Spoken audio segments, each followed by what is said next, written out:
Harper Audio presents Wild About You by Carolyn Sparks, performed by Nicole Zanzarella.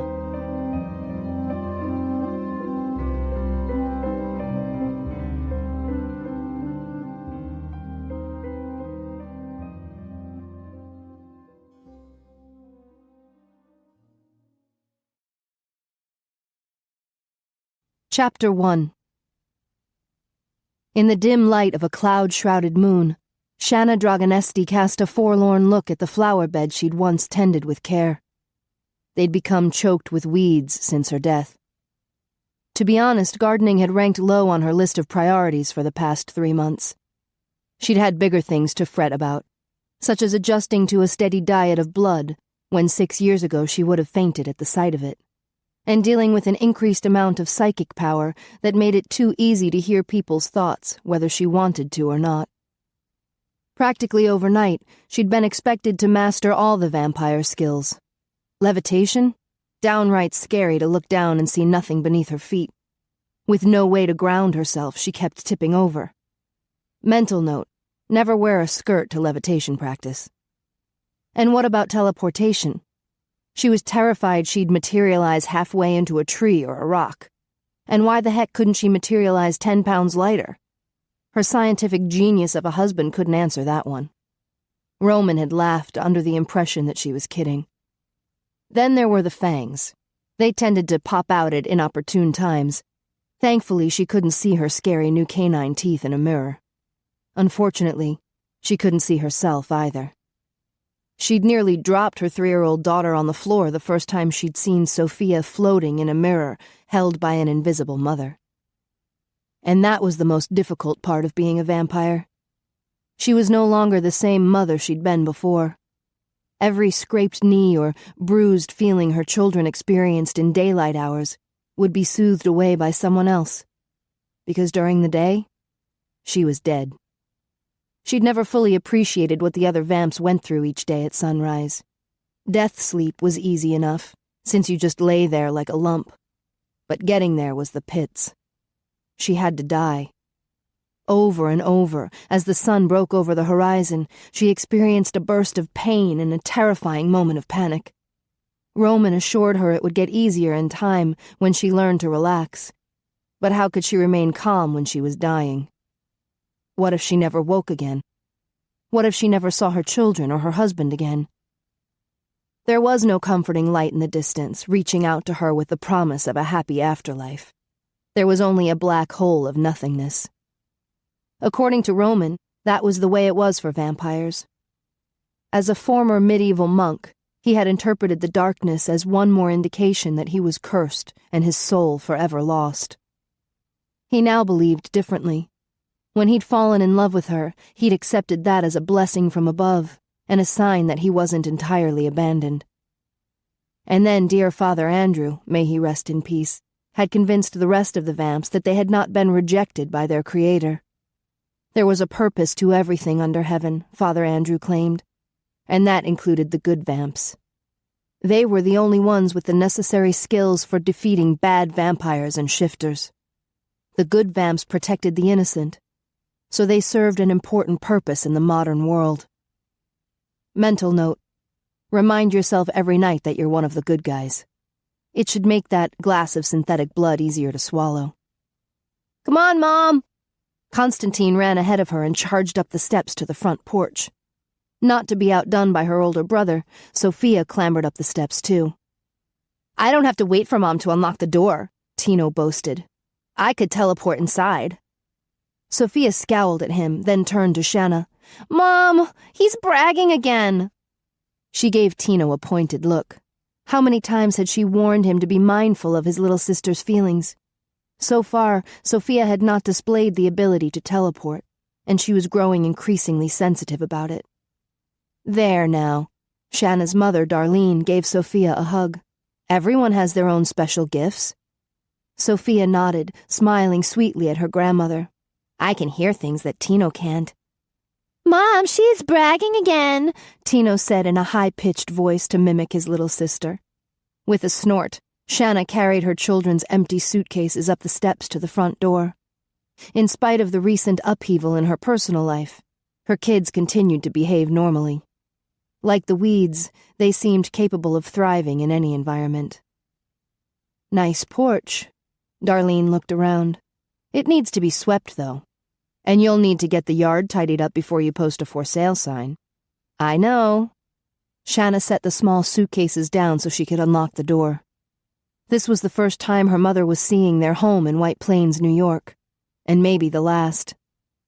Since Shanna's transformation, they'd all lived at Dragon Nest Academy, the school she'd started for special children, mostly shifters or hybrids like Tino and Sophia. Roman had claimed she'd sleep easier, knowing their children were well supervised during the day. He was secretly worried that she wasn't happy, that she wasn't adjusting. And deep inside he was afraid that she blamed him for transforming her and separating her from her children. He never said it, but she could read it in his thoughts, and sense it whenever they made love.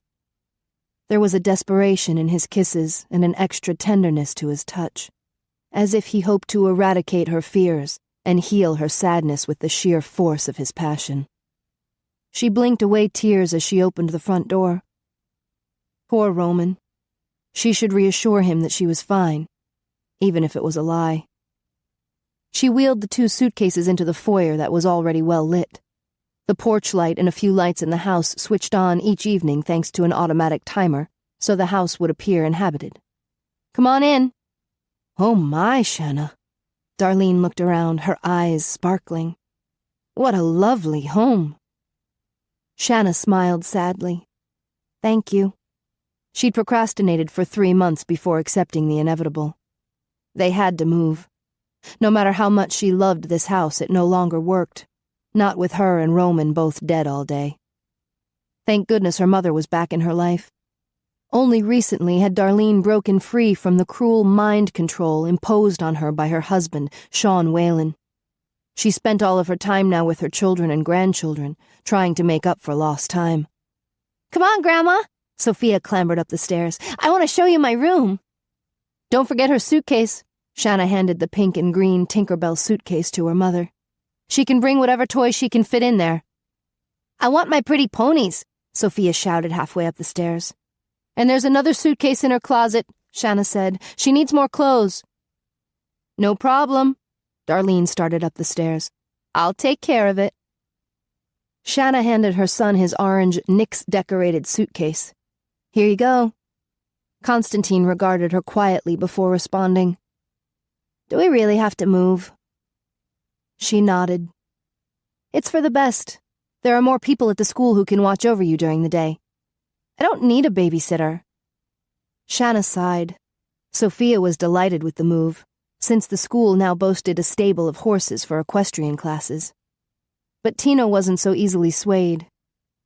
You'll have other kids there to play with, like Coco and Bethany. He wrinkled his nose.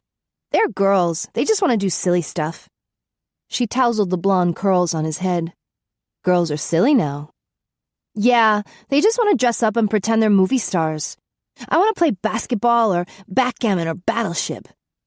Where did you learn those? She knew her son played basketball with his dad, but she'd never seen him play board games. Howard taught me. Oh, that was sweet of him. Howard Barr had been the family's daytime bodyguard for several years now. As a bear shifter, he made a fierce protector.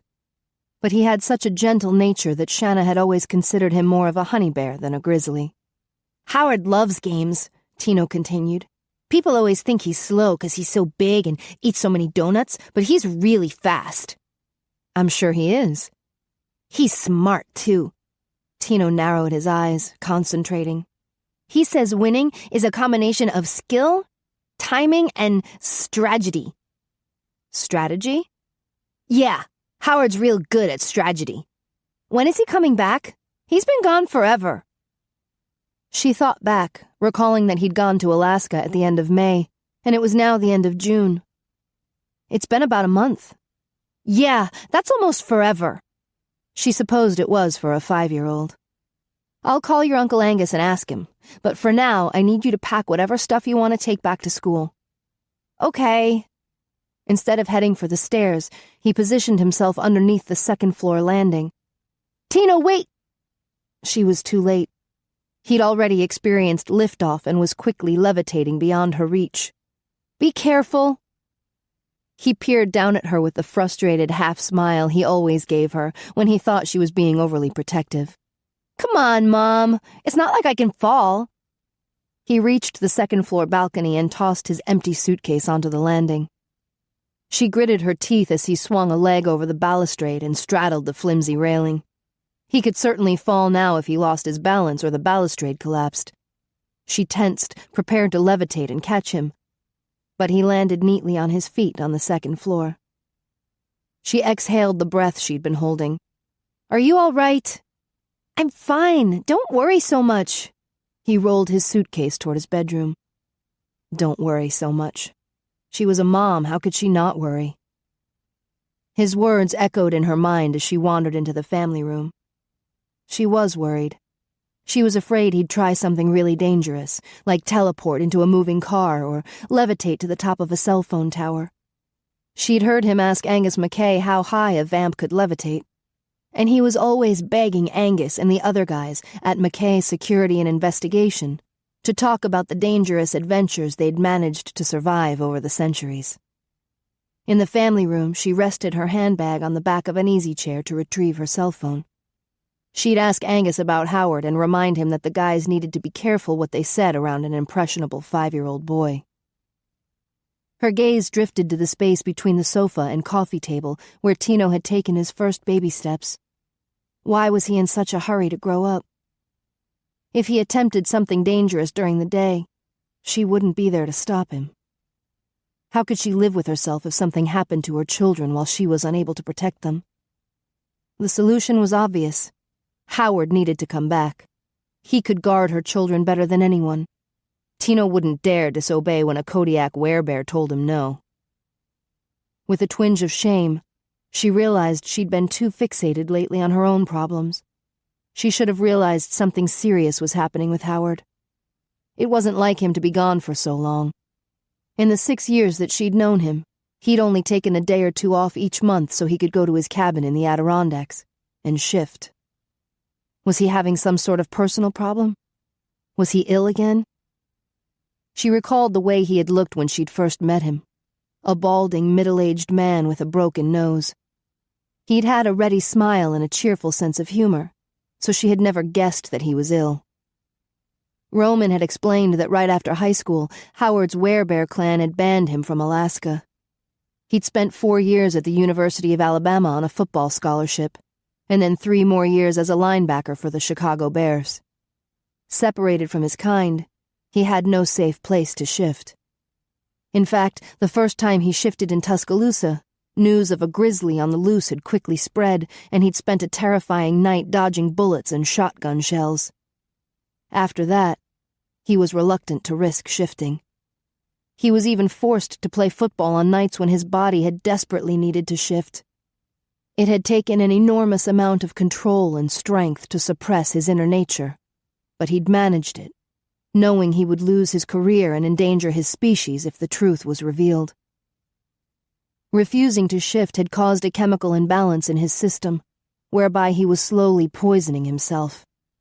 He aged, his hair fell out, the injuries he incurred on the football field wouldn't heal. It was a chance occurrence that had saved Howard's life.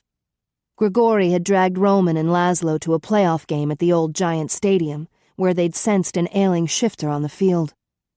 Even in pain, Howard had managed to sack the opposing quarterback 3 times. Impressed, they sought him out and convinced him he would die if he continued on his current path. Relieved to find a job where he no longer had to hide his true identity, Howard began working for Angus at McKay's Security and Investigations. He built a cabin in the Adirondacks where he could shift, and slowly his bones mended. His hair grew back, and he regained the younger, more virile appearance that shifters normally enjoyed for centuries. But he never returned to Alaska where he had been banned. Until now. Shanna wondered what had changed. She leaned against the back of the easy chair as she scrolled through the list of contacts on her cell phone to call Angus. "Did you call yet?" She nearly dropped her phone. Her son had suddenly materialized by the coffee table. Tino, you startled me. I thought you were upstairs packing. I was. He climbed onto the easy chair, kneeling so he was facing her. Did you call Uncle Angus? Is Howard coming back? Will he live with us at the school? I suppose he will. Then why don't we pack some of his stuff? Tino asked. We could get a room ready for him. Shanna glanced toward the hallway that led to Howard's rooms. Since she and Roman shared a large windowless suite in the basement, they had let Howard use the master bedroom and office on the ground floor. As a werebear, Howard was very territorial, so they had allowed him to treat that part of the house as his private domain. She'd seen his office a few times, but she'd never ventured into his bedroom. She shook her head. He wouldn't like us rummaging around in his room. Besides, he's been on vacation for over a month. He must have plenty of clothes with him. But he won't have his games. Tino bounced on the seat cushion. We can't play without his games. Shanna bit her lip. Howard might not mind her going into his room to fetch a few games. And he'll want his secret DVDs. She turned toward Tino. His what? His DVDs. He has a box of them hidden under his bed. He watches them when he's not working. They don't sound very secret if you know where they are. Tino shrugged. I just call them secret because he won't let me watch them. He said they're for older people. Adult only? Shanna swallowed hard. Was there a side to Howard no one knew about? No. She couldn't believe it. Sweet Howard, who always had a smile on his face and a donut in hand? Surely he wasn't... Did he say anything else about these DVDs? Tino tilted his head, considering. There's a girl and two guys. The guys are called Big Al and the Hammer. Okay. Shanna tried to keep any alarm from showing on her face. Good Lord, she'd trusted her children with Howard. Forget privacy issues. As a responsible parent, she had to investigate. I think I could look in his room for a few board games. Cool, can I come with you? No. Shanna softened her voice to continue. Why don't you be a sweetie and help Grandma bring your sister's suitcases down? Tino frowned. All right, but remember to get the chess set too. Howard promised he would teach me. I will. She waited for her son to teleport upstairs, then hurried down the hallway. She glanced inside the office Howard used as his security headquarters. One wall was covered with monitors. A few screens normally showed the outside perimeter of the house in White Plains, while others were linked to surveillance cameras in Roman's townhouse on the Upper East Side. The monitors were all dark now, since no one was living at either place. Her gaze wandered across the room. A file cabinet topped with a few trophies and awards Howard had earned during his football career. A plain wooden chair. A pair of hand weights on the floor. 50 pounds each. Good Lord. Howard would be formidable if ever crossed. It was a good thing he was so sweet-natured. Or was he? How well did she really know him? She eyed the handcuffs on his desk. Howard loves games. Tino's words slipped back into her mind with a new and disturbing meaning. No, this was easily explainable. Howard was their security guard. He needed silver handcuffs to prevent bad vampires from teleporting away. But what about the adult-only DVDs under his bed? The door to his bedroom was locked, but that didn't present a problem with her new vampire strength. Mental note: repair the splintered doorframe and broken doorknob before the house goes on sale. She flipped on the light as she entered the bedroom, then stopped with a small jolt of surprise.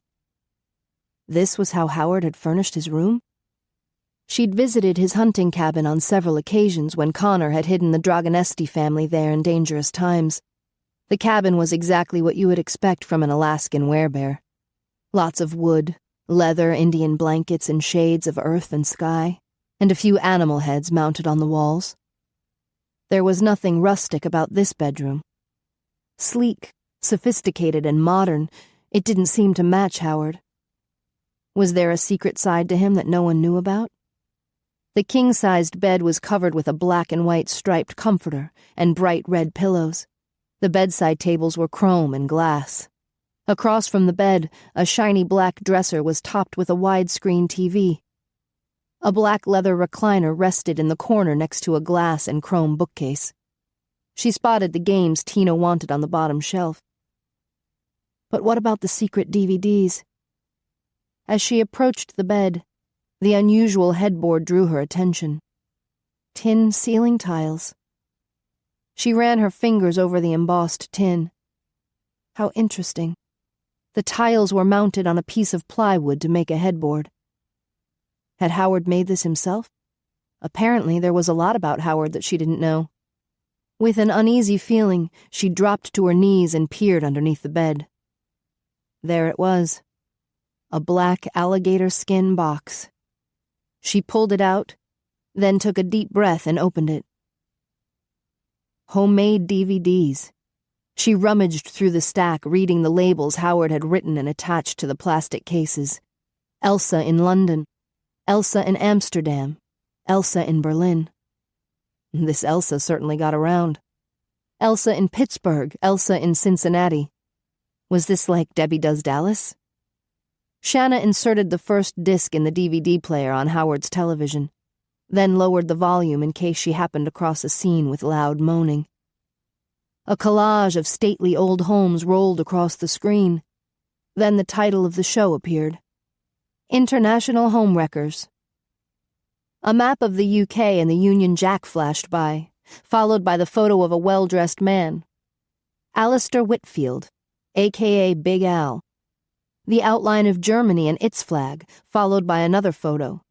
Oscar Mannheim, a.k.a. The Hammer. And finally, the map and flag of Sweden, followed by the photo of a beautiful blonde woman, dressed in cut-off jeans, a plaid shirt tied beneath her breasts, a pair of work boots and a utility belt resting on her hips. Elsa Bjornberg, a.k.a. Amazon Ellie. A commercial began for the network, HGRS, Home and Garden Renovation Station. Oh my gosh, Shanna breathed. I love this channel. She glanced back at the tin-tiled headboard. Howard was into home decor? As the show began, the two male stars were gutting a Victorian townhouse in London that had fallen into disrepair. Alistair, dressed in an expensive designer suit, was selecting new wallpaper for the parlor. Oscar, wearing jeans and a t-shirt, was ripping up a hideous orange shag carpet to expose a wooden floor underneath. It's extremely important to preserve a site's proper heritage, Alistair explained in a crisp British accent. But at the same time, we must be sensitive to the needs of the family who will be calling this home. They have their hearts set on a more modern, open concept, so we have agreed to take down part of the wall separating this parlor from the room behind it. Fortunately, we have the perfect person for busting down a wall. Elsa? Shanna sucked in a breath as Elsa Bjornberg strode into the room. Good Lord, she had to be over 6 feet tall. Either that or her co-stars were a little short. She wore a pair of white overalls splotched with paint and a short-sleeved t-shirt, also white, that contrasted nicely with her golden tanned skin. Her long blonde hair was pulled back into a ponytail, and the upper part of her face was covered with an enormous pair of safety goggles. In her gloved hands she carried a large sledgehammer. She wasted no time, just hauled off and slammed her hammer right through the wall. Shanna watched, amazed. No wonder they called her Amazon Ellie. She was a big woman. Big bones, big muscles, and a big smile she flashed at the camera as the last of the wall crumbled to dust. Returning to the black box, Shanna inspected the contents more thoroughly. A TV guide listed the show as coming on in the afternoon. That explained why she'd never seen it. But why was Howard being so secretive about his interest in house renovation? Underneath the DVDs, she discovered a magazine article with an interview of Oscar, Elsa, and Alistair. And underneath that, she spotted a stack of photos that looked like they'd been printed off the internet. Every one of them showed Elsa. Elsa in her cut-off jeans, which highlighted her long, tanned legs. Elsa in an evening gown showing off her generous curves. A close-up of Elsa's face and her pretty green eyes. Oh my gosh, Shanna whispered. This was why Howard was watching the show. He had a crush on Amazon Ellie. She glanced up at the television just in time to see Elsa rip a bathroom sink off a wall. Wow. Her heart pounding, Shanna rose to her feet. Howard had found the perfect woman for a werebear. She turned off the television, and with trembling hands, she returned the DVD to the black alligator skin box. The perfect woman for Howard. She had to make sure he met her. But he was watching the show in secret. At this rate, he'd never meet his dream girl. He needed some help. Her heart lurched. The old gatehouse. Just the other night, she and Roman had discussed the possibility of making the old house their new home. Only a few miles from the school, it was part of the estate, so they already owned it. Unfortunately, it was in sad shape. A money pit, her mother called it. But that made it the perfect project for the international homewreckers. It was exactly the sort of historic gem that they specialized in renovating. She shoved the box back under the bed and jumped to her feet. Did she dare do this? Play matchmaker to a werebear? Her heart raced, and for the first time in 3 months, she realized she was grinning. She grabbed the games off Howard's bookcase and rushed back to the family room. In a few seconds, she had Angus's number ringing on her cell phone. "Hi, Angus. Can you bring Howard back right away?" "Is there something wrong, lass?" he asked. "I'm worried about my children's safety during the day, especially Tino. I'm afraid he'll try something dangerous, and Howard is the only one who can keep him safe from me. I need him back." There was a moment of silence before Angus replied. "His vacation time ran out over a week ago. There was a mission I wanted to send him on, but he refused to go." "What?" Her nerves tensed. "He's not quitting, is he?" "He didn't say he was, but the bugger stopped answering my calls. I sent Dougal and Phil to hunt him down." Shanna winced. "He's not in any danger, is he?" "We do not know," Angus said. "That's why we're looking for him. I would have sent more lads, but we have 3 missions going on right now. We're short on manpower."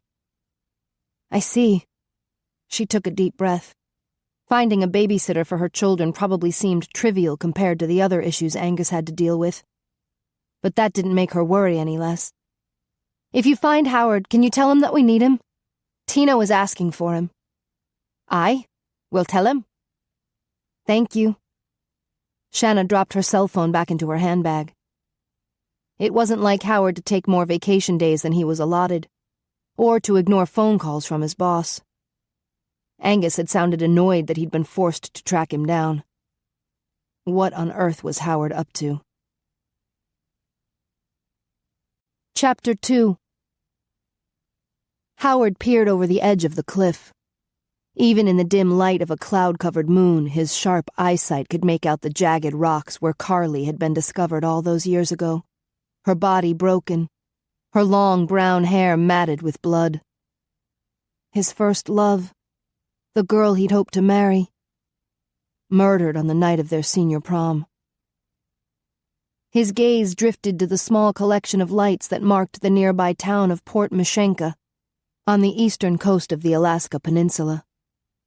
20 years had passed since he'd last been here, but not much had changed. The most noticeable lights were still those that illuminated the high school football field.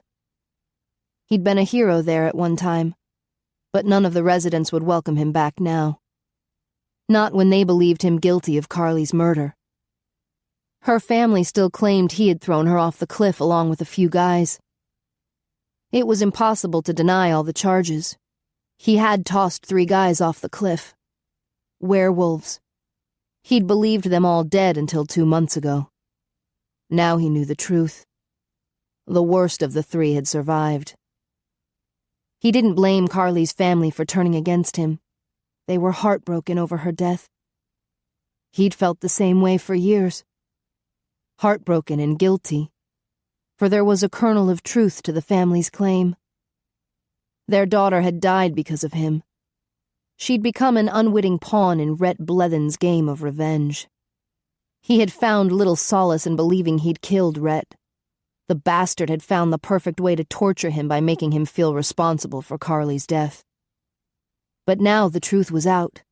Rhett Blethen was still alive. And the game was back on.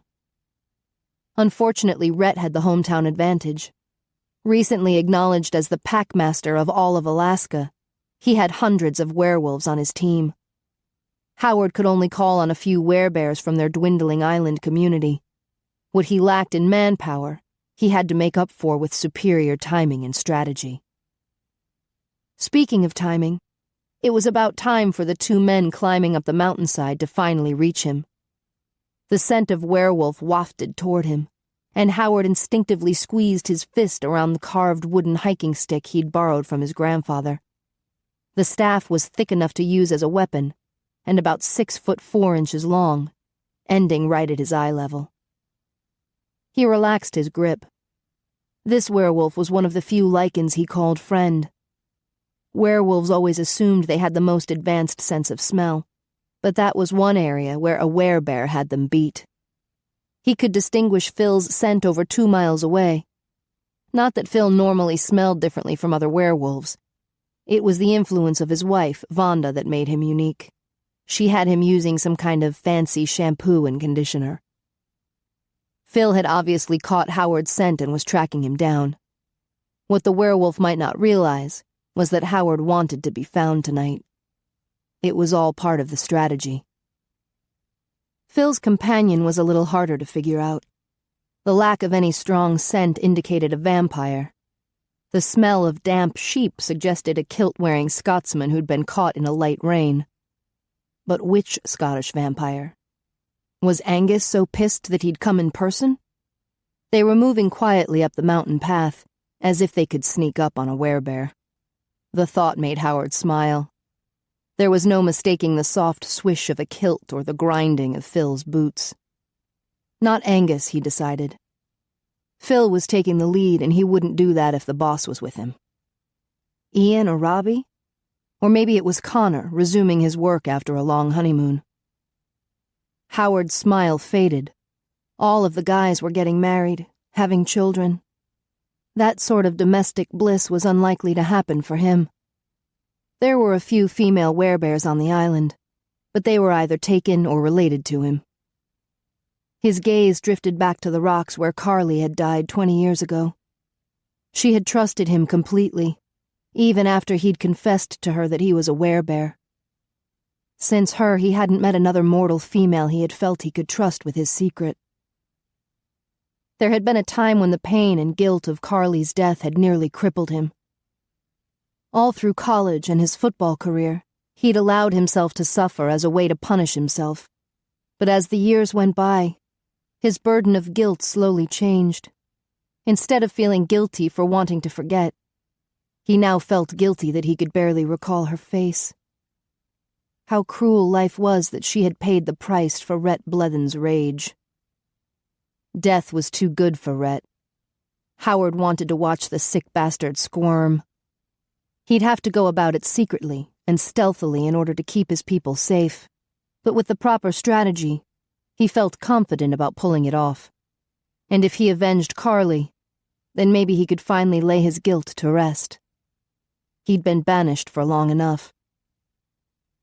A cool breeze swept up from Mashenka Bay, and he closed his eyes to focus fully on the scent.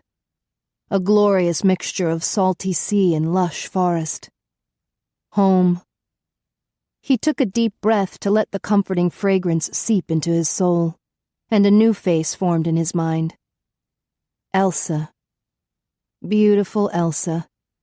She was invading his thoughts more and more each day.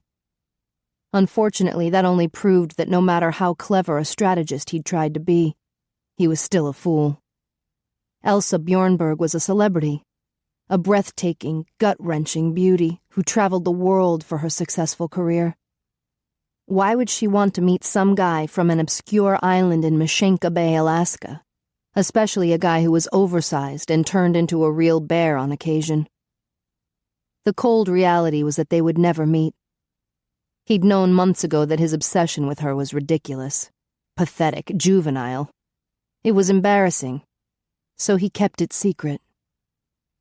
And yet, whenever he saw her on television, he felt drawn to her. Not just mildly attracted, but somehow irrevocably attached to her. It didn't make sense, But knowing that didn't make the strange feeling go away. The soft scuffle of a footstep behind him made him stiffen.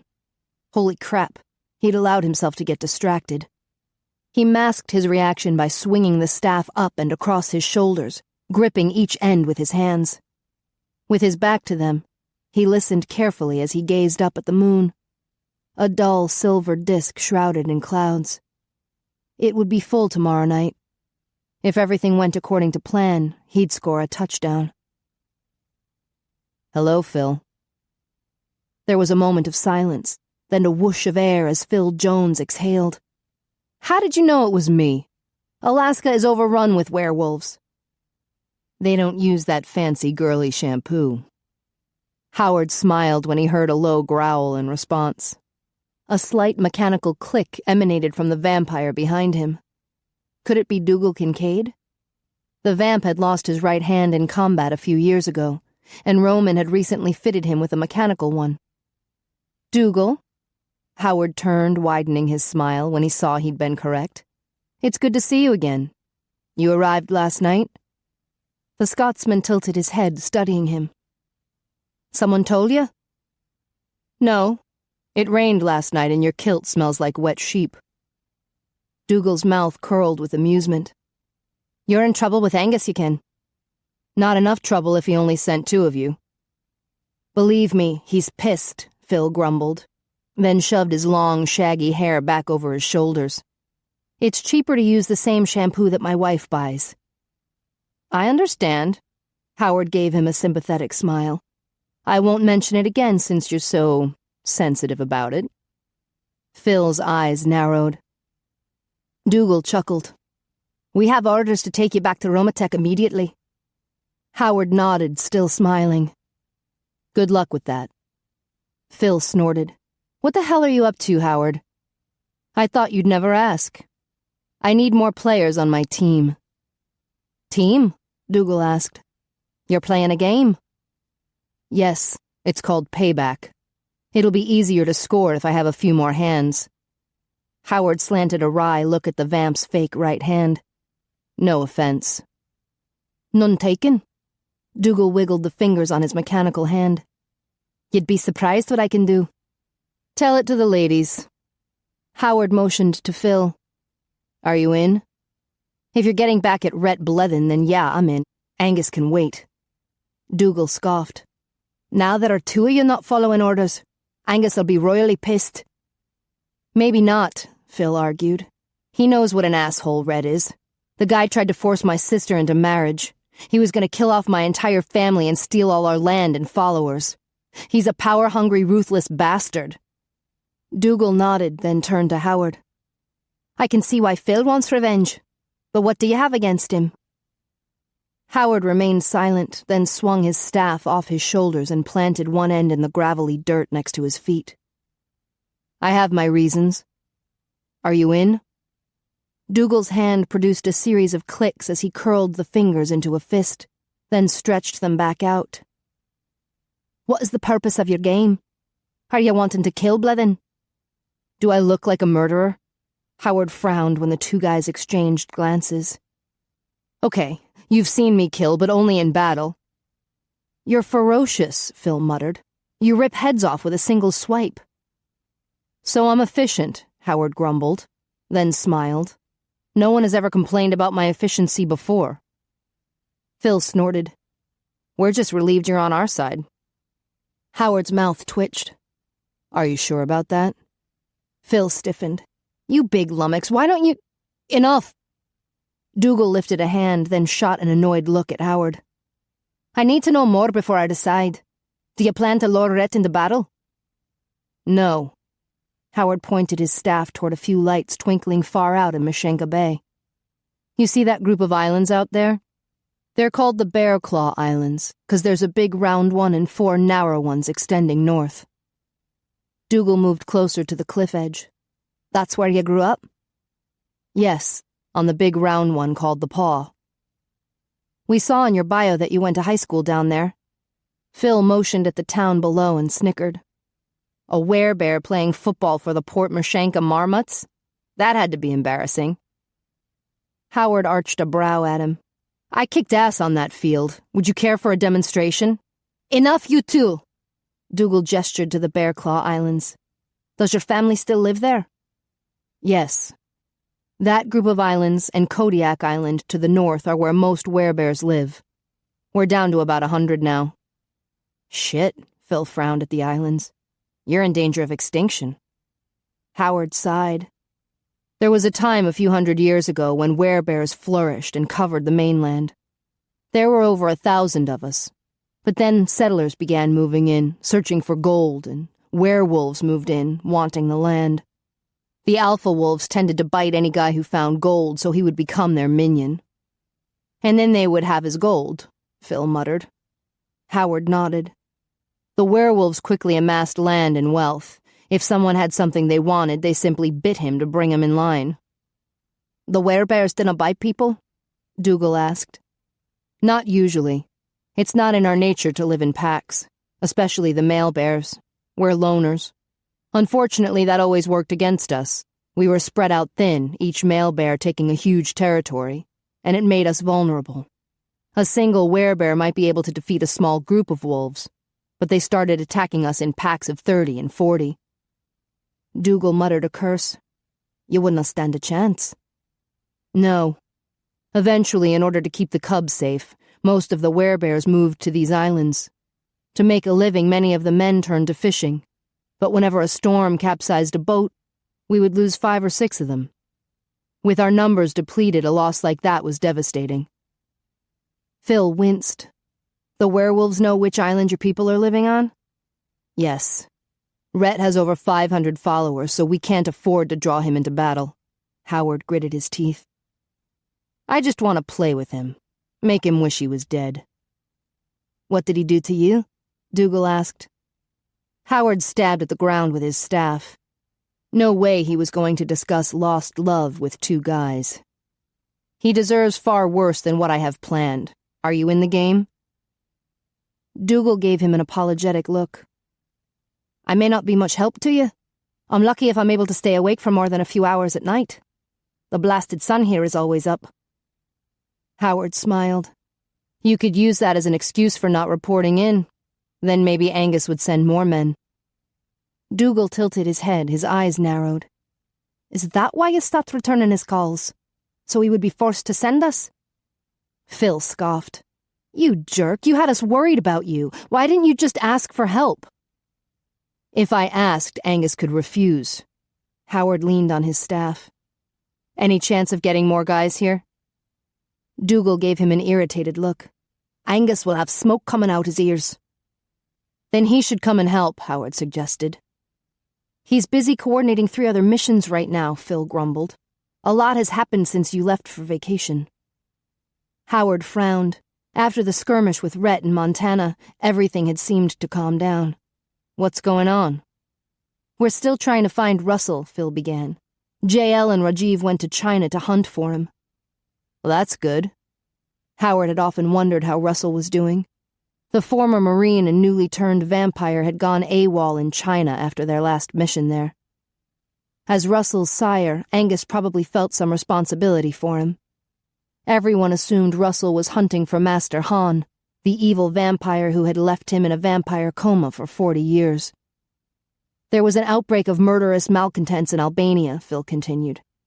Angus sent some guys there to help Zoltan track them down. I see. Howard knew that as Coven Master of Eastern Europe, Zoltan was charged with the task of protecting mortals in his jurisdiction. It wasn't a job he could always do alone, so he often requested help from Angus.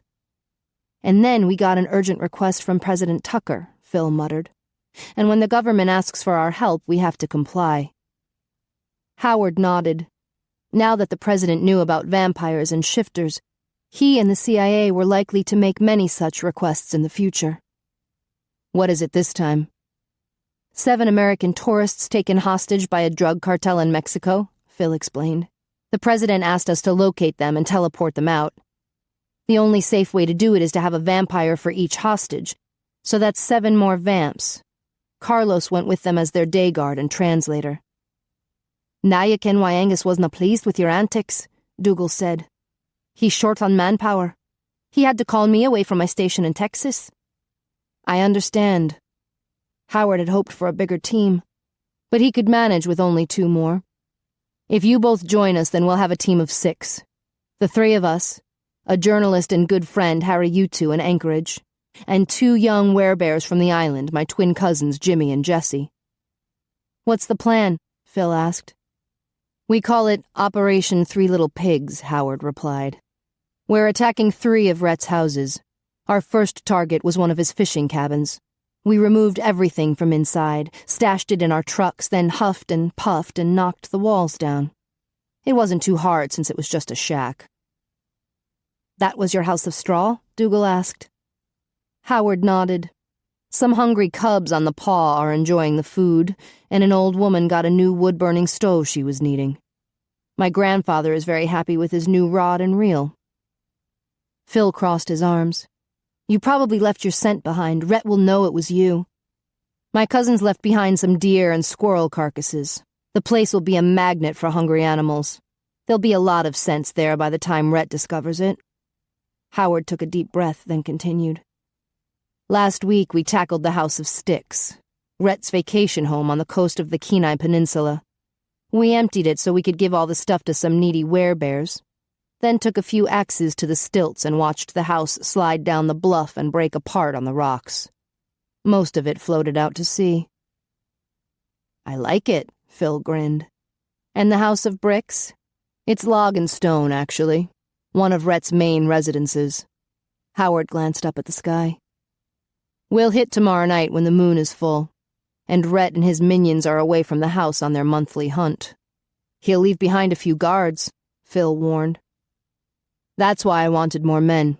If they discover us invading his home, there could be trouble. I was hoping to get a few vamps on our team so we could use your mind control, or at least teleport away if we need to. We could really use your help. Howard extended a hand, palm down. What do you say? Are you in? Phil gave them a wolfish grin. Yeah, I'm in. He slapped a hand on top of Howard's. Dougal snorted, then rested his mechanical hand on top of theirs. Aye, I'm in as well. Chapter 3. The following night, Howard drove a black SUV toward Rhett's house. After turning off the headlights, he eased down the narrow road for the last few miles. When he spotted the sharp curve ahead, he pulled over and stopped. A quick glance in the rearview mirror assured him they hadn't been followed. In the back seat, his 17-year-old cousins, Jimmy and Jesse, snored away. Phil was dozing too in the passenger seat. It had been a long trip from Paw Island. They'd left early in the morning with Dougal safely doing his death sleep in the dark basement of his grandfather's house. After a short ferry trip from the island to Port Mashanka, they'd caught the bigger ferry to Anchorage. At a local diner, they met his old high school buddy, Harry Utu, who worked as a reporter for the popular local tabloid Northern Lights Soundbites. His cousins and Phil wolfed down a dozen hamburgers, while Howard and Harry discussed the finer points of the game they called Payback. They couldn't afford to let Rhett know who was playing with him, so Harry had arranged for them to secretly borrow an SUV through a rental agency that owed him a favor. After dropping Harry off at the newspaper office, Howard had driven north toward Fairbanks. It was just after 11 p.m. now. The full moon had risen, but the sun still lingered on the horizon. He turned off the engine. Phil woke with a jerk and quickly looked around. Are we there? Howard pointed at the 2-lane road that curved to the right, then disappeared from view. Rhett's estate is a mile down there. I reconnoitered it about a week ago. He had 1 guard at the gatehouse and 4 more watching the exterior of the house. All mortals, so they're probably working tonight while the werewolves are forced to shift. Phil nodded. Well, they'll be off in the woods hunting. Unless they're alpha like me, but I doubt Rhett allows any of his minions to gain that much power. I'm hoping they stay in the woods. We'll be in deep shit if they discover us. That was the main reason Howard had wanted more vamps on his team. If they were attacked, the vamps could have teleported them away. Without that emergency exit strategy, they had to count on the plan working without a hitch. Phil gave him a curious look. You and your cousins don't need to shift tonight? Different species, different rules. Howard dropped the car keys in his jacket pocket. To stay healthy, we need to shift at least once a month. But it doesn't depend on the moon. We can shift at will. Oh. Phil was quiet for a moment as he scanned the woods. I knew you could shift whenever you wanted, but I figured you were an alpha. No such thing in our culture. Or I suppose you could say we're all alphas. Howard slanted an amused look at the werewolf. I guess that makes us superior. Ha! We're not the ones on the verge of extinct. Phil stopped himself. Sorry. Frowning, he turned to Howard. If Rhett does like my father, he'll have a bunch of pack members here for the monthly hunt. If they catch the scent of Werebear, they'll come after you and your cousins. Worried about the 3 little bears? How kind of you. Will you be serious? There could be 100 werewolves out there. I know. We came prepared. Howard checked his watch. It was 11:15. After the sun sets, we can call Dougal and get down to business. We've got about a 10-minute wait. Okay. Phil settled back in the passenger seat. So how does your friend Harry fit into the plan? He's a werebear, right? Yeah. Harry Utu. His last name is Eskimo for the claw. Howard smiled, remembering how they'd been best friends all through school. He was always reminding me that he's bigger. He shifts into a polar bear. Phil's eyebrows lifted. Are you kidding me? Didn't know about them, huh? Howard's smile widened. His dad and my dad were best friends. They owned a lumber company together up north off the Yukon River. Past tense? Howard nodded, his smile fading. They died in a fire when I was 4. I think Harry was 3. I'm sorry. Howard waved a dismissive hand. It's okay.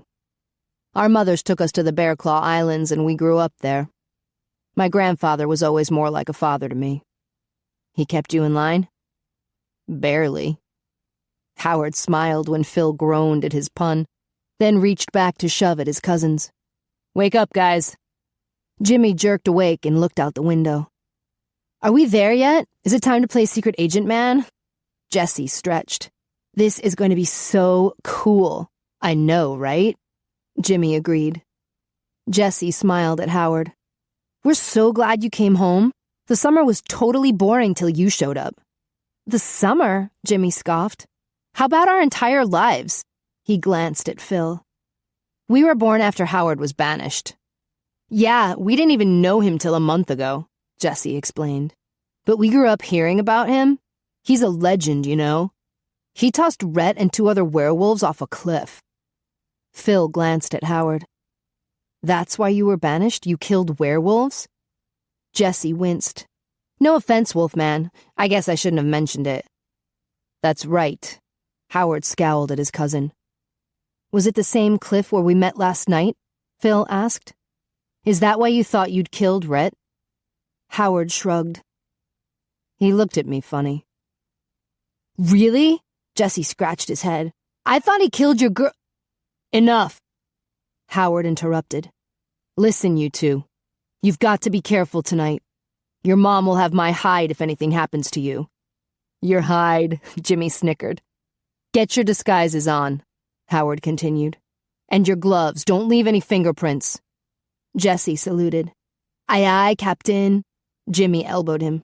Come on, bro, let's get stinky. They turned toward the back of the SUV, kneeling on the back seat while they pried the top off of a plastic bin they'd stashed in the trunk. Stinky? Phil twisted around to watch. Our new coats, Howard explained.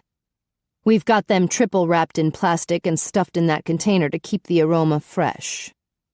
I was wondering why you guys were hauling around that bin.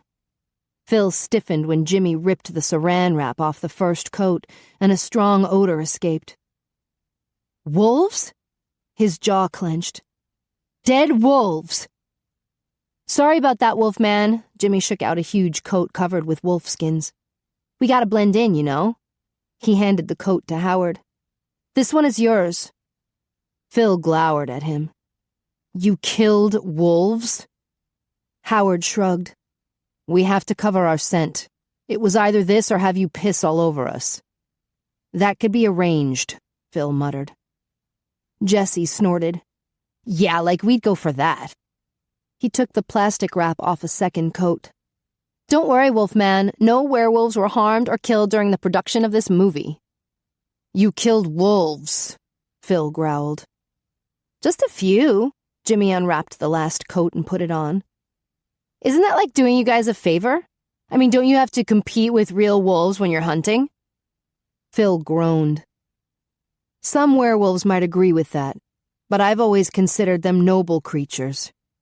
Well, now they're being noble enough to protect us from your werewolf buddies. Jimmy pulled on a pair of leather gloves. Phil glanced toward the woods. Those aren't my buddies. Wow, you're like some kind of movie hero. Jesse raised a gloved hand as he imagined. The lone wolf. Phil snorted. Are you really married to a vampire? Jimmy asked. I heard she was hot. Phil shot Howard an annoyed look. They wanted to know why you smelled like girly shampoo. With a grin, Howard ignored Phil's glare and climbed out of the SUV. As he slipped on the smelly wolfskin coat, his thoughts returned to Elsa. The image of her beautiful face had crossed his mind often on the long drive. Her wild blonde hair, her sparkling green eyes, her bright smile that always made his heart pound. He'd studied her photos so he knew how she looked, but he was becoming increasingly curious about her scent. As a werebear, scent was important, and it bothered him that he was clueless about such an essential part of her. And even though he teased Phil, he had to admit to an unfortunate amount of envy. He'd jump at the chance to use the same shampoo as Elsa. He shook his head. What an impossible dream. He pushed away all thoughts of Elsa and called Dougal on his satellite phone. A few seconds later, Dougal materialized beside him, dressed entirely in black with pants, turtleneck sweater, and trench coat. His claymore was strapped on his back in a black leather scabbard. Whoa, dude, Jimmy clambered out of the SUV, followed by his brother. What happened to your skirt? Yeah, you went like all Matrix on us, Jesse added. Dougal waved his mechanical hand in front of his face, grimacing at the strong scent of their wolfskin coats. This is a covert operation, he whispered. We should keep the talking to a minimum. Really? Jesse peered around the vampire. Hey, did you bring your humongous sword? Jimmy nodded. That sword is freaking awesome. Jesse grinned. I know, right? Howard arched a brow at them. What part of minimum talking did you not get? Huh? Jesse gave them a blank look. Bro, Jimmy nudged him. They're telling us to shut up. Oh, right. Covert. Jesse nodded, then whispered with a grin. This is so cool.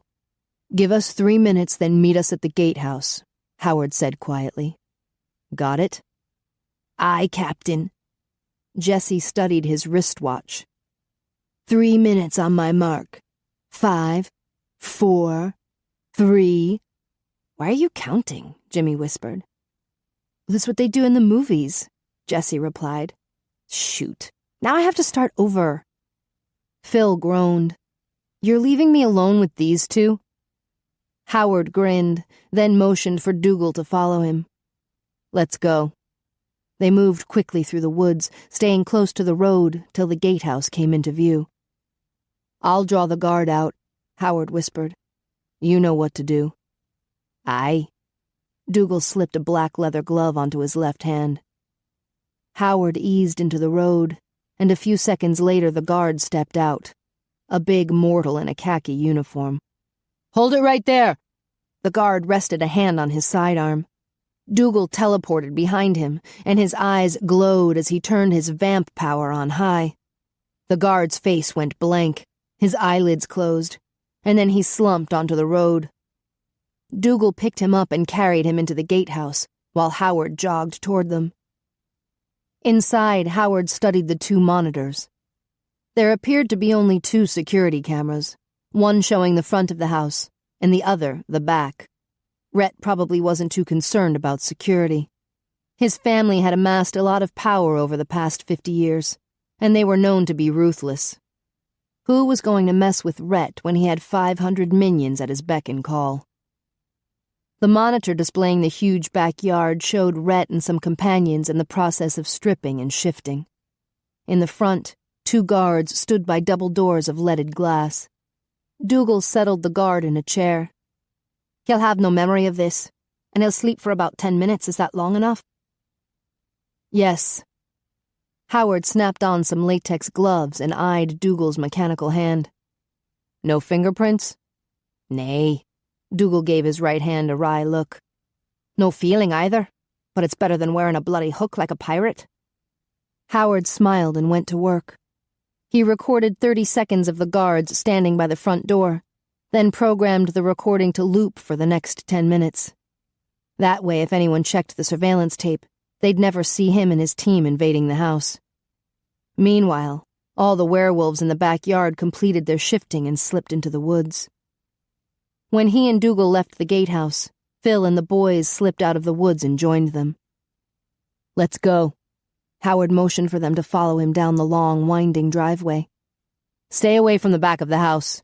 There's a surveillance camera there still working and a bunch of werewolves in the woods." As soon as the front of the house became visible, Dougal teleported to the guards, and they slumped onto the ground.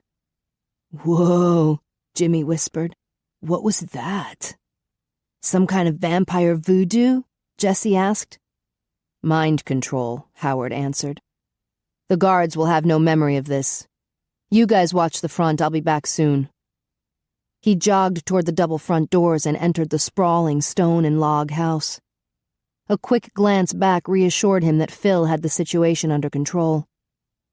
Thank God he and Dougal had come. His cousins were enthusiastic and well-intentioned, but they were totally inexperienced in this kind of work. It took less than a minute for him and Dougal to locate Rhett's home office. Howard retrieved a 64-gig flash drive from his pocket and plugged it into the USB port on Rhett's computer. Dougal stood guard at the office door. "I do not hear any other heartbeats. The house is empty." He approached slowly. "What are you doing?" "Downloading. Bank accounts, passwords, you name it. I designed this program to be super quick. It should take less than 4 minutes." "Impressive?" Howard nodded, watching the monitor. "I didn't just play football in college. I majored in computer science." "Och, I did not know that." Howard slanted an amused look at the vampire. "How do you think all the computers at McKay, S&I, and Romatech managed to stay secure?" "That's what I do during the day while you guys are sleeping." He grinned. "And you thought I was just eating donuts." Dougal chuckled. "Aye." He looked around the room, then, with a wince, he motioned toward the stone fireplace. "Not someone you know, I hope?" Howard's eyes narrowed on the white bearskin rug resting on top of the polished hardwood floor. A polar bear. He gritted his teeth. "'Tis not a werebear, right?" Dougal asked. "I thought shifters turn back to human form when they die." "That's right," Howard sighed. "I wish we could take the bear with us, but we have to leave everything exactly as it is." "You dinna want to rob this house and destroy it like you did the others? We could set it on fire." "An old friend of mine named Smokey told me to never start a forest fire." Dougal snorted. "This is all fun and games to you?" Howard shook his head. "When it comes to strategy, I'm dead serious. We have to get in and out of here without anyone knowing. We would be vastly outnumbered if they caught us, and we have to keep everything the same, because if Rhett suspected we were here, he would change his passwords and secure his accounts." He leaned over to check the progress of his software. Almost done. "Is it worth it?" Dougal asked. "Playing your game of revenge when you cannot let him know you're the one toying with him?"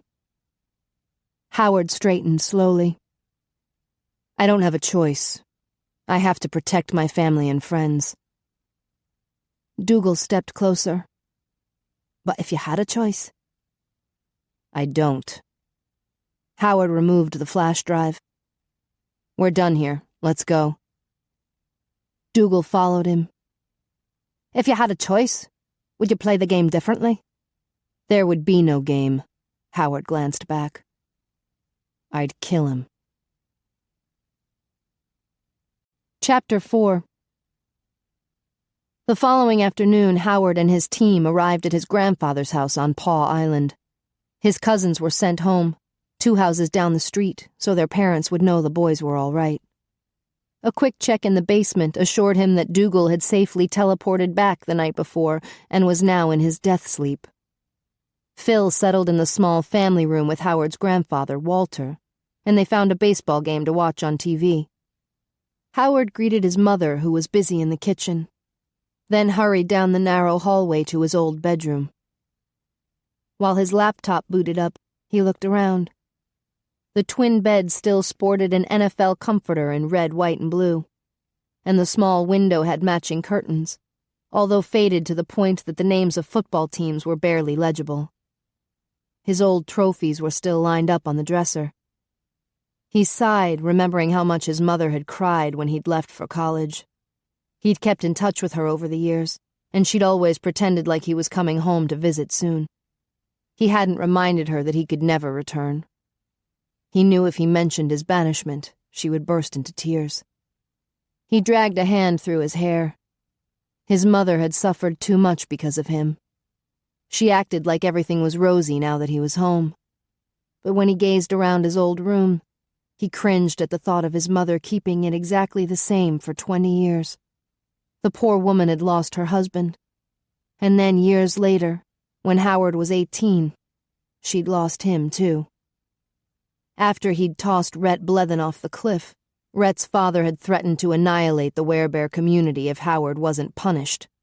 So the Council of Elders, which included his grandfather, had banished him for life. But Howard no longer felt obligated to honor that old decree, not when he obviously hadn't managed to kill Rhett.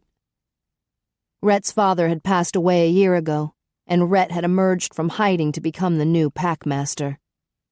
As far as Howard was concerned, he could now go home whenever he wanted, and he'd make sure that Rhett finally paid for his crimes. He sat at his small desk where he used to do homework and downloaded the flash drive onto his laptop. He'd managed to steal a ton of information: bank accounts, financial records, files on all of Rhett's minions. Just as Howard suspected, Rhett wielded a huge amount of political power. One Alaskan senator and several congressmen were actually werewolves who had sworn allegiance to the Blethen family. Rhett also controlled numerous lichen politicians at the state and local levels. Rhett's financial records revealed a tangled web of businesses and organizations from all over the world. His net worth was easily over $200 million, with bank accounts not just in Alaska, but in Canada, New York, Switzerland, Hong Kong, Australia, and Singapore as well. The tangled design appeared purposeful so that money could be shifted around, even hidden, and it would be difficult for Rhett's business partners and shareholders to know what he was up to.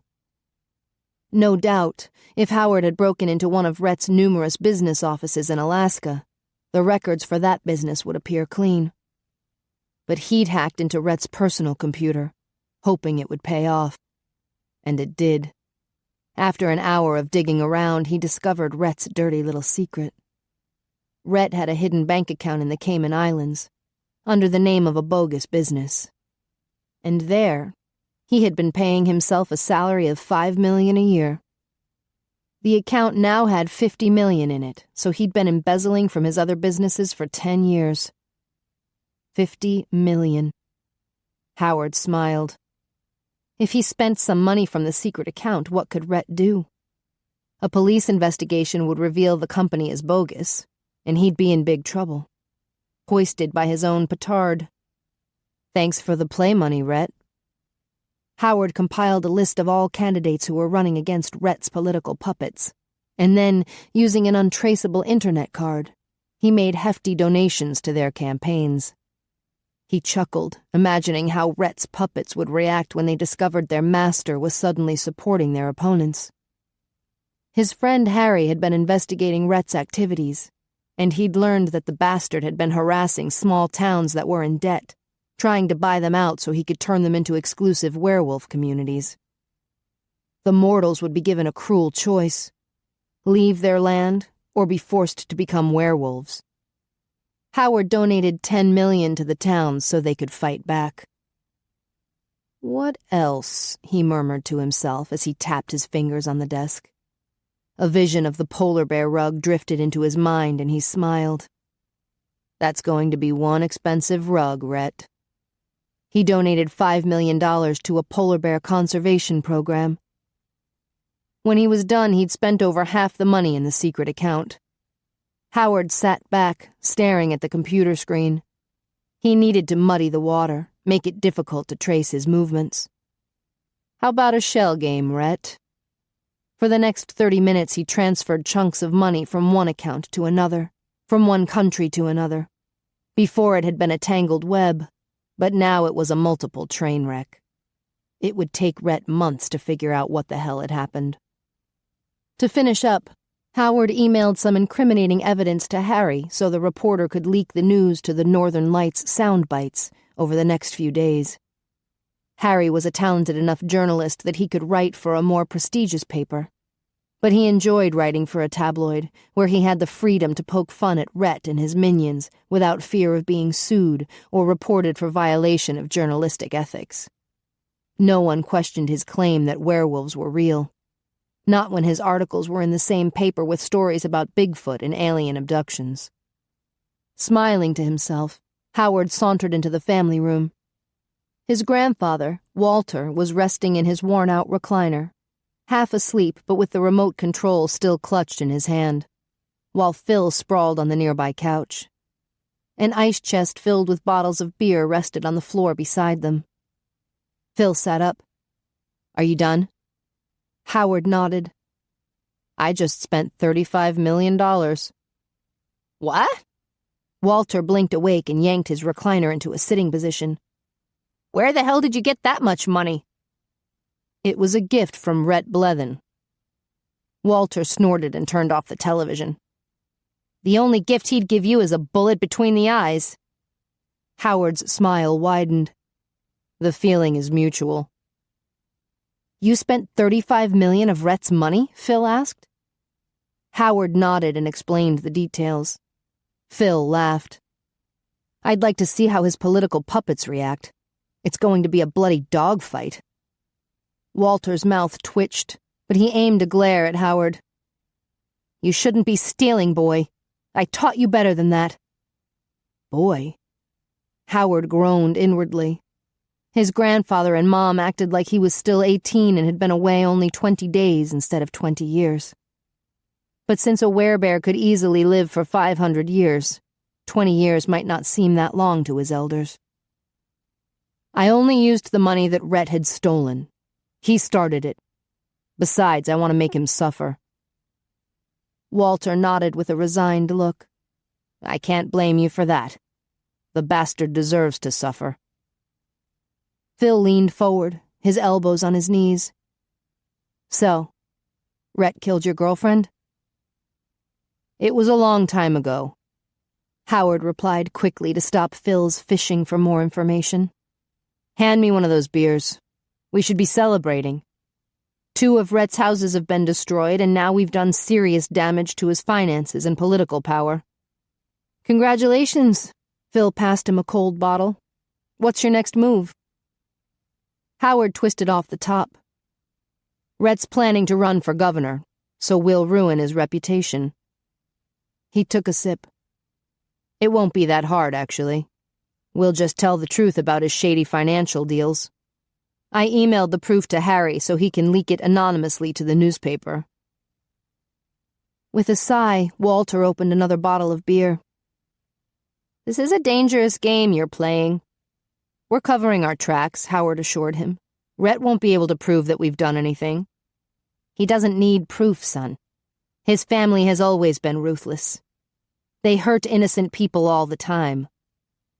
Howard's heart stilled in his chest for a few seconds. Had he made an error in his strategy? He'd assumed Rhett would react logically, searching for proof before he retaliated. But what if he flew into a rage and attacked the Werebear community? Red has so many enemies. I thought you would be safe as long as he had no proof. Walter regarded him sadly. All he has to do is think about who hates him the most, and he'll know it was you. Howard closed his eyes briefly. Damn. He'd let his hunger for revenge consume him to the point that he'd blindly assumed he could protect his people. You think Rhett will attack these islands? Phil asked. It's possible. Howard slumped into the easy chair next to his grandfather. I'm sorry, Grandpa. Walter shrugged. I thought about stopping you, but I'm tired of catering to those bastards. He drank some beer. What the hell? Red can come here if he wants. I've got a shotgun with his name on it. Howard frowned. They outnumber us. Let them try something, Walter growled. We're on a damned island. If they try to land a boat here, we'll blast them out of the water. Howard nodded. You're in a good defensive position. Post guards around the island and make sure no one lands without your approval. He groaned, thinking about all the innocent werebears in the community. I shouldn't have done this. Walter grunted and drank more beer. We should have done this 20 years ago, when Rhett's father threatened to annihilate us. What exactly happened 20 years ago? Phil asked. Nothing, Howard said quickly. Nothing? We thought you'd killed Rhett. Walter turned to Phil. The only way I could stop Rhett's father from attacking us was to banish my own grandson. He shook his head, frowning. I shouldn't have agreed to it. It wasn't fair to you. You did the right thing. Howard patted his grandfather's arm. You had the whole community here to protect. You couldn't put them at risk because of something I had done. Rhett deserved to die, Walter grumbled. When I think about what he did to that poor girl. It's over and done with, Howard interrupted, letting his grandfather know he didn't want to discuss Carly. Walter finished his beer, then clunked the empty bottle on the side table. It's not your fault, Howard. It's that damned curse. Howard groaned. Not that again. Whenever his grandfather had too much to drink, he blathered on and on about a stupid curse. There's a curse? Phil asked. Don't get him started, Howard warned him. It's a load of crap. It's our history! Walter gave him an indignant look. Are you calling our history crap? The curse is crap, Howard muttered. It's a cowardly way to dodge accountability. If the werewolves attack us because of the game I'm playing, then I take full responsibility. Walter shook his head. Our race has been dying out for generations, and we roamed the earth, suffering for 1,000 years, all because of the curse. It sounds interesting, Phil said. Oh, it is, Walter agreed, his eyes lighting up. It starts with the legend of how we came to be. Pass me another beer and I'll tell you all about it. With a groan, Howard leaned his head back on the seat cushion and stared at the ceiling. He'd heard this story 4 times in the last month, and about 1,000 times in his youth. It's a stupid fairy tale. Walter huffed as he opened another beer bottle. There aren't any damned fairies in our legend. We're descended from fierce warriors. Fine, Howard grumbled. But do us a favor and tell us the abridged version. There is no abridged version. Oh yeah? Howard interrupted, sitting up. We had a magical guardian who created us with some weird hocus-pocus, and then the jerk betrayed us. End of story. It's not the end until we find our guardian and get her to lift the curse, Walter insisted. Her? Phil asked. Your guardian is female? Howard snorted. She's non-existent. They were real. The guardians are real. Walter gulped down some beer and wiped his mouth with the sleeve of his flannel shirt. All right. Once upon a time. Told you it was a fairy tale, Howard mumbled. Walter glared at him. Once upon a damned time, there were 3 magical sisters. Guardians, we called them, for they guarded our village in Norway. The oldest was the guardian of the sea, 'cause she could talk to the creatures of the sea. The middle one was the guardian of the forest, and she talked to the woodland creatures. The youngest, the guardian of the sky, spoke to birds. Phil nodded. Cool. Eagles would warn the youngest sister if an enemy was coming over the mountain. Walter continued. And the birds of prey would attack them, scaring them away. If the enemy came by sea, the seals would warn the oldest sister. Then she would ask the whales to capsize the boats. Over the years, the village flourished. The 3 sisters had daughters who inherited their powers, and all was well for many generations. Till they all died of boredom, Howard grumbled. That's not how it goes, and you know it, Walter scowled at him. Howard stood and ambled toward his bedroom. I'm going to see if Harry got my email. But you'll miss the best part, Walter called after him. With a snort, Howard shut his bedroom door. The last thing he wanted to hear was how some magical guardian of the forest had created a bunch of berserkers. He wasn't sure how his ancestors had come into being, but it had happened over 1,000 years ago, so as far as he was concerned, it no longer mattered. He called Harry, and they discussed their strategy for ruining Rhett's reputation. 30 minutes later, he returned to the family room. Phil looked up from the couch, his eyes twinkling with amusement. You never told me you're a berserker. Howard arched an eyebrow at him. Do I look crazy to you?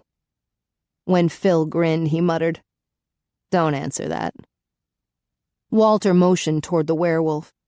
Phil agrees with me that if we find our guardian, we could convince her to lift the curse. Howard scoffed. There is no curse, and there's no guardian.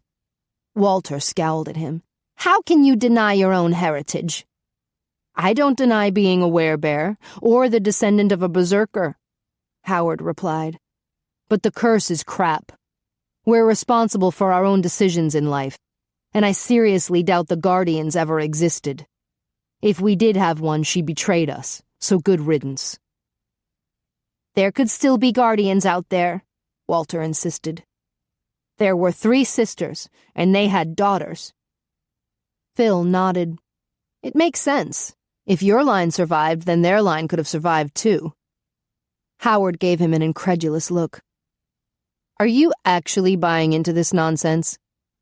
Phil shrugged. I know it's bizarre, but my ancestors have a weird history too. We were created by some Celtic wizards in ancient Wales. If my story is true, why wouldn't there be some truth to your grandfather's story? Exactly. Walter finished his beer and set the bottle down with a clunk. So all we have to do is find our guardian. Howard snorted. Fine. I'll put an ad on Craigslist. Wanted, single female willing to be guardian to a pack of grizzly werebears. Warning, former guardian murdered on the job. Yeah, that'll work. Phil chuckled. Even if some lady was crazy enough to respond, how would you know if she was an actual guardian? Howard shrugged. Who knows? It's a load of crap. You would know, Walter said quietly. How? Howard asked. Walter paused for a moment, considering. I'm not sure, but somehow you would know. Howard gave him a wry look. I'm not looking for an imaginary woman. How about a real one? His mother said from the doorway, her eyes sparkling with humor. But first, come and eat your supper. After their late supper, Howard went back to his room to check his email. Angus had sent a message demanding that he and Phil return to New York immediately. The mission in Mexico wasn't faring well, so Angus and Emma needed to go there and help out. That would leave Romatech and the school without security. Howard and Phil were supposed to report to the school by tomorrow night, no later than 10 o'clock. Howard paced about his room, considering his options. The guys in Mexico were his friends. He couldn't remain here if it jeopardized their mission. He also harbored strong protective instincts toward Tino and Sophia. He couldn't leave them and the other children at the academy unguarded. And then there was the payback game he was playing. The shit was about to hit Rhett's fan, and it might be better if he was far away when it happened. That way, Rhett might think one of his other enemies was responsible. A few hours later, Dougal came up from the basement, a bottle of synthetic blood clutched in his mechanical hand. "Angus left an urgent message on my phone." He looked at Howard and Phil. "I have to teleport you back tonight." Howard nodded. He'd already said his goodbyes to his mother and grandfather. As long as he had his laptop with him, he could continue the game against Rhett. "I understand." He swung his packed duffel bag over his shoulder. "Let's go."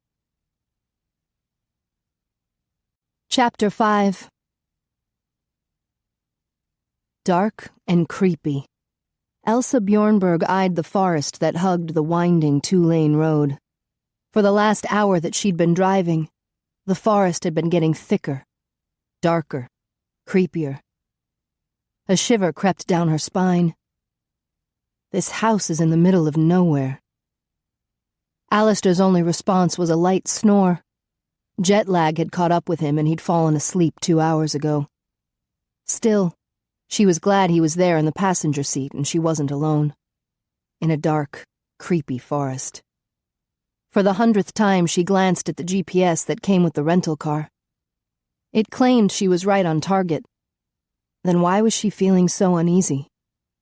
Another shiver skittered across her skin, raising the tiny hairs on the back of her neck. She turned on the heat. Ever since they'd entered the forest, she'd become increasingly on edge. Her nerves tingled as if she expected something to happen around the next bend. She glanced in the rearview mirror and gasped when a shadowy form moved across the road. Her heart lurched, then settled back down as she realized it was just a deer. Thank God it had jumped onto the road behind the car and not in front. With a tightened grip on the steering wheel, she glanced again at the rearview mirror. What the hell? There was a whole herd of deer in the road, looking at her. Her heart thudded in her chest. Too much caffeine. That had to be it. She glanced at the huge cup of coffee in the cup holder. She'd gulped it down to make sure she stayed awake. It had been a horribly long day, starting with their flight from London to New York City, a train ride to White Plains, and then a rental car for the trip to the foothills of the Adirondacks. They should have spent the night in Albany. They were both exhausted. But for some strange reason, the owner of the house had insisted on meeting them at 10 o'clock tonight, so they had pressed on to make the appointment. She'd felt fine for the first part of the drive. She loved to travel and see new places, and the Hudson Valley had been lovely. But then the sun had set, and they'd left the main road to enter a forest that seemed endless. She hadn't passed another car in over an hour. The road curved back and forth around the foothills, like a dark ribbon that had caught her and was pulling her deeper and deeper into the forest. Definitely dark and creepy. But oddly enough, she felt more excited than afraid. She felt compelled. She drove up a steep hill, cresting it just as the nearly full moon emerged from clouds. Moonbeams shot out, illuminating the forest before her as if an artist had painted the treetops with luminous silver. Her breath caught, and her foot lifted off the accelerator. For just a second, it felt as if time stretched out, as endless and ancient as the woods. It was beautiful. More than beautiful, it was home. She shook her head. Sleep deprivation was making her imagine things. She'd never lived in a dark and creepy forest. She'd always been a city girl. Alistair stirred in the passenger seat. "Sorry, love. Didn't mean to conk out on you." He rubbed a hand over his face. "It's bloody hot in here." "Sorry." She turned off the heat. "The forest was giving me the willies." He peered out the side window. "Blimey, where the hell are we?" Elsa smiled to herself. Whenever Alistair was half asleep, his Cockney accent slipped through. But as he became more awake, he sounded increasingly like Mr. Darcy. "The town of Cranville should be coming up soon, then it's another 10 miles to the house." "Excellent," Alistair stretched. "Perhaps the town will have an inn. You know, it might be hard to get supplies out here in the middle of nowhere. It could prove difficult, I give you that. But so far, all of our shows have taken place in metropolitan areas. I believe it would behoove us to try a different locale. Elsa's mouth twitched. He was now in full Darcy mode. He'd probably want to stop in Cranville for tea and crumpets. Well, if it would behoove us, then we'd better do it. I haven't been behooved in years. He snorted. Naughty wench. Ah, I see lights ahead. She slowed the car as they entered the town of Cranville. Most of the businesses were closed for the night. Aha! Alistair peered out his window. An inn. Of sorts. And it has vacancies. A bit rustic looking, but I've seen worse. He turned to face front and blinked. Where did the town go? That was it. Blimey! He cleared his throat. I dare say this location will be a challenge. With a smile, she nodded. She was used to challenges. It had been a challenge to work with Alistair at first. He was slim and fine-boned, and to be honest, prettier than her. The wardrobe department loved him because he looked so dapper and elegant in a designer suit. With her, they highlighted her size and shape, usually with shorts that displayed her long legs and tight t-shirts that hugged her chest. Short-sleeved t-shirts, since they always made sure that the strange red birthmark on her shoulder was covered. Alistair's sandy hair was always perfectly cut and groomed, while her long hair was so wild that the makeup artists had surrendered in despair and pulled it back into a ponytail. The end result? Alistair looked like he traveled in a chauffeur-driven Rolls-Royce, and she looked like she'd arrived in an old pickup truck. Even Alistair's movements were graceful, while she felt huge and cumbersome. At 6'2", she was 3 inches taller than Alistair, 4 inches taller than Oscar. In the very first episode of International Homewreckers, the writers gave her the nickname Amazon Ellie. It had hurt, but she had smiled and done her job. After all, where on earth could she get a better job than this? Traveling around the world, transforming ruined old houses into masterpieces? It was a dream come true. The show's producers loved the irony that the big tough guy on the show was the girl. That's why they had hired her. For the first time in her life, her size had worked to her advantage. She was a lucky girl. A very large and lucky girl. She sighed. Would there ever be a time in her life when she didn't feel large? Didn't feel like her entire identity centered on her size? Even the fan mail she received came from other large women who praised her, not for her building skills or talented woodwork, but for being bold enough to show off her size. As if she had any choice. No diet on earth could make her shorter. After another 5 minutes of driving, the GPS system guided her to take the next left. She turned onto an even narrower road. The forest crowded in, thicker than ever, darker, creepier. 3 minutes later, she turned right onto a gravel road. Tiny pebbles pinged against the underside of the car, and she slowed to a crawl. I think we'll have to surface this driveway. Alistair leaned forward as they came around a bend and the forest stopped. There it is. Elsa's breath caught. It was larger than she'd expected, and even more beautiful than the photo the owner had emailed them. It's magnificent. The 2-story gatehouse sat at the end of a circular drive. The forest had been cleared around it, but the yard was overgrown and wild. Look at the cupola on top, Alistair grinned. I love it. It reminds me of Monticello. Yes, Elsa nodded, smiling. It's very stately and elegant. She pulled to a stop parallel to the house and pointed at the floodlights on each end. They have a generator. That's good. Alistair peered out his window. Red brick, colonial, Federalist style. We've done just about every architectural style but that one. And it would behoove us to do something different, she added with a wry smile. Precisely. We need variety. He unbuckled his seatbelt. I can't wait to see the interior. When is the owner supposed to arrive? Elsa glanced at the clock before turning the car off. We have 10 minutes. He opened his car door. I need to make a pit stop in the woods, if you catch my drift, and then I'll take a look around. He grabbed a flashlight, then stepped out, his feet crunching in the gravel. Text me when the owner arrives. What was the name again? Shanna Dragonesti? Doesn't it seem odd that she wanted to meet us at night? Alistair leaned over to look at Elsa. I don't care, as long as she lets us do this house. I love it. He shut the car door, then jogged toward the side of the house and disappeared around the corner. Elsa surveyed the house, noting the simple but elegant symmetry. It was definitely a gem, a hidden treasure out here in the middle of nowhere. She took a deep breath and rotated her tired shoulders. What an endless day, and an endless forest. Her gaze drifted to the woods. Who would live way out here? Were the owners antisocial, or hiding something? A movement caught her eye. A deer had slipped from the forest and was enjoying the thick grass in the overgrown yard.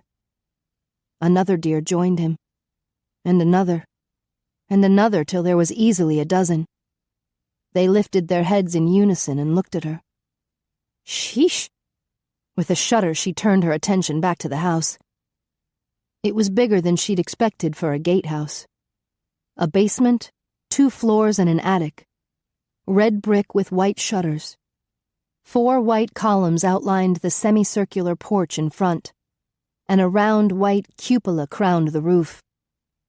The floodlights didn't quite reach the center of the house, leaving the area around the front door in shadow. Even if the interior was a disaster area, it wouldn't deter her and the guys. The house had beautiful bones. Once it was fleshed out, it would be absolutely stunning. Headlights flashed as a car entered the circular driveway. The owner was right on time. She watched in the rearview mirror as the car pulled to a stop behind her. With the glare from the headlights, she couldn't make out the driver inside. The car engine and lights turned off. The driver's side door opened. No one came out. Some movement nearby caught her attention. The small herd of deer was scattering into the woods. When she heard the car door slam shut, she glanced once again at the rearview mirror. Still no one there. Strange. She grabbed her cell phone from where she'd left it on the console. Alistair needed to get back here quick. A knock on her window made her jump, and the cell phone tumbled into her lap. Sorry, a blonde woman stood by her car window. Didn't mean to startle you. Elsa caught her breath. Where had this lady come from so quickly? I'm Shanna Dragonesti, but please call me Shanna. She grinned. I am so glad you're here. I'm a big fan. Thank you. Elsa grabbed her handbag from the back seat floor, slipped her cell phone inside, then opened the door slowly while Shanna moved out of the way. It's a pleasure to meet you. I'm Elsa Bjornberg. Oh, I know. Shanna's eyes widened as Elsa climbed out of the car. Wow. You must be over 6 foot. Elsa gritted her teeth and shut the door. Yes, I'm freakishly large. I'm so tall I occasionally suffer from altitude sickness. I'm 6'2". Shanna's eyes lit up. You're perfect. Huh? That wasn't the usual response. Elsa hitched her handbag onto her shoulder. Thanks. By the way, Alistair is here too. He's taking a look around. He's very excited about renovating your house. I am too. We think it has enormous potential. Oh. Shanna's smile looked strained. That's nice. Another odd reaction. Owners were usually bouncing with joy at this point. Elsa motioned toward the house. Can we take a look inside? Of course. Shanna glanced at her watch, then down the driveway. Hello, Alistair called out as he approached. You must be Mrs. Dragonesti. Shanna spun around to greet him. Oh my, it's Big Al. She shook his hand. I'm a big fan of your show. Please call me Shanna. Delighted to meet you, Shanna. Alistair turned off his flashlight. I just finished a quick exterior inspection, and I must say, I absolutely adore this house. I can't wait to start work on it. Shanna gave him a weak smile. Well, you might change your mind once you see the inside. She dug in her handbag and removed a set of old keys. Alistair gave Elsa a questioning look, and she shrugged. The owner seemed to be having second thoughts about them working on her house. Shanna climbed the steps to the front porch. I'm afraid the inside is a disaster. The electricity and plumbing don't work, and I think there are some birds living in the attic. Those are fairly common problems with an old house, Elsa assured her. We're accustomed to completely redoing the wiring and plumbing. And Oscar loves trapping birds, Alistair added with a smile. I see. Shanna unlocked the door and it creaked open. I have some extra flashlights here. She reached inside a basket by the door and handed one to Elsa, then took another for herself. Alistair clicked his on and gasped. Good Lord, Ellie! Look at the staircase! It's magnificent! Wow. She moved forward, running her flashlight beam up the elegant curve of the staircase. Look at that! Alistair aimed his flashlight straight up at the cupola. Stunning. Absolutely stunning. And this is a gatehouse? Elsa turned to Shanna. There must be a really spectacular main house somewhere nearby. Shanna winced. Well, yes. There's a mansion about 3 miles down the road, but it's a very private school, and under no circumstances can its existence be made public. That amount of secrecy seemed a bit odd. Elsa exchanged a look with Alistair. There would be no need to ever mention the school on our show. But it would be interesting to see the mansion, Alistair murmured. No. Shanna shook her head. No one can be allowed anywhere near it. It has troubled children. Juvenile delinquents. It wouldn't be safe for you to go there. Very strange. Elsa exchanged another look with Alistair. We'll be fine, Shanna, he insisted. We can post security guards here at night to watch over the supplies. We always do that when we work in metropolitan areas. Shanna glanced at her watch and bit her lip. I hope you didn't have any trouble finding the place. This is such a remote location. I'm afraid it could be terribly hard for you to get your supplies here. Was the owner just nervous, or was she trying to back out? Elsa took a deep breath and smiled. Please don't let that concern you. We don't think the location will be a problem. It will be a nice change for our show. I see. Instead of looking relieved, the owner looked more agitated. I sense you're having second thoughts, Elsa said gently. That's a fairly common reaction once people realize that their house will actually be featured on our show. There are privacy and financial concerns. Shanna sighed. There is a problem. I didn't think about it when I first contacted you. I was just so excited about you coming here. But when I discussed it with my husband and his colleagues, they pointed out some serious security and privacy issues I'd forgotten to consider. We would do our best to comply with your needs, Elsa assured her. I appreciate that, Shanna said. My husband and I work far away during the day, and we would never be able to do any interviews for your show. Our names would have to remain private, and we would have to use someone else to represent us. We've done that before, Alistair said. To be perfectly honest, the focus of the show is the house, not the owner. As long as your representative can meet with us during the day and doesn't mind doing an occasional interview, then we're fine with that. Well, I'm not sure if he'll agree to it. Shanna glanced at her watch once again. He was supposed to be here by now. If he agrees to represent you, will you let us do the house? Alistair asked. We can cover the cost of the renovation up to the amount of 50,000, and we won't go over that without consulting you. And we stand by all our work, Elsa added. We have to. Everything we do is thoroughly documented on the show. And we'll put it all in writing, of course, Alistair said. We'll turn this house back into the masterpiece it deserves to be. Shanna heaved a heavy sigh. It's so tempting. Believe me, I really want you to do it. I just haven't convinced. Her eyes widened. I hear a car coming. She must have awfully good hearing, for Elsa didn't hear anything. Shanna smiled at her. Howard's coming. He doesn't know you're here, so he's going to be totally taken by surprise. He's a huge fan. She dropped her flashlight in the basket by the door and hurried outside. Alistair sidled up close to Elsa. Are you getting strange vibes? She snorted. Tell me about it. She'd been getting them since they'd entered the forest. Something odd about the owner, Alistair whispered. But I really want to do this house. If the rep seems like a decent chap, I say we go for it. Elsa nodded. I agree. The house was very tempting. But the strange vibes were tempting, too. It was as if she'd caught a glimpse of a puzzle she was anxious to solve. She finally heard the sound of a car engine. Let's go. She returned her flashlight to the basket and peered outside. Alistair turned his flashlight off and joined Elsa by the front door. Howard! Shanna called out. Thank you for coming. Is there a problem? A masculine voice responded.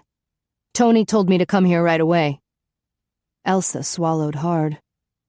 Whoever this Howard was, he had a sexy voice. Deep and powerful enough to make her insides quiver. She inched out onto the dark porch. Shanna ran forward to meet the newcomer who had parked an SUV down the driveway in a dark area beneath the trees. We're thinking of renovating this house. You won't believe who's here. Howard emerged from the shadows, partially lit by a floodlight. Elsa gasped. Blimey, Alistair whispered. He's bloody huge. Elsa pressed a hand to her chest as her heart thundered.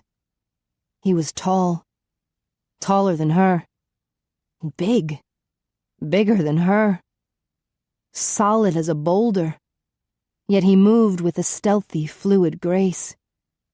She eased forward, waiting for him to enter fully into the light. Any second now. There. Her heart lurched up her throat.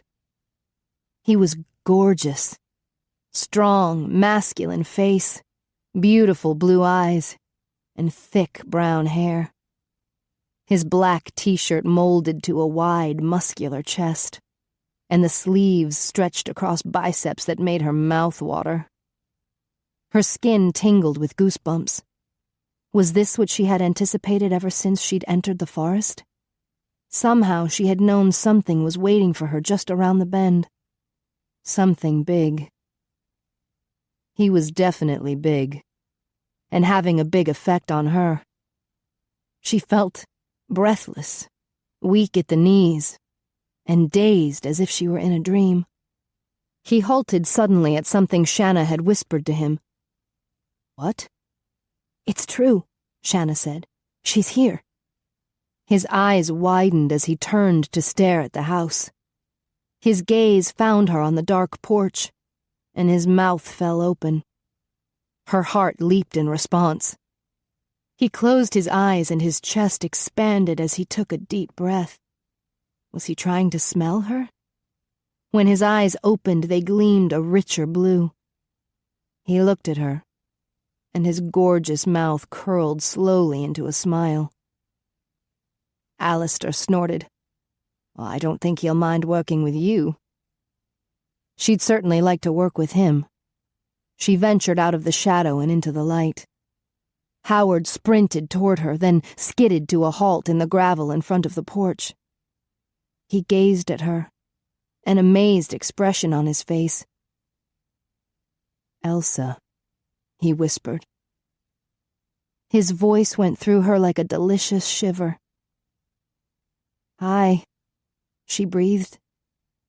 He continued to stare at her. Hi. How do you do? Alistair stepped forward, extending a hand. I'm Alistair Whitfield. Howard Barr. He glanced at Alistair, then focused once again on Elsa, forgetting to shake hands. It's really you. Yes. She licked her lips, suddenly as nervous as a schoolgirl. His gaze dropped to her mouth, then back to her eyes. Do you know how beautiful you are? Her heart melted. Too bad we don't have a camera rolling, Alistair muttered. I knew it, Shanna whispered, her eyes glistening with tears. So, do we have a deal? Alistair asked. We can renovate this house? Perhaps, Shanna answered, if I can convince my husband, and if Howard will agree to oversee the project. I will, he said, never taking his eyes off Elsa. He stretched a hand toward her. I'm very happy to meet you. Her heart fluttered. Howard. She placed her hand in his.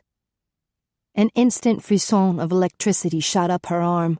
She gasped and stepped back, stumbling on the porch steps. Howard grabbed her by the upper arms to steady her. She cried out as a flame of heat seared the birthmark on her right shoulder. Are you all right?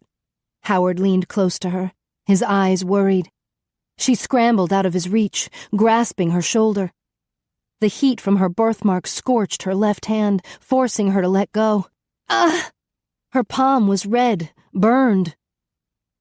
Oh, God, no. She curled her injured hand into a fist. It couldn't be real. Her aunt had always warned her this could happen, but she'd never believed it. She glanced at Howard, who was watching her with a confused look. Oh, God, no. Not him. He'd activated the curse. Chapter 6. What the hell had happened? He could have sworn she liked him, but now she was recoiling in horror. Elsa! Howard reached out to her, and she jumped back. Her handbag slipped off her shoulder and she grabbed it, wincing as if in pain. Are you hurt? He could still feel the heat stinging his left hand from when he'd touched her. Excuse me. She gave Shanna and Alistair an apologetic look. I need to make a personal call. She rushed down the steps, giving Howard a wide berth, then dashed to her car and climbed into the driver's seat. Alistair plastered a wide grin on his face. The poor girl is exhausted. We started the day in London, don't you know? It's been a dreadfully long day. Shanna nodded with a sympathetic smile, then glanced toward the car. I hope she'll be all right. Howard eased a little closer to the car. With his superior senses, he might be able to hear her phone conversation. It was wrong to invade her privacy, but damn it, he had to know what had happened. He couldn't strategize his next move without more information. Shanna, I do hope you'll allow us to renovate this house, Alistair said. It would be perfect for our show. Howard turned his head toward Alistair and Shanna so it would look like he was focused on their conversation. Aunt Greta? Elsa whispered urgently into her phone. I think it happened. You told me to call you immediately if my birthmark ever...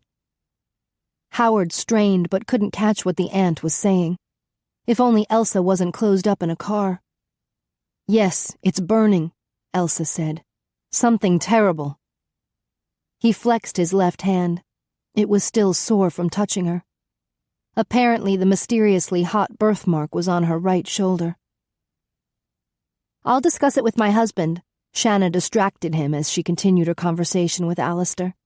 We'll give you an answer tomorrow night. Excellent, Alistair replied. Our biggest concern is the school down the road, Shanna added. We can't allow any mention of it, and none of your employees can go anywhere near it. Alistair nodded. Understood. Howard knew Roman and Angus wouldn't be pleased to have a production crew so close to the academy.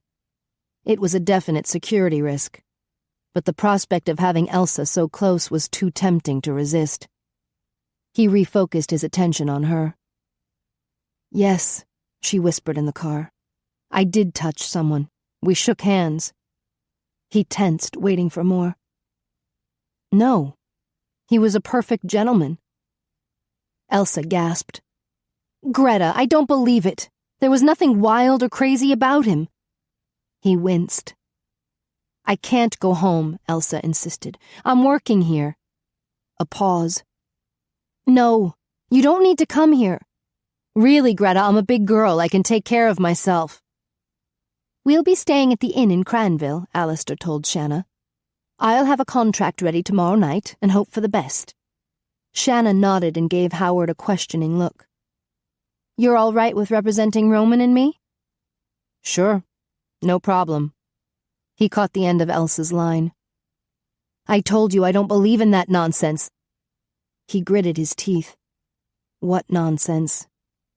Do we really have to make such a big deal out of this? Elsa asked. He seemed perfectly safe to me, and normal. Howard groaned inwardly. The truth was he wasn't normal, and if he pursued Elsa, he'd eventually have to tell her he was a werebear. Would she be able to handle it? Maybe, if she liked him enough. He could have sworn she had felt an attraction before his touch had caused her to burn. What the hell was that about? Elsa sighed. Okay, I'll try to avoid him. Yes, I'll be careful. I'll call you later. Bye. She lowered the phone to her lap, frowning.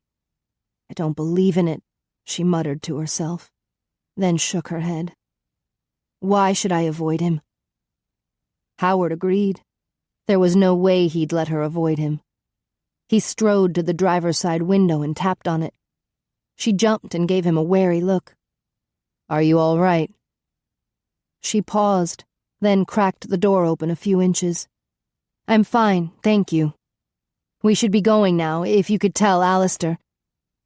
How is your shoulder? A fleeting look of shock crossed her face. I'm fine. I have a first aid kit in my truck. He motioned toward his SUV. I don't need anything. She dropped her phone into her handbag, refusing to look at him. We've put in a really long day, so Alistair and I should go. He glanced at Alistair, who was describing some of his plans to Shanna, in no apparent hurry to leave. I'll be right back. He jogged to his SUV to retrieve the burn ointment from the first aid kit. Here. He handed her the tube through the narrow crack in the door. You need to treat the burn on your shoulder as soon as possible. Thank you. She accepted the ointment, carefully avoiding any contact with his hand. How did you know? I touched you. He showed her his palm, still pink from heat. I felt it. She winced. I'm sorry, I didn't mean to hurt you. I don't know why it happened. Fate.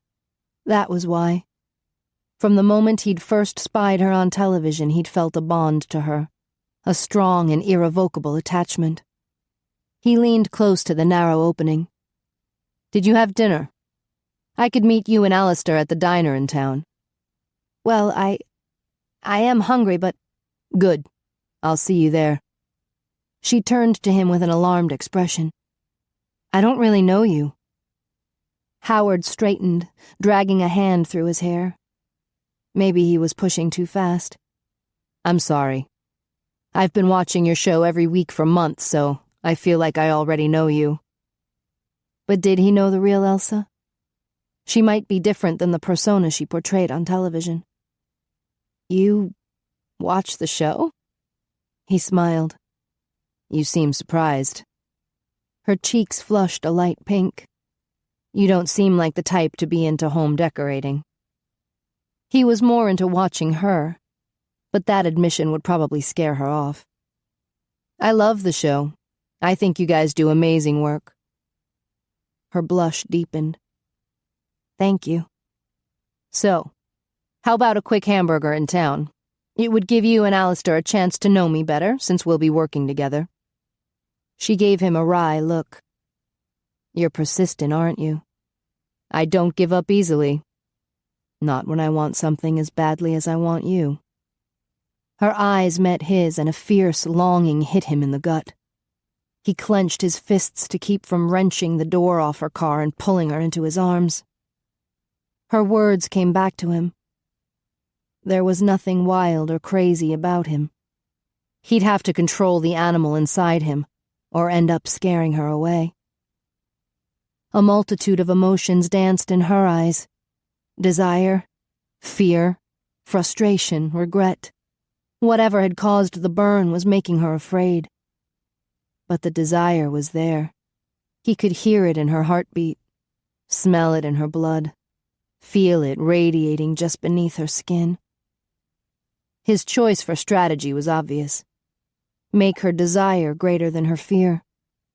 Give her so much joy and pleasure that she had no room for regret. Channel her frustration into more desire until she was burning for him. The bear inside him growled in anticipation. He smiled slowly. "I'll see you in about 15 minutes at the diner." She nodded, her cheeks still flushed. Then she turned away and tapped on the horn to get Alistair's attention. He shook Shanna's hand, then climbed into the car. Howard stepped back as Elsa drove away. Why did her birthmark burn when he touched her? Damn it. He'd better be able to touch her again without hurting her. "Well?" Shanna ran toward him, her eyes glittering with excitement. "What do you think?" "I think you're one hell of a matchmaker." She grinned. "She's perfect for you." "I'm grateful." He tilted his head. "But curious. How did you know?" Shanna's smile faded and she ducked her head. "Well, it's sorta a long story. Tino was missing you so much that he suggested I move some of your belongings to the school so you could live there with us. And then he mentioned some secret DVDs under your bed." Howard stiffened. "You looked through my stuff?" "Tino said you were watching adult DVDs with a girl and 2 guys named Big Al and the Hammer." He snorted. "As a responsible parent, I had to check it out." She flashed a smile at him. "But it all worked out for the best, right?" "You should have trusted me." "I know.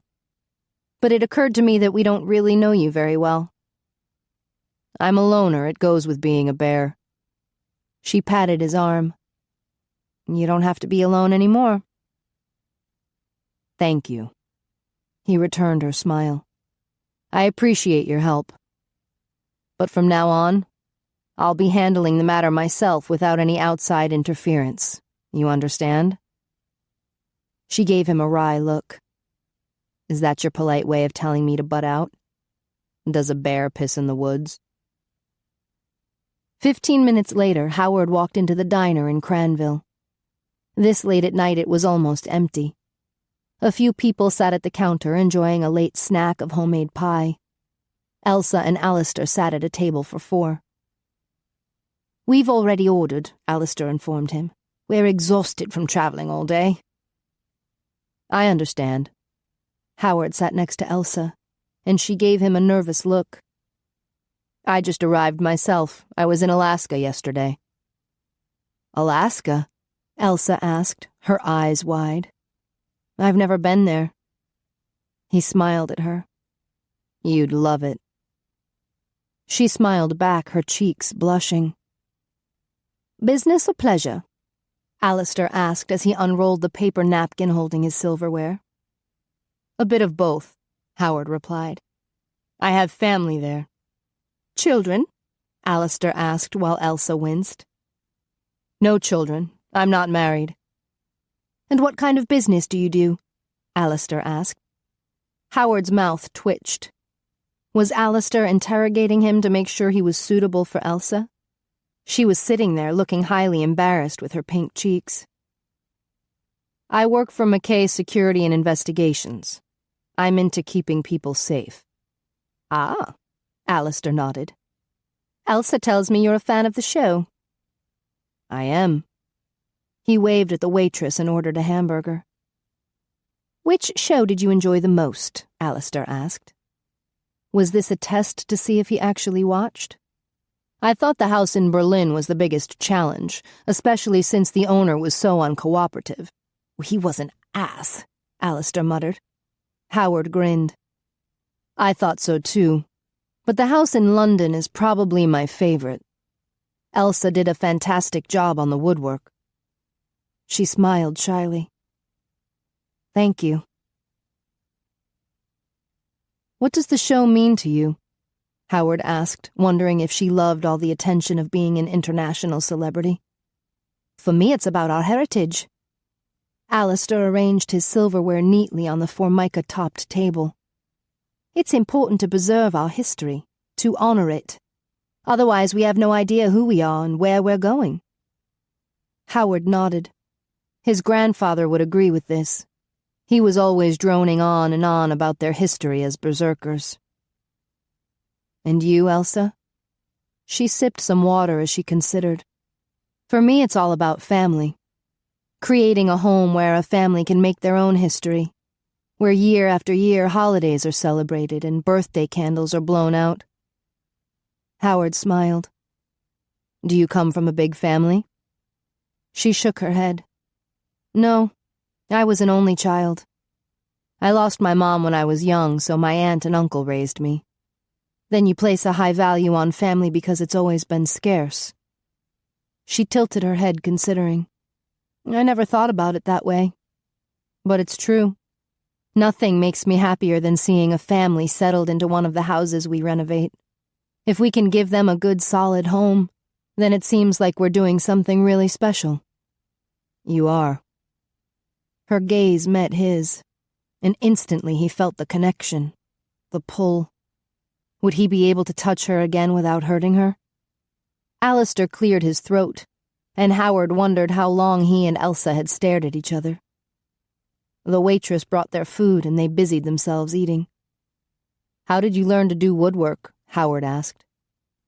Elsa swallowed her bite of hamburger. I learned from my Uncle Peter. It was his hobby. She sipped some more water. He passed away about a year ago. I'm sorry. She shrugged. I miss him, but I'm forever grateful to him. He was a builder by profession and taught me so much. My aunt is an interior designer, so I grew up surrounded by sawdust, paint, and carpet samples, and swatches of fabric. Alistair wiped his mouth with the paper napkin. My family was into construction, too. It gets into your blood. Elsa nodded.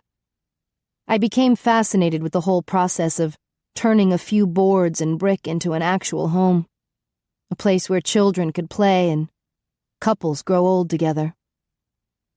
Howard smiled. This was the Elsa he'd fallen for on television. She was genuine, real, and he was going to pursue her in earnest, if he could touch her without hurting her. After paying for dinner, he followed them outside. I'll go get us some rooms. Alistair headed across the street to the motel office. He's leaving me alone with you. Howard smiled at Elsa. I must have passed inspection. She snorted. Alistair considers me his little sister. A rather big little sister. Not too big to me. She gave him a puzzled look. He stepped closer. Can I see you again? I'm sure we'll see each other often at the house. That's not what I meant. He reached out to touch her arm, but she moved back. Does your shoulder still hurt? A little. I should go to my room and put some of that ointment on it. Thank you for dinner. She stepped off the sidewalk to cross the road. Elsa. She glanced back. Aren't you curious? Don't you want to know what will happen? He extended a hand toward her. Frowning, she turned to face him. Why would I ask for more pain? Maybe it won't hurt this time. It hurt before. It's too big a risk. It's too big a loss if we give up on our future. She scoffed. What future? You're the most beautiful woman I've ever met. I really want to see you again. He was tempted to tell her they were somehow connected, but he didn't want to frighten her.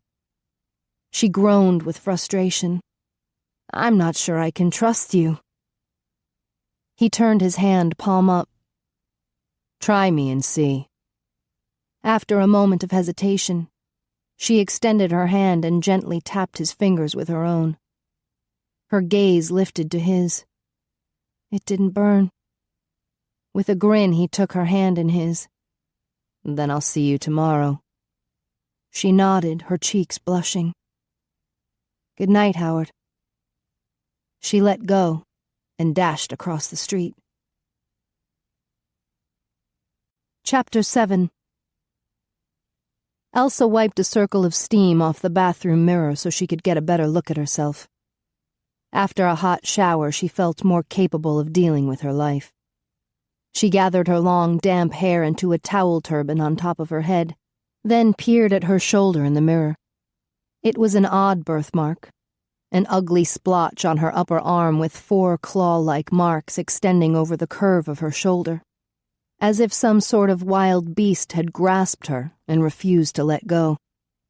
It had returned to its usual dull maroon color, but earlier when she'd examined it in the restroom at the diner, it had glowed a brighter red. The mark had always embarrassed her, especially in her teenage years, making her reluctant to wear tank tops or swimsuits. But it had never caused her physical pain before, not until she'd touched Howard. What was so special about him? She snorted. What wasn't special about him? He was big and gorgeous.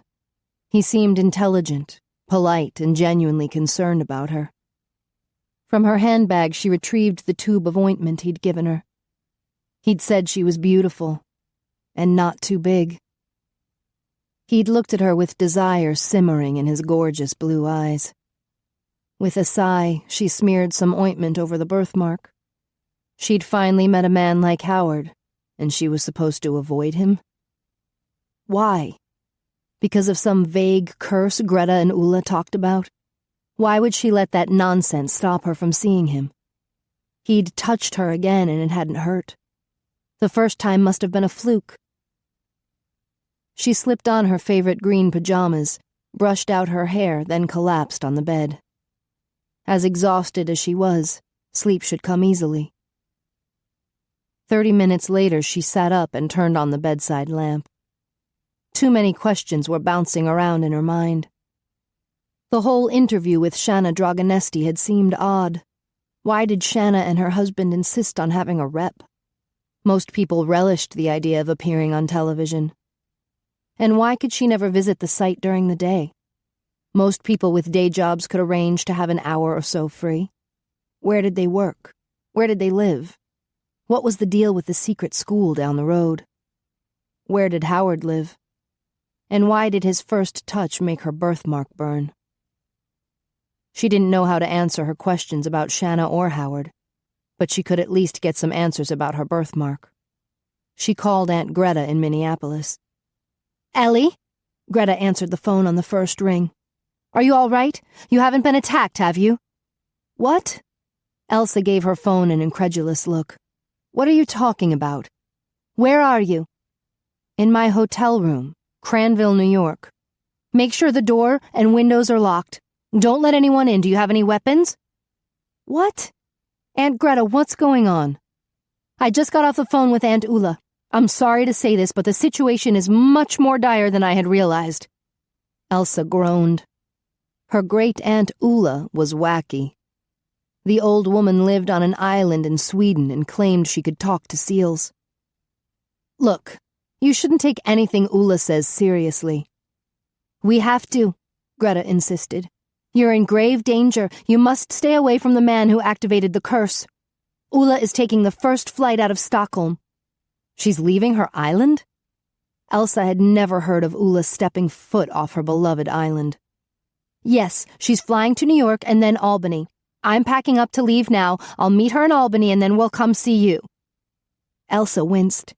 "You have to stop her. You don't need to come here. The whole thing was a mistake. I touched the guy again and it didn't burn at all." Greta gasped. "You touched him again?" "We shook hands after dinner." "You had dinner with him when I told you to avoid him?" Greta let out a long groan. "Why didn't you listen to me?" "I told you before, I don't believe in this nonsense." "Well, it believes in you." Greta muttered a curse. "I'm leaving as soon as I finish packing. I'm going to drive so I can bring Peter's hunting rifle and shotgun." "What?" "Thank God I kept them after he passed away." We're going to need them. You're in grave danger." Elsa jumped to her feet and paced across the small hotel room. Uncle Peter had been an avid hunter, but Greta and Ulla were a couple of hopeless amateurs. "The entire state of New York will be in danger if you're roaming around with weapons, not to mention the fact that you could be breaking some laws. I'll keep them unloaded and in their case in the trunk. Don't worry about us. You're the one in danger." "I'm fine. You're overreacting. The second touch didn't hurt at all. It's the first one that counts. I know you don't believe in the curse, but it's real." Elsa gritted her teeth. The stupid, imaginary curse was real enough to have caused her pain over and over again. Her mother had been so afraid of it she'd accidentally killed herself. Her great-aunt Ulla was so afraid of it that she'd packed Elsa up at the age of 7 and shipped her to the States to live with Aunt Greta in Minneapolis. Elsa had lost her home, her country, her mother, all because of the curse. Hot tears stung her eyes. "I am sick and tired of this stupid curse. It only has power over you because you believe in it." "Of course I believe in it," Greta cried. "I lost my mother because of it. And my only sister, your mother." Elsa's vision blurred as more tears gathered. It was fear that had killed her mother. Nothing but stupid fear. But what had happened to her grandmother? Greta's mother. This was the first time she'd heard anything bad about her. No. She didn't want to get sucked into this make-believe fantasy world. "There's no curse." Greta heaved a long sigh. "I know it's hard to believe. That's why we're coming to see you, so we can explain it to you in person.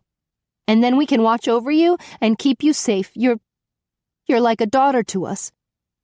A tear tumbled down Elsa's cheek. She shouldn't have yelled at her aunt for her crazy beliefs. Greta and Ulla were the only family she had. "You know I love you both. I'm just so frustrated. I don't know what's going on, and I need some answers." There was a pause. Then Greta continued. "We never told you very much because we didn't want to burden you. Or frighten you. It was already hard enough on you having to adjust to a new country and new language, especially with those vicious children being so cruel to you." Elsa rolled her eyes. "Gee, thanks for reminding me." She'd been a full foot taller than the other kids in elementary school, and too shy and uncomfortable with English to defend herself. That was when she'd acquired her first disparaging nickname, Ellie the Elephant. Her schoolmates came up with a new one in junior high they were especially proud of, Elsie the Cow. She wondered if those same people now enjoyed her new name, Amazon Ellie. "We thought if we moved you to the States you would be safe," Greta continued. "The curse would be broken and you would never have to know." "Know what?" Greta sighed. "All right. I'll try to explain a little. You know how I have a birthmark on my shoulder that looks like a bird? And Ulla has one shaped like a fish?" Elsa rubbed her eyes. "Yes." "Your grandmother had the mark of an animal paw on her shoulder. The 3 different marks have always been passed down the women in our family." "Lucky us," Elsa muttered. So she had inherited her ugly birthmark from a grandmother she'd never known. "As long as each birthmark has a living host, the other women in the family are left unmarked. Your mother was the youngest, so she didn't have a birthmark. And she was so happy when she was pregnant with you, knowing that you would be free from the marks and never burdened with the curse." Elsa swallowed hard. "But I do have a mark." "Yes. Unfortunately, your grandmother died before you were born, and the animal paw mark passed on to you. Your mother, well, she didn't handle it well. Our mother's death and then your birth with the same mark on your shoulder. So she started drinking and accidentally drove her car off a bridge in the middle of the night." Elsa closed her eyes briefly. She'd only been 3 years old at the time, so she didn't remember much. "Didn't I have a father?" I'm sure you did. But your mother never told us who he was. Someone she met in college, I guess." Elsa sighed. At the age of 27, she'd already lived longer than her mother had.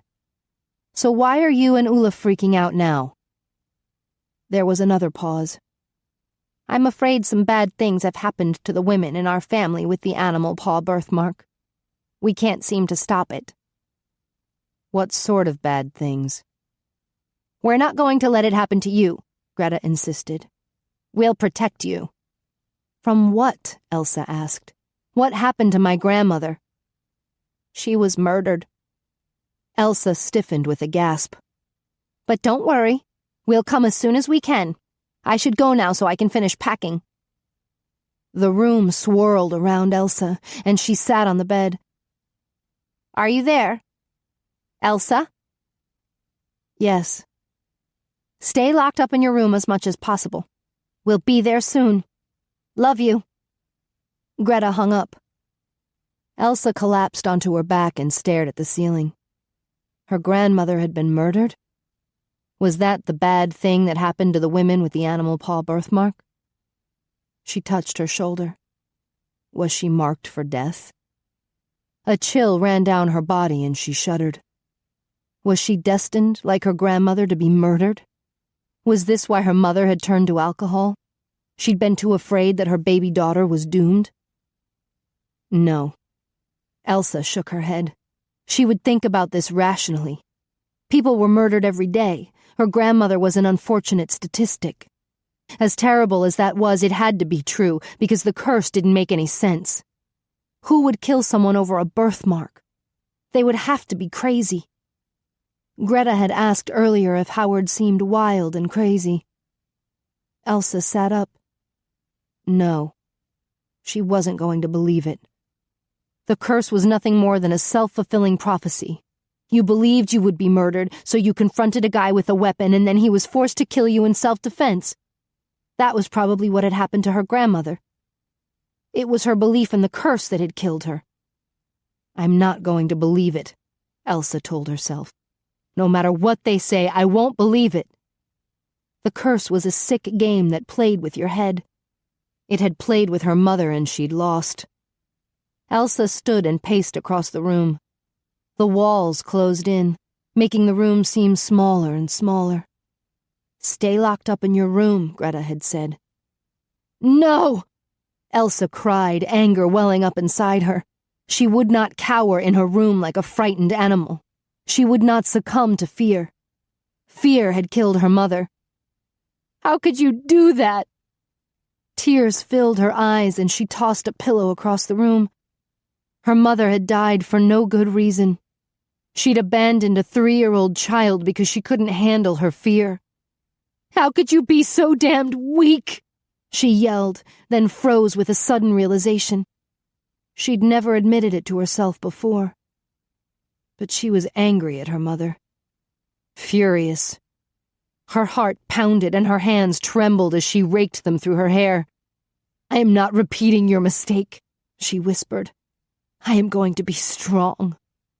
I'm going to go on with my life and my job, and nothing is going to stop me. She turned to look at herself in the mirror above the vanity. There is no curse. Chapter 8. Howard was having trouble concentrating on his report at the Dragon Nest Academy. He'd risen early to familiarize himself with the grounds, stable, gymnasium, and huge mansion that housed the school and dormitories. He and Phil were the only security guards at the school now, and Howard had taken the day shift. Phil preferred staying up at night since he was married to a vampire. Angus and Emma were already gone, having teleported to Mexico the night before to assist with the mission there. Dougal had teleported Phil straight to the school, but Howard had asked to be teleported to the Dragonesti house in White Plains, where he'd left his SUV. He'd packed up the rest of his belongings, including his stash of DVDs under the bed, and made arrangements for his furniture to be shipped to the school. Then he'd driven to the school, arriving later than expected. He'd been immediately instructed to go to the gatehouse. And there, he'd met Elsa. Now he couldn't think of anything else. Her image kept filling his mind. Her wild mane of hair, her forest green eyes, her scent so sweet and fresh like a spring rain. Get a grip. You're acting like a silly young cub. He had a job to do. He glanced around the office, then started a list of supplies he would need. A file cabinet. The main office had files on every student and teacher, but he wanted his own copies. He also needed a secure place to store rifles and handguns. Every student over the age of 15 should be trained in firearms so they could be called into action in case the school ever came under attack. Ian had been in charge of security before this, and he and Angus had always assumed the school was safe as long as it was secret. In Howard's experience, the Vamps tended to be too lax in their security measures. Probably because if things got too dicey, they could simply teleport away. But he was a firm believer in always being prepared for the worst-case scenario. He made a note to check the kitchen and make sure they had a supply of water and food that would last 6 months if necessary. And, damn it, they needed donuts. He wrote that down and underlined it 3 times. He'd had a rude surprise this morning when he'd discovered there were no bear claws in the kitchen. How can a man work without donuts? He'd been forced to drive into Cranville at the crack of dawn to pick up 4 dozen. The donut shop had been across the street from the motel, and he'd spotted Elsa's rental car parked in front of one of the motel's 16 rooms. Even from across the street he could catch a hint of her scent, fresh as a forest in springtime. It had been awfully tempting to knock on the door. He'd almost left a box of donuts on her doorstep, but a deer was close by, munching on the flowers in the pot beneath her window. The donuts might not survive. And he might appear too desperate. He'd practically begged her last night to see him again. With a muttered curse, he loaded the donuts into the passenger seat of his SUV, then ate 2 dozen of them on the drive back to the school. It was now 10:30 in the morning. Time for a coffee break. He settled at the desk, a box of donuts nearby and a cup of coffee in his hand as he checked his email on his laptop. A message from Harry. Howard, the news is hitting today. See the link. He clicked on the link and it took him to the online version of Northern Lights Soundbites. The headline, Rhett Blethen donates millions to unlikely candidates. Sweet. Howard bit into a donut and read the article. Rhett had to be livid. By now, he'd probably checked the disaster area that had once been his bank accounts. He'd probably also discovered more than half of the money gone from his embezzling account on the Cayman Islands. Howard chuckled and finished his donut. The office door cracked open and a little face peered inside. With a smile, he stood. Tino! Howard! The little boy jumped inside, a wide grin on his face. You're back! He strode over to the boy and wrapped his arms around him. You're up early. I couldn't stay in bed, not when I knew you would be here in the office. He tousled the boy's blonde curls. Want a donut? Yes, I haven't had one in weeks, not since you left. Howard feigned an appalled look. That should be against the law. He strode over to the console and glanced back to find Tino mimicking his long-legged stride. With a grin, he grabbed a bottle of water and some napkins and set them on the desk. I missed you, Munchkin. I missed you, too. Tino climbed into the chair in front of the desk, but his chin barely reached above the surface. Hop down a second. When Tino did, Howard stacked a few reams of paper on the chair, then deposited the boy on top of them. He grabbed a donut from the box on the desk, then placed it on a napkin. Tino grinned. Thanks. He stuffed the donut in his mouth. Howard sat behind his desk and closed his laptop. So, how have you been? Bored. Tino licked his fingers. Can I have another one? One more. Howard placed another donut in front of the little boy, then helped himself to one. My mom was so excited last night. Tino struggled with the top of his water bottle, so Howard unscrewed it for him. She said you got to meet your dream girl. Really? Tino nodded and drank some water. She said it was magical. Really? It wasn't? Tino bit into his donut. How did your mother know about Elsa? I told her. Howard sipped some coffee. You told her about my secret tapes? Yes. Do you know what secret means? Yes. Tino stuffed more donut into his mouth. It means you don't tell anybody. His eyes widened. Oh. Indeed. Tino gulped down his donut. Are you mad at me? Howard smiled. Just remember that a man should always respect another man's privacy. Tino nodded. Okay. He licked his fingers. When are you going to teach me chess? You said you would. Howard finished his donut. There wasn't much going on at the school in the morning. Most classes didn't begin until late afternoon, and then they ran into the night to accommodate the teachers who were undead, or the children who could only attend class after their undead parents teleported them to school.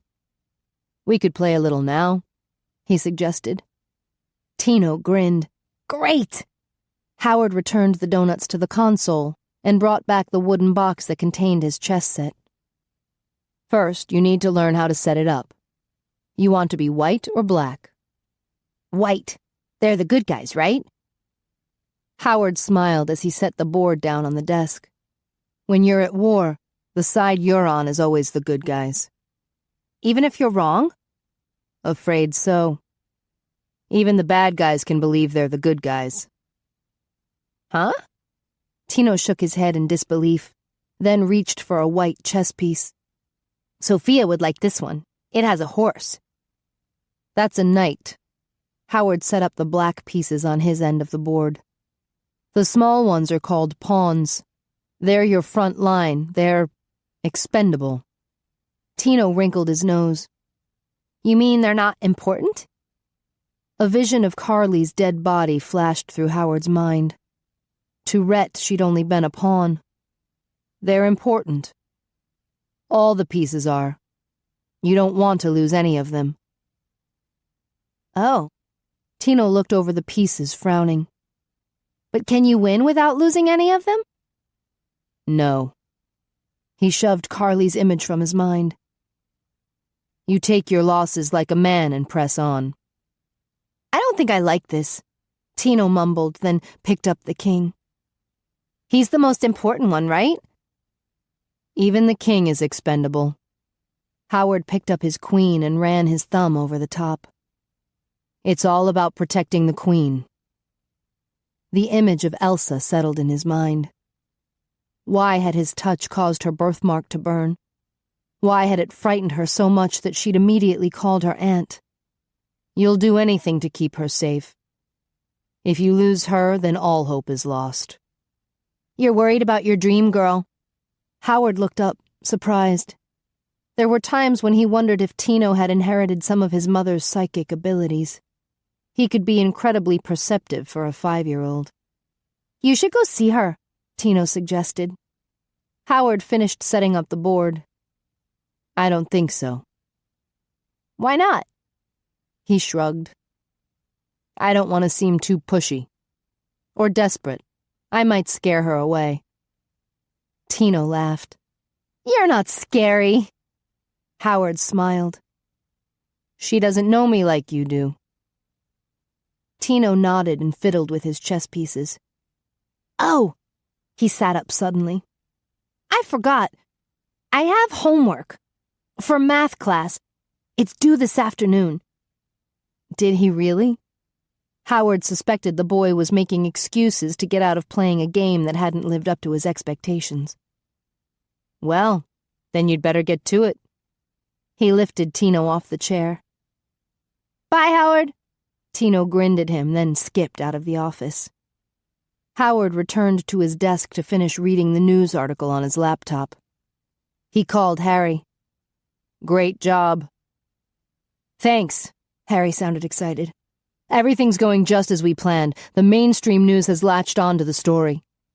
Really? That's good. Yeah. Rhett's in town today and the reporters are all over him like vultures. He's denying he made the campaign contributions, but the candidates are saying he did and they can prove it. He's got a deer-in-the-headlights look, which is really funny on a wolf. Harry laughed. I'll send you a photo. Good. Howard wished he could personally see Rhett having an anxiety attack, but it was better if he was far away. Out of sight, out of mind, hopefully. I'm running an article tomorrow on how he's harassing those bankrupt towns, Harry continued, and I've got 3 more exposés after that. He'll never be able to run for office once I'm through with him. Great, but be careful, bro. Keep it anonymous. Don't worry. My editor agreed to leave off the byline. Harry paused. Then his tone turned serious. I started investigating what happened to our dads. Howard blinked. Why? It was a fire, a lightning storm. That's what we were told. But we were so young at the time we never questioned it. Harry sighed. I checked the records, and there was no storm that night. Howard stiffened. If the fire had been man-made, then their fathers were murdered. I'll see what I can find out, Harry said. Okay? Howard gritted his teeth. Do it. Are you sure? Alistair hesitated on the front porch of the gatehouse. I'll be fine here, Elsa insisted. There's no point in both of us going. All right, love. I shall return with a sandwich forthwith, or whatever sustenance I can find. He headed to the rental car. Cheerio. Mustard, no mayo, Elsa called out, then waved as he drove off toward Cranville. He'd been wily enough last night to wheedle an extra key from Shanna, and they had spent all morning taking photos and documenting problems they found in each room.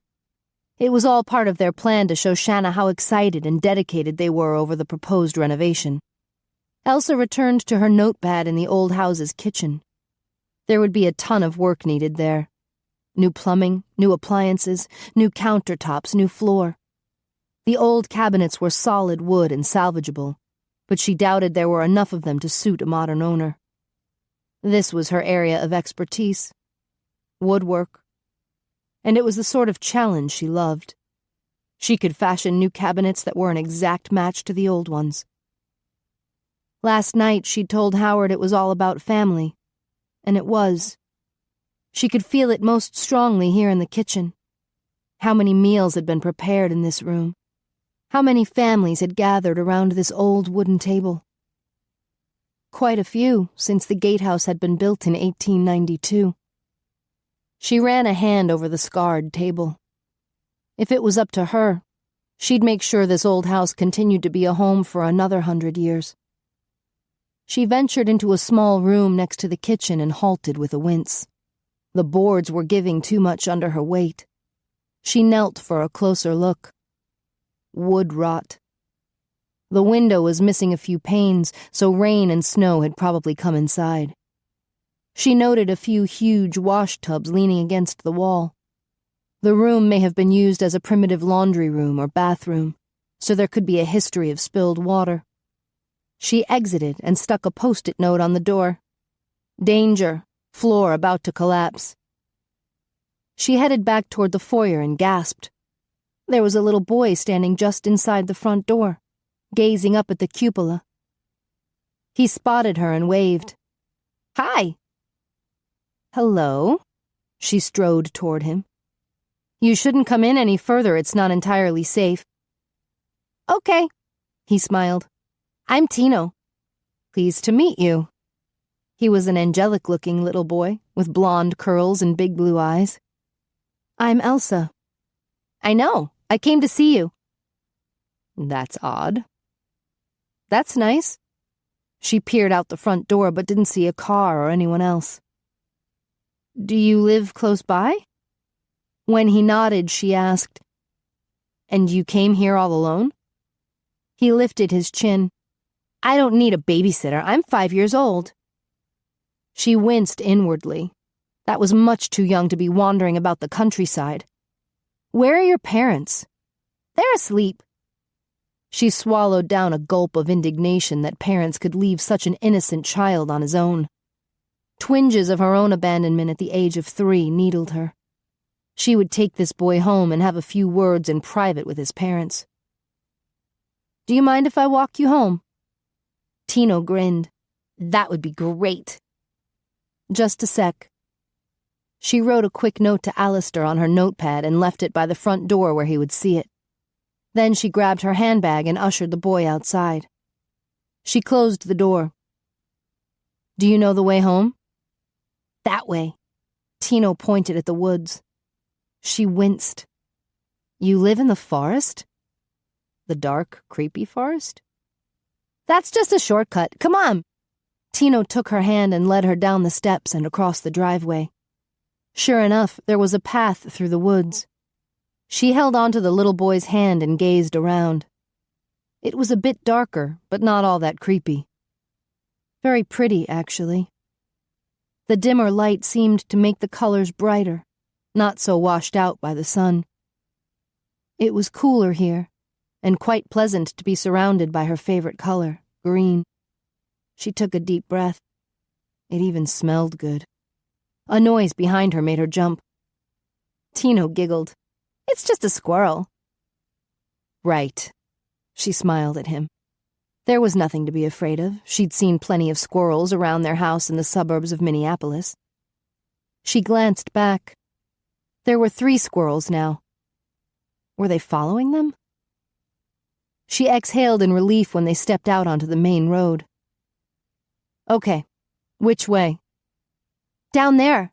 Tino let go of her hand to point. She started walking beside him. Wasn't the school Shanna had warned them about down this road? And she'd promised to never go near it. Maybe the little boy lived somewhere on the way. "How far do we go?" Tino shrugged. "A few miles, I think." She halted. "You walked miles?" "No." "Then how did you get here?" He wrinkled his nose as if searching for an answer. "I'm special." She smiled. "I'm sure you are, but that doesn't really explain how you got here."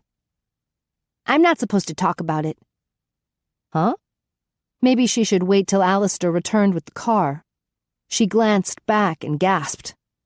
A small herd of deer was on the road, along with 6 squirrels and rabbits. They were all looking at her. Tino laughed. "I think they like you." Her skin prickled with goose flesh. I wouldn't know why. "Maybe they want you to sing to them," he suggested. "Like Sleeping Beauty." She snorted. "I'm more like Fiona, I'm afraid." "But you have blonde hair like Sleeping Beauty, and you're not green." She smiled. No one had ever compared her to a willowy princess before. "I'm a bit on the large size." "You're smaller than Howard." Her smile faded. "You know Howard?" "Sure. He's a really nice guy. He feeds me donuts and plays games with me. I like him a lot. You would too if you got to know him."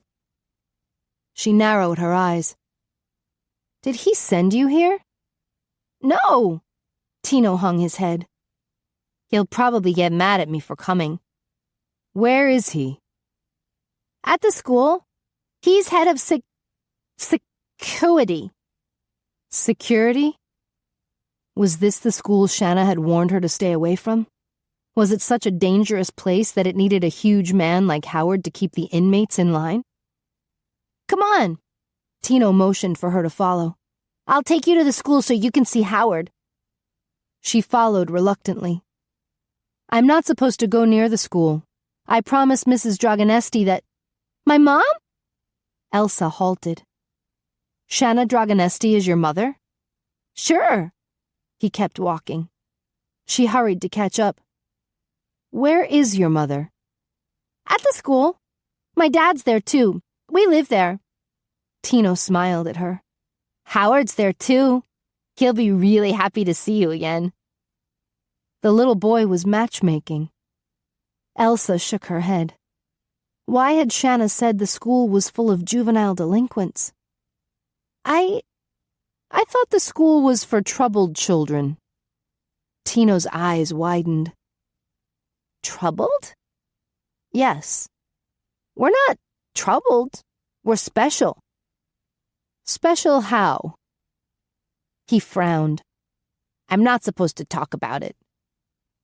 This was getting more and more strange, but it was all part of the puzzle she'd sensed the night before. a puzzle she wanted the answers to. She glanced back. The animals were still there, following them at a distance. I thought your mother said she worked during the day. Your father, too. Oh, Tino nodded. Yeah, that's right. Earlier he'd said they were sleeping. What do your parents do? Mom is a dentist and my dad is a scientist. Tino smiled proudly. Mom says he's a genius. He invented fake blood. Synthetic blood? That's it. He nodded, smiling. He cloned it from real blood, and he made me and Sophia, too. Sophia? My little sister. She's special, too. And you all live at this school? That Shanna wanted to keep secret? A secret school in the middle of nowhere with a brilliant scientist who made special children? It sounded like something out of a sci-fi movie. Are there any other special children? Tino nodded. My Aunt Caitlin just had 2. Twins. And Tony and Olivia will have their babies soon. Elsa's skin chilled. And do all these women live at the school? Yes. Marielle's going to have a baby too, but she didn't need a turkey baster like the other ladies. What? Elsa stumbled, then kept walking. That's what Connor said. He said he was able to do it the old-fashioned way, but that made Tony and Olivia mad. Tino shrugged. I don't know why. I like turkey. Where is this Connor? He's on a secret mission. Elsa took a deep breath. Good Lord, this was starting to sound like an X-Men school for children. And when you say that you're special, do you mean you have special talents or skills that normal children don't have? Tino wrinkled his nose, then nodded. She gulped and came to a stop. What on earth was she getting into? I don't think I should go to the school. Your mother told me not to. And her aunt had warned her to stay away from the man who'd made her birthmark burn. She turned, but found the road blocked with animals, all looking at her. She dragged a hand through her hair. Damn. Oh, look! Raccoons! Tino moved toward them. She grabbed him. Don't! They might carry disease, rabies or something. Tino looked up at her, his eyes wide. You're trying to protect me? Yes, of course. He smiled. I know why Howard likes you so much. You're just like him. He keeps me safe, too. Does he? He'd mentioned last night that he kept people safe. But could he really be trusted? When he was the one who'd made her birthmark burn? Howard's been keeping me safe all my life, Tino said. He's a really nice guy. Is he special like you? Tino scratched his head. Well, sorta. The animals suddenly scattered. What happened?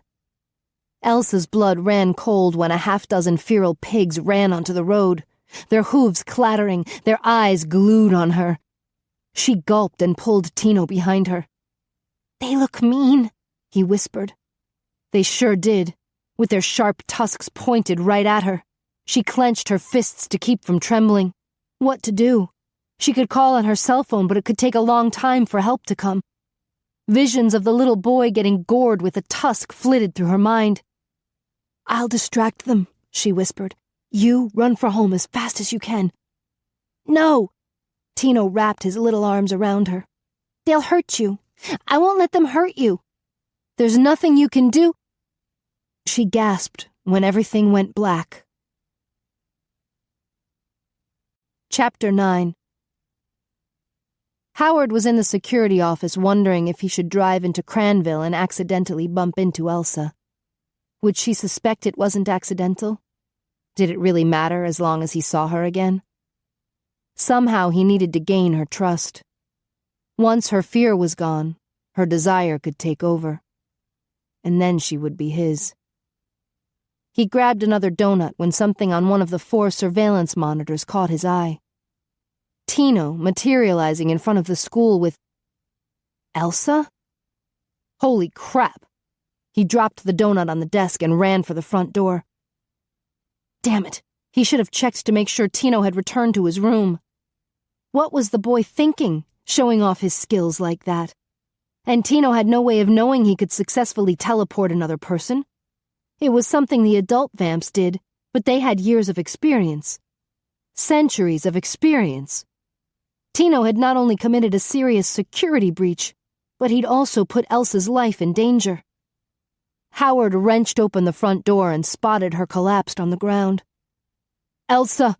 He charged down the steps and skidded to a stop beside her. Are you all right? She blinked up at him, a dazed look on her face. He scowled at Tino, who knelt on the other side of her. What have you done? You know you're not... He stopped when he noticed the tears in Tino's eyes and the trembling of his little chin. Are you all right? What happened? I don't know, Elsa whispered, but I think he saved our lives. Alarmed, Howard looked at her pale face and then the tear rolling down Tino's cheek. Don't worry. You're safe now. He patted the boy on the shoulder. Can you walk, big guy?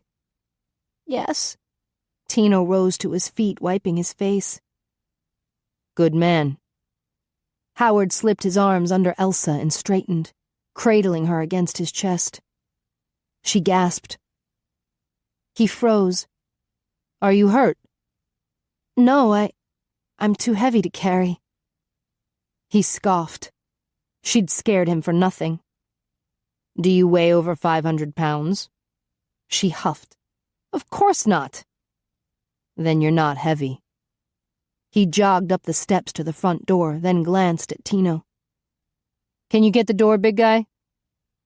Tino smiled, apparently liking his new nickname. Sure. He pulled open the door and followed them inside. Elsa gave Howard a sour look as he carried her down the hall.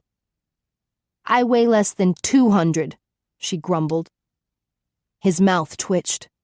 She felt solid and strong, but soft and womanly at the same time. And her scent was driving him wild. I think you're perfect. Her face flushed a pretty pink. Where are you taking me? To the clinic to check for injuries. I'm fine, really. I was just a little dizzy when... She gave Tino a worried look. I need to know what happened. So do I. Howard stopped in front of the clinic. According to the hours posted on the door, the nurse was on lunch break now. That was lucky. Tino was guilty of a serious security breach, and Howard wanted to keep the matter as private as possible. The door was unlocked, so Tino was able to open it. Howard looked around as he carried Elsa inside. There was a row of 5 beds, then an office in the back with a window. He peered through the window and spotted medical equipment in a locked medicine cabinet. Are you going to put me down? Elsa asked softly. Do I have to? His gaze locked with hers. Her eyes searched his, reflecting the confusion she had to be feeling. He leaned closer, studying her. Yes, he smiled. The desire was still there. She looked away, her cheeks pink. He set her carefully on a bed. Do I need to check you for injuries? No. She glanced at him, then mumbled, unfortunately. Stifling a grin, he sat on the bed next to hers. So, tell me what happened. I think you should tell me. How did I magically appear in front of the school? Start at the beginning, Howard said. What were you doing with Tino? She sat up with an impatient huff. I was walking him home from the gatehouse. He turned to Tino, who was standing between the 2 beds looking guilty. You went to the gatehouse? Alone? He ducked his head. You wouldn't go see her, so I thought I should bring her here. Howard sighed. More matchmaking. You are definitely your mother's son, aren't you? Tino considered that solemnly, then nodded. Yes. He shifted his weight. I wanted to do like you and come up with a strategy. Strategy? Tino nodded. And everything was going just like I planned except for the animals. There was a bunch of them following us. On the road? Howard asked. Woodland creatures might cross a road, but they rarely traveled down it en masse. He turned to Elsa. What kind of animals? How many? She shrugged with an exasperated look. Deer, rabbits, squirrels, a few raccoons, maybe 30 in all. But then they all ran into the woods. Tino waved his arms dramatically. And these huge pigs came out with big tusks like elephants. Feral pigs? Howard sat up. How many? About 100, Tino exclaimed. About half a dozen, Elsa said quietly. Howard jumped to his feet and strode to the door. Ever since his trip to Alaska, he and his inner bear had been eager to let loose a can of whoop-ass. I'll take care of them. What? Elsa stumbled out of bed. But I need some answers. How did I get here? He paused at the door. The age-old question. How did we get here? There are several theories. I'm serious, she swatted his arm, but he only smiled in return. We'll talk when I get back. He stepped into the hallway. She grabbed his arm. You're not going after the pigs, are you? They're dangerous. I don't want them close to the school. We have some young children here. He glanced at Tino. Why don't you take Elsa to the cafeteria for lunch? Tino nodded, smiling. Okay. Howard smiled back. The little boy had probably saved their lives. Amazing that at his young age, he'd managed to teleport another person. He tousled Tino's curls. You did great, big guy. Tino beamed with a wide grin. He turned to Elsa, who was watching him with worry in her eyes. Will you wait for me? She gave him an exasperated look. I need some answers. I understand. Although he had no idea how he was going to explain. It would be difficult for sure. Taking care of the feral pig seemed easy in comparison. Wait for me. He ran toward the front door. Elsa barely tasted her grilled cheese sandwich. She'd called Alistair to let him know she'd be late returning. He'd wanted to know what was going on, and she hadn't known what to tell him. It was all too bizarre. Tino sat beside her, obviously enjoying his meal. He looked like such a normal little boy, but he wasn't. He'd grabbed her around the waist, and a second later, they'd appeared in front of the school. She should be completely freaked out over Tino, but she wasn't. Not when she was so worried about Howard's safety. He'd run outside without any weapons. How could he handle a bunch of feral pigs without a weapon? She dropped her paper napkin onto her plate, giving up on the pretense of eating. When do you think Howard will be back? I don't know. Tino offered her a chocolate chip cookie. You want one? She shook her head, and he wolfed it down. I want to thank you for rescuing me from the pigs. He nodded and reached for another cookie. They were big and scary. Yes. What you did to get us here, it was one of your special skills? He dunked a cookie into his glass of milk. I guess so. You're not supposed to talk about it? He shook his head. And I'm not supposed to do it in front of strangers. He stuffed a dripping cookie into his mouth. Tino, she rubbed him on the back. I won't tell anyone. Ever. You saved my life. He smiled, and a drizzle of milk ran down his chin. I had to. You're Howard's dream girl. Really? Was that what he called her? She rose to her feet, struggling against a growing sense of panic. What was he doing outside with those pigs? I think I'll wait for him by the door. I'll go with you. Tino grabbed another cookie off the plate and followed her into the hallway. You like Howard, don't you? Was it so obvious a child could see it? I'm just worried about him. She headed toward the large foyer. It was spectacular with its marble floor, large staircase, and ceiling 3 floors high. Alistair would be jealous that she'd seen it without him. Hello? A woman called as she slowly descended the staircase with another woman. Hi, Tony. Hi, Olivia. Tino called out to them. This is Elsa. She's Howard's dream girl. Elsa winced.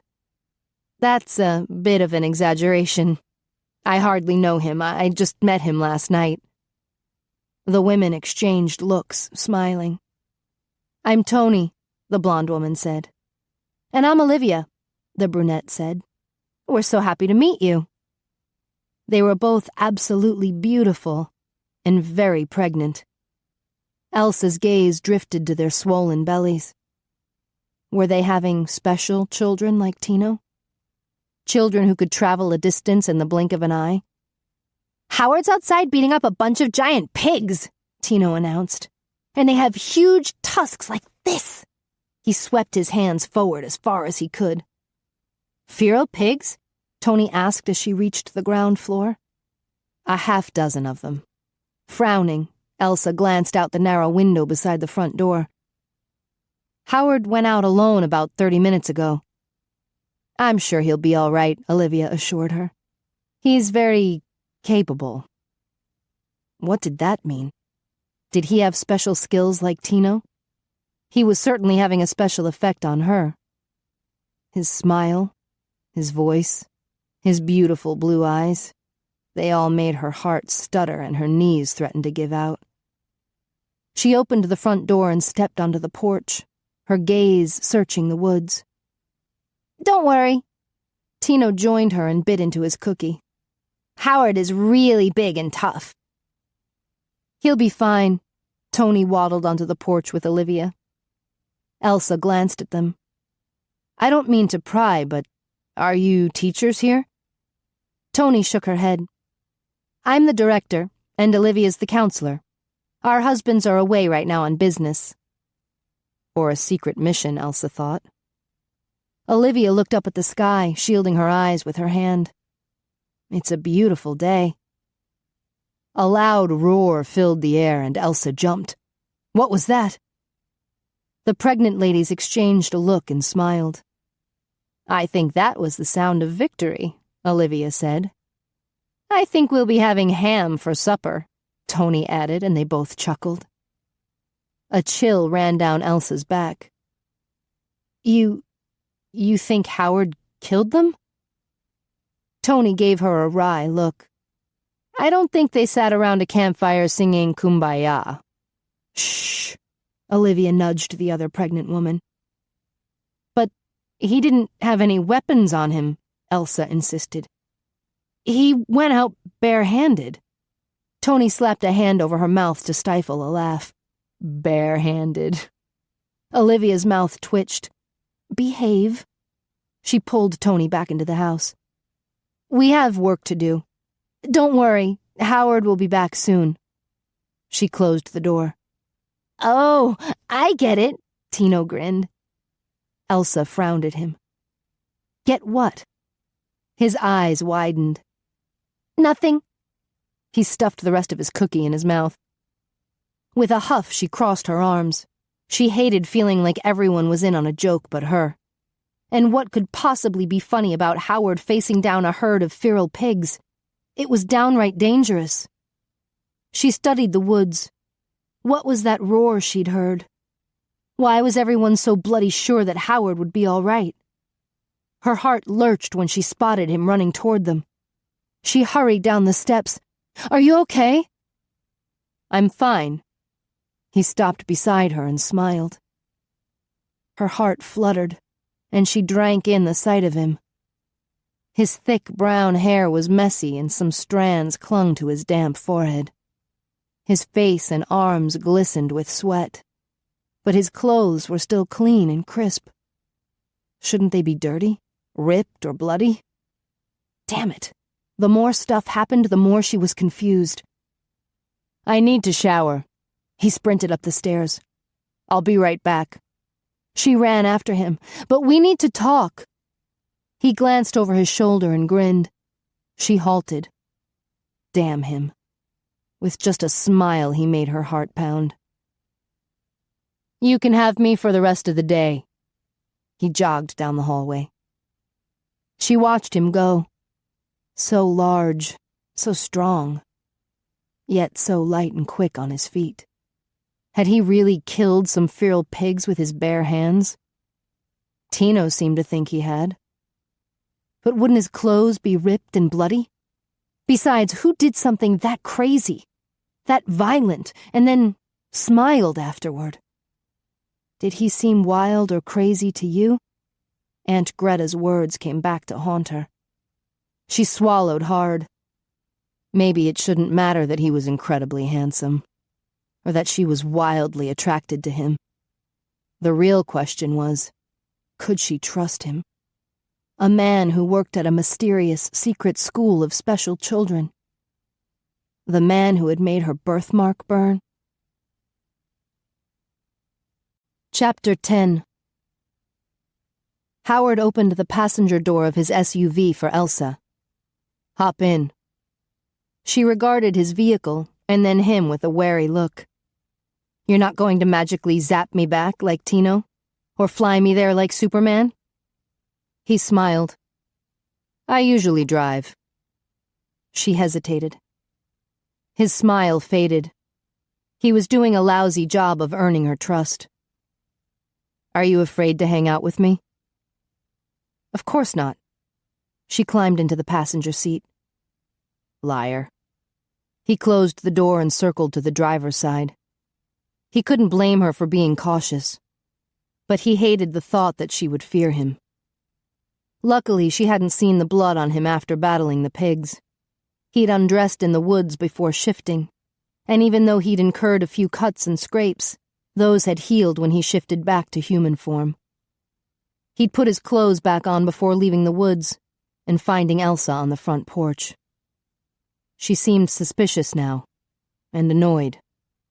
He'd showered and dressed as quickly as possible, but she'd been forced to wait on him, and wait on the answer she wanted so badly. He shoved his damp hair off his forehead. The truth was, the pigs could have waited. He had deliberately delayed his talk with her.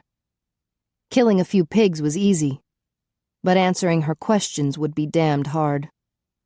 It was his job to protect the vamps and their secrets. If he did his job well, he'd tell her nothing. But then he would never gain her trust. He would lose her. What a mess. He'd desperately tried to come up with a strategy while in the shower. His decision? Play offense instead of defense. He climbed into the driver's seat and started the engine. "Where to? The gatehouse or Cranville?" She buckled her seatbelt. "The gatehouse. I called Alistair and he's waiting for me there." "All right." Howard headed down the driveway to the main road. She shifted in her seat to face him. "Are you going to answer my questions now?" "Will you answer mine?" Her eyes widened with surprise. "What do you mean? I'm not involved in anything weird." "No? Why did your shoulder burn when I touched you?" I don't know. It was your birthmark that burned, right?" She stiffened. "How did you know that?"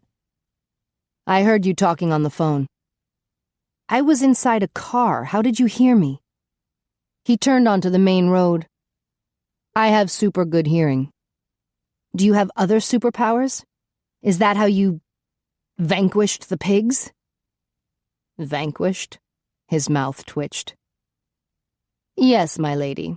I vanquished the mighty foe in yonder forest." She glowered at him. "Don't mock me. I'm having trouble dealing with the fact that you apparently killed some poor defenseless animals with your bare hands. I have no idea how—" "Defenseless?" He shot her an incredulous look. "They had huge tusks, and they outnumbered me." Damn. He had thought she would be impressed. "It wasn't easy, you know." "Then you admit it. You actually killed them?" He shrugged. "It's part of my job."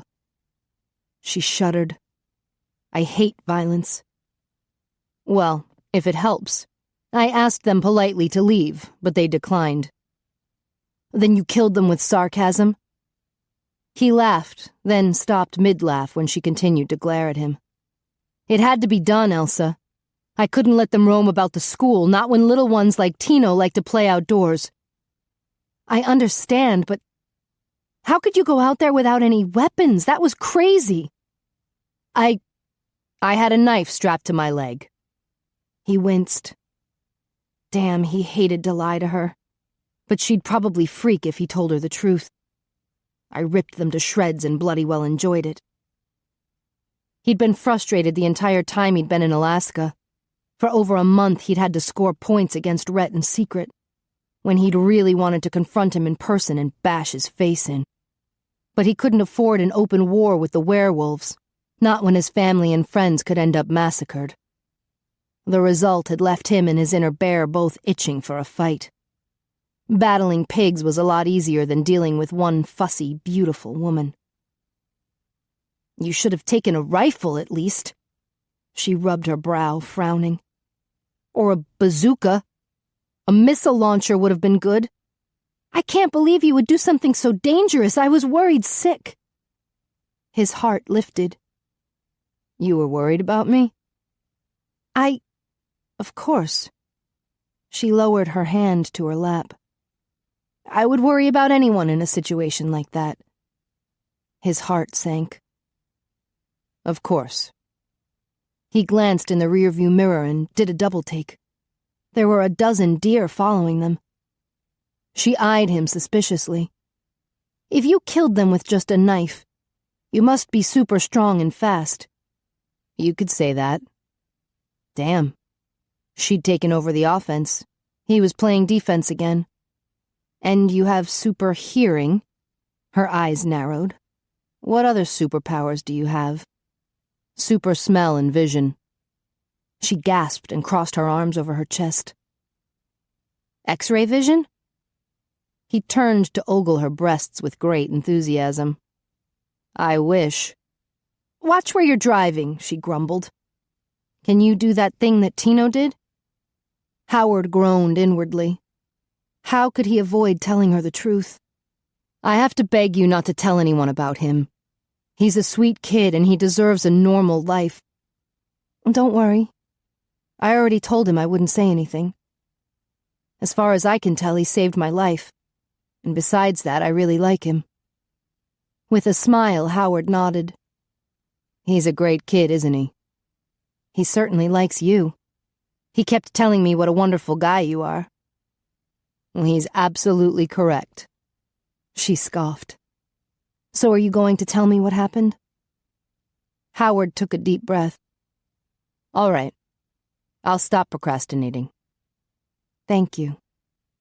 He glanced at her, wondering how she was going to handle the truth.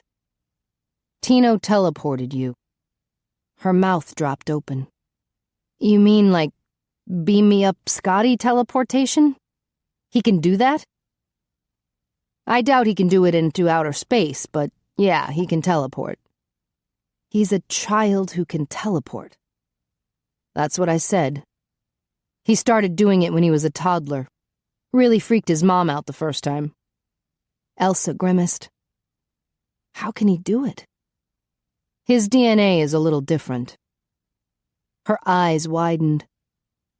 Because of his father, the mad scientist? Roman isn't mad, Howard winced. How did you hear about him? Tino told me. He said Shanna was his mom and his father was a scientific genius. They're good people.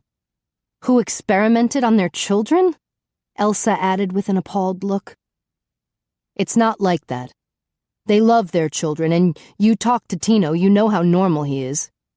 There's nothing normal about teleportation, she shook her head. It's hard to believe. If it hadn't happened to me, I don't think I could believe it. He saved your life. I know. It's amazing.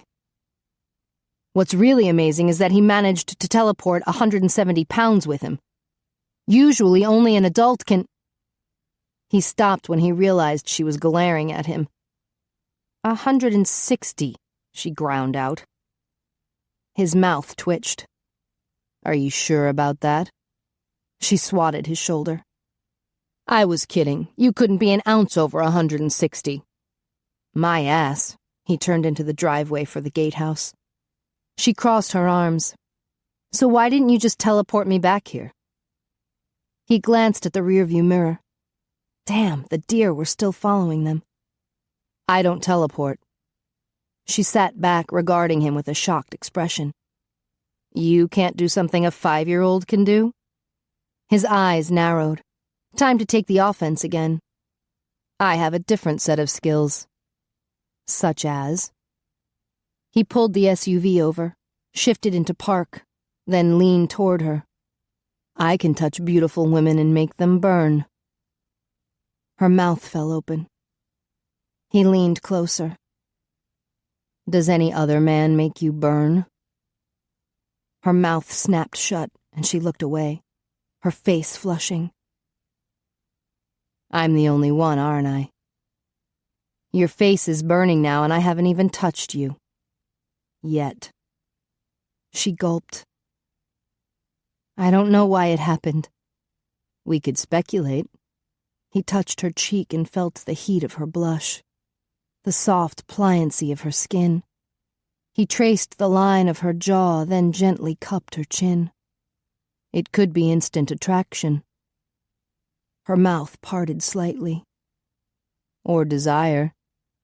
He ran his thumb over her lower lip. She drew in a shaky breath. He lifted his gaze to her forest green eyes. Or it could be something even stronger, a feeling that we were destined to meet, destined to be together. Her eyes searched his. Do you really believe that? From the first moment I saw you on television, I was drawn to you. I felt attached to you. When her eyes widened, a sudden thought popped into his mind. What if he sounded like a crazed fan? She'd already accused him before of being crazy. He lowered his hand and sat back. You probably get fan mail like that all the time. Not really. Still blushing, she fumbled to open the passenger door. I should get back to work. Howard climbed out. I'll walk you back. It's not necessary. She hurried toward the house and waved as Alistair peered out the front door. Have dinner with me tonight, Howard blurted out. When she glanced back with a wary look, he quickly added, Alistair, too. We can celebrate you guys signing the contract. Alistair rushed down the stairs. Did Shanna agree? I don't know for sure, Howard confessed. But the Shanna I know has always been able to convince her husband to do what she wants. Excellent, Alistair grinned at Elsa. We shall be delighted to dine with you tonight. Right, love? She shot Howard an annoyed look. Damn. His offensive play may have been too offensive. He'd have to try a different strategy tonight. See you later. Elsa was relieved when Alistair launched into another of his long, amusing anecdotes. Howard seemed to be enjoying the stories, but she hadn't said 2 words over dinner, and that was the way she wanted it. She was going to remain calm and aloof, even though she wasn't. She wouldn't let Howard suspect she was attracted to him, even though she was. Because it was ridiculous to be this attracted to a man she'd just met the night before. The man who had activated the curse, even though she didn't believe in such nonsense. Of course, after this afternoon, she might have to adjust her definition of nonsense. Last night, she would have considered a 5-year-old boy who could teleport a bunch of nonsense. What was going on at that secret school? What other secrets was Howard hiding? He had admitted he couldn't teleport, but she had no doubt he possessed other powers. I can touch beautiful women and make them burn.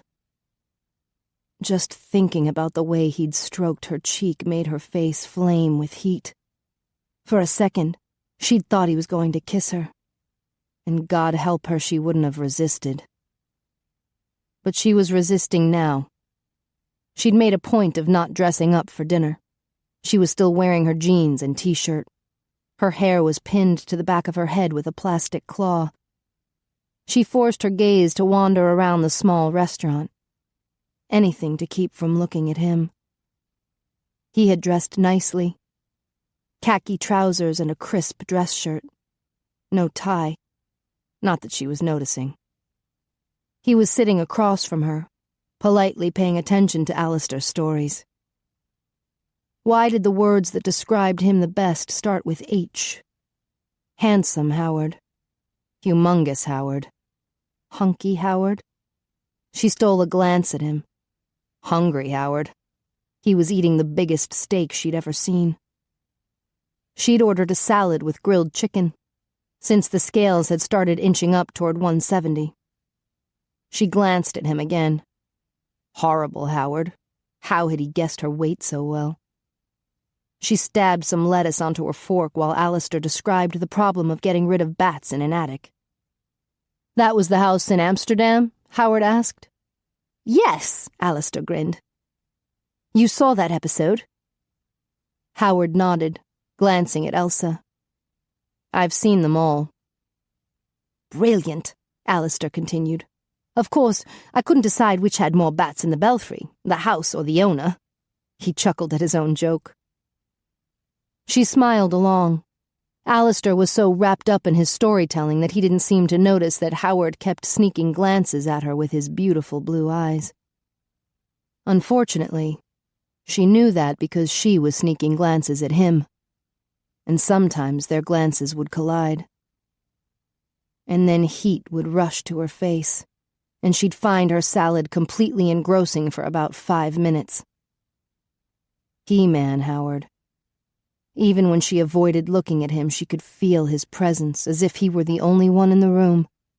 His deep voice rumbled right through her, as if her ears were especially attuned to him. She could smell him, too, and that seemed odd. He wasn't wearing cologne like Alistair, and yet his scent filled her senses. A totally He-Man scent that made her feel warm and tingly all over. She wanted to drown herself in him, wrap him around her like a cocoon. There was only one explanation for this. She was losing her mind. That had to be it, for there was no way she was going to lose her heart. Come to think of it, there was adequate proof that she was losing her mind. Just that afternoon, a young boy had teleported her, and somehow she was taking that in stride. It was the man across the table who had her on edge. She was definitely losing her mind. His cell phone jangled and he retrieved it from his pocket. It's Shanna. Alistair sat up. Good news, I hope. Hello?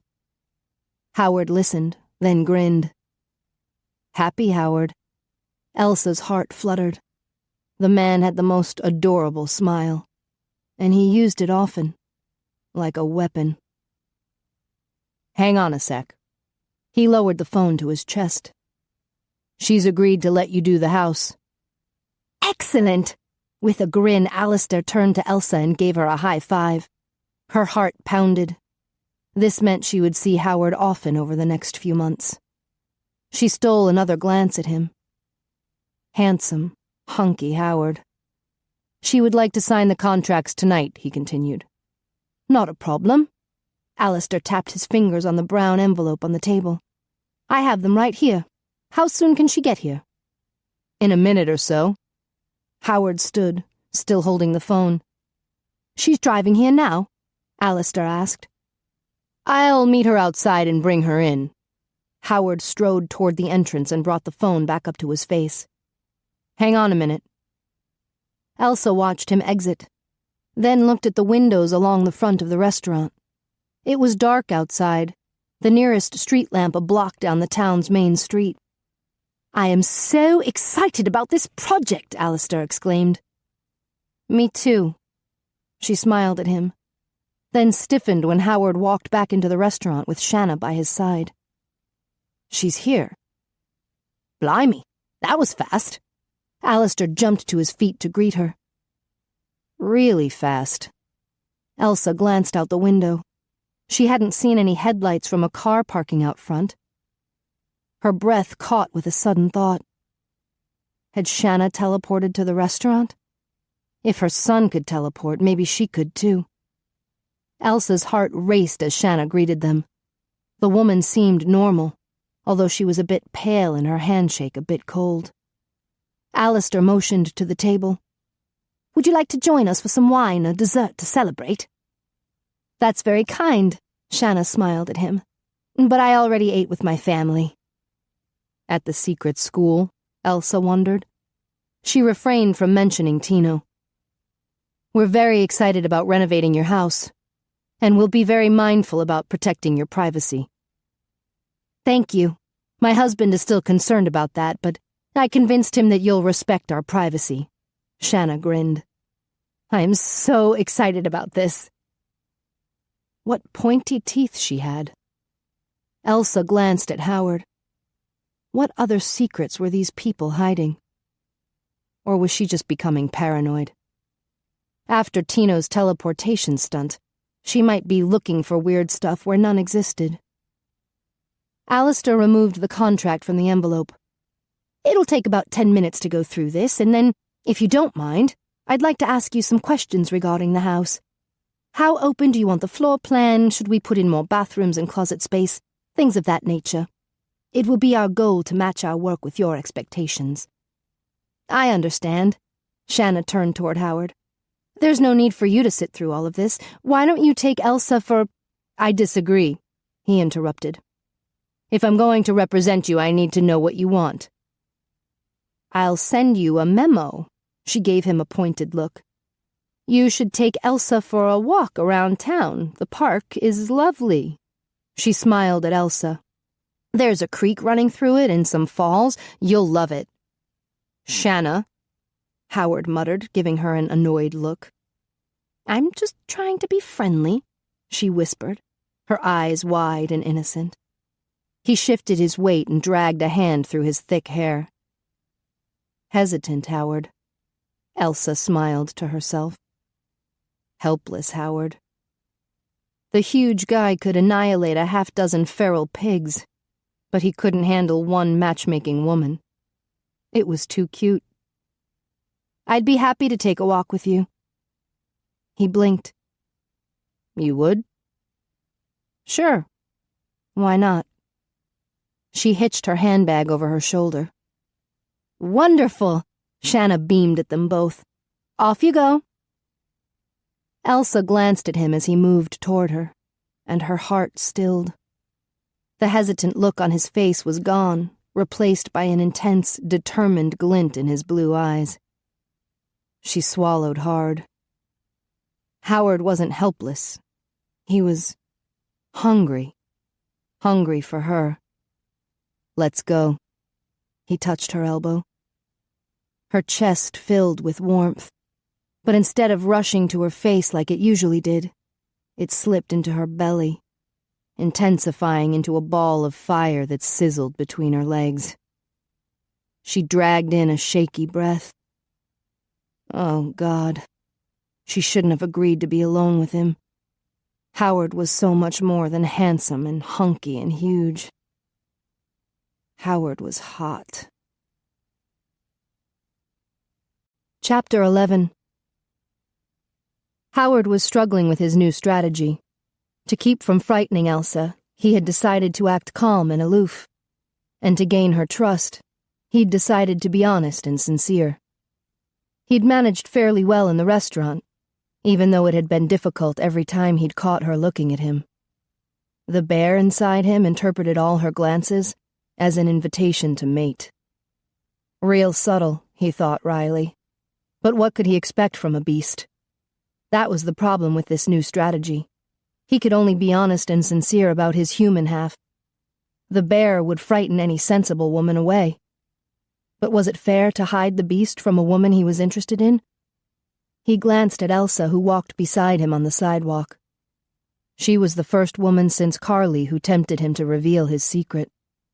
And that could only mean one thing. She was the one he wanted. Not for a short term, but for the long haul. The bear inside him growled in anticipation. He took a deep breath to calm himself, but her scent filled his nostrils. Holy crap. He wanted to drag her into the woods, rip her clothes off, and make wild, passionate, "Tell me the truth." She leaned close to him. "Shanna teleported, didn't she?" He blinked. Damn. He was ravishing her in his mind, and she wasn't even thinking about him. We shouldn't discuss that in public. He glanced around to see if anyone might have overheard. We could go into the woods. His inner bear growled, but then he realized she was motioning to the park. It appeared empty, but still, it was right on the edge of town and not nearly private enough for wild, passionate, "Come on, tell me." She nudged him as they reached the opening in the white picket fence. A lone lamppost cast a pool of light onto the park entrance and illuminated Elsa's pretty face as she looked up at him. Damn, but he wanted to kiss her. "Shanna teleported, right?" she asked again. "Yes." "I knew it!" She punched the air with her fist. He lifted his brows. "That makes you happy?" With a shrug, she smiled. "I like solving puzzles. I could feel it last night that there was a puzzle." Her smile faded. Unfortunately, the answers are turning out to be really strange. He led her into the park. You haven't called the police or the FBI, have you?" "You mean the X-Files?" She gave him a wry look. "No. I promised Tino I wouldn't say anything." "Good. Thank you." She stopped suddenly. "There's nothing evil or nefarious going on at the school, is there?" She made a face. "Of course you wouldn't tell me if there was." "Relax." He touched her arm. "It's a real school with real teachers. It just has a few students like Tino who wouldn't fit into a normal school. They wouldn't be free to be themselves, and they'd always have to worry about their secrets being discovered. We're trying to give them a normal, happy life." She studied him, as if trying to decide whether or not to believe him. "If you like, I could give you a tour and let you meet some of the students." She bit her lip. "I'll think about it." "How many students are there?" "About 22. "Are they all special?"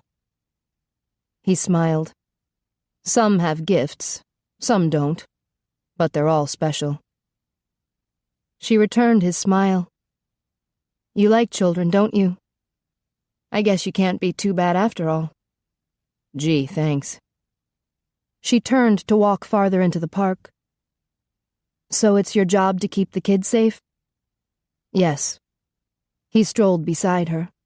The narrow path of hardened earth was flanked on each side with full-grown maple trees. Moonlight filtered through the green canopy of leaves, dappling the ground with little dots of light. She slowed to a stop. "It's pretty here." "Yes." He turned to face her. "Very pretty." She blushed. He tilted his head, studying her. "You seem to be okay with the teleportation issue. It would freak most people out." "I suppose so." She gazed up at the tree branches. "But I'm not a stranger to weirdness. I spent the first 7 years of my life with my great-aunt Ulla on an island in Sweden, and she talked to seals and whales every day." His chest tightened. Her aunt talked to the creatures of the sea? He ran a hand through his hair. It sounded too much like his grandfather's tale about the Guardians, but it had to be an odd coincidence. Elsa slanted him an apologetic look. "Now you're probably thinking my aunt is crazy. But she's really sweet. She took care of me when my mother was indisposed, and then when my mom died, she was there for me." "I'm sorry." Howard touched her arm. "How old were you when you lost your mother?" 3. He nodded. "I was 4 when my father died." She inhaled sharply. "I'm sorry." "It's all right." He slid his hand up her arm to the short sleeve of her t-shirt. "My mother and grandfather raised me." Where? His hand reached her shoulder. The Bear Claw Islands off the Alaskan peninsula. I grew up on the big one, called the Paw. She gasped and jumped back. What's wrong? Did I make your birthmark burn again? No, she touched her shoulder. It's all right. It's nothing. She strode down the path. He watched her, frowning. Something had given her a shock, but what? With another gasp, she halted at the edge of the grove of trees. What's wrong? He moved forward so he could see the clearing ahead. It was full of deer, rabbits, raccoons, and squirrels. What the... She shoved back a tendril of hair that had escaped the plastic claw on the back of her head. What is the deal with all these animals? Howard stayed behind her to mask his scent. Is this what happened earlier when you were on the road with Tino? Yes, she glanced back at him. It's kind of weird, isn't it? A bit. The different species don't usually gather together unless they all want to drink from a common watering hole. And they didn't usually approach a human and stare at him. Do you recall anything like this happening to you before? Not that I can remember, but I've never spent much time in the country. We usually work in cities, and I grew up in the suburbs. Uncle Peter kept his hunting dogs in the backyard, so...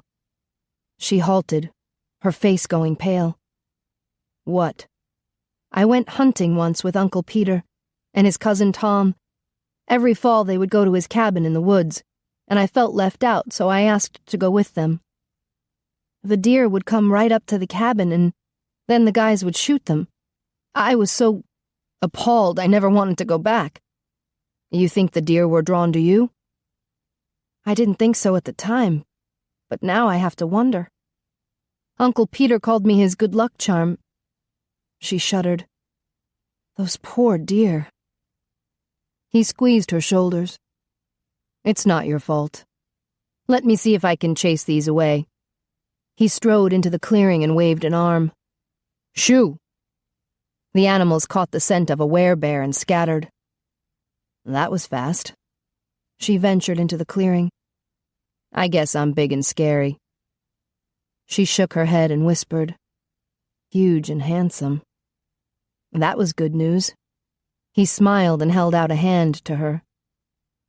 How about we find the falls Shanna talked about? She hesitated a moment, then placed her hand in his. All right. He led her to the left. I can hear the water over there. With your super hearing? He glanced at her. You don't hear it? No, and I can barely see. The clouds are covering the moon right now. But don't worry, I won't let you fall. He pointed to her left. Big rock there. She eased closer to him. After they had walked for a little while, the moon broke free from the clouds and shone down brightly. The grass around them glittered silver with dew. Ahead of them, the creek sparkled. It's so pretty, she whispered. Yes, it was a beautiful spot. A perfect spot for their first kiss. He inched closer. But where is the waterfall? She released his hand and strode upstream. Damn. He followed her around the bend. The sound of the falls grew louder. Be careful. Look! She pointed and glanced back at him, grinning. I found it. He smiled back. As far as waterfalls went, it was on the puny side, only about 4 feet high. But if she liked this, she'd love Alaska. There's a bench. She sat and gazed at the falls. What a lovely spot. Yes. This would be even better for their first kiss. He sat on the bench beside her. The sound of the water is so relaxing, don't you think? She tilted her head back. Look at all the stars. You never see them like this in the city. No? He slipped an arm along the back of the bench. You should see the northern lights in Alaska. Though I guess you might have seen them when you lived in Sweden. I don't remember. It's been 20 years since I lived there. And he'd been banished for 20 years. It was an odd thing to have in common. You never wanted to go back? She sighed. For years I begged to go back. Unfortunately, my aunts didn't think it was safe for me there. Why? She shrugged. If I tell you, it'll just sound bizarre. More bizarre than teleportation? That was Major Bizarro, but it was real. The stuff my aunts believe is nonsense. She rubbed her shoulder, frowning. Or I thought it was nonsense until I made your birthmark burn. She gave him a frustrated look. Why you? What is it about you that's different? He winced inwardly. One of your secrets, huh? She crossed her arms and gazed at the sky. His mind raced as he tried to come up with something he could tell her, something that would reassure her and not frighten her. But he came up with nothing. Look, a falling star. She closed her eyes briefly, then glanced at him. Did you make a wish? I missed it. I was too busy watching your beautiful face. You made a wish? She nodded, and then gave him a sly smile. But I won't tell you. I can have secrets too. If you tell me, I could help you make it come true. Her smile faded as she looked away. Wishes don't always come true. He wondered what it was she wanted. And what would he wish for? A kiss? If he was lucky, he could have 1,000 kisses in a lifetime. He should wish for something more profound. He gazed at the sky and thought about his life and those he loved. Carly, his mother, his grandfather. He hadn't protected Carly. He'd failed her, and he'd disappointed his family. He'd made his mother suffer with his long banishment. You're deep in thought, Elsa whispered. It happens, he smiled. About once a year. She snorted. What were you thinking that had you looking so forlorn? I was thinking I would wish to love without regret. She turned to face him. I don't think you can live without at least a few regrets. True. But I don't want to make the people I love sad. I would wish that my love would bring them joy. She nodded with a hint of a smile. That's an excellent wish. If only he could bring Elsa joy. Why did your aunt tell you to avoid me? Her eyes widened. You heard that? He nodded. Is it because I made your birthmark burn? She sighed. I know this will sound ridiculous, but my aunts believe in a family curse. He stiffened. I know. She gave him a wry look. Silly, isn't it? He sat very still so she wouldn't know that his heart was pounding, his muscles clenching. A curse? Who the hell believed in curses these days? His grandfather did. And apparently, Elsa's aunts did too. Are you saying I'm somehow involved with your family curse? That's why you were told to avoid me? She touched his arm. Don't worry about it. It's a bunch of nonsense. That was exactly what he told his grandfather. The curse was nonsense. But it seemed a strange coincidence that Elsa's family would have a curse, too. You don't believe in the curse? No, she smiled. If I did, I wouldn't be here alone with you. He swallowed hard. Am I supposed to be some kind of threat to you? She shrugged. I'd be scared to death if I was a feral pig. Elsa. He dragged a hand through his hair. I would never hurt you. She patted his arm. Don't worry about it. I don't believe in the curse. He took a deep breath. That was a relief. But still, how could both families have a curse? He cleared his throat. This is going to sound strange, but my family has a curse too. Her mouth fell open. Really? Yes. He gave her a wry look. See how much we have in common? She scoffed. You're making that up. I'm serious. My grandfather has told me the curse story 1,000,000 times. That's so strange. Her eyes narrowed. What happens if your curse comes true? My family line dies off. And yours? She looked away. I die off. He flinched. Bullcrap. She snorted. My feelings exactly. He wrapped an arm around her shoulders. I won't let anything bad happen to you. I appreciate that, particularly from a guy who has some superpowers, but it's not necessary. I don't believe in the curse. Good. But why you? She shrugged. Apparently it has something to do with my birthmark. Aunt Ulla has the mark of a fish on her shoulder, and Aunt Greta has the mark of a bird. Holy crap, he whispered. The guardians of the sea and sky. He jumped to his feet and strode to the edge of the creek. It couldn't be true. Grandfather's story was a load of bull. This was just a coincidence. And how many coincidences did it take to make a reality? 3 women in a family with strange birthmarks. 3 guardians. He turned to look at Elsa. Could she possibly be the 3rd guardian? No, it couldn't be. He inhaled deeply to calm himself and caught the scent of many animals, all hiding nearby. He scanned the nearby woods and saw the glint of their eyes. The woodland creatures were staying a distance from him, but they were staring at Elsa. The guardian of the forest. He shook his head. No, it was nonsense. She couldn't be the descendant of a magical being who had created a race of werebears and werewolves over 1,000 years ago in Scandinavia. It was a stupid fairy tale. But werebears and werewolves existed, and Elsa was from Sweden. The animals were drawn to her. Hell, he was drawn to her. He'd felt an attachment the minute he first saw her. Howard? She stood and walked toward him. Are you all right? Yeah. He raked a hand through his hair. Could she be a descendant of the woman who had betrayed his kind? He swallowed hard.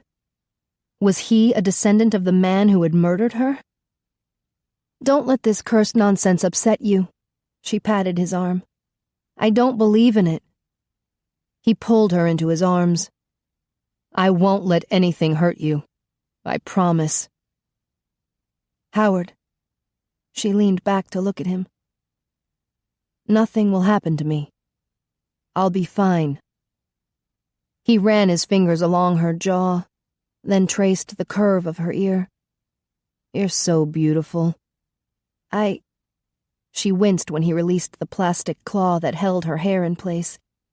My hair is a wild mess. I know. He ran his hands through her hair, then leaned forward to nuzzle her neck and breathe in her sweet scent. Wild is good, he whispered against her ear. She shivered. Howard. It will be all right. He brushed his lips against her cheek. Elsa. My wish was about you, she whispered. I wished that I could trust you. You can. He lowered his mouth to hers. Chapter 12. Elsa's mind raced. Shouldn't she stop him?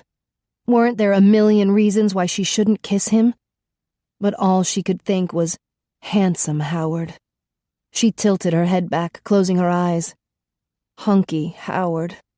His lips pressed gently against hers, then retreated. Hesitant Howard. She opened her eyes. He was only inches away, his breath caressing her cheek. He watched her with a questioning look, as if asking permission to proceed. And in that moment, as she gazed deep into his eyes, a wave of heat swept through her, melting her heart and filling her mind with a realization she suddenly knew to be true. There was a duality about Howard. He was powerful, but restrained, strong, but gentle. He could be aggressive, but also shy. Tough, but kind. She suspected his passion could swing from one extreme to the other, fierce to sweet. And God help her, she wanted to taste both. She placed a hand on his cheek. He must have shaved before dinner, for his skin was soft and smooth. "I started falling for you months ago when I first saw you on television," he whispered. "But I realize you only met me last night. You're waiting for me to catch up?" A corner of his mouth curled up and he nodded. She grazed her finger over the dimple made by his half-smile. She'd started falling for him the minute she saw him, too. He'd seemed like the perfect man until he'd activated the curse. Why should she run away just because he made her birthmark hot? Did that matter, when he could make her hot all over? No other man had ever made her sizzle with desire. Only Howard. She wrapped her hands around his neck. "I think I'm all caught up." His eyes flared with heat. Good. He slid his hands into her hair, cradling her face, as his gaze focused hungrily on her mouth. She barely had time to draw in a quick breath before he pounced. No more hesitancy or sweetness. This was pure aggression. Oh, hot Howard. He claimed possession, tasted her lips thoroughly, then demanded more, opening her mouth to invade with his tongue. She clung to his shoulders. Never before had she kissed a man taller than her, more powerful than her. A man who could lift her and carry her off like a giant He-Man. It was frightening, but exhilarating. For the first time in her life, she felt dainty and feminine, sensual and desired. She swirled her tongue around his and an answering groan vibrated deep in his throat. She sucked him deeper inside her and he responded, wrapping his arms around her to pull her close. A thrill shot through her, hot and heady. He was big enough to dominate, but she wielded a womanly power that could bring him to his knees. It felt good, raw and sexy, powerful and passionate. He broke the kiss and rested his forehead against hers. "Elsa," he breathed, "you're killing me." He planted his large hands on her rump and pulled her against him. She inhaled sharply. Huge Howard. Hard as a rock, Howard. "That's how much I want you." He kissed her brow. "But don't worry. I won't ravish you in the woods like a wild beast." For a second, she wondered if she was disappointed. But then her brain kicked in. She was not the type to have a night of passion with a near stranger. Though, to be honest, she'd never been tempted like this before. He stepped back, releasing her. "Are you all right?" She nodded. Cool air surrounded her, making her shiver, making her miss Howard's big, warm body. He leaned over to pick up the plastic claw he'd dropped on the ground. As he wiped it clean on his pant leg, her gaze drifted. Huge Howard. Hot, heavy, hard Howard. She shifted her weight to disguise the fact that she wanted to squirm. "Don't think about it." She glanced up and discovered him watching her. Sheesh. Heat rushed to her face. He'd caught her ogling his crotch. She turned away. "I don't usually... I should get back to my motel room. Alone." She winced inwardly, and her flushed cheeks flamed hotter. Awkward. "Here." He offered her the plastic claw. "Right." She quickly twisted her hair on the back of her head, then grabbed the claw from his hand and snapped it in place. "Will you have dinner with me tomorrow night?" I'm not sure. My aunts might be here by then. I haven't seen Aunt Ula in a long time, so I should spend some time with her." Howard's eyes widened. "She's coming from Sweden?" "Yes, and Aunt Greta's driving in from Minneapolis." Is there a special occasion I should know about, like a birthday? Or a murder? Elsa waved a dismissive hand. It's nothing. They're just worried about the silly curse. Worried enough that Ula had left her beloved island and Greta was bringing weapons. But Elsa didn't want to mention that. Howard would think insanity ran in her family. Elsa, he stepped closer. I won't let anything harm you. Her breath caught at the low, rumbling intensity in his voice, and the fierce passion in his gaze. The more she looked into his deep blue eyes, the more she felt it. A sense of being attached, as if she'd been waiting for him all her life, as if their souls had searched for each other across the mists of time. His gaze grew more heated. Then he looked away. I'd better walk you back before I forget my promise not to ravish you in the woods. Like a wild beast. He winced. Did I say that? Yes. She walked downstream and heard him mutter a curse under his breath before running to catch up with her. Barely touching her elbow, he escorted her toward the entrance of the park. He was back to being gentle and sweet, she thought with a smile. And she was falling for him hard. A few hours later, she kicked at the sheet and blanket she had twisted around her legs from all her tossing and turning. Damn it! She sat up in bed. How could she sleep when she kept replaying Howard's kiss in her mind, and imagining what would have happened if she had invited him into a room? Hot Howard. He would have burned up her sheets. The smoke alarms would have gone off. But he hadn't even kissed her at the door. He'd simply squeezed her hand and wished her a good night before walking back to the restaurant parking lot. He's a gentleman, she whispered to herself.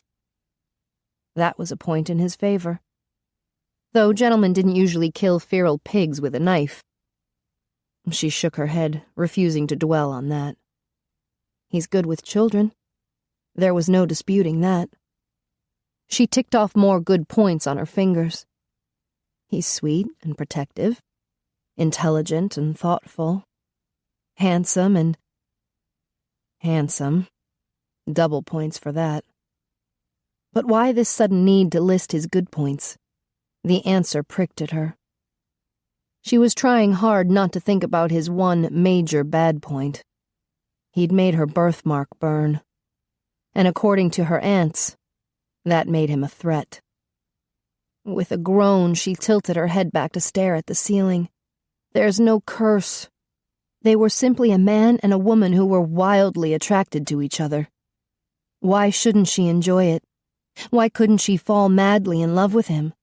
She loved the way he made her feel. After a lifetime of feeling oversized and clunky, he made her feel beautiful. Wasn't that a gift she should treasure? But why had he caused her birthmark to burn? What made him different from every other man she'd ever met? Was it the secret powers he possessed? Super hearing, super vision, super smell? He'd admitted to those. And he was super fast and strong to have killed those pigs. She rubbed the mark on her shoulder. How strange that it was shaped like an animal paw. And he'd grown up on an island called the Paw. She shook her head. It had to be a coincidence. Bears were common in Alaska, so a group of islands called the Bear Claw couldn't be considered odd. Bears were common in Scandinavia, too. Even her last name, Bjornberg, meant Bear Mountain. Coincidences, nothing more. Her life had become so strange lately that she was looking for strangeness where it didn't exist. Her cell phone rang, and she jumped. Could it be Howard? Get a grip. She'd never given him her number. She scurried to the desk where she'd plugged in her phone to recharge. Hello? Ellie, sweetie, Aunt Greta responded. How are you? Are you all right? I'm fine. How are you? Tired, but I made it all the way to Buffalo. I just got off the phone with Aunt Ula. She's in Albany. I'll meet her there, then we're hoping to reach you by tomorrow night. Can you reserve a room for us? Yes, of course, Elsa assured her. Don't push yourself too hard. I'm fine here. Alistair is next door, and Oscar will be arriving tomorrow with some of the crew. Good. Stay in your room till you have plenty of guys to protect you. Elsa groaned. I have a job to do. I'm not going to cower in my room like a scared rabbit. You... Oh my God, did you go out today? Of course, I have a... Oh no! Greta's voice rose in panic. I told you to stay in your room. I'm perfectly fine. And I'm 27 years old. You're not taking this seriously enough. Aunt Greta, please, calm down. This has been going on for centuries. It's not only your grandmother who was murdered, but her grandmother and more ancestors as far back as we can remember. Elsa gasped. And they all had the same birthmark you have. Elsa's knees gave out and she collapsed on the bed. Ellie? Are you there? Yes, she whispered. She pressed a hand against her racing heart. Her aunt was doing a good job of scaring her now. They were all murdered? Greta sighed. We thought you would be safe in America, that you would never run into a berserker here. A what? We thought they were all in Norway and Sweden, Greta continued. Damn, they must have migrated over the centuries. Who? What? The berserkers. According to family legend, only a berserker can activate the curse. Elsa shook her head in confusion. Howard was a berserker? What? In a way, I suppose it's our own fault, Greta mumbled. It's part of the curse. We should have never made the berserkers, and now we keep paying for it. Bad karma, I guess. What are you talking about? Greta heaved a sigh. So you didn't stay in your room like I asked. Please tell me that you at least had the good sense to stay away from the man who activated the curse. Elsa winced. She'd just made out with him. Well, I did see him. Oh, God, no. Didn't I tell you to avoid him? He seemed perfectly normal. Berserkers can always seem normal. But you never know when they're going to go berserk. Elsa recalled her aunt's words from the night before. Did he seem wild or crazy to you? Was that what she meant by berserk? He's not like that. He's not wild or crazy. Berserkers kill, Greta insisted. They're killing machines. That's what they were created to do. A shiver ran down Elsa's spine. How quickly had Howard run off to kill those pigs? No. She shook her head, refusing to believe he was wild or crazy. He'd only done it to protect the school children. They go berserk and kill everything in sight, Greta continued. They're like wild beasts. Elsa's breath caught. I won't ravish you in the woods like a wild beast. Do you understand the danger now? Greta asked. Will you stay away from him? Tears crowded her eyes. She didn't want to say yes. She didn't want to believe anything bad about Howard. But she couldn't leave her aunts in a panic. Maybe after they met Howard, they would realize he was all right. They would see how sweet and gentle he was. I won't see him. For a day or two. Good.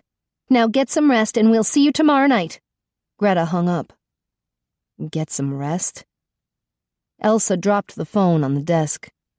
Did Greta seriously think she could sleep now? She paced across the room. Berserkers? She checked the lock on the door and paced some more. What the hell was a berserker? She booted up her laptop and did a search. Berserkers were part of Scandinavian lore. Fierce Norse warriors who went into battle wearing the pelt of a wolf or a bear. The term berserk could refer to a bear shirt. They worked themselves into an animal-like frenzy, killing indiscriminately. She jumped to her feet and paced across the room. Animal-like frenzy? She halted suddenly, recalling the loud roar she'd heard that afternoon, when Howard was doing battle with the pigs. Her skin prickled with goose flesh.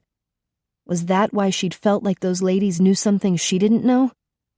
They knew Howard could roar like an animal? No. She sat on the bed. Howard was normal. He didn't go into an animal-like frenzy.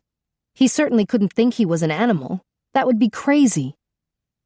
Wild and crazy. Greta had said the berserkers were like wild beasts killing everything in sight. Was she right? Was Howard dangerous to be around? But why would Shanna trust him to watch over her son if he wasn't safe? Was this the duality she'd sensed about him? Powerful but restrained, strong but gentle, tough but kind, human but animal? I won't ravish you in the woods like a wild beast. No, she clenched her fists. I won't believe it. Hours later, in a fitful sleep, she started to dream. A beautiful man came to her in the night, large and powerful. He covered her body with his. His big hands roamed over her skin, setting her on fire. She wanted him. She cried out for him. She burned for him. His hands were magic, skimming the length of her legs, fondling her breasts, stroking her neck, tightening their grip, choking her. She thrashed against him, but he was too strong, too powerful. With a cry, Elsa sat up. She panted in the dark, searching the room. No one was there. It was just a dream. With trembling hands, she turned on the light, then checked the room more carefully. No one there. She splashed cold water on her face and looked at herself in the mirror, half expecting to see red marks on her neck. Nothing there. It was just a dream. No doubt her subconscious was trying to process the new information she'd learned. Or it was trying to scare the hell out of her. It had to be a psychic thing. Her brain was doing this to protect her. It was warning her what could happen to her in the future. If she wasn't careful. If she continued to see Howard. Chapter 13. The next morning, bright and early, Howard parked his SUV behind Elsa's rental car in front of the gatehouse. He'd gone into town to pick up a few dozen donuts, and he'd planned on surprising Elsa with them for breakfast. When he'd noticed her car was missing from the motel parking lot, he'd surmised that she and Alistair were at the gatehouse. Shanna was doing her best to help with his courting. Last night, she'd left a detailed list with him to pass on to Elsa and Alistair so he'd have a good excuse to drop by this morning. He grabbed the donuts, along with a brown envelope containing Shanna's list, then strode toward the house. The front door was slightly ajar, so he nudged it open with his foot. "Hello?" Alistair peered out an open doorway near the end of the foyer. His eyes narrowed. "Ah, Howard, come on in." "I have breakfast." He lifted the box as he crossed the foyer. "And a note from Shanna." "Excellent." Howard followed Alistair into what appeared to be the old kitchen. A quick glance around told him the room would need a massive amount of work. It was devoid of all modern appliances and, sadly, also devoid of Elsa. He set the donut box and envelope on an old, scarred table. "Shanna sent a list of things she wanted. She said you'd gone over most of it last night, but she wanted it in writing." "I understand." Alistair pulled 2 water bottles from an ice chest on the floor and handed one to Howard. "I'll take a look." Howard sat carefully in an old rickety chair by the table. It groaned under his weight. While he sipped some water, he strained his hearing to detect where in the house Elsa might be. If she was here, she was being very quiet.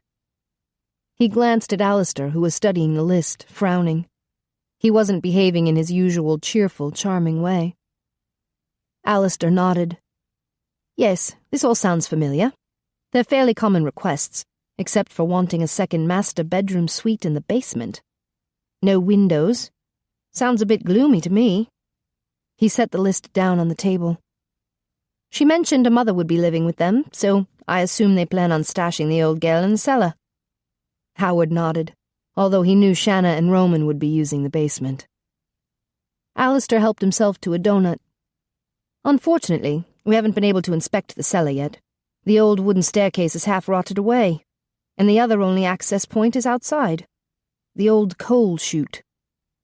Oscar will bring a ladder when he comes this afternoon, so we'll have a look then. Sounds good. Howard drank more water. So, is Elsa around? Alistair shot him an annoyed look. You'll have to conduct all your business meetings with me or Oscar. Elsa has requested not to see you again. Howard's mouth dropped open. Alistair scowled at him. I don't know what you did last night, but I don't appreciate you scaring the hell out of her. She's a nice... What? She looked dreadful this morning. Black circles under her eyes. She wouldn't say what had upset her, but it was obvious she hadn't slept a wink. She's upset? Alistair gulped down some water. So what happened? Did you make a pass at her? I'm not blind, you know. I could tell you two were attracted to each other. And quite frankly, I was delighted for Ellie. She's a lovely woman and deserves to be happy. I didn't hurt her. Howard gritted his teeth.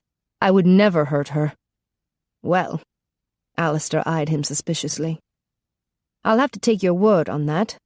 But for now, I expect you to honor her wishes and stay away from her. Where is she? Is she all right? Alistair lifted a brow. She'll be here later with Oscar and the crew. In other words, she will be surrounded by a group of brawny construction workers who consider her their darling little sister. Howard's inner bear growled at the implied threat. Did they really believe he was a danger to Elsa? He rose to his feet. I would never harm her. And I will honor her wishes, you have my word. Alistair nodded. Good. He extended a hand. No odd feelings, old chap. Let's continue to work well together. Howard shook his hand, then strode from the house. A few minutes later he found himself parked in the front of the motel in Cranville. He'd been in such a daze that he couldn't remember driving there. He gazed at her door. Room number 5. Even here he could detect a hint of her lovely scent. What had happened to make her suddenly reject him? Had he moved too fast the night before? Kissed her too hard? He replayed the scene in his mind, trying to figure out where he'd gone wrong. Yes, he'd kissed her with passion, but she had kissed him back. She hadn't seemed insulted or frightened by him. Damn. He raked a hand through his hair. What the hell had upset her? Had she experienced a delayed reaction to being teleported? If that was freaking her out, then how would she ever handle the truth about him being a shifter? He might never get the chance to tell her.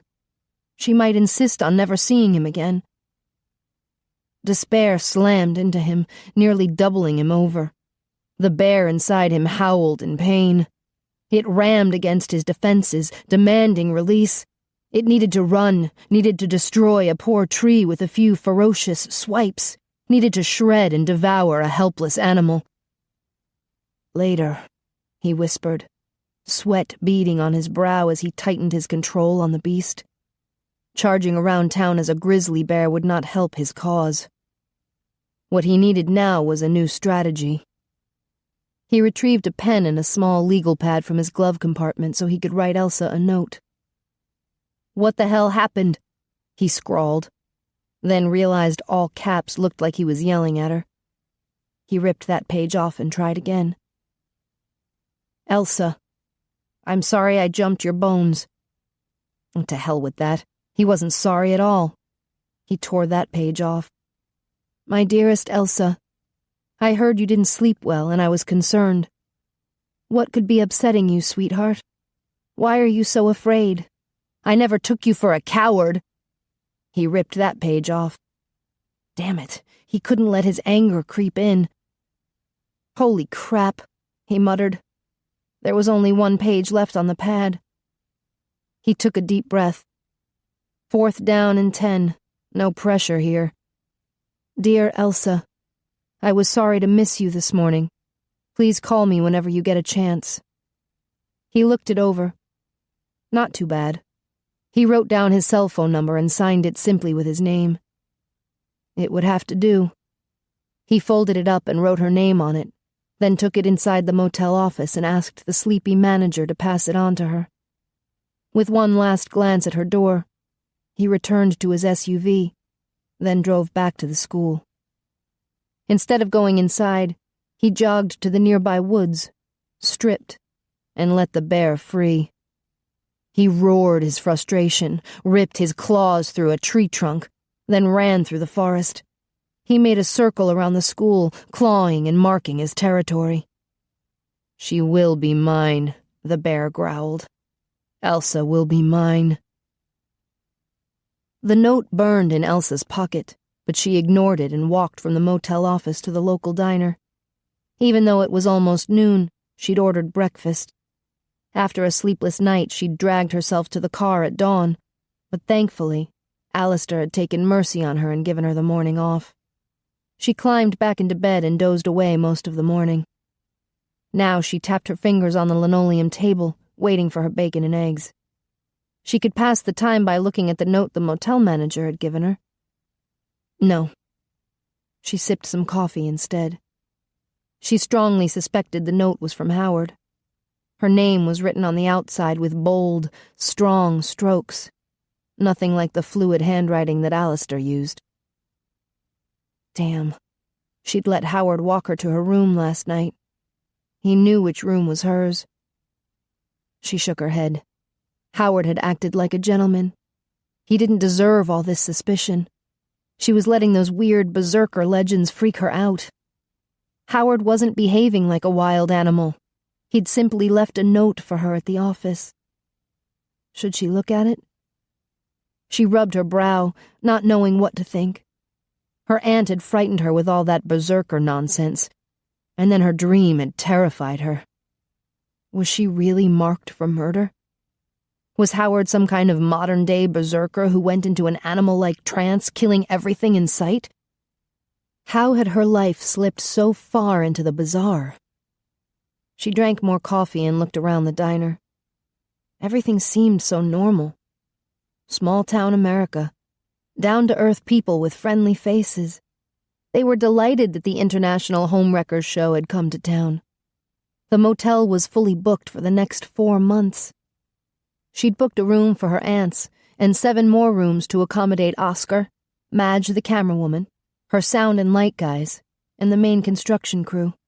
Specialty crews would come and go over the next few months, filling up the rest of the motel.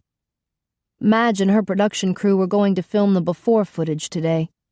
They would return about once a week over the next 4 months, then film a lot of interviews and after footage when the project was finished. The main construction crew was jokingly called the B-Boys, since their names were Bernie, Bradley, Bartello, and Buff. Buff's name was actually Mario, but he liked being called Buff as much as he liked showing off his buff body.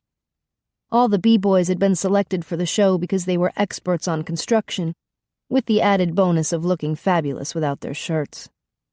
Whenever Madge was around with her camera, she insisted they partially disrobe, claiming a shirtless man in a hard hat was good for ratings.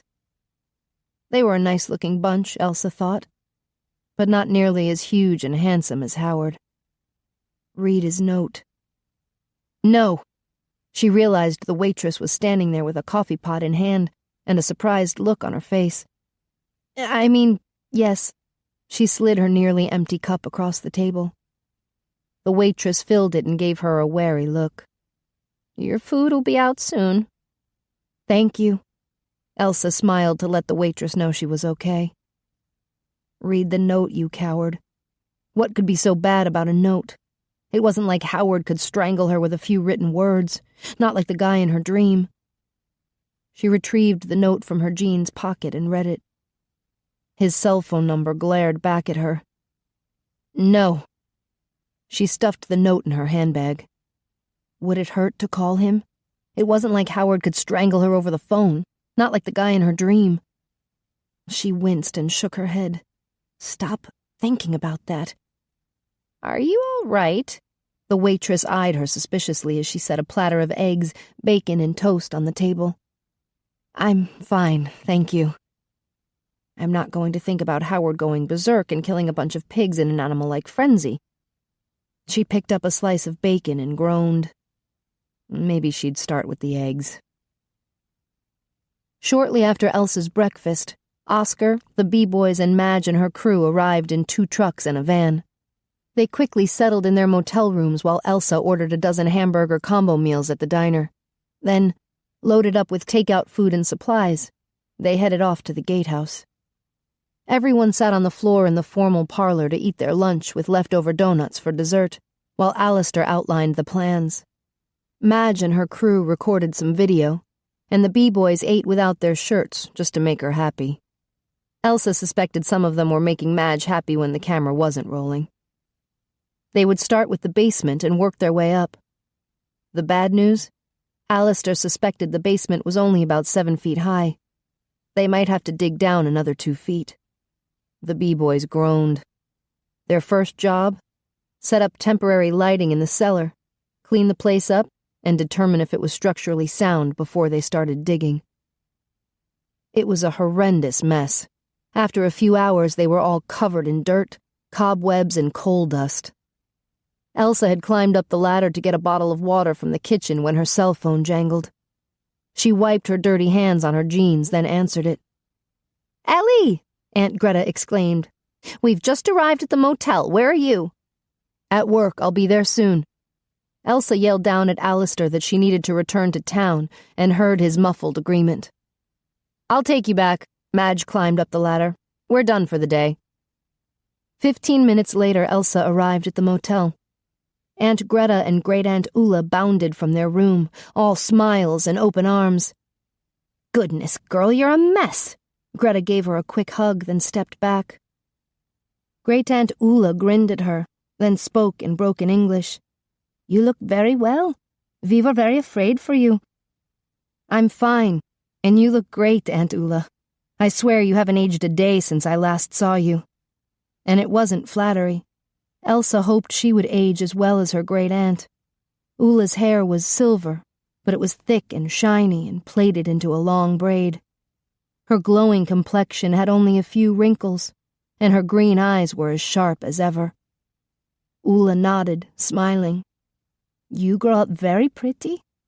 Her smile faded as she plucked a cobweb from Elsa's hair. "But very dirty." "I'll jump in the shower." Elsa unlocked her motel room door and ushered the 2 women inside. 10 minutes later, she emerged from the bathroom squeaky clean, dressed in new jeans and a t-shirt. While she towel-dried her hair, the aunts sat on her bed speaking in Swedish. "We must tell her everything," Ulla insisted. "What does she know so far?" "I told her about the murders," Greta whispered, "and the berserkers." Ulla nodded. "Does she know she's a what?" Elsa asked in English. She hadn't understood the last word Ulla had said. "It translates best as guardian," Greta explained in English. "As you know, Aunt Ulla can talk to seals, whales, dolphins, fish, all the creatures of the sea." Ulla nodded. "Turtles, too?" Elsa sighed. "Yes, I've heard that." But she never believed it. "I am Guardian of Sea," Ulla announced. "And I'm the Queen of England." Elsa tossed her damp towel under the vanity. "That's why she has the fish birthmark," Greta explained. "Ja, fish." Ulla tapped her shoulder. "And I have the bird birthmark," Greta continued. "So I'm Guardian of the Sky." "She talks to birds," Ulla added. "What?" Elsa gave her aunt an incredulous look. "You never mentioned that before." Greta dragged a hand through her short blonde hair. As pale as her hair was, the few strands of silver were barely noticeable. "I became your mother, and I was afraid you wouldn't mind me if you thought I was crazy. But remember in junior high when you insisted on walking home from the bus stop on your own?" Elsa swallowed hard. A hawk had always followed her home. "And when you went off to college, there was an owl who lived in the rafters outside your room," Greta continued. "You kept an eye on me with birds?" Elsa asked. Greta nodded. "You wouldn't believe how handy they are. I've never gotten a speeding ticket because they always tell me where the cops are." "Huh?" Elsa ran a hand through her damp hair. "That's why I wasn't concerned about driving around with the rifles in the trunk." Greta quickly translated what she'd said to Swedish, and Ulla grinned. "Yeah, we need guns to keep Elsa safe," Ulla said, still smiling. Elsa groaned. "You can't just walk around shooting everyone who looks at me funny." Greta waved a dismissive hand. "Don't worry, we'll only shoot the berserker if he comes after you." Elsa winced. They wanted to shoot Howard? "Has anything else happened to you recently?" Greta asked. "Other than your birthmark burning?" "Well," Elsa thought about it. She'd been teleported. She'd been thoroughly kissed by an alleged berserker who seemed much more interested in making love to her than murdering her. Not your usual run-of-the-mill stuff. "Oh, a bunch of animals keep following me around." "Ah," Ulla exchanged a knowing look with Greta. "I thought that might happen," Greta said. "That was the reason I always kept you away from the country. Of course, even in the suburbs, there were field mice and squirrels that sought you out, but my hawks and owls took care of them. And Peter's hunting dogs took care of the rabbits." Elsa sat on the bed. "Are you saying I have always attracted animals?" "Not all animals," Greta waved a hand. "Just the woodland creatures." "You are guardian of forest," Ulla announced. Elsa's mouth dropped open. Greta patted her on the arm. "I'm sure it comes as a bit of a shock." "You think?" Elsa jumped to her feet. "What? This is crazy. We're not some sort of magical beings that talk to animals." Greta looked offended. "I have nothing to do with animals. I only talk to birds." Elsa groaned. "That's not normal." "Wir special," Ulla said proudly. Special.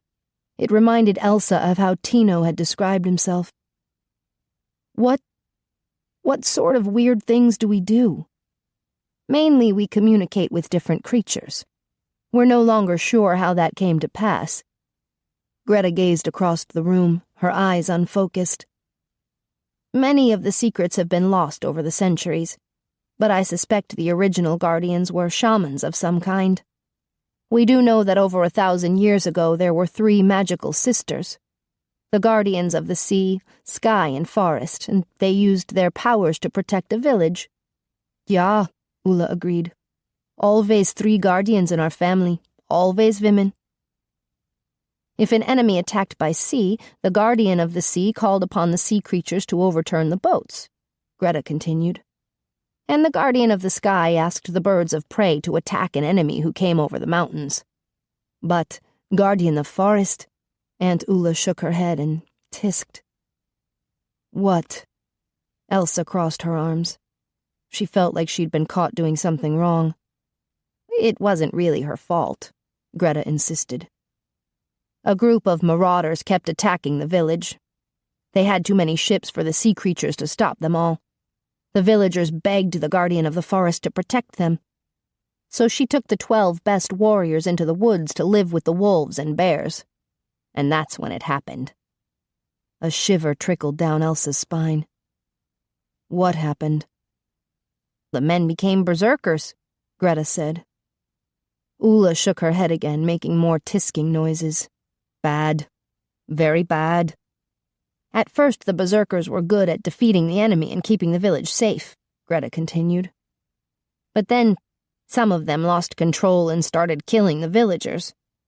"Very bad," Ulla repeated.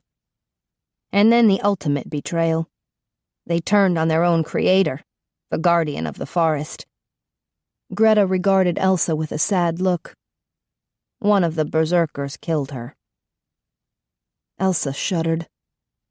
"So you think a berserker will—" Her heart raced. Howard would fall into an animal-like frenzy and attack her? "I don't believe it. He wouldn't do that." Greta sighed. "I know it's a lot to take in, but don't worry. Ulla and I will protect you, and you must do your best to never see the berserker again." Elsa sat on the bed. "If you could just meet him, you would know that he's harmless." "No," Greta stiffened. "We can never trust a berserker." "But he's not going to behave like an animal," Elsa cried.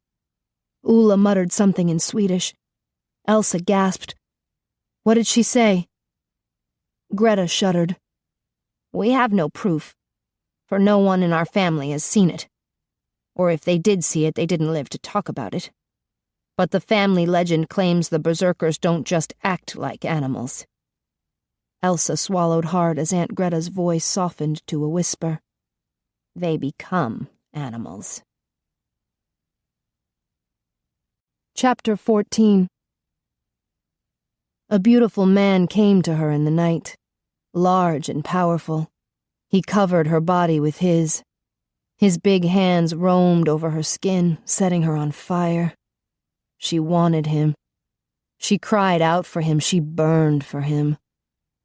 His hands were magic, skimming the length of her legs, fondling her breasts, stroking her neck, tightening their grip, choking her. She thrashed against him, but he was too strong, too powerful.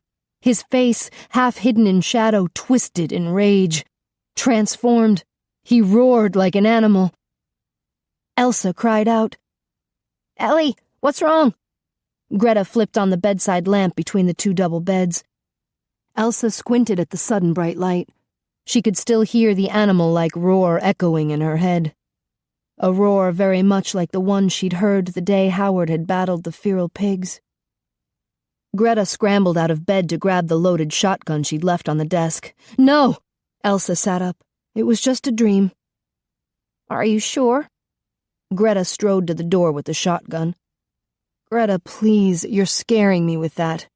You're scaring me! You screamed. It was a bad dream, that's all. Greta checked the locks on the door, then peeked between the slats of the closed window blinds. I don't see anything. Elsa pressed a hand against her pounding heart. She didn't know which was scarier, her nightmare or the fact that Greta and Ulla had insisted they take turns sleeping in her room with a loaded weapon. Everything's fine, she assured her aunt. Let's go back to sleep. Are you sure? Greta set the shotgun back down on the desk. What was your dream? I don't want to talk about it. Or think about it. Let's go back to sleep. Elsa scooted back under the covers. Aunt Ulla had definitely freaked her out with her claim that berserkers actually became animals. What kind of animals? Elsa had been so shocked by the announcement that she was a so-called guardian that the rest of what she'd heard was all in a daze. Greta had said the guardian of the forest took 12 warriors into the forest to live among the wolves and bears. Wolves and bears. Greta turned the lamp off with a snap, leaving the room shrouded in darkness. Elsa shuddered and dragged her blanket up to her chin. What was Howard? A wolf or a bear? Neither. She glared at the ceiling. This was the real world, and Howard was a normal guy. Well, not exactly normal, since he was handsome, huge, and hunky. He could also be hers if she had the courage to claim him. If she wasn't afraid he'd turn into a beast and kill her. The next morning, her aunts objected when she tried to catch a ride with Alistair to the gatehouse. You have to go with us, Ulla insisted in Swedish. We can't protect you if we're not with you. Elsa tamped down on her frustration. I'll be fine. Oscar and the boys will be coming too as soon as they're done eating in the diner. There'll be plenty of guys. They don't have weapons like we do, Greta argued. We're coming. With an inward groan, Elsa turned to a confused-looking Alistair. My aunts want to come with me to the gatehouse, she explained in English. They'll stay outside. Alistair nodded. Well, they'll have to. It could be too dangerous inside. He smiled at the older women. We're delighted you've come to visit Ellie, but we don't want you to get hurt. Greta smiled back. Don't worry. My late husband was a home builder, so I know how it is. We'll stay out of your way, and we'll be happy to bring you food. Lots of food. Sounds super?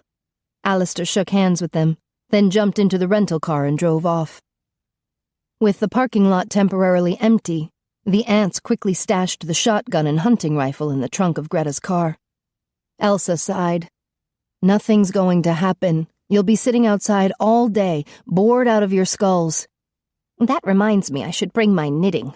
Greta scurried back into her room.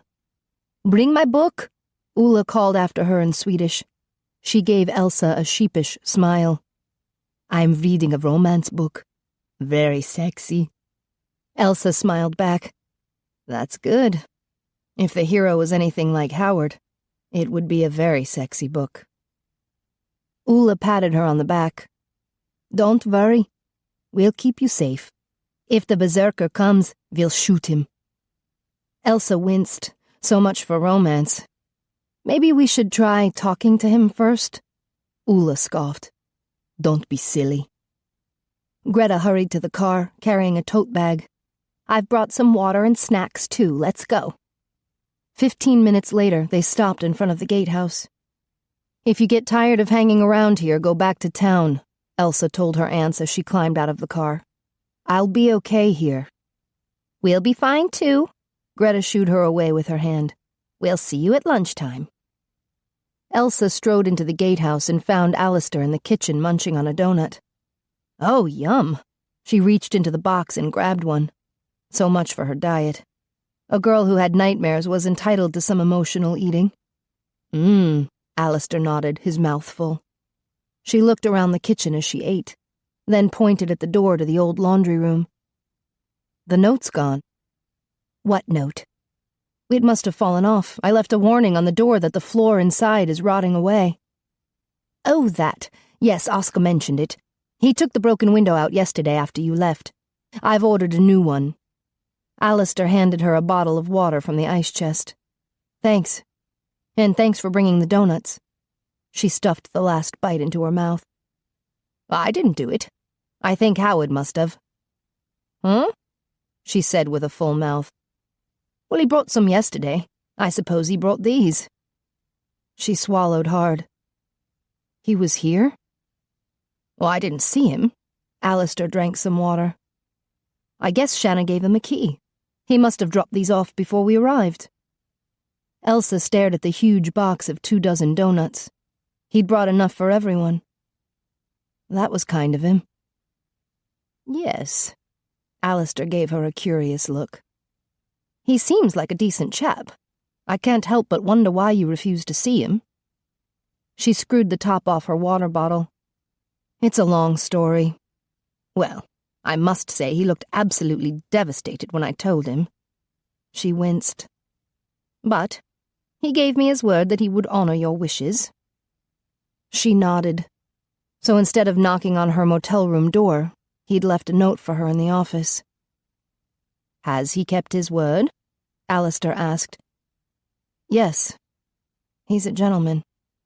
Or was he a beast?" "Well, good." Alistair plucked another donut from the box. "I could get seriously addicted to these. I hope he brings them every morning." Elsa gulped. What if her aunts caught him making a donut delivery? The poor guy could end up shot just for being nice. Or what if he dropped by to check on their work? As Shanna's representative, it was his job to stay informed. Loud shouts and footsteps sounded in the foyer, and Oscar and the B-boys made their noisy entrance. "In here!" Alistair shouted. The guys crowded into the kitchen and attacked the donuts. They were so busy eating that Elsa slipped unnoticed into the formal dining room. She peered out one of the front windows. Greta and Ulla had opened the trunk of their car. "Oh no," she breathed. Were they checking on the weapons, or did they intend to take them out and go hunting? What if Howard was nearby? She would warn him. She had his phone number in her handbag. But if she called or texted him, he would have her number. With a wince, she leaned against the wall next to the window. She didn't want to talk to him. He'd want to know why she was avoiding him, and she didn't know what to say. He'd probably ask her out to dinner, and how could she respond? "By the way, are you intending to kill me?" She peeked out the window. Greta was loading shells into her shotgun. Oh, God, no. She had to warn Howard. He'd behaved like a perfect gentleman. He didn't deserve to be shot down in the driveway.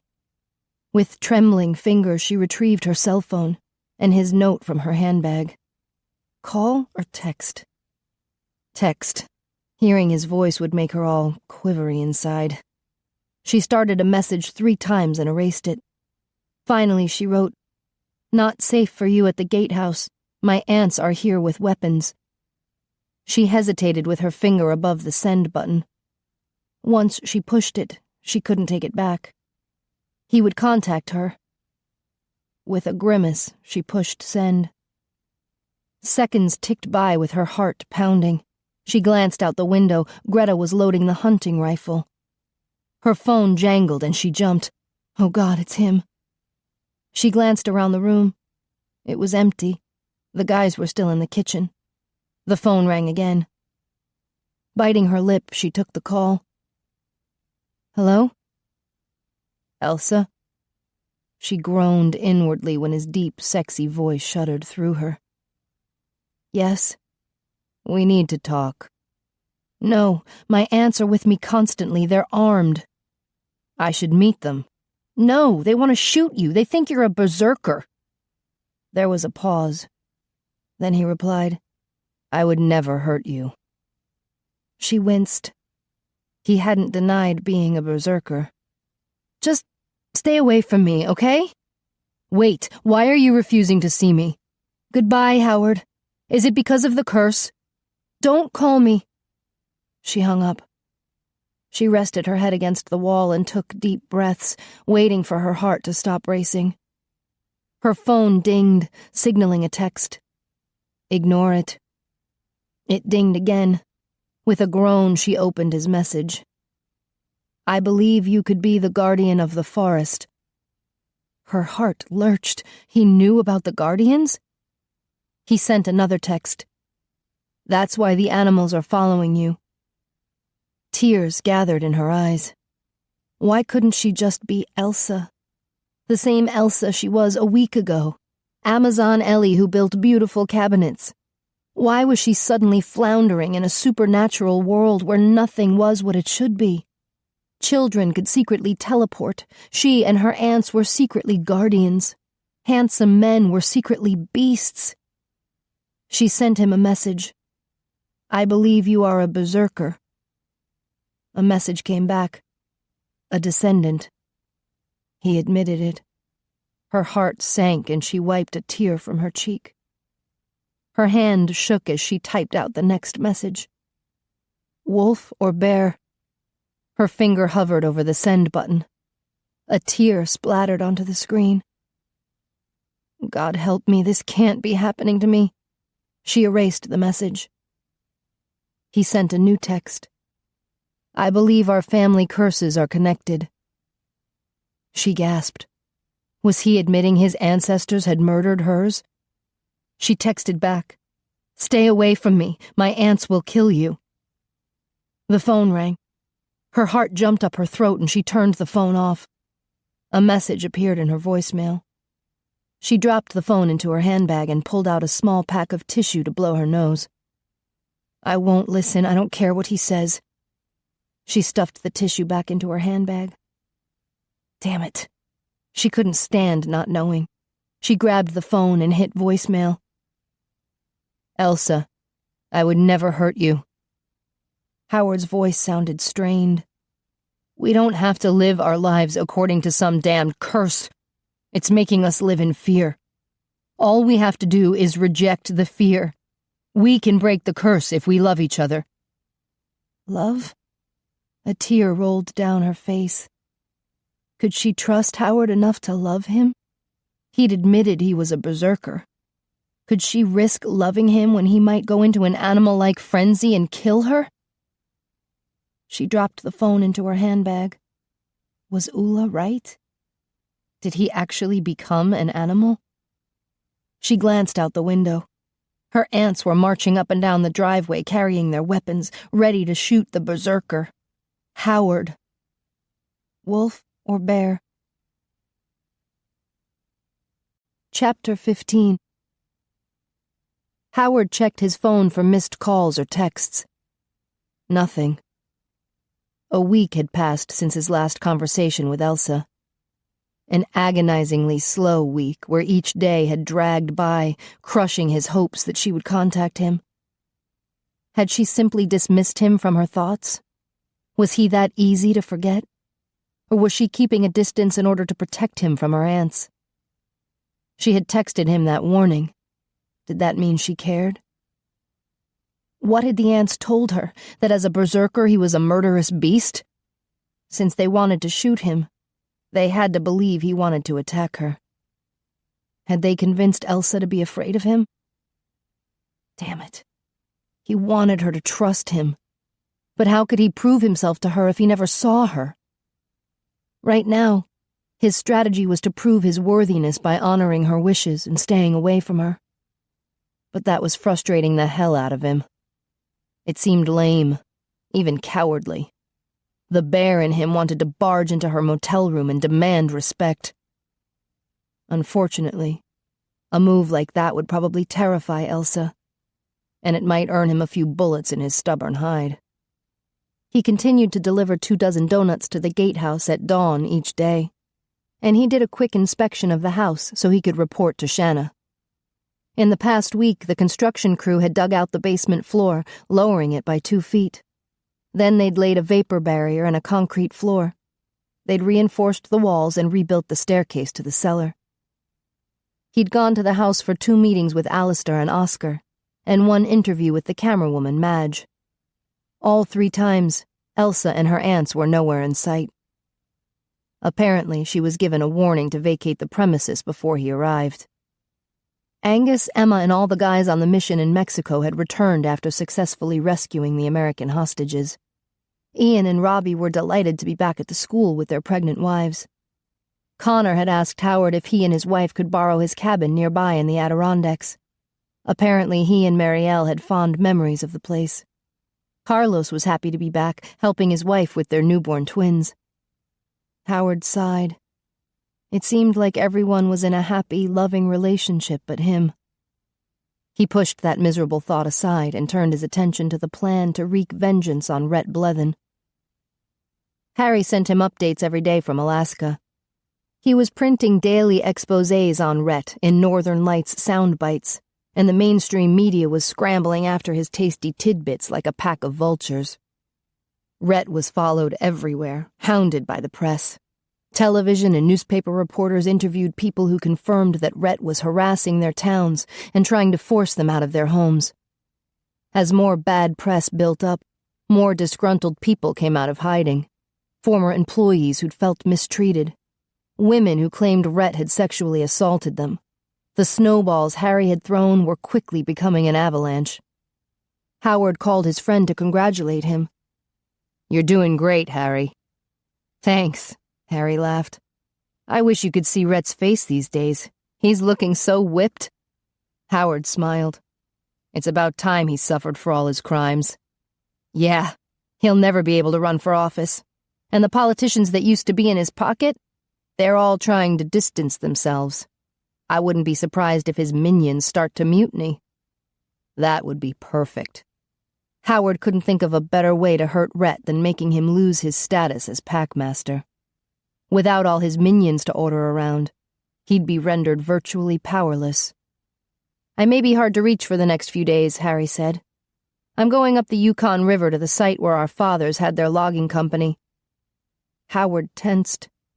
If his friend's suspicions were correct, their fathers had been murdered. "I don't know if you'll find much. The buildings burned down 34 years ago." "Yeah, but I'm looking for people. Anyone who remembers anything." "All right. Be careful. I'll talk to you when you get back." Howard hung up. Was Harry right to suspect foul play? Who would have wanted to kill their fathers? Howard had been 4 years old when the men had died, too young to know if his father had been plagued with business problems or enemies. He reached for a donut and, as usual, his thoughts returned to Elsa. Was she eating the donuts he left every morning? Maybe he should try something different, like leaving her flowers. Clearly, his current strategy was yielding 0 results. Time to shake things up. The flower strategy was off to a lousy start. The next morning, after picking up donuts at dawn, he'd discovered the only place in town that sold flowers was the small grocery store, and they didn't open until 7 a.m. He'd eaten 4 bear claws in his SUV waiting for the store to open. Now, at 7:05, as he was returning to his vehicle with flowers and a card, he spotted Alistair driving down Main Street in the rental car. Elsa and her 2 aunts followed in another car. Damn it, he was late. He tossed the flowers onto the passenger seat and turned on the engine. Wait.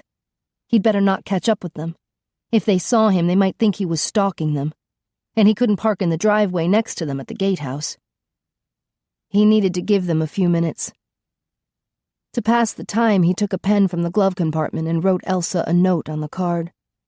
Then he slipped it under the ribbon that was tied around the flowers and tissue paper. He turned onto Main Street and drove slowly out of town so he wouldn't catch up with Elsa. He passed the driveway to the gatehouse, then pulled over and parked at the head of the trail that led to the house. With his arms full, he hurried through the woods. The trail ended at the driveway, but he stopped before that, keeping himself hidden behind some trees. There, on the driveway, he spied 2 cars in front of the house. Elsa and her aunts were standing by a car, talking. One aunt looked middle-aged, and the other, older with silvery blonde hair. But they were clearly related to Elsa. Both were tall and fair, still pretty. As he watched, one of the women opened the car trunk and pulled out a shotgun. Holy crap, Elsa hadn't been kidding. Her aunts were armed and dangerous. He circled to the back of the house, keeping himself well hidden, then set his gifts on the steps to unlock the back door with his key. He cracked the door and peered inside. The foyer was empty. He could hear footsteps toward the front of the house, probably Alistair. He grabbed his gifts and darted across the foyer and into the kitchen. So far, so good. He set the large box of donuts on the kitchen table, just like he'd been doing every morning for the past week. Then placed the flowers next to it. It was the biggest bouquet they'd had at the grocery store. Pink roses that reminded him of Elsa's pretty mouth. White daisies as soft as her skin. And big, green fronds that reminded him of her eyes. He was halfway to the door when he heard Elsa's voice, in the foyer. "Ready for your morning donut?" "Lord, yes," Alistair answered. "We'd better grab a few before Oscar and the B-boys arrive." Elsa chuckled. "I swear they inhale the entire box in 5 seconds. Howard took a quick peek. Holy crap, he couldn't exit the back door without them seeing him. He surveyed the kitchen. A small window over the old sink. Too small. Another door on the far side of the room. He dashed over to it and peered inside. Jackpot. There was a huge opening in the wall where a big window had been taken out. He could slip through there and make it back to his SUV without Elsa seeing him. He hesitated. Was this the cowardly way out? Why not stay in the kitchen and confront her? But he'd given his word not to see her. And what if her aunts came running with their weapons? No, he'd leave for now. Maybe the flower strategy would work and she would contact him. It would be better if it was her decision to see him. He eased inside the small room and shut the door. Elsa followed Alistair into the kitchen and smiled when he headed straight for the table.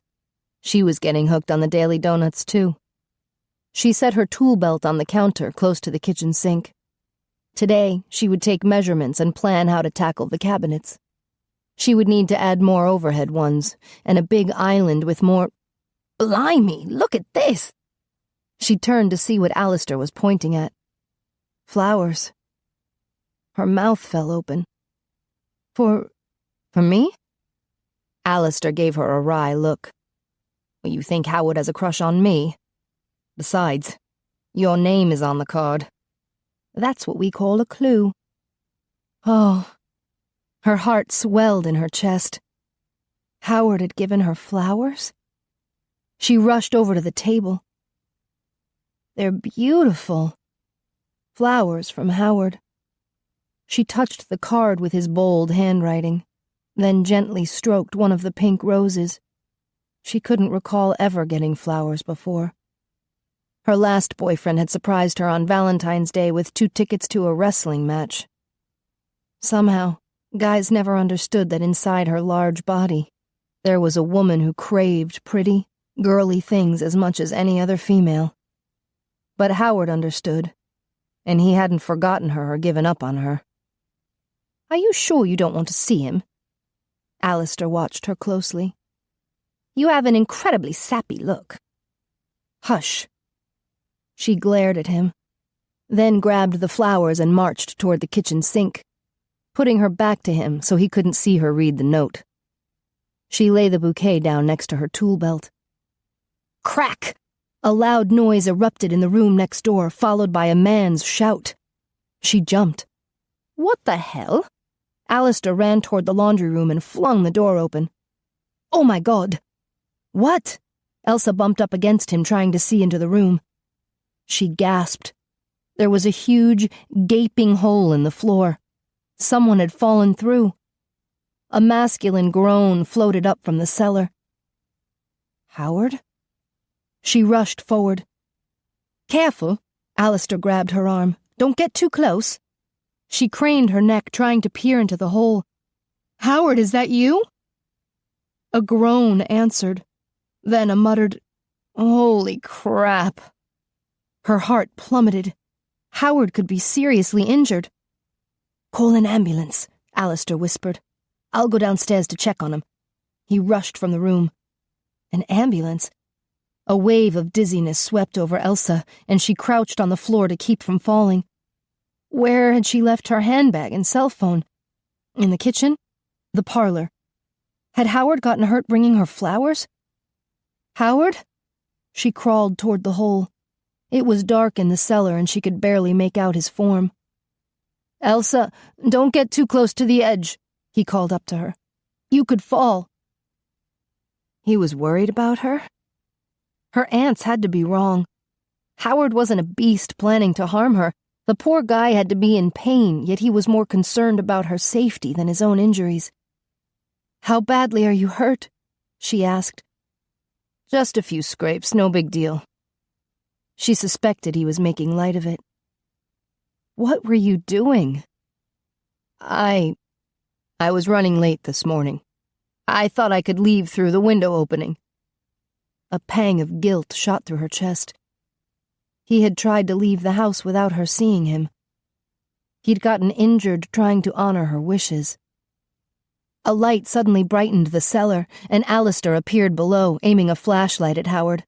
She gasped at the sight of blood on his arms and chest. He'd fallen at least 10 feet right onto hard cement. His clothes had been ripped by the jagged ends of the wooden floor that had cracked and collapsed under his weight. "Any broken bones?" Alistair knelt beside him. "Did you hit your head?" "I'm okay." "We'll let a doctor decide that." Alistair glanced up at Elsa. "Did you call the ambulance?" "No." Howard sat up and grabbed his rib cage, wincing. "I don't need that." "Bloody hell," Alistair hissed. "You should have been backboarded. Now lay still until—" "No." Howard rose slowly to his feet. "This is no big deal. I'll be fine." "You're not fine," Alistair shouted. "You're bleeding." Howard limped out of Elsa's view.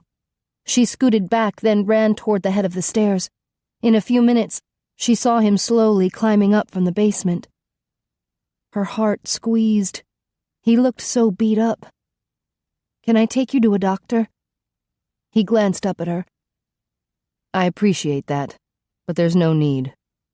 "I'm so sorry you felt you had to escape out a window. I feel terrible." "No, don't feel bad." He reached the top of the stairs and whispered, "I'll be fine. I'm self-healing." She blinked. "You mean you can—" She leaned close. "It's like a superpower?" "Something like that." He gave her a wry smile. "Can we meet sometime when I'm not bleeding on the floor?" She gazed into his eyes, and for the life of her, she couldn't see the wild beast her aunts warned her about. All she could see was a man who was strong enough to retain his sense of humor and polite demeanor, even when suffering from pain. "Howard," Alistair said as he came up the stairs. "At least let me take you to the clinic in town." "It's not necessary," Howard assured him. "There's a clinic where I work, so I'll be on my way." He gave Elsa a hopeful look. "Will you call me?" She nodded. Yes. Her aunts would throw a fit if they found out, but they didn't know Howard like she did. "Good." He smiled at her. "You must think I'm an awful klutz." She shook her head, her cheeks warming with a blush. No, she thought he was the sweetest man she'd ever met.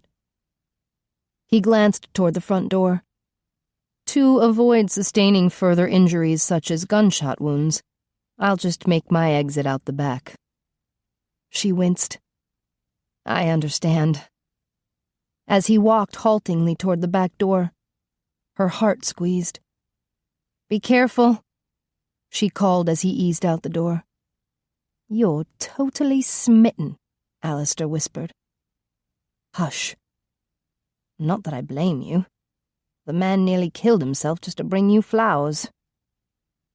She shot him an irritated look, then rushed into the kitchen. She spotted Howard through the small window over the sink. He was walking into the woods. She opened the note he'd left with the flowers. "Give me a chance to prove I'm worthy of you." "Oh, Howard," she whispered. She glanced back at the window. He was going deeper into the woods. Shouldn't he be going toward the road so he could return to the school and the clinic there? I'm self-healing. Maybe he didn't need a clinic. She bit her lip, watching him disappear among the trees. Where was he going? How did he heal himself? Damn it, there was so much she didn't know about him. How could she make an informed decision on whether to trust him when she didn't have enough information? She rushed into the foyer. "Oscar's here," Alistair yelled as he headed for the front door. I'm going to make sure Howard gets back to his car all right." Alistair glanced back with a smirk. "Right. Take all the time you need, love." If you could not mention it to my aunts." "Mum's the word." Alistair pretended to zip his mouth. "Thanks." She slipped out the back door and jogged into the woods in the direction Howard had gone. After a few minutes, she was surrounded by trees and beginning to wish she'd left a trail of donut crumbs. It would be just her luck to get lost in the woods. The dark, creepy woods. She snorted to herself. Some guardian of the forest she made. All the trees looked alike to her. She glanced back. The house was no longer visible. A deer peeked around a tree, watching her. Then another deer peered around a bush. "Sheesh," she whispered. "You guys always show up. At least I don't have to worry about being alone in the dark, creepy woods." Though she doubted these two deer could offer her much protection. The deer ambled closer. They were bigger than she'd thought. She stepped back. "That's close enough." They stopped, but continued to stare at her. "What do you want?" Did they expect her to do some sort of guardian thing? What the heck did a guardian do? She waved a hand in the air. "Carry on, my loyal subjects. Cheerio." They gazed at her blankly. Apparently, being a guardian wasn't like being a queen. "Look, I don't mean to disturb your normal routine. I'm just trying to find a man who passed through this way." The deer sprinted past her, then paused to glance back with an inviting look. "He went that way?" They cantered off, and she jogged after them. "I hope you're not taking me to some weird animal ceremony. I never liked venison, okay?" Except in sausage, but she wouldn't tell them that. She winced. What if they could hear her thoughts? She followed them for about 5 minutes, weaving around trees and jumping over moss-covered logs. Then they scampered downhill, moving quickly and nimbly. She slowed down, afraid she would skid on the damp, fallen leaves and hurt herself in the middle of nowhere. The sound of rushing water grew louder, and the ravine grew steeper and rockier. She picked her way down slowly, grasping the branches of trees to keep her balance. Finally, she reached the bottom. The trees ended, along with the spongy ground covered with pine needles. A rocky slab extended toward the edge of a creek. The sun shone brightly, and she blinked to adjust her eyes. The stream serpentined along the bottom of the ravine, tumbling over rocks and meandering around large boulders. Downstream she spotted Howard, partially hidden behind a pile of rocks. His back was to her, his torso bare. He'd taken off his shirt. The deer scampered downstream, their hooves clattering on the rocky slab. He turned toward the sound, and Elsa ducked back behind the tree line. "Chicken, why don't you let him know you're here?" She winced. She wasn't sure he wanted her here. After all, if a man wandered off into the woods, didn't that mean he wanted to be alone? If he had to use some sort of superpower to heal himself, he probably wanted to keep it secret. But if he was serious about having a relationship with her, then he shouldn't keep secrets. She eased quietly downstream, making sure she was hidden behind trees and bushes. Luckily, the deer had decided to scurry back up the hill, and they were making enough noise to cover any noise she made. "Thanks, guys," she called out to them mentally. Great. Now she was as crazy as her aunts. She spotted Howard standing behind a large boulder that was flat on top. Apparently he had washed his shirt in the stream, for it was wet and he was laying it on top of the sunny rock to dry. She tiptoed farther downstream so she could see him from behind. He was standing where the stream made a sharp turn. A wall of granite had impeded its progress, resulting in a pothole where the water was deep enough for swimming. She winced at the raw and bloody scrapes along his torso and arms. Poor Howard. He kicked off his shoes, then unbuckled his pants and dropped them. Her breath caught and she covered her mouth. With his super hearing, she had to be careful not to make a sound. But it was hard. So hard not to whimper when he hooked his thumbs into the elastic waistband of his blue cotton briefs and slowly eased them over his rump. Oh, God. She squeezed her eyes shut and turned, pressing her back against the large tree that hid her. She was as bad as a peeping Tom, ogling the poor guy when he was covered with scrapes and blood. But shouldn't she see how badly he was injured? She opened her eyes and peered around the tree. Good Lord. Her heart stilled. He had the most beautiful rump in the world. No, the universe. Poetry should be written and songs dedicated to it. Her eyes widened as she took in his entire form from the back. Huge, hunky Howard. He stepped into the pool, walking forward till the water was up to his waist. Then he washed the blood off his arms and chest. Was this part of his healing routine? Whatever it was beautiful to watch. He scooped up some water with his big hands and splashed it on his face. Another scoop, and he raked it through his hair. His biceps bulged, the muscles in his back rippled. Her knees threatened to buckle. She crouched behind the large tree, but a bush obstructed her view. She eased a branch aside. He had turned and was now facing her. Oh, God. Lucky break. He might have seen her if she hadn't knelt in the nick of time. She closed her eyes, chiding herself. You should be ashamed of yourself, ogling the poor man when he's injured. She opened her eyes and gasped. He was turning gray.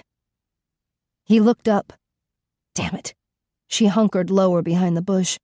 What on earth was going on?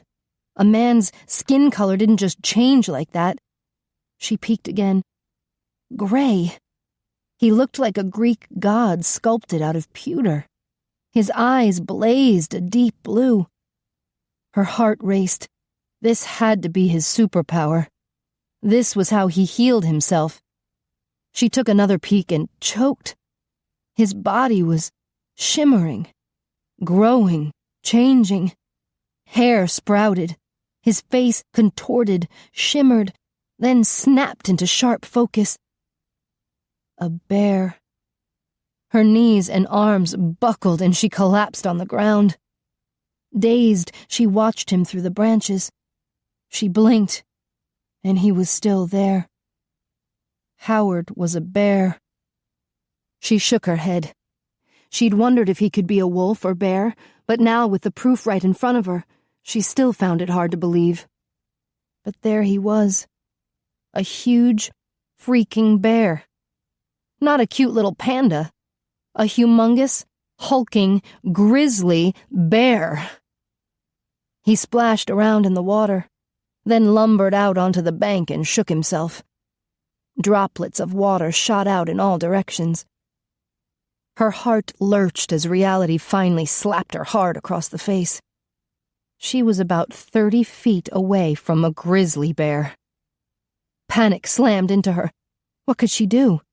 If she ran up the hill, he would see her and chase her down. He? Was it a he? Was there any of Howard in that huge beast? Oh, God, she should have listened to her aunts. They'd warned her that he was a berserker, that he could turn into a beast, a killing machine. What did a person do when confronted with a grizzly? Play dead? She pulled her knees up and hugged them, her back pressed to the tree. Her heart raced, thundering in her ears so loudly that she was afraid he would hear. He would come after her. He would smell her, hear her. He would come to kill her. Was this what had happened to her grandmother? Was she mauled to death by a bear? Elsa heard steps behind her, heavy and lumbering, coming toward her. Hot tears gathered in her eyes. How could she have been so stupid? Why hadn't she heeded the warnings from her aunts? Would they ever find her body? Ever know what had happened to her? Get a grip. She squeezed her knees to her chest. She would have to play dead. No matter what the bear did to her, she couldn't react. God, please let it leave me alone. The bush beside her shook, and she heard a snuffling sound behind it. Don't move. Don't react. The bear lumbered slowly into view, making a wide circle till it stopped about 15 feet in front of her. Her heart raced, and she tensed, bracing herself for impact. It would attack any second now. It sat. She waited, but nothing happened. Slowly, she let her gaze wander up its massive body to its head. It tilted its large head, studying her. Howard's eyes. She inhaled sharply, then froze, determined not to react. But what grizzly had sharp blue eyes? Intelligent eyes that watched her every move. Was Howard in there? The bear rose onto all fours, then walked toward her. Her fingers dug into her jeans. Don't move. Don't react. It stopped about 6 feet from her, and sat. What was it doing? Playing with her before it attacked? Or giving her time to adjust? Adjust to what? Her death or her future? It stood again and moved closer. She held her breath. It nudged her foot with its snout, then looked at her. Its blue eyes looked peaceful, almost friendly. She drew in a shaky breath. It nudged her knee with its snout, then looked at her again. "Howard?" she whispered. It made an odd, groaning sound, then moved closer. Its snout only inches away. This was it. She closed her eyes. It was either going to let her go or maul her to death. It nudged her right shoulder. Burning hot flames shot through her birthmark. She gasped in pain, then slumped over as everything went black. Chapter 16. Holy crap! Howard shifted back to human form. "Elsa?" He brushed her hair back from her face, his hand still gray from the shifting process. She was breathing, but unconscious. He didn't know if she'd fainted from shock or pain. Maybe both. His nose still burned from where his snout had touched her birthmark. With his hands now back to their normal color, he rolled up the short sleeve of her t-shirt. He'd been curious about her mark since their first meeting. The bear had been curious too, but Howard would have restrained the beast if he'd known the touch was going to hurt her. Heat radiated from the birthmark, an angry red circle on her shoulder with claw-like extensions. It resembled an animal paw, and looked like a large animal had grasped her by the shoulder.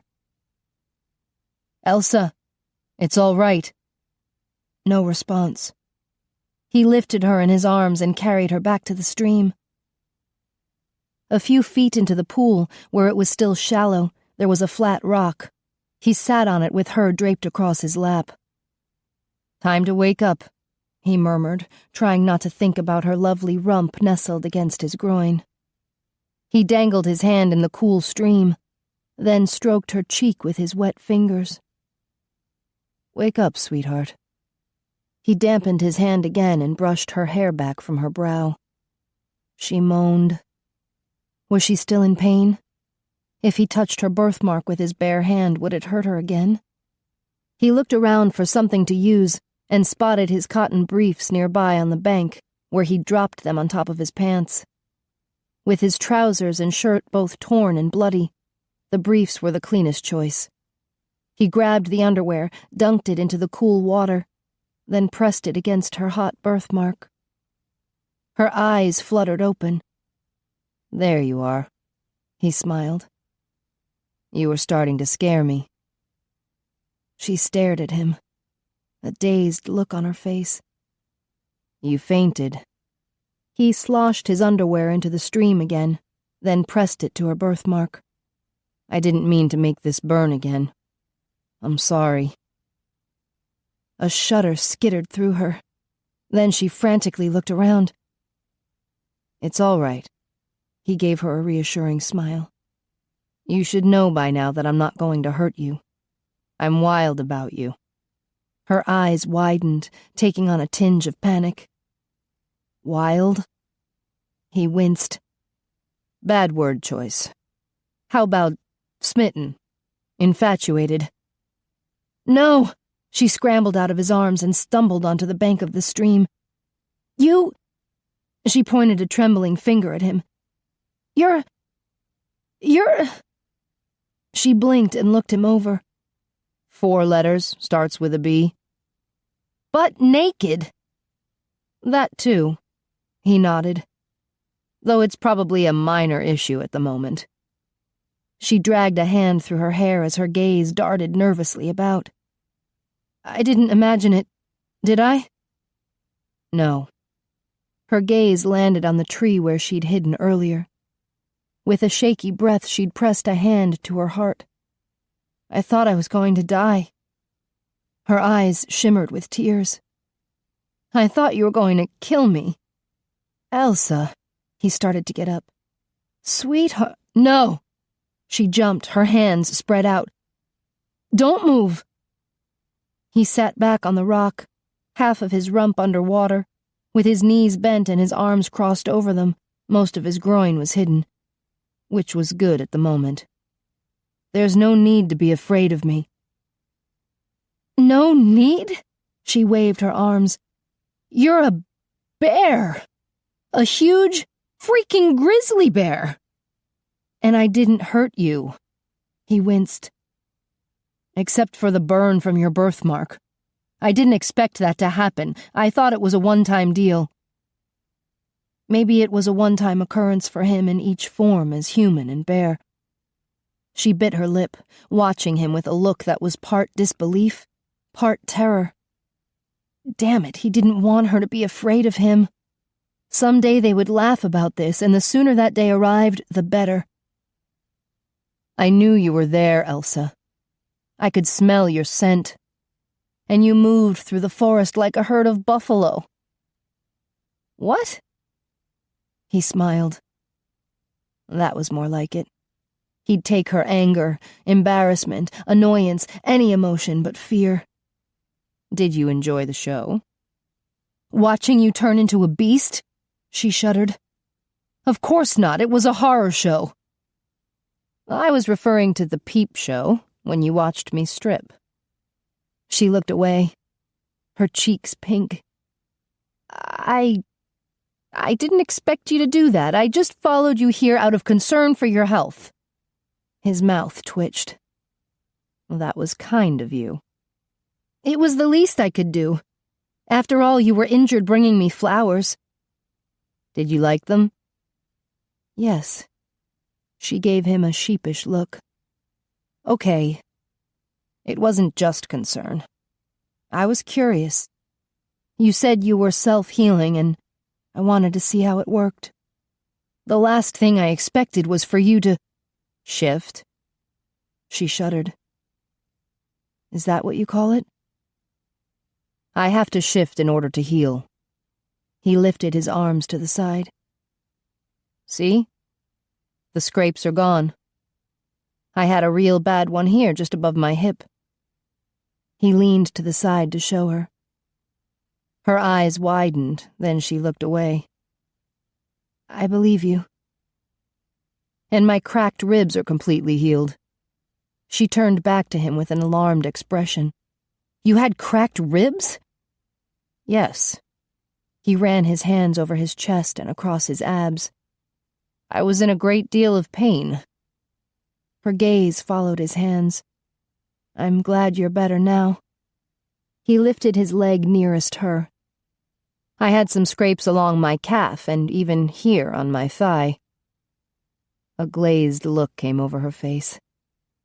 Of course, you saw all my injuries when you hid behind the tree over there like a peeping Tom.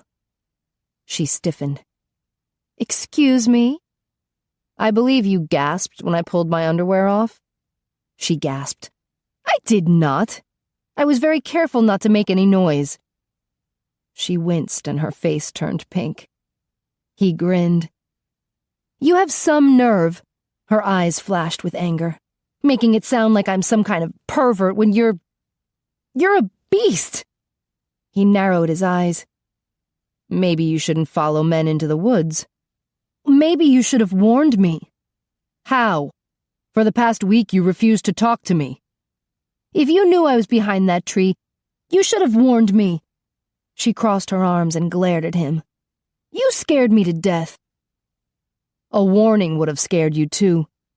He raked a hand through his hair. Try to see this from my point of view. I was in a lot of pain, so I needed to shift. I didn't ask you to come along and spy on me, but when I realized you were there, I thought, why not shift in front of you? I was going to have to tell you sooner or later, and I thought I could show you how harmless the bear is. She snorted. Harmless? Why would I think a grizzly bear is harmless? Because it's me. Couldn't you see it was me? She bit her lip. I was too scared to think very well. I've been scared since the moment I met you. Scared that you would run away from me once you knew the truth. He winced. That was more than he should have admitted. He grabbed his wet briefs and shook them out. You cooled down my birthmark with your underwear? He gave her a wry look. They're clean. Reasonably. He'd showered and put them on just over an hour ago. Do you want to watch again? He dragged the cotton briefs up his legs. With a huff, she turned her back to him. You really are a beast. That's true. Smiling again, he stood and pulled his underwear up. He was still semi-aroused from holding her, and the wet material clung to every contour. You are so big, she whispered. Thank you. I like to think I'm fairly well endowed. She scoffed, turning to face him. I meant the bear. She glanced down at his underwear, then away. His mouth twitched.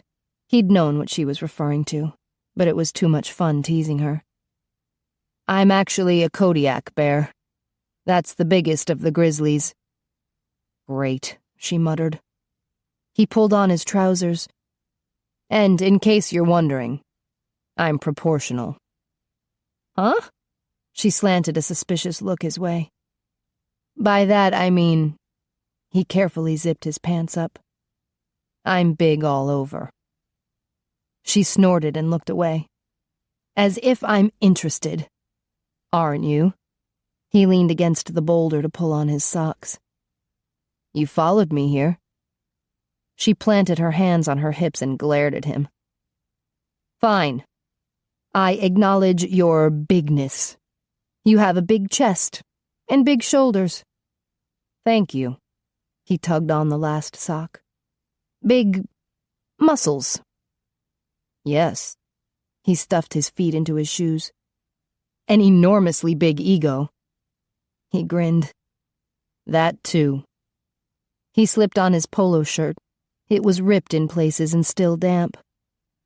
She lifted her chin. But I'm not sure you'll do. I hate a man with a big butt. I love a woman with a smart mouth. He strode toward her, still smiling. She stepped back, her eyes widening. What are you? He pulled her into his arms. She stiffened. Your shirt's wet. Relax. He wrapped his arms around her and rubbed his chin against her hair. It's me. Whether I'm human or bear, it's always me. She groaned. A man who becomes a bear? It's too strange. Stranger than being a guardian of the forest? I didn't ask for that. I didn't ask to be a werebear. She leaned back to look at him. Is that what you call it? He nodded. Or a shifter. Actually, there are a lot of shifters who didn't come from Scandinavia, so they're not berserkers. I know some panthers and tigers. What? She pushed away from him.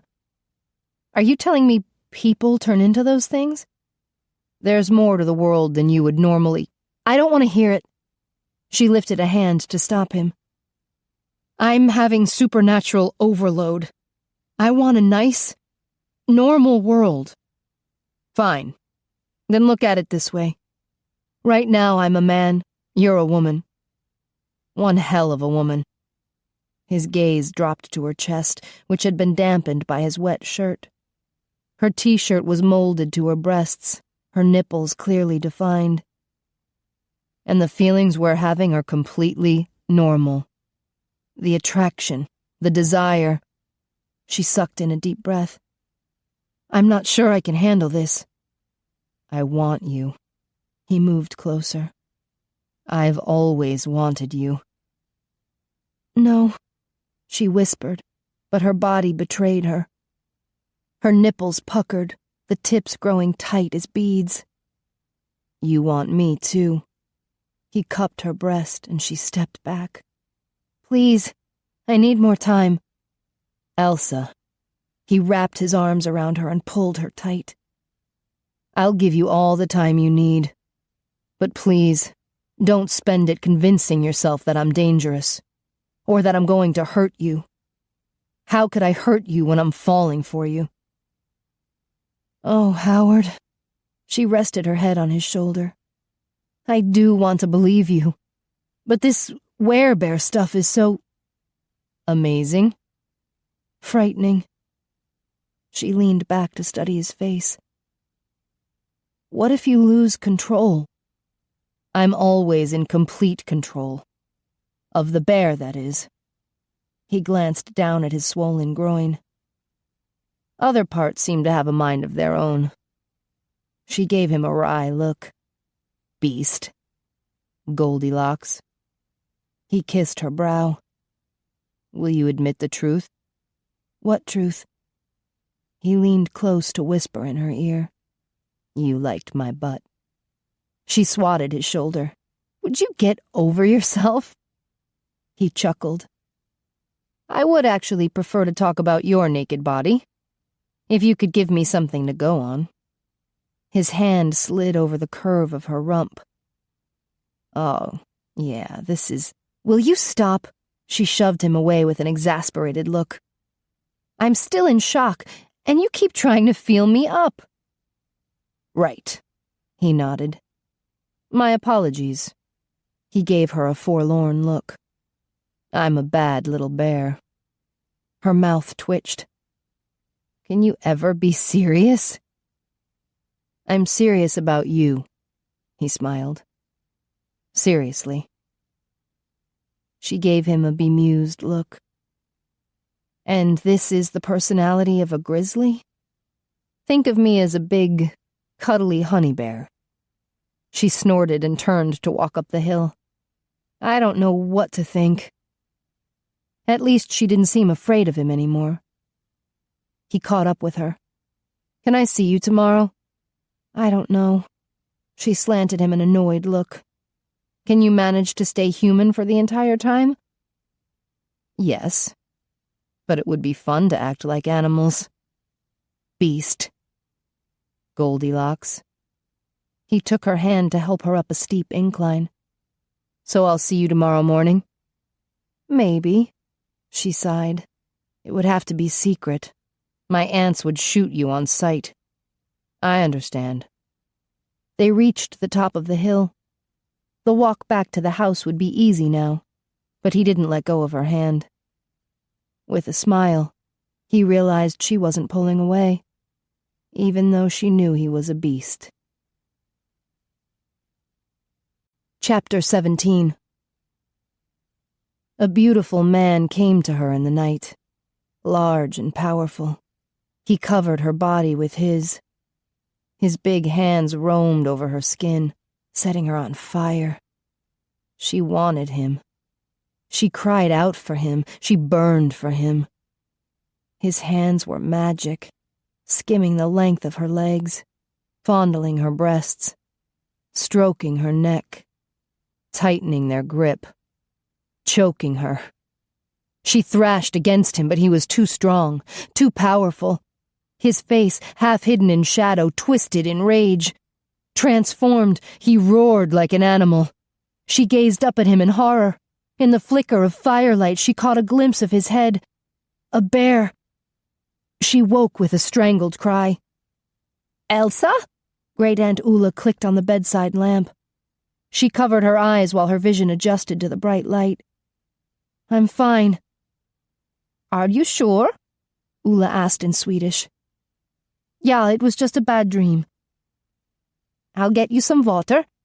Ula headed toward the vanity. Elsa sat up and leaned against the headboard. A week had passed since she'd last had the nightmare. Seeing Howard turn into a beast must have kicked her subconscious back into action. "Were you dreaming about berserkers?" Ula asked as she opened the bottle of water. Yes. One berserker in particular, although Elsa didn't want to admit that. Why had the dream come back? Was she simply freaked out over Howard's ability to shift into a grizzly? Who wouldn't freak out over that? Or was her subconscious trying to force her to accept a truth she'd been avoiding? That Howard could be dangerous. He could betray her and kill her, just like the berserker who killed the original guardian of the forest. She shuddered.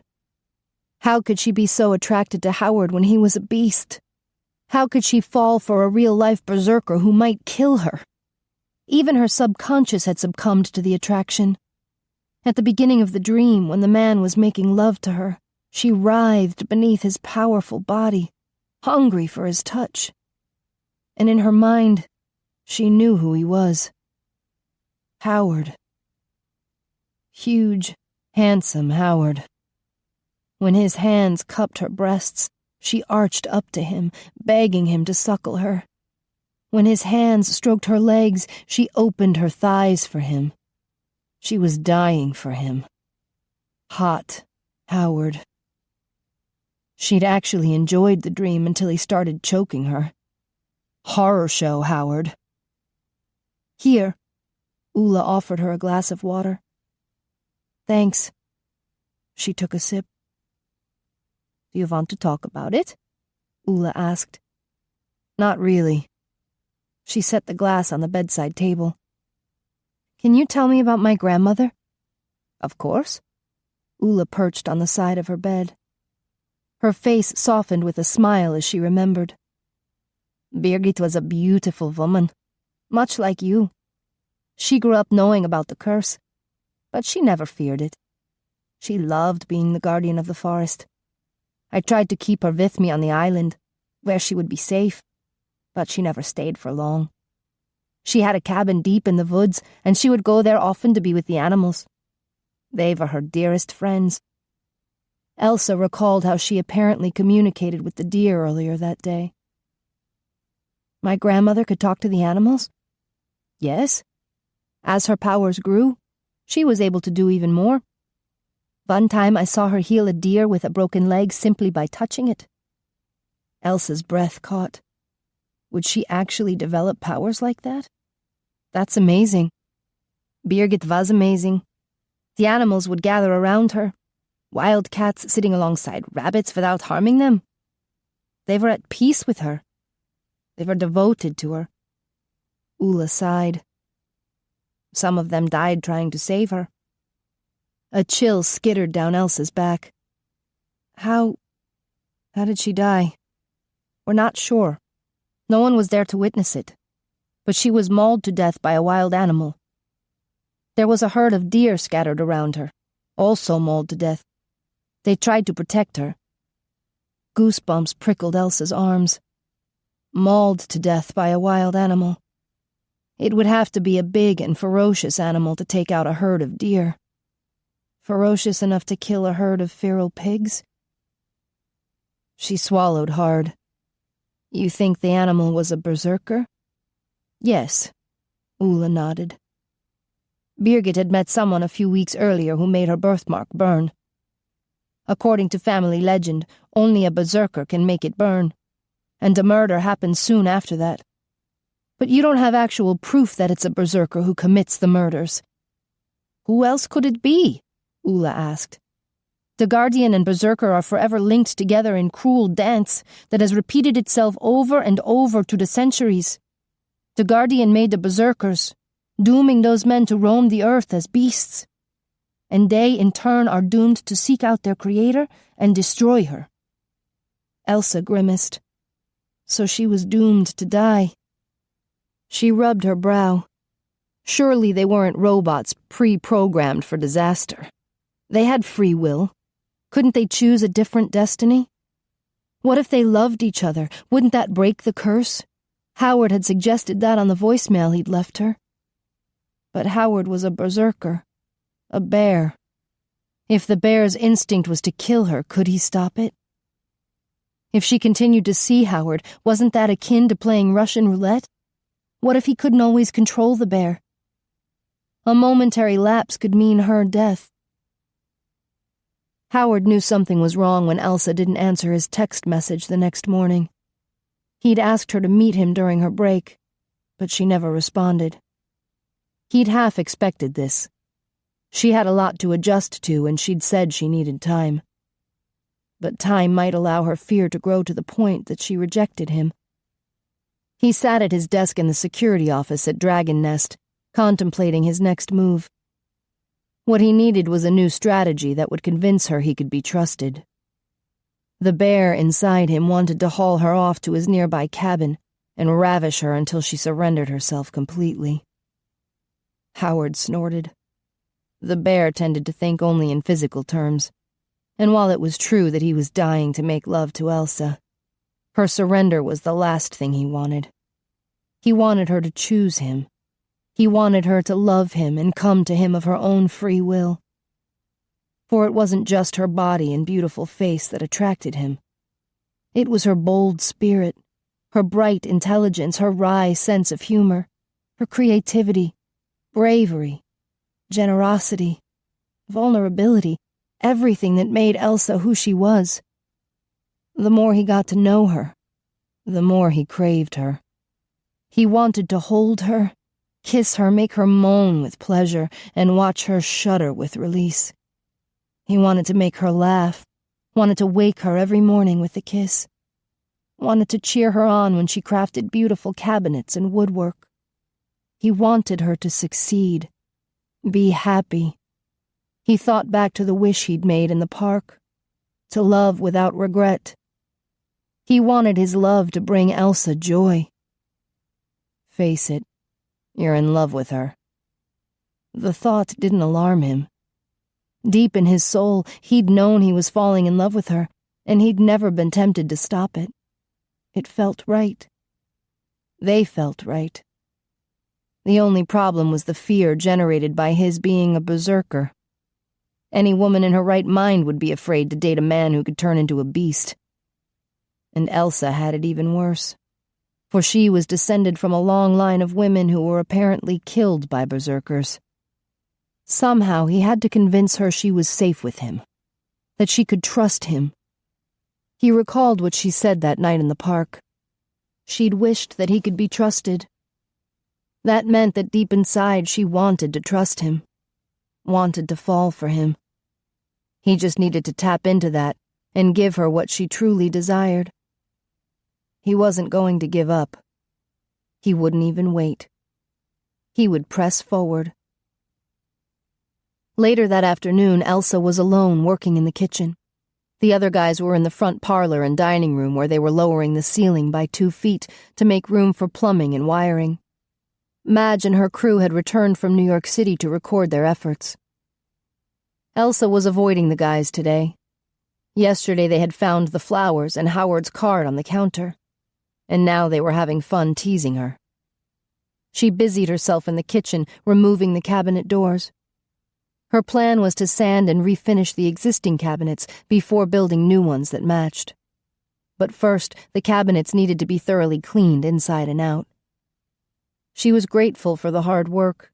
It kept her mind occupied, kept her from thinking about the nightmare with Howard, or the sexy lovemaking at the beginning of the dream. She snorted.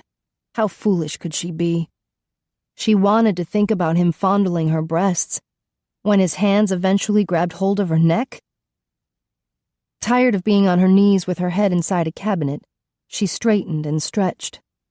This was hot, miserable work for July. She pulled off her work gloves, then used some bottled water to wash her hands in the sink and splash some water on her face. Her cell phone made a dinging noise, signaling a text message. It was Howard. She groaned. How was she going to tell him she never wanted to see him again? Just the thought brought a pang to her chest. It was going to hurt him. It was already hurting her. And it was too cruel to reject him in a text message. But if she saw him, she didn't know if she could resist him. Huge, handsome Howard. She read the message. Look out the window. She peered out the kitchen window and her heart swelled. There he was, standing near the woods. How long had he waited there to catch a glimpse of her through the window? He concentrated on the phone in his hands, and soon her phone dinged again. I have a picnic basket. She glanced out the window and he was lifting a large basket for her to see. A bear with a picnic basket.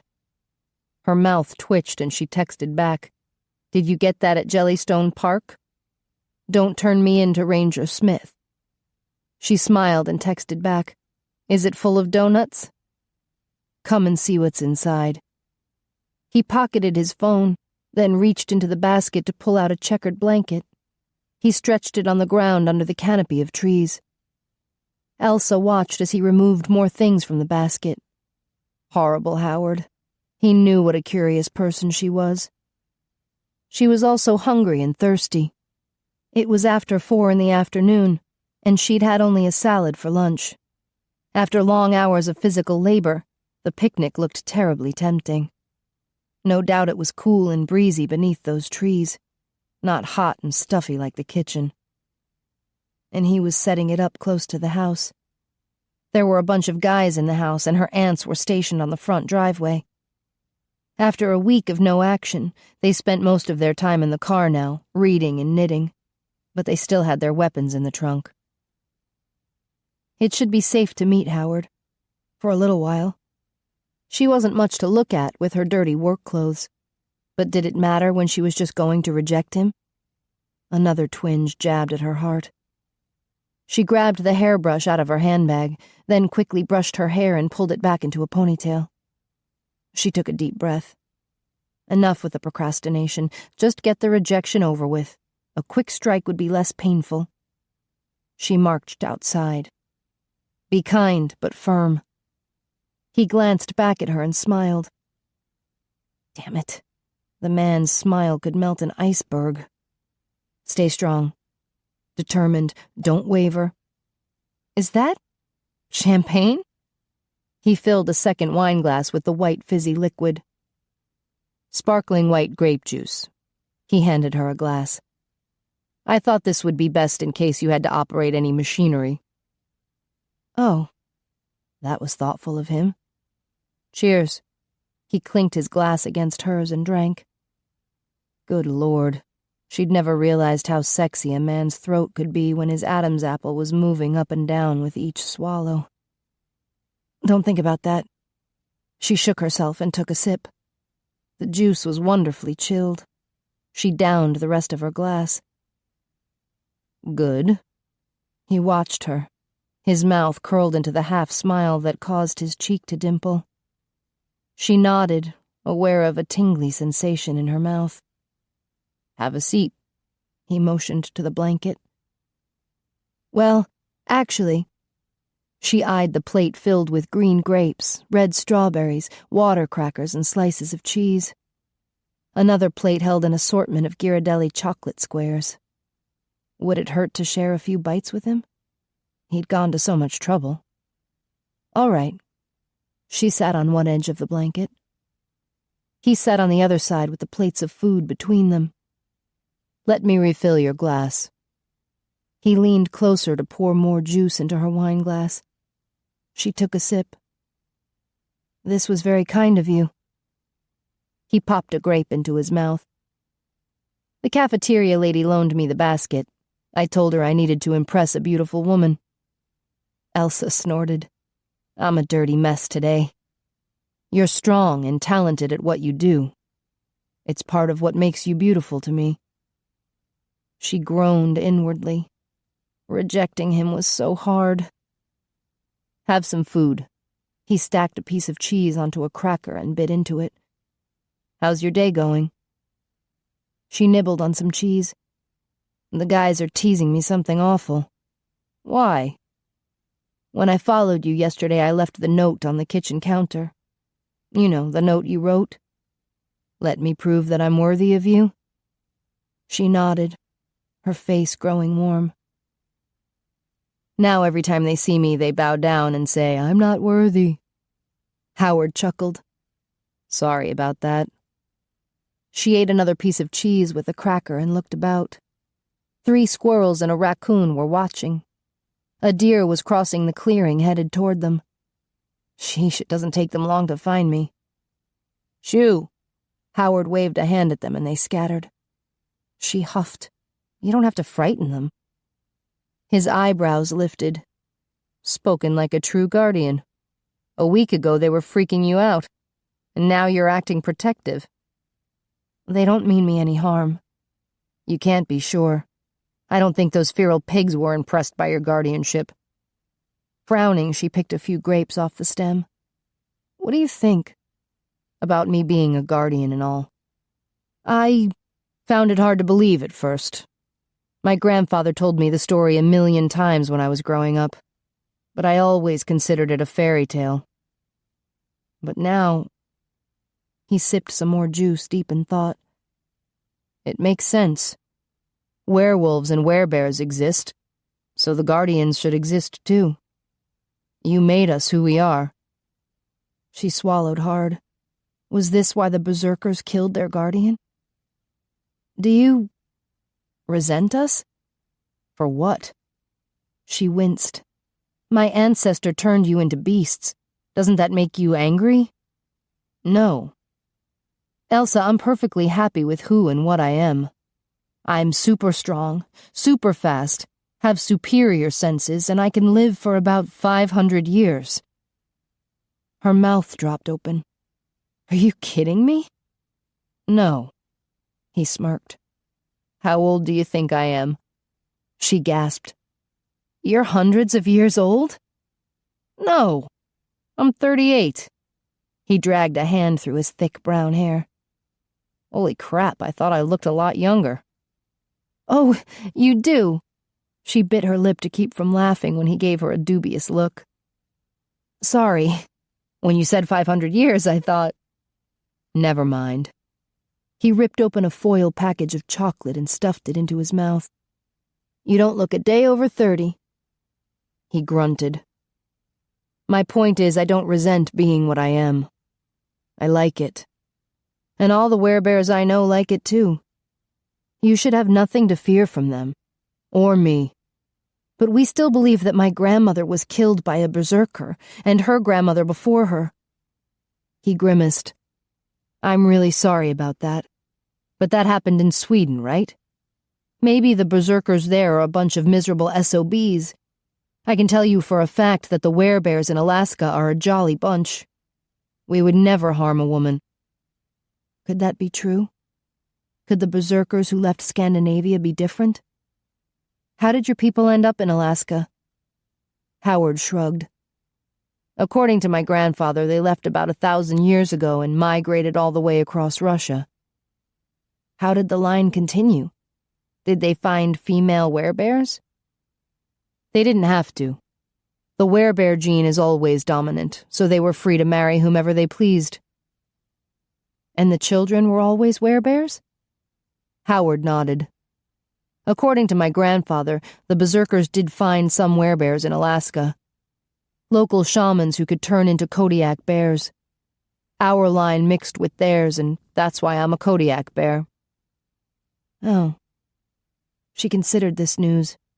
Howard's line of werebears could be quite different from the berserkers who had remained in Scandinavia.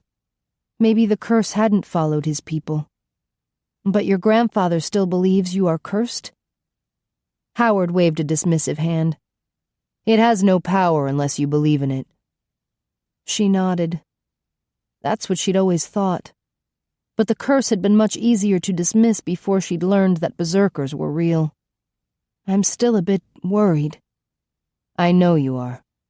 And I've been racking my brain to come up with ways to convince you that I can be trusted. He leaned toward her. Look me up on the internet. I used to play for the Chicago Bears. She blinked. Football? Yes, I was a defensive... The Chicago Bears? She gave him an incredulous look. Yes. His eyes twinkled with humor. I realize the irony. Anyway, I was a defensive linebacker. I took hits for a living. You were a professional football player. Yes. Huge 300-pound linemen tried to mow me down on a daily basis. Usually I mowed them down, but believe me, they were trying to hurt me. You played professional football? His mouth curled into a half-smile. Is there a problem with that? No. Gosh, no. She sat back, her cheeks growing warm. Well, as I was saying, I was paid to take abuse and annihilate the other team. I sacked a lot of quarterbacks. I realize that sounds aggressive, even violent. She nodded, restraining an urge to fan herself. When had the afternoon gotten so hot? My point is, I was taking hard hits but hitting back even harder. You would think that would anger the beast inside me, right? But with all that violence, I never lost control. I never seriously injured anyone. Even the quarterbacks I sacked were able to jump up and keep on playing. A vision of him sacking her flitted through her mind.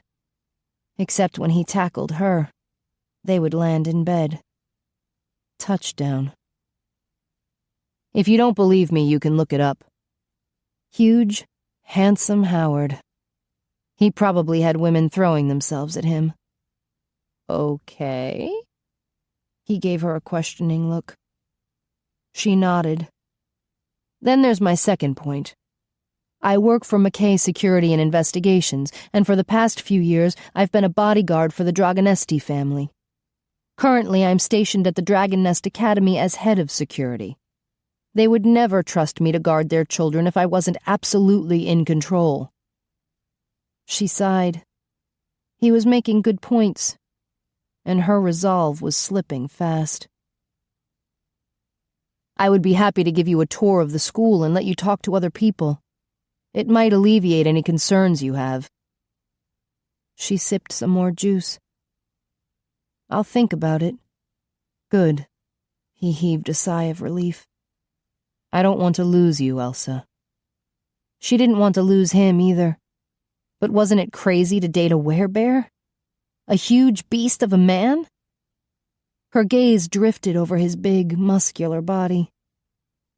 Maybe not. She gulped down more juice. And then there's my third point. He picked up a chocolate square and ripped open the foil. You can trust me, because I genuinely care about you. I admire you, and I want you to be happy. She swallowed hard. I appreciate that. She finished her juice and set the glass down. Maybe she should leave before she lost all her resolve. Instead of rejecting Howard, she was tempted to throw herself at him. Here, try this. He broke the chocolate square in half, then held one piece up to her lips. Open. With her heart racing, she opened her mouth. Just a little, so she could feel his fingers against her lips. He set the piece on her tongue. Let it sit there and melt in your mouth. He placed the other piece in his mouth. She watched his lips brush against his fingers, the same fingers that had been in her mouth. Her gaze lifted to his eyes. They were an intense blue, almost like the blue in burning flames.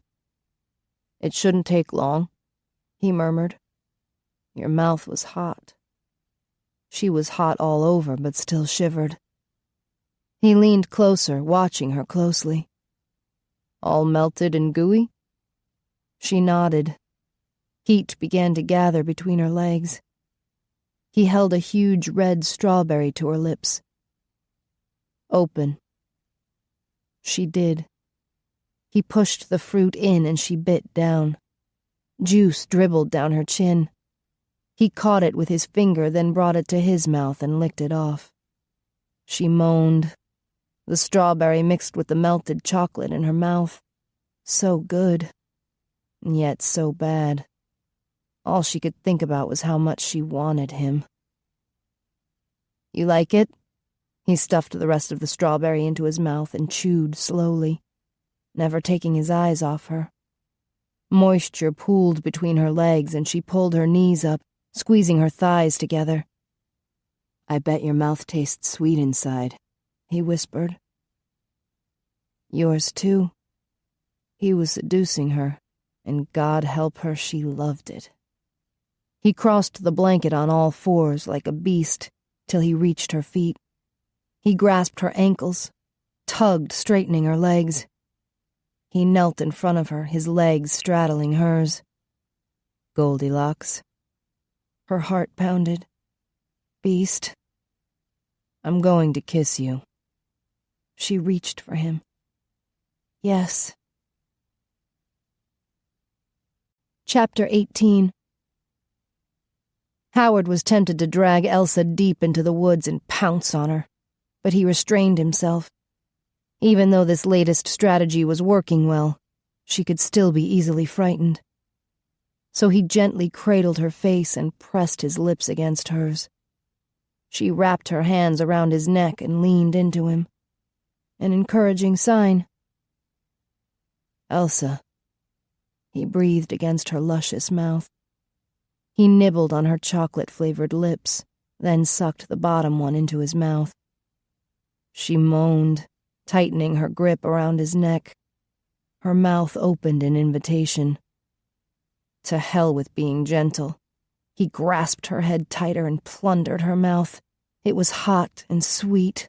His groin swelled and he fought the urge to push her down and strip her naked. He ravished her neck instead, nuzzling and nibbling, reveling in the moans and shivers he incited. She was so responsive, so delicious. Her scent drove him wild, fresh as a dew-covered meadow at dawn, It was laced with the added scent of her arousal. No doubt it would shock her that he could smell the moisture whenever it seeped from her core. It made him hard. It made him want to taste her and lick her till she screamed. With a low growl, he returned to her mouth and gave her a ravishingly thorough kiss. Her body trembled, but she didn't retreat. His brave Elsa kissed him back and suckled on his invading tongue. He cupped one of her breasts and squeezed. As she moaned, the nipple pebbled beneath his palm. He circled it with his thumb till it tightened into a bead. He pinched it lightly and groaned when he caught the scent of more moisture pooling between her legs. "Take her," the bear urged him. He broke the kiss and sat back, still straddling her legs. Damn, he wanted her, but he couldn't take her here, so close to the house. Carry her to the stream and mate with her. "And that's why you're the beast," he scolded the bear.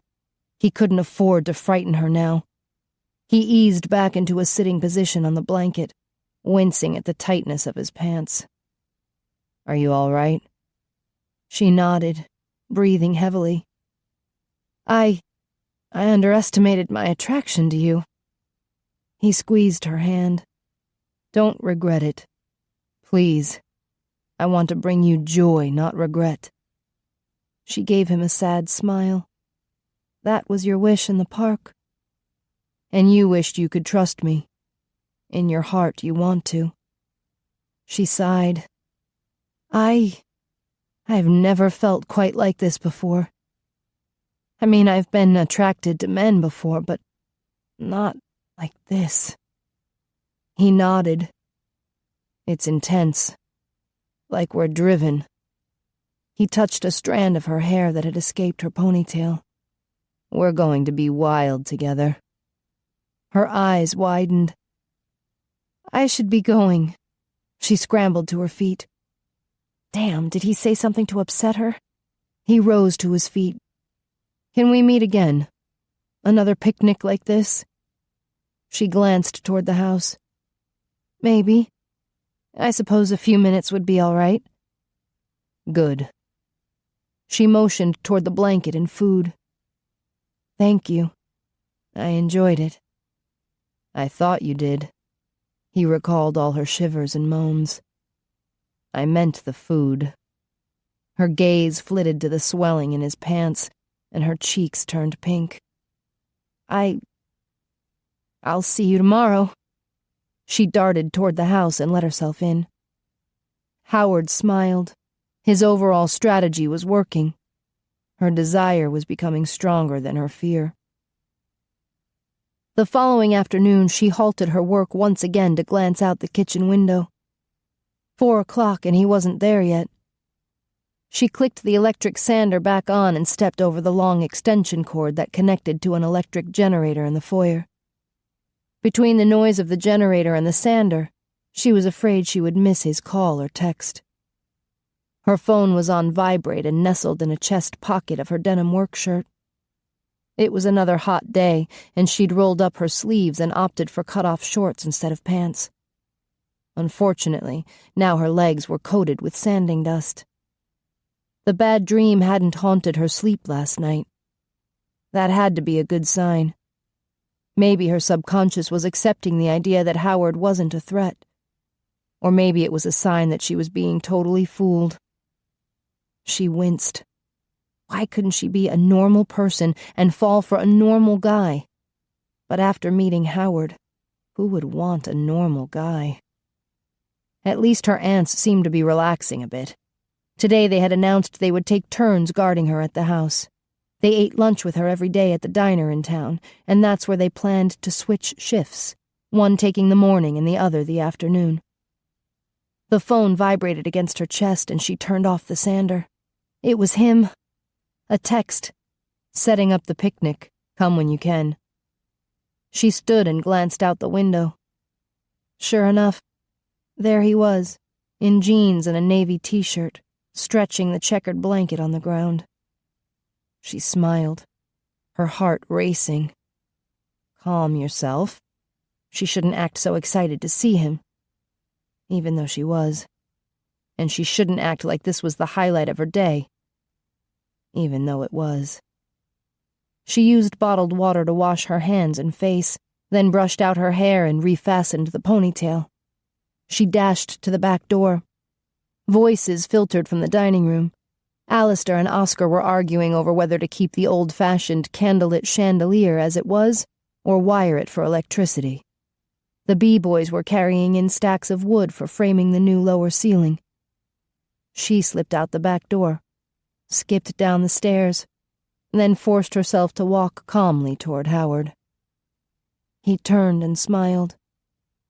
Her stride froze for a few seconds as her heart flipped over before settling back into place. She smiled back. If she acted nonchalant, he might not notice the effect he had on her. His cheek dimpled. "Are you all right?" Damn. The man noticed everything. "So, what's on today's menu?" "Bear food." He knelt to remove some plastic containers from the basket. "You mean nuts and berries?" She sat on the blanket, kicked off her work boots and peeled off her socks.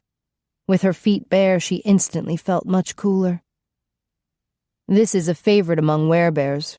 Smoked salmon from Alaska." He sliced off a small piece, placed it on a cracker and handed it to her. The smoky taste filled her mouth. That's so good." He smiled. "I'm glad you like it." He filled a wine glass for her. "Lemonade." She took a sip, tart and not too sweet. "You like eating, don't you?" He nodded as he poured himself a glass. "I have heightened senses, not just sight and hearing, but also smell and taste, so I really enjoy food." His gaze drifted over her long, bare legs. "Or whatever I happen to be nibbling on." She scoffed. "Beast." "Goldilocks." He tugged on one of her toes. "You're torturing me." His hand slid up to her ankle. "I think this is called bear baiting. It's against the law, you know." "Stop that." She swatted his hand away. "I'm all dusty from work." He gave her a wide-eyed, innocent look. "We could wash up in the pool at the stream." "I'm not skinny dipping with you." "Would you do it alone, then?" His mouth twitched. "I could watch over you to protect you. I'm a professional security guard, you know." She snorted. "I have a feeling your protection would be up close and personal." "That's the best kind." She shook her head, smiling. "We should use this opportunity to learn more about each other. Important things." "Okay." He fixed himself a cracker. "So tell me, for future reference, does your bra fasten in the front or the back?" She threw a cracker at him, and it bounced off his chest to land on the blanket. "Can you ever be serious?" With a grin, he picked up the cracker and ate it. "Come to the stream with me, and I'll show you how serious I can get." She didn't doubt it. Howard would be fiercely passionate, and he was terribly tempting. She drank some lemonade to cool herself down. "Oh." She gestured toward the clearing between them and the house. "My entourage has arrived." He scanned the collection of small animals. "Holy crap, there's a skunk in the mix. Now I don't dare scare them away." "Maybe they're hungry." She tossed a few crackers in their direction, and the raccoons were quick to grab them. Howard winced. "You shouldn't feed wild animals." "Does that include you?" He gave her a wry look. "I can be entirely domesticated. You should see me in the kitchen." She shuddered. "I'm having this strange vision of a grizzly bear wearing an apron." His mouth curled up as he skimmed a hand up her leg.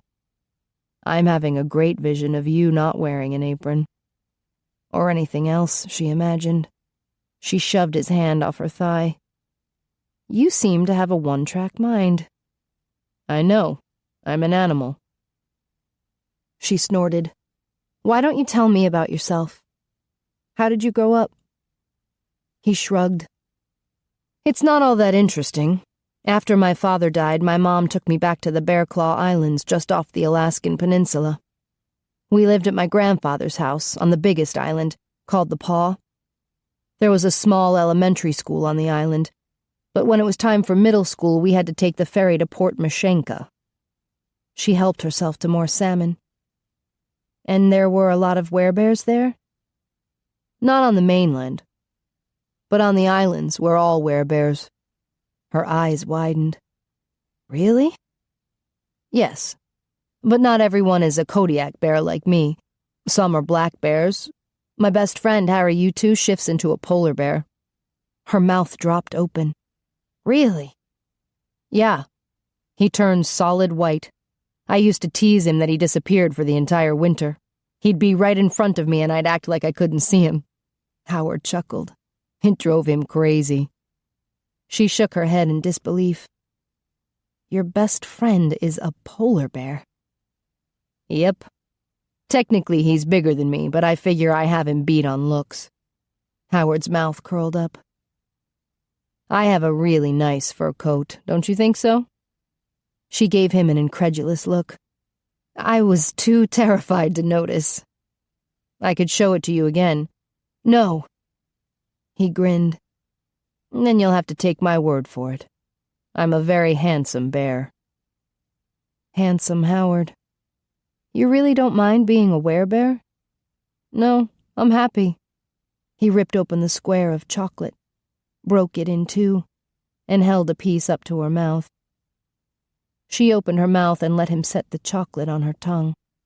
He popped the other half in his mouth, then opened a plastic container of fresh pineapple chunks. Try this. He placed a chunk in her mouth. The pineapple juice mingled with the chocolate, filling her mouth with a delicious sweetness. She chewed slowly, enjoying it. He ate a pineapple chunk, watching her. Good. She nodded and licked her lips. He moaned, his eyes growing a more intense blue. There was hunger in his eyes, a fierce desire that made her quiver in response. She pulled her legs in, pressing her thighs together as heat gathered in her core. His nostrils flared, and he suddenly jumped to his feet. Come. He grabbed her hands and pulled her up. What? She stumbled after him as he strode deeper into the woods. Where? He pressed her back against a large tree trunk. I don't want anyone in the house to see us. He lifted her arms over her head, pinning her wrists to the trunk. She tugged at his grasp. Let me go. I will, after I kiss you. She huffed. Beast. Goldilocks. He kissed her forehead. Too hard. He kissed her cheek. Too soft. He hovered over her lips. But this is just right. He molded his lips against hers, tasting, nibbling, ravishing. Meanwhile, his hands moved slowly down her arms, prickling her skin with goosebumps. She leaned back against the tree, her knees weak, her heart pounding. His mouth was insistent, his hands seductive. They skimmed over her shoulders, then rested lightly on her chest. He broke the kiss. She gazed up at him, her breasts heaving beneath his hands. With his eyes gleaming in intense blue, he slowly unbuttoned her shirt, opened it. She drew in a long, shaky breath. With his right hand, he cupped her breast, stroking the cotton bra until her nipple pebbled. His thumb slipped underneath the material and pulled it down, exposing her. Beautiful, he whispered. She shivered, then gasped as he latched his mouth onto her nipple. Oh, God, he knew how to use his lips and tongue. Of course he did. He had a heightened sense of taste. Her knees quivered and she grabbed onto him to keep from falling. He started on her other breast, suckling the nipple till it was as red and hard as the other. A movement in the woods caught her attention. She stiffened with a gasp. Howard looked up, then followed her gaze. 3 large male deer were glaring at him. They lowered their heads to show off their impressive antlers. "Stay behind me." Howard turned to face them. "I'm not the one in danger, you are. They think you're attacking me." He glanced back at her. "You know what they're thinking?" With a small shock, she realized she did. Yes. They can sense you're a predator. They're afraid you're mauling me. "I am." He wrapped an arm around her, pulling her close to his side as he glowered at the stags. "She's my mate. Get lost." "They're not going to follow orders from you." She quickly adjusted her bra. "And who says I'm your mate?" "I do." "I don't recall agreeing to that."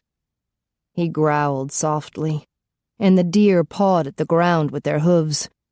"You're making it worse." She stepped toward the 3 stags. "It's all right. He's not hurting me." The deer tilted their heads, still glaring at him. "They're really protective of you," Howard murmured behind her. A scene flashed through her mind. Her grandmother's mauled body surrounded by a herd of deer that had died trying to protect her. "Thank you for watching over me," she told the deer. "But I don't need your help right now." An eerie feeling swept over her, and she suddenly knew what to do. She lifted her hands, palms facing the deer. "Go in peace." The deer slowly ambled away. "Wow," Howard said softly behind her. "They do what you say." She swallowed hard. The more time she spent in the forest, the more she became attuned to this strange power within her. It was growing inside her as surely and steadily as the forest grew. It was changing her, calling her home, making her the guardian. As she watched the deer disappear into the woods, she was struck by their noble bearing. They were beautiful, and they possessed an instinctual wisdom as ancient as the forest. They knew who she was, and they were loyal. Did they sense something she was refusing to see? They clearly saw Howard as a threat to her. What if they were right? Shouldn't she respect their instincts with the same respect they gave to her? She buttoned up her shirt. "I should get back to work now." She hurried back to the picnic blanket just in time to see 2 raccoons running off with the rest of the smoked salmon. "Those damn thieves," Howard muttered. "See you tomorrow?" "Maybe." She stepped toward the house, then paused. "Oh, I almost forgot. I need to see Shanna again. I have a bunch of countertop samples to show her, and I need to know which stain she wants for the cabinets. Stuff like that." He nodded. "I'll tell her." "You want her to come by after sunset?" "Yes." Elsa wondered briefly why Shanna Dragonesti could only come at night. But then she dismissed the thought. She had enough to worry about. After all, she was falling in love with a werebear who might fulfill a curse and kill her. If she had any sense, she'd heed the warning from the deer. But she didn't have any sense. She wanted to love him. Dear, sweet Howard. She shoved back a tendril of hair that had escaped her ponytail. "Goodbye." His eyes narrowed as if he suspected something was wrong. She turned to walk toward the house. "Elsa," he called after her, and she stopped, glanced back. "Whom are you going to believe? A few deer, or the man who loves you?" Her heart lurched. He loved her? Oh God, it was her dream come true. In a normal world, this would be the moment she confessed her love to him, and they would run into each other's arms. Music would come out of nowhere, swelling dramatically as they fell into a long, passionate kiss, and they would live happily ever after. A pang shot through her chest. The world was no longer normal, and she wasn't absolutely sure she could trust him. Even though he loved her. Even though she loved him. Tears gathered in her eyes, blurring her vision of him. She ran into the house. Damn it, he was losing her again. Howard paced around his office. A new strategy, that was what he needed. Time to call in the troops. He sat at his desk and wrote a note to Shanna explaining that Elsa was having trouble adjusting to his being a werebear, especially when there was a curse that made it seem like he would kill her. So when Shanna met with Elsa this evening, could she please put in a good word for him, convince Elsa he was safe? Howard glared at the note. He hated having to ask for help. His inner bear took it as a sign of weakness. Damn it. He turned to his computer to think about something else for a while. There was an email from Harry sent late last night. Howard, I found an old werebear who lives along the Yukon River.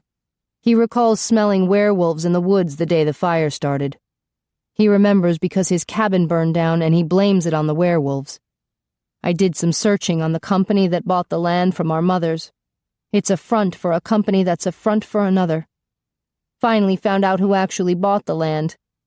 Old Man Blethen, Rhett's father. Howard stiffened. He'd always believed the hatred between him and Rhett had started with them during high school. But did the hatred go back even further? Were the two fathers involved in a battle that had ended with his father's murder? He finished reading Harry's email. I'll see what else I can find out. Take it easy, buddy. Harry. Another email popped into his inbox from his cousin Jimmy. Howard, Grandpa asked me to send you this link, and he says you should come home right away. I'm really sorry, dude. Howard's chest tightened as he opened the link. It was an online article from a major newspaper in Anchorage. Journalist killed in car bombing incident. His heart clenched in his chest. His eyes darted around the article, unable to focus. Morning blast. Apparent murder. Victim identified as Harry Utu. Memorial service. Harry was dead? Howard jumped to his feet, knocking over his chair. Harry was dead? It was obvious who had killed him. Howard leaned his head back and roared. Chapter 19. After the last glow of the sun disappeared over the horizon, Shanna Dragonesti came back to life with a powerful jolt to her chest. She sucked in a breath and pressed a hand to her now wildly beating heart. Her vision adjusted to the dark basement bedroom at the Dragon Nest Academy. Another night. She'd been given another night with her husband and children. 100 years from now, would she still feel like she was living on borrowed time? Roman stirred next to her. Sweetness, he mumbled as he wrapped an arm around her and snuggled close. She shivered at the coolness of his long, naked body. She could hardly blame him. Her body was cool, too, after lying around dead all day long. They'd both fallen into their death sleep a few minutes after making love. She was always terribly hungry when she first awoke, but with her husband gently caressing her breasts, the last thing she wanted to think about was blood. She wanted to thank God for another night and enjoy Roman's sweet and loving touch. He was pressed against her back, nuzzling her neck and exploring her body. Over the centuries, he'd acquired the strength to delay his first meal for about 10 minutes, and he was putting that time to good use. Already they were growing much warmer. He nudged her bottom with his rapidly swelling groin, and she wiggled, rubbing against him. With a groan, he squeezed her breast. I can never get enough of you. His hand slid down her belly. Anticipation was so sweet. She would be wet before he reached her core, and hot with need. Ah! Her fangs popped out and a hunger pain hit her hard in the gut. Damn! Roman patted her on the rump. Let's feed you first. She scrambled out of bed and rushed toward the small kitchen area of their suite, where she removed 2 bottles of synthetic blood from the refrigerator. I really know how to destroy the mood. She winced. When her fangs were out, her voice sounded lisping and spitty like Sylvester the cat. She stuffed the bottles into the microwave and mumbled, Shouldn't I be able to control my fangs by now? Sometimes she felt like she was failing Vampire 101. Roman joined her in the kitchen and set 2 glasses on the counter. I think you look adorable with your fangs. I can't control them. I get excited and they pop out. I have a similar problem. With a wry smile, he motioned to his erection. She gave him a clinically assessing look. That's a rather large problem. But fortunately, I know exactly how to solve it. Do you? He kissed her brow. Oh, yeah. She was just about to get a handle on the problem when another hunger pain struck. Ugh! She rubbed her stomach. Sorry, I shouldn't have kept you from your meal. He pulled a warm bottle from the microwave and poured the contents into a glass. Here. He added a straw, then handed it to her. It was embarrassing to need a straw, but she found it difficult to drink from a glass with extended fangs. At least she was getting used to the taste. Roman claimed that eventually she would enjoy it. She was still waiting for that to happen. After a few sips, the hunger pangs in her belly lessened, and her fangs receded. Better? Roman asked as he poured his own glass. She nodded, still sipping on the straw. A knock pounded on the door. Mom! Dad! She whirled toward the door, her heart lurching. Constantine? What's wrong? Roman called out. He'd already dashed to the dresser and he was pulling on some underwear at vampire speed. See, Grandma? Constantine whispered, although Shanna could still hear. I knew they'd be awake.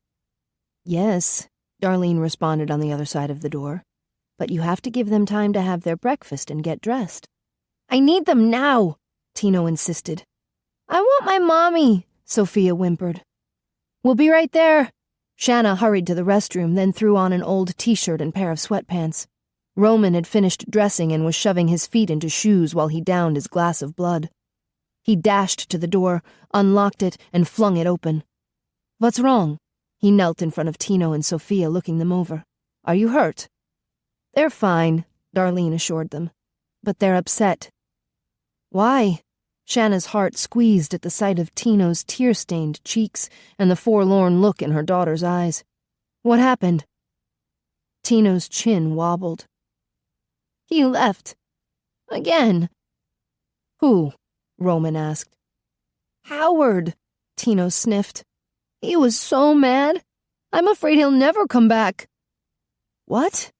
Shanna glanced at her mother for an explanation.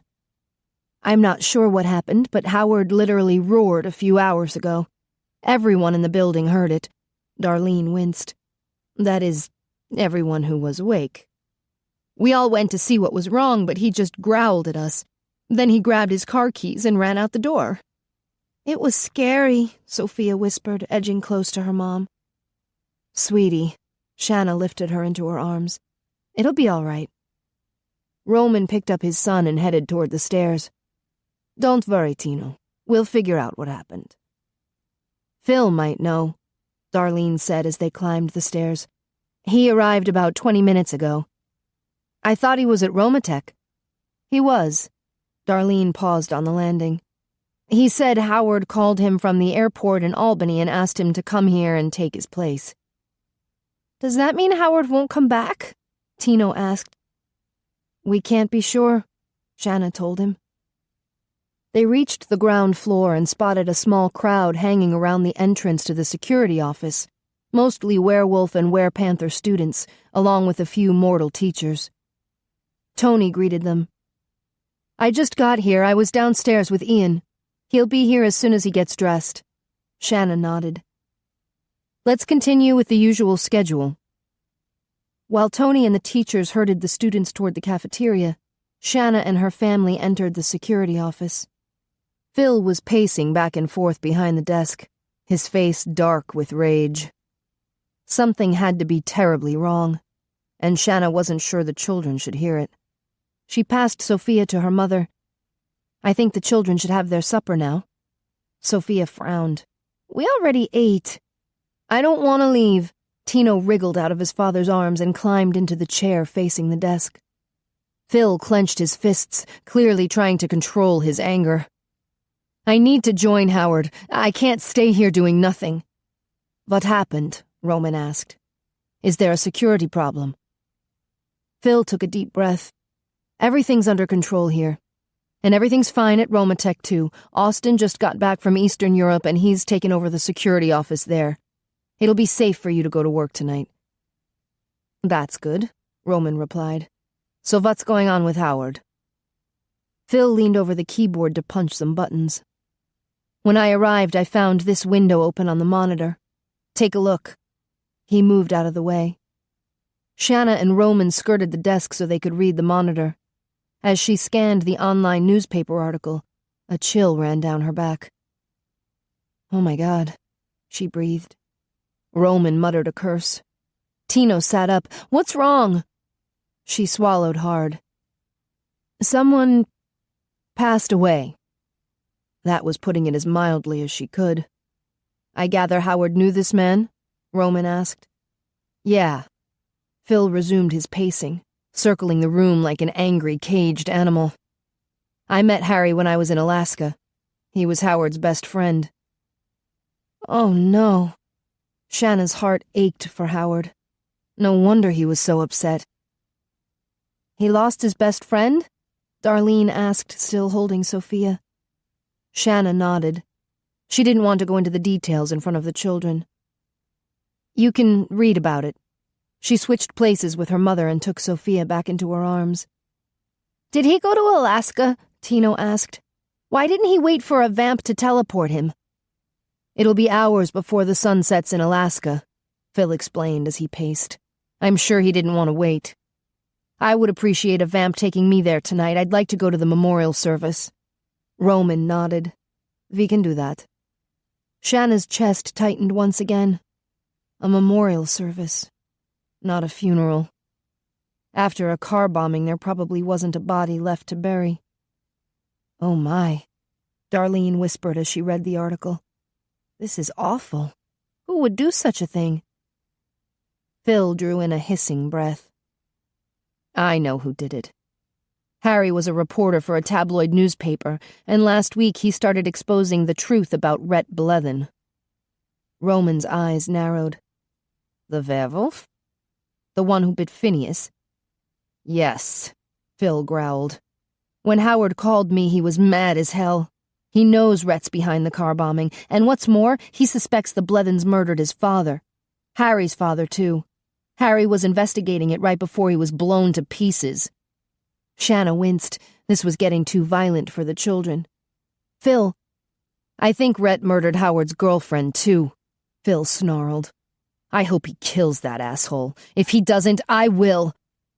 You want to kill somebody? Tino asked, his eyes wide. Phil. Shanna gave him a pointed look.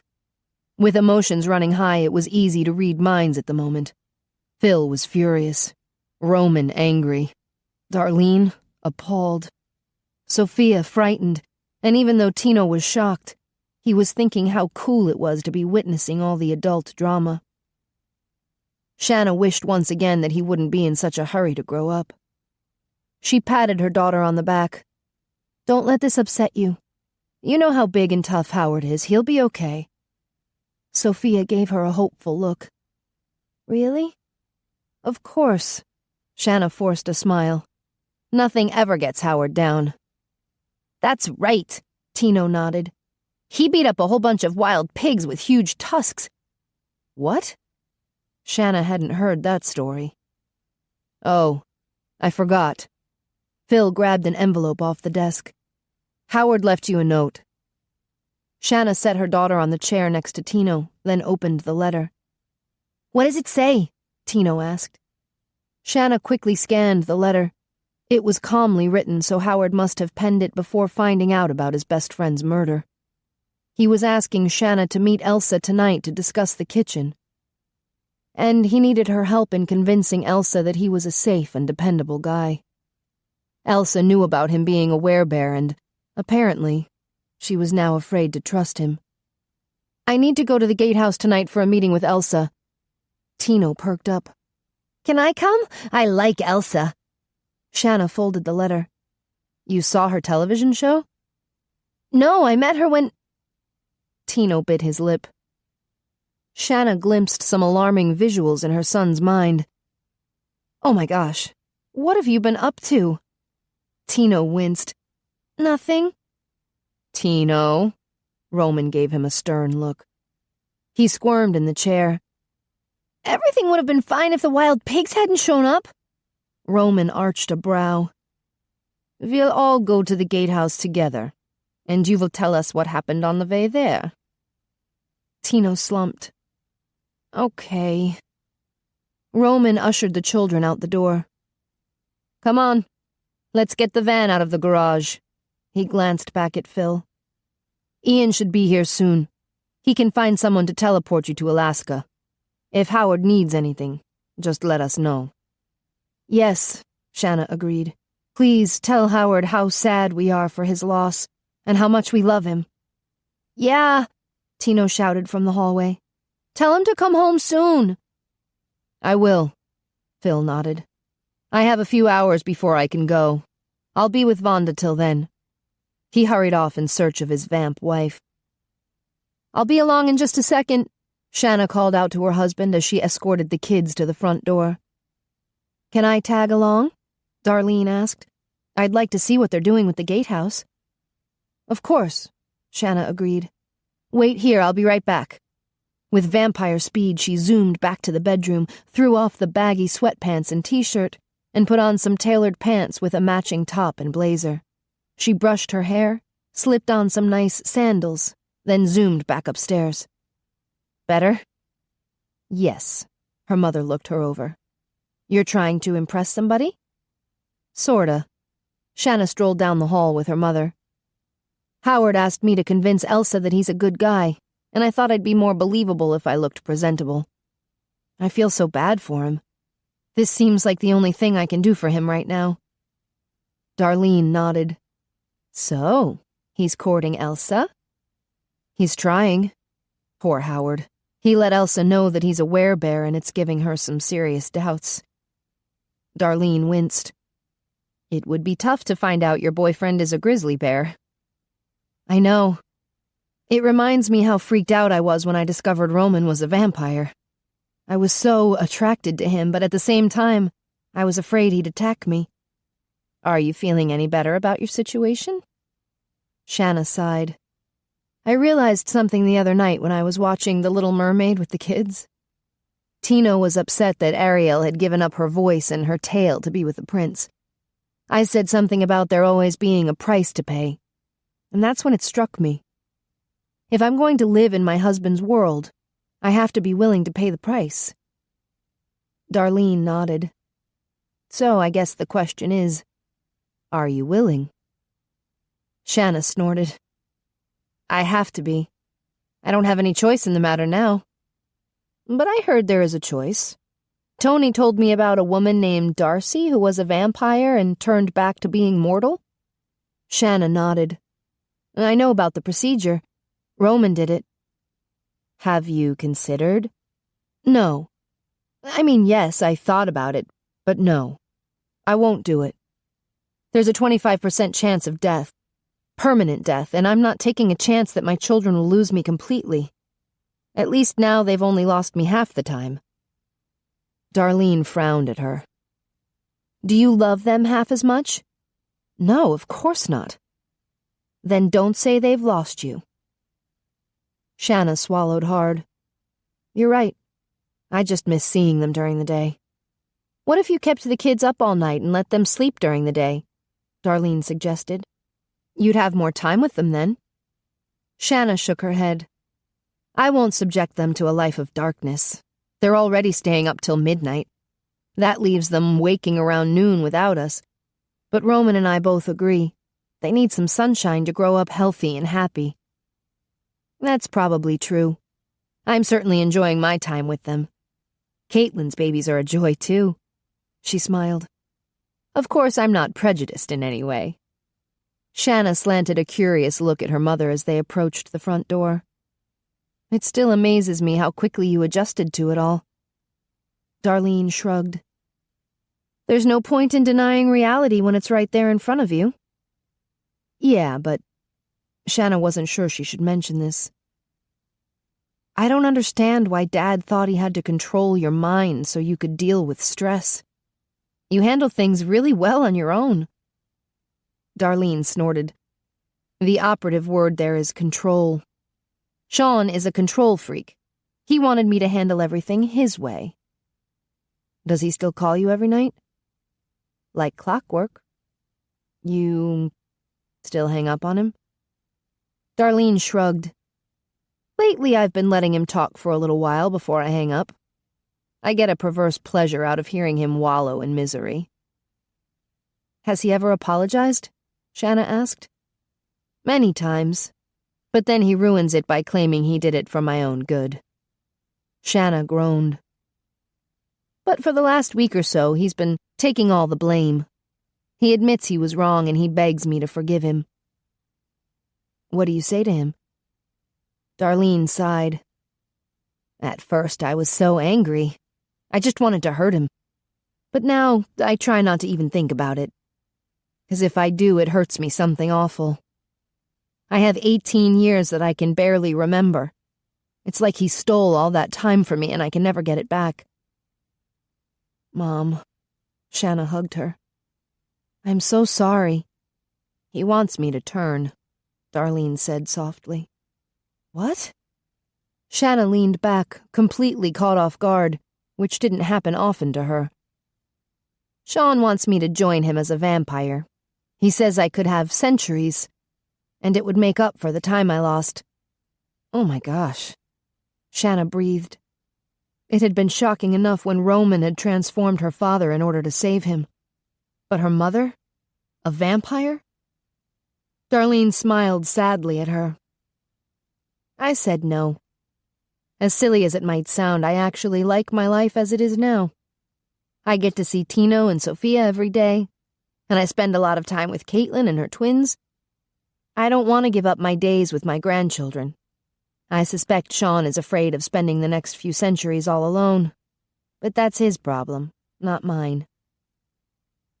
You're sure? There are plenty of mortals around here who can babysit during the day. I'm sure. Darlene patted her on the arm. I'm very happy now. Besides, I doubt I could last 5 minutes with Sean without wanting to stake him. I'd never last a few centuries. Shanna hugged her again. You are so strong. Dad always underestimated you. She heard the sound of a car braking outside. They're here. Let's go. Darlene stepped out onto the front porch and smiled. Now that's a sight. A vampire husband driving a van filled with children. Shanna's heart filled with warmth. She was so blessed. She had a wonderful husband, 2 adorable children, and 2 parents still alive, or semi-alive in the case of her father. She had a brother and her sister Caitlin and her family. And then there was the big extended family. Shifters, vamps, and mortals like her dear friend Radinka. She was surrounded by people she loved. Poor Howard. He'd lost his father, his girlfriend, and his best friend. I feel so terrible for Howard. Darlene nodded, her eyes growing misty. I'll never forget the sound of his roar. So much pain. I thought his heart was breaking. We have to help him, Shanna whispered. She took a deep breath to steady her resolve.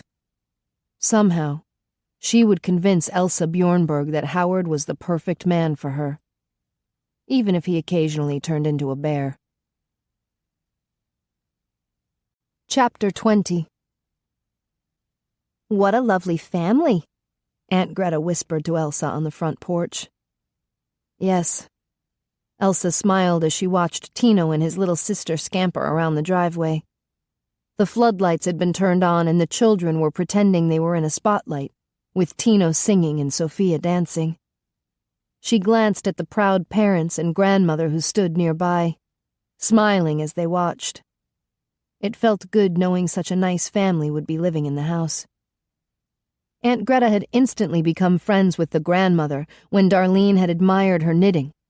Apparently, Darlene also knitted and knew the best local places to buy yarn.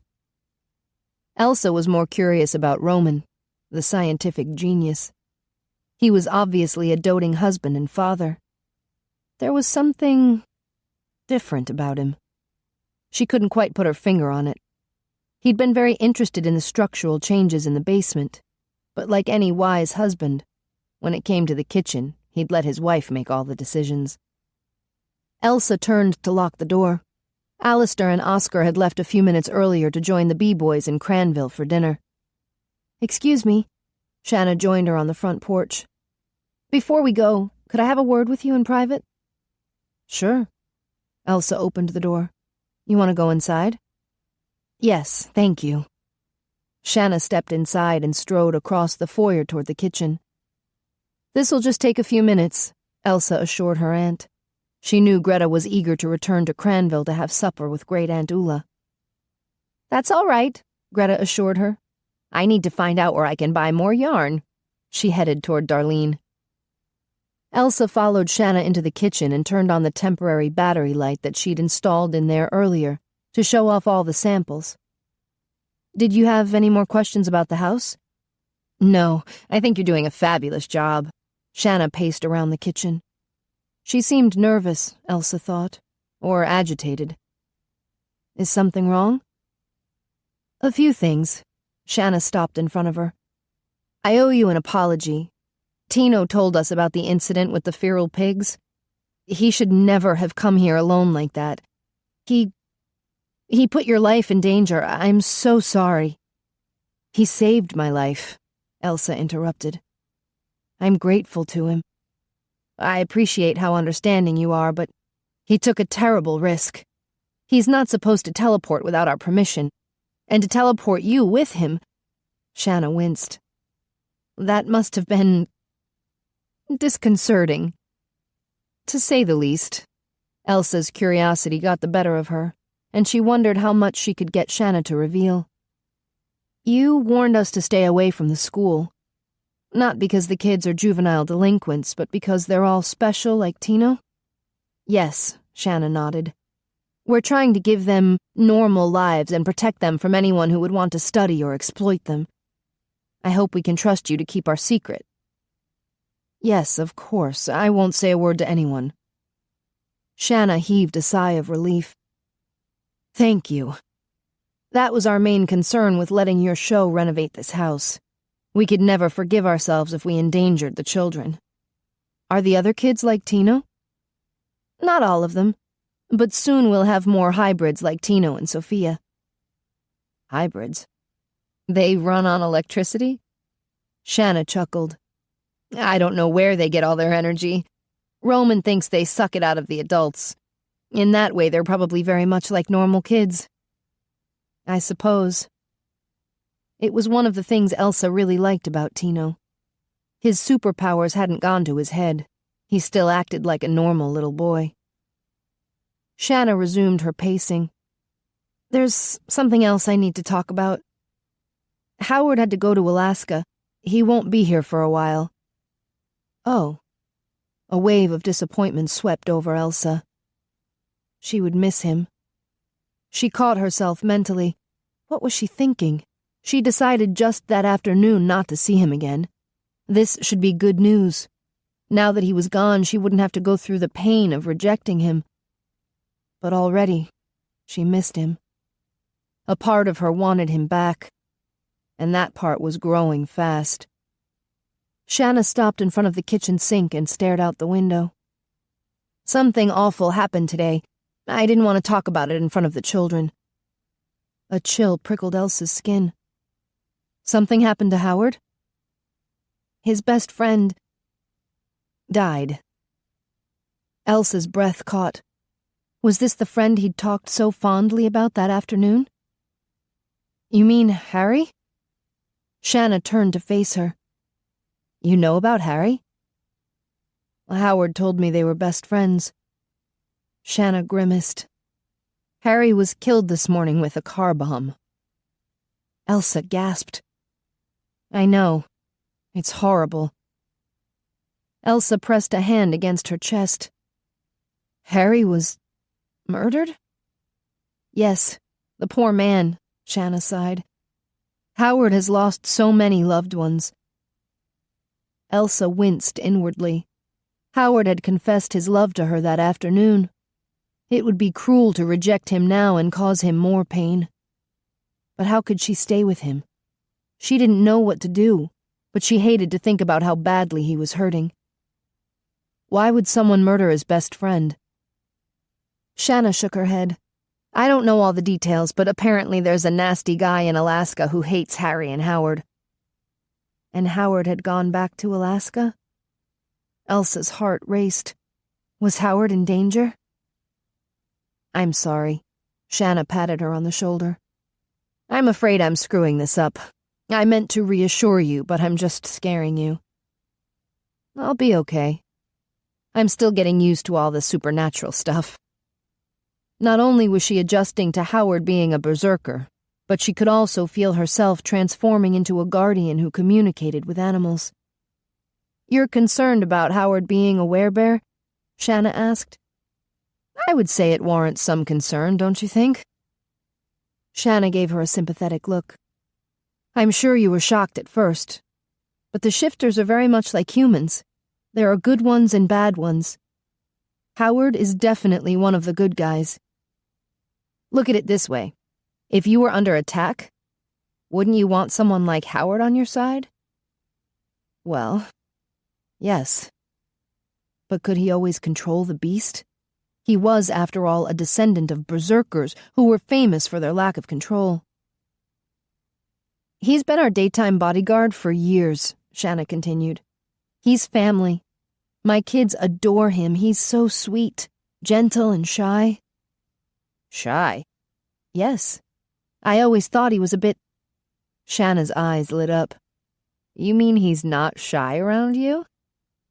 Not really. Elsa's cheeks grew warm as she recalled him pinning her to a tree that afternoon, then kissing her and unbuttoning her shirt. She shoved the vision aside before her face could combust in flames. Wow, Shanna's eyes widened. Elsa had a strange feeling that Shanna was imagining a similar scenario. This is wonderful, Shanna clapped her hands together. I was afraid he would be too bashful. Do you know he was smitten with you for months, but he had all the DVDs of your show hidden under his bed. If I hadn't arranged to bring you here, he could have gone on for years, admiring you in secret and too shy to tell anyone. You brought the show here just so Howard could meet me? Shanna winced. We really did need the house renovated. But yes, my main purpose was to fix you up with Howard. You thought it was perfectly acceptable to fix me up with a werebear? Howard's a great guy. He's a grizzly. He's a sweet honey bear, Shanna insisted. I trust my children with him. We trust the entire school with him. You won't find a more loyal and trustworthy guy than Howard. Elsa sighed. He's still a grizzly. It's not that easy to accept. I understand how hard it is. I was afraid to fall in love with my husband, too, at first. Elsa gasped. Roman is a werebear? She'd known there was something different about him. No, he's... something else. You should meet my sister, Caitlin. She's married to a werepanther named... What? Carlos. He's a werepanther from Brazil. They have the most adorable twin babies. She married a... cat? A werepanther. Shanna clarified as if it were a common daily occurrence. They're extremely happy. And I know you could be just as happy with Howard if you could please give him a chance. It's not that simple. As if dating a werebear was a simple matter.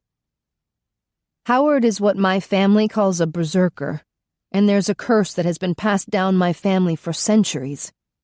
According to the curse, Howard might...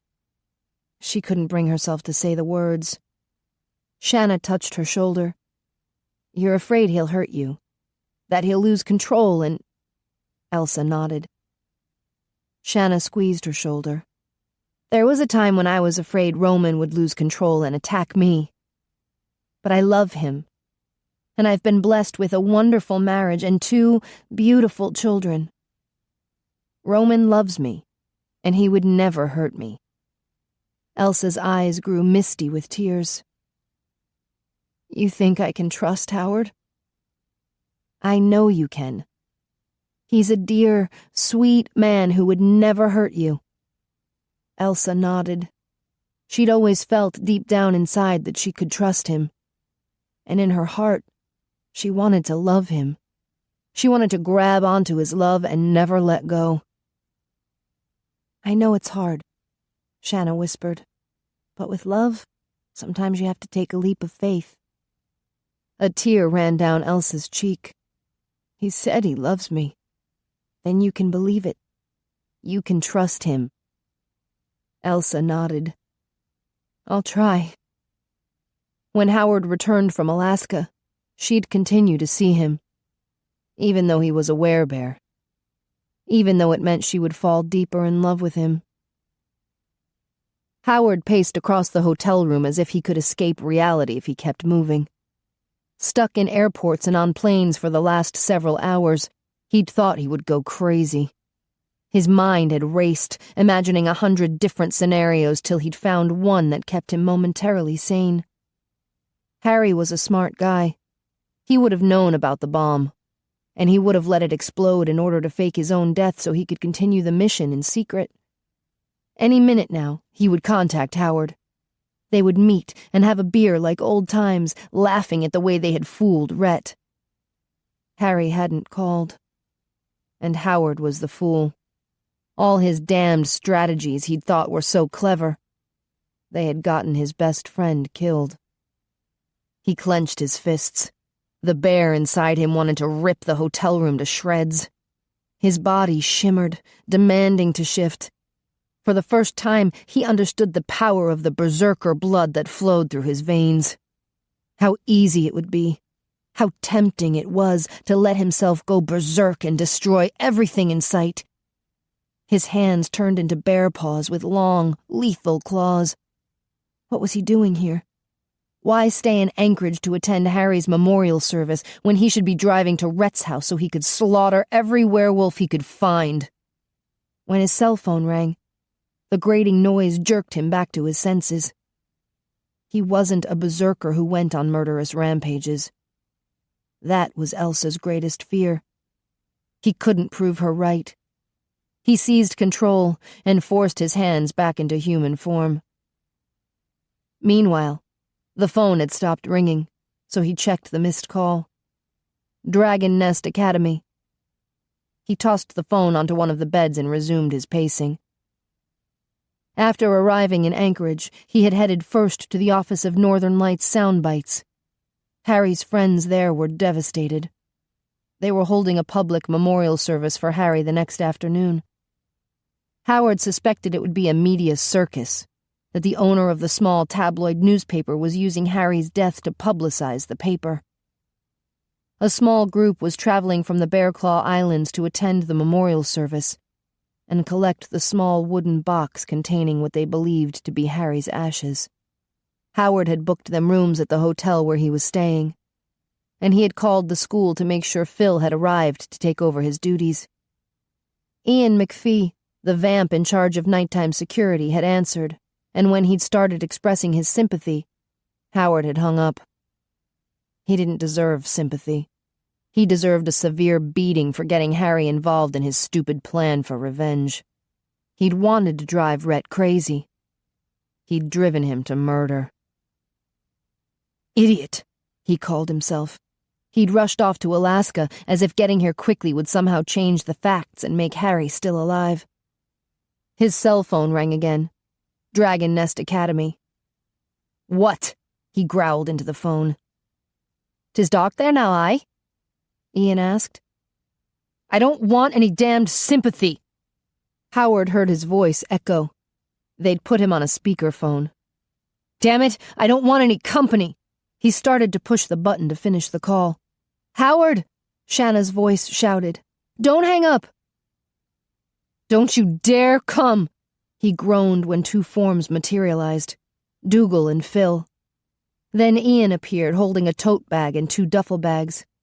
"All right, you can hang up now." Howard grunted and pocketed his phone. "Go away, I didn't invite you here." "I met Harry," Phil growled. "I'm attending the memorial service." "I'd like to go too," Dougal added. "It's in the afternoon," Howard grumbled. Dougal sighed. "Very well." He looked around the hotel room. "Is there a safe place here where I can do my death sleep?" Howard snorted. "In the bathtub, but the maid will freak out and call an ambulance." "Then I'll teleport to your grandfather's basement," Dougal said. "And take Ian with me." With a groan, Howard dragged a hand through his hair. "You don't have to stick around." "Aye, we do," Ian said. "For part of your family. Just be grateful the entire school didn't come. They all wanted to." He dropped the duffel bags on the floor.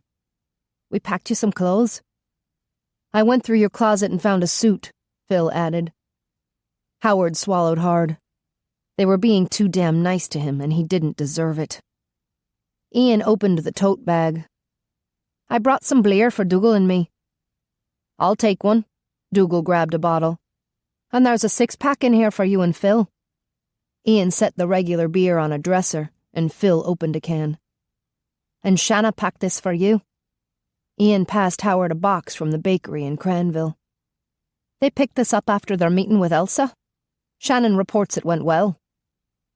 Did that mean Elsa had decided not to reject him? That should have lifted his spirit, but Howard felt strangely numb. He peeked inside the box. Fresh donuts and some cherry streusel. He set the box on the dresser. "Here." Phil passed him a beer. "What time is the memorial service?" Howard took a sip. 1. "We're very sorry," Dougal began. "I don't want to hear it." Howard slammed his can onto the dresser and paced across the room. "I should never have involved him in my stupid scheme." "Bullshit," Phil grumbled. Howard spun to face him. "I'm telling you, it was my fault." "And I say bullshit," Phil growled. Howard growled back.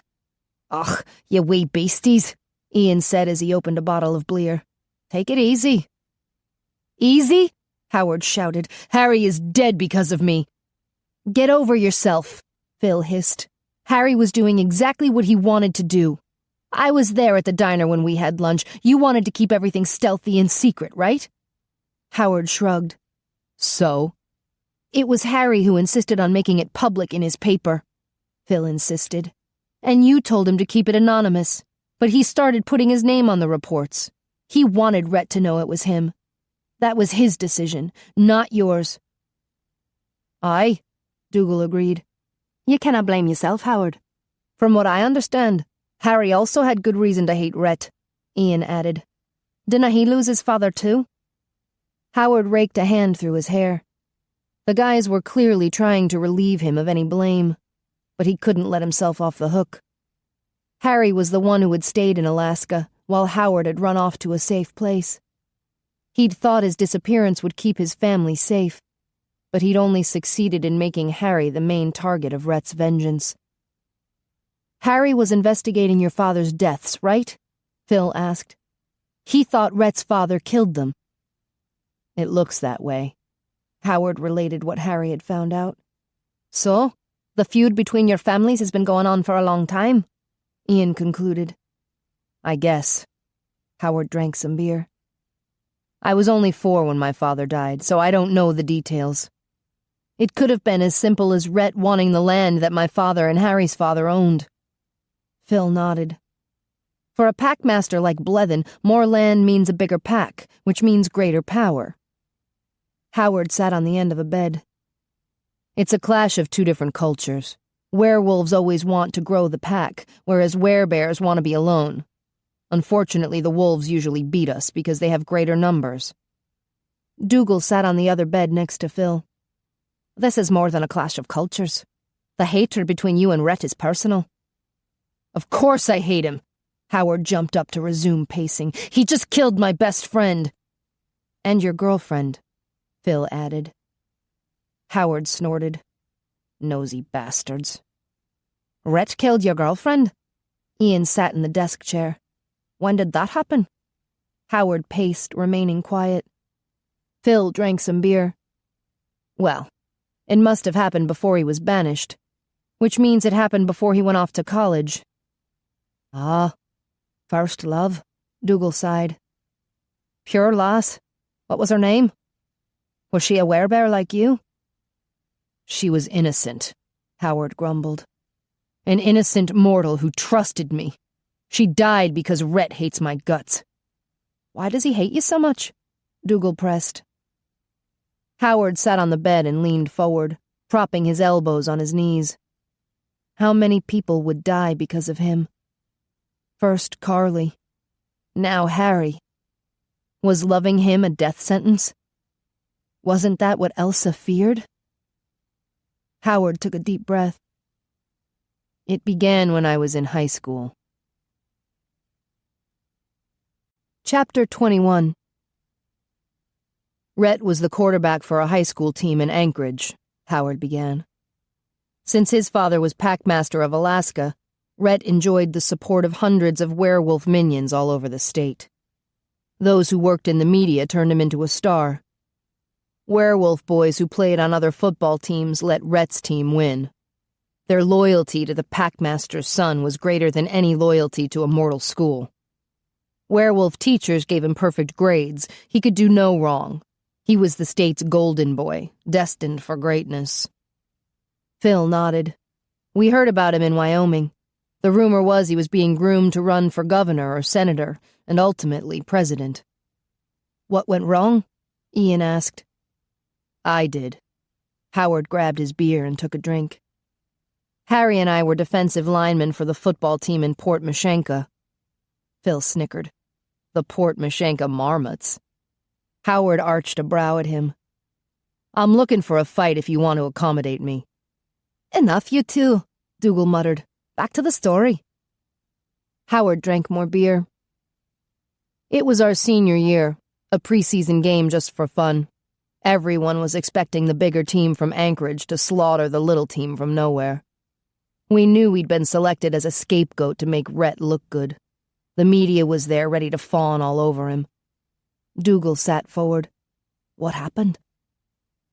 Harry and I could tell his offensive linemen were all werewolves, willing to die to protect him. And of course, they realized Harry and I were werebears. We were the only shifters on our team. The rest were mortals who had no idea why the game was suddenly becoming so violent. Harry would attack as many linemen as possible, keeping them busy so I could barrel my way through. I sacked Rhett 10 times. Phil chuckled. I wish I could have seen that. The werewolves in the media reported I was a vicious psychopath, but the mortal media, who didn't care for the Blethens, made me into a hero. Howard sighed. I started getting more attention than Rhett. Rhett's father probably beat the crap out of him for that, Phil muttered. Howard nodded. The media was eager to see us pitted against each other again, so they arranged for an all-star game at the end of the season. I was selected to play on one team. Rhett was named quarterback for the other. It was televised all over the state. Did you sack him again? Ian asked. 12 times. I was named MVP and won a trophy. Scholarship offers came in. I was considered a state hero. And that honor was supposed to go to Rhett? Dougal said. Right. Howard shrugged. I didn't think about the consequences at the time. I was too excited about the future. My college expenses would be paid for. I was dating a mortal girl from high school and I wanted to marry her. Carly was her name. Did she know you're a werebear? Dougal asked. Howard nodded. She was okay with it. She spent a lot of time with me on Paw Island and she liked the werebear community. I was going to propose to her the night of the senior prom. I went to Anchorage to buy an engagement ring. While I was away there was a full moon, and Rhett and some of his werewolf buddies went after Carly. They attacked her? Ian asked. They surrounded her. Howard took a deep breath. I assume it was Rhett who bit her. They didn't have to do anything more than that. A simple bite, and she was lost to me forever. She would become a werewolf instead of a werebear, Dougal said. Howard nodded. When I returned, I didn't see her much. She was ill and missed a lot of school. Her parents thought she'd been bitten by a wild dog, so they took her to get shots. I never realized. He sighed. If only he had known, he could have prepared her. She could have lived. She'd be a werewolf, but she'd still be alive. The senior prom took place in the school gym on the next full moon. I was ready to propose when her body started wavering.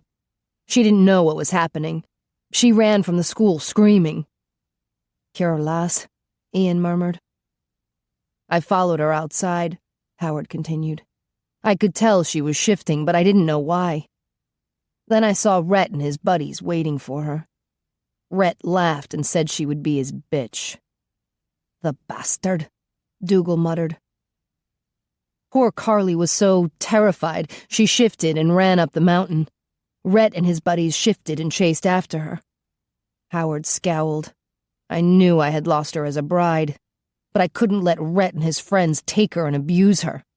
So I ran up the mountain to stop them. "The same place where we found you the other night?" Dougal asked. "Yes." I found her on the cliff, surrounded by snarling werewolves. I told her to stay put, that I would help her. I shifted and started fighting my way through the wolves. Howard rubbed his brow. 2 of Rhett's minions attacked me and I tossed them off the cliff. The other minions ran away and Rhett howled with rage. He pushed Carly off the cliff, and when I rushed forward to try to save her, he attacked me. We fought for a little while before I managed to throw him off the cliff. "And that's why you thought you'd killed him?" Ian asked. Howard nodded. The 3 werewolf guys, including Rhett, had turned back to human form, so I thought they were dead. Carly had turned back to human form too. I shifted back and went to the police to report her murder. Her family thought I had killed her, since I was the last person seen with her. I was arrested that night. "You didn't tell the police about Rhett and his gang?" Dougal asked. "Yeah, I said they had chased her off the cliff, but when the police checked the mountain, the werewolf buddies were gone. I figured Rhett's minions had cleaned the place up right after I left." "But Rhett was still alive, the asshole," Phil muttered. Howard grunted in agreement. "I was never put on trial for lack of evidence, but I was banished to keep Rhett's father from declaring war on the Werebears. I was gone for years, so I never knew that Rhett had survived." "We heard in Wyoming that he was dead," Phil said. "His father must have kept him hidden to make you look guilty." "And to keep my people afraid of retaliation," Howard added. "Harry was the first werebear to publicly challenge them in 20 years. Ian finished off his bottle of Bleer and clunked it down on the desk. "Rhett needs to die." Howard couldn't agree more. In fact, if his friends hadn't shown up, he might have given in to his berserker instincts and gone after Rhett. "I want him to suffer." Phil nodded. "From what I can tell, nothing bothers him more than public humiliation. Harry was humiliating him and became his #1 enemy. And I humiliated him in high school," Howard said. "He was too cowardly to go after me. He used Carly as a pawn to hurt me." "A pawn?" Ian stood and fumbled around in his sporran. "That reminds me. Tino wanted you to have this. I dunno ken why, but he insisted I give it to you." He handed a wad of napkins to Howard. Howard unwrapped the napkins and found a chess piece inside. The White Knight. "Harry." "An odd gift," Phil murmured. Howard swallowed hard. Tino must have taken the piece from his chess set in the office. The marble was smooth and cool against his fingers. "Harry, what have I done? How could I lose you like this?" He curled his fist around the piece. "Tino asked me once if it was possible to win the game without losing any pieces." "You said nay?" Dougal asked. Howard nodded slowly. Like a fool, he'd boasted that a player had to take his losses like a man and press on. His eyes grew moist, and he blinked. Tino was reminding him of his own advice. "I'll press on, Harry. I will avenge you."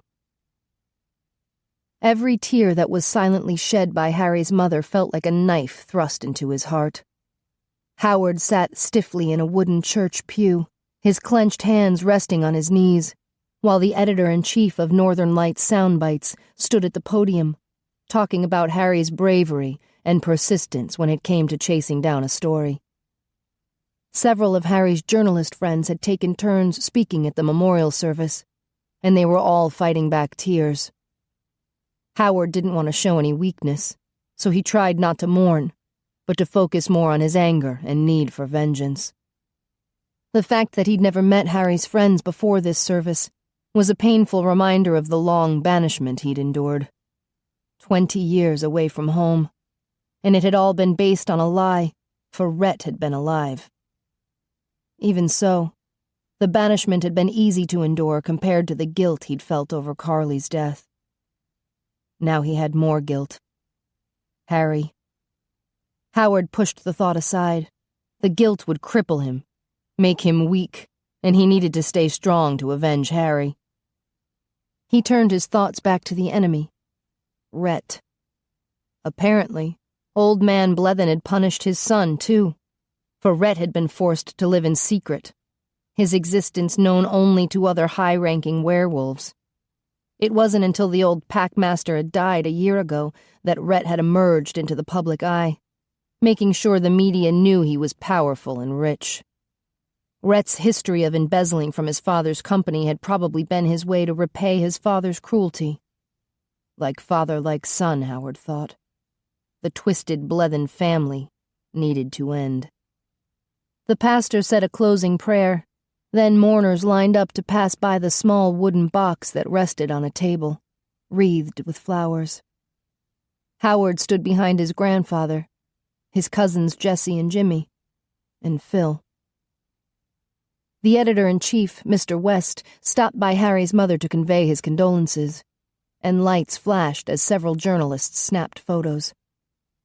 "Bastards," Howard muttered. Phil turned to look at him. "We could arrange for their cameras to accidentally—" He suddenly stiffened, his eyes wide. Howard glanced back. Holy crap. The woman in line behind him fussed at him, but he didn't hear. His ears buzzed as red-hot rage engulfed him.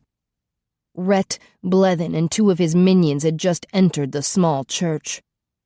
Phil grabbed Howard's arm, but Howard shook him off and stalked toward Rhett. The werewolf stiffened with surprise, then masked it with a sneer. "Howard," Phil hissed as he followed him. "Not here, there are too many cameras." "What's up?" Jimmy asked as he and Jesse joined them. "Why are those stinky wolves here?" Jesse whispered, then added, "No offense, bro." "That's Rhett Blevin," Phil muttered. "Whoa," Jimmy breathed. Howard stopped in front of Rhett and his minions. "Get out before I toss you out limb by limb." Rhett gave him a bland look.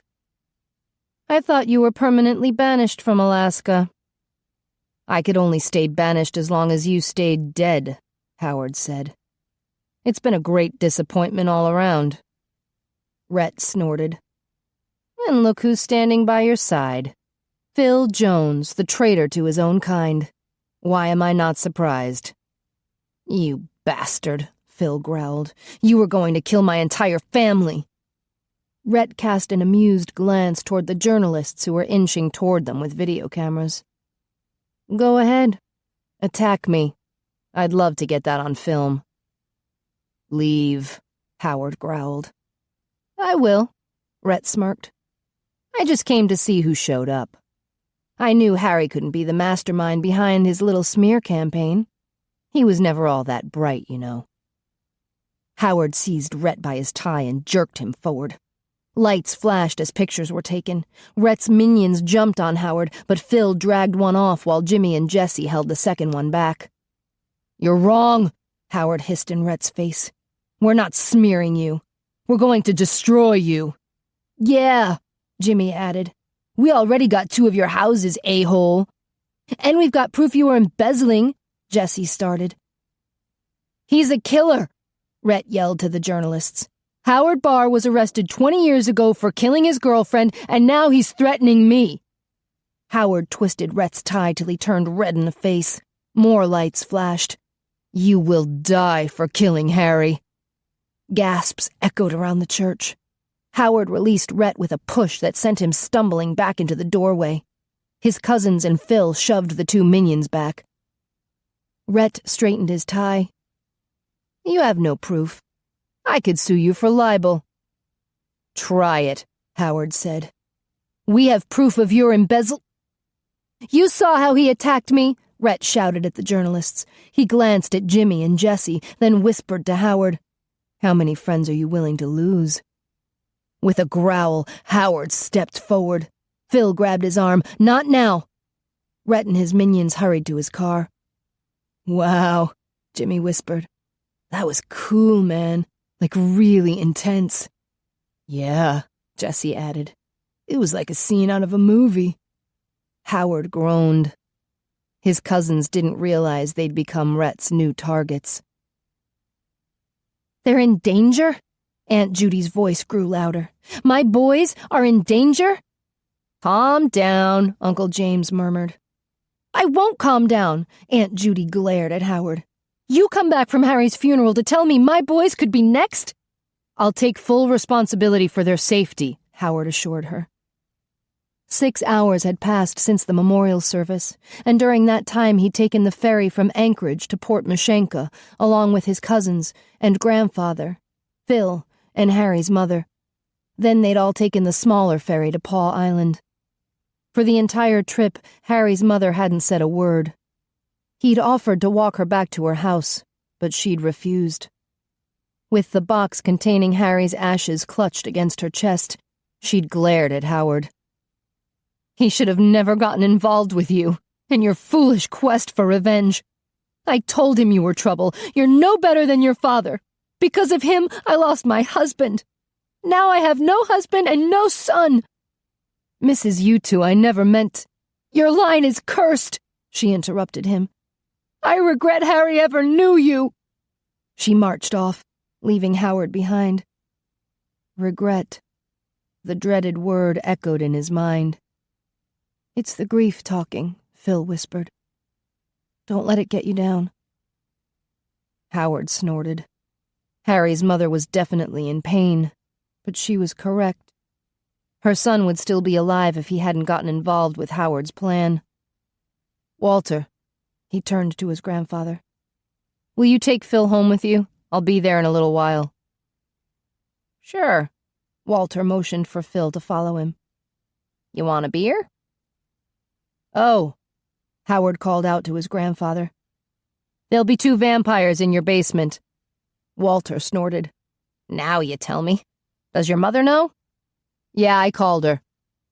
Howard hadn't wanted his mother to freak out when she went downstairs to do the laundry and found 2 vamps in their death sleep.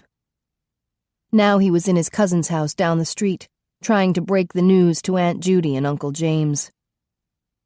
I thought you were supposed to be some kind of security expert, James said. How could you let this happen to our boys? No one expected Rhett Blethen to come to the memorial service, Howard explained. Yeah, Jesse agreed. I mean, the dude killed Harry. He had some balls showing up there. Language, Aunt Judy growled at her son, then turned to Howard. We should have never let our boys get involved with you. We wanted to do it, Jimmy insisted. Yeah, Jesse agreed. We're tired of our people cowering on these little islands, afraid of a few stinky wolves. We need to stand up for ourselves. Rhett needs to pay for his crimes, Howard said. He killed Carly and Harry, and his father killed my father. Uncle James, don't you want the Blethens punished for killing your brother? Of course.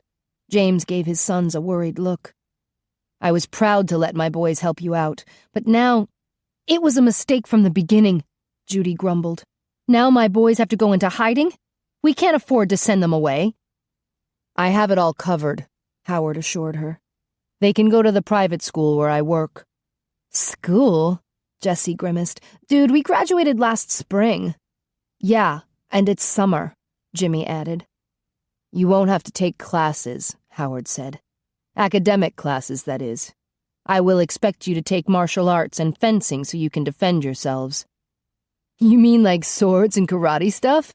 Jessie's eyes lit up. Cool, Jimmy said. You'll like the school, Howard continued. There's a swimming pool and bowling alley in the basement, a horse stable close by, and plenty of mountains for hiking. Think of it as a free summer vacation. Cool, Jimmy repeated. Awesome, Jessie added. Judy sniffed. I feel like they're being banished. How long will they have to stay away? 20 years like you? Howard winced. No. Where is this school? James asked. Can we visit? Only if you let one of my vampire friends teleport you, Howard replied. We have to keep the school's location secret, and booking plane fare could leave a trail. He groaned inwardly. He shouldn't have flown to Anchorage from Albany, but he hadn't been thinking clearly at the time, and he hadn't expected this development. Boys, go ahead and pack, James told them, and they hurried off to their bedroom. Judy watched them go with tears in her eyes. We should have never let them get involved. She turned to Howard. What will Rhett do? Will he try to kill them? Will he have his minions attack our island? Are we all in danger because of you? Judy, calm down, James said wearily. Her eyes flashed with anger. You should never get between a mama bear and her cubs. I wish they'd never met, Howard. She stormed into her bedroom and slammed the door. James sighed. I'll send the boys over to Walter's house when they're done packing. Thanks. Howard shook hands with his uncle, then wandered down the street to his grandfather's house.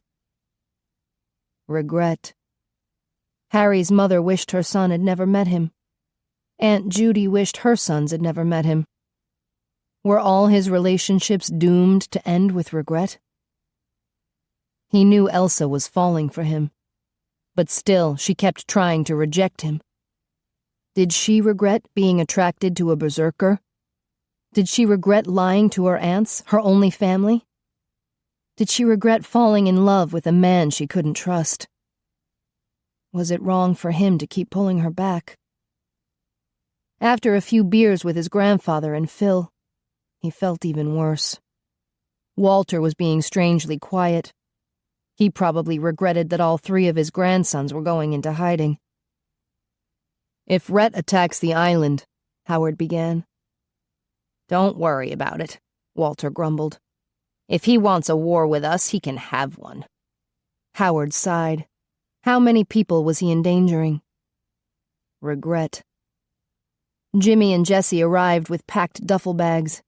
After the sunset, Ian and Dougal came upstairs, sipping on bottles of Bleer. Howard explained the situation to them, and they teleported Jimmy and Jessie to Dragon Nest. They would return in a few minutes to take Howard and Phil. You have to go again. Howard's mother watched him sadly. Regret. I'll bring the boys back as soon as it's safe. His mother sighed. I know you don't mean for others to suffer. She hugged him, then wandered into the kitchen. It's not your fault, Howard, Walter grumbled. It's the damned curse. He sat in his recliner and opened a new can of beer. What a miserable family, Howard thought. His mother had never recovered from his 20-year banishment. His grandfather was suffering too, and so many more had suffered. Carly had been terrorized and murdered, leaving behind a grieving family. Harry had been killed, and now his mother was in mourning. Jimmy and Jessie would be forced into hiding, leaving behind distraught parents. No wonder Walter said they were cursed. Even Harry's mother had said his line was cursed. Everyone who loved him lived to regret it. If they lived. His heart sank. Elsa's instincts to reject him had been right all along. It was the only way she could stay safe. If he tried to hang on to her, It would only cause her regret. She shouldn't have to live with a man she couldn't trust. If he loved her, he needed to let her go. Chapter 22. The next morning, Howard lumbered into the security office at Dragon Nest Academy. When he'd arrived last night, everyone had greeted him with big smiles, as if they could erase his grief just by acting cheerful. His cousins had been welcomed by everyone, and then Tony and Ian had taken them on a tour before leaving them in a dormitory room in the boys' wing. Shanna had told him he could take a few days off, but he'd declined. Now he stared out the window at the front drive and the grounds that extended to the main road. The sun was up, so Elsa was probably hard at work at the gatehouse. One of her aunts would be out front, guarding her, although it was no longer necessary. She was not in any danger from him. She would be free to live a long and happy life because the local berserker would leave her in peace. "Hey, Howard." "Hey, dude." Two voices called out behind him. He turned to find his cousins strolling into the office. "Nice."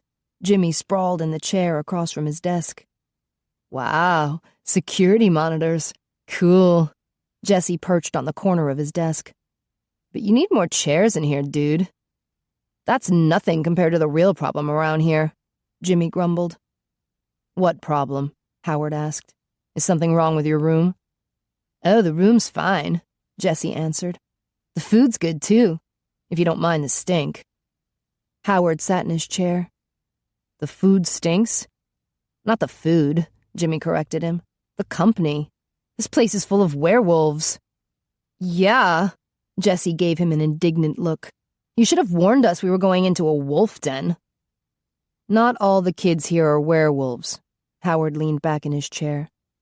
"There are a few were-panthers." "Yeah, we met them." Jimmy waved a dismissive hand. "They seem all right." "The oldest cat girl is really pretty," Jesse said. "But when I was checking her out, the oldest cat boy growled at me." Howard sighed. "They have names. Teresa and Emiliano." "Whatever," Jimmy grumbled. "The point is, this place is full of stinky male werewolves." "Have they been rude to you?" Howard asked. Jesse shrugged. "Not really. We've been ignoring them." "They're what we call lost boys," Howard explained. "They showed leadership capabilities and a potential for going alpha, which made them a threat to their local packmasters. They were banished for life. No home, no family, and nowhere to go." "Sheesh," Jimmy grimaced. "That sucks," Jesse mumbled. Howard nodded. "They're from Montana, Wyoming, and Idaho. They're not like Blevins werewolves in Alaska who've been raised to hate us. They're more like Phil. You like Phil, right?" Jesse shrugged. "Yeah, he's okay." "He's cool," Jimmy agreed. "So, you'll make an effort to get along with the Wolf Boys?" Howard asked. The twins nodded. Jimmy shifted in the chair. "There's still a problem here." "Yeah," Jesse agreed. "There aren't any girls. I mean, I've seen a few older ladies around here, but I swear they're all knocked up." Jimmy nodded. "We kind of figured that meant they were taken." Howard snorted. "Brilliant deduction." "Is there a town nearby?" Jimmy asked. Jesse sighed. "It's no use, bro. Even if we found some local girls who are willing to date us, we don't have any money." Howard groaned inwardly. Was he going to spend the next few months listening to his young cousin's ongoing saga of raging adolescent hormones? He needed to keep them busy. Hard physical labor would be the best. An idea struck him and he leaned forward. "Have you guys ever done construction work?" "Sure," Jimmy replied. "It was about the only work we could find in Port Mashenka. There's a house being renovated just down the road. I'll see if they can use a few extra hands." Howard would call Alistair later. If the twins worked there, they could keep him informed on the project. Then he wouldn't have to risk running into Elsa. "Cool," Jimmy said. "We could earn some money for college." The renovation is being done by a television show called International Homewreckers. Maybe you've heard of it?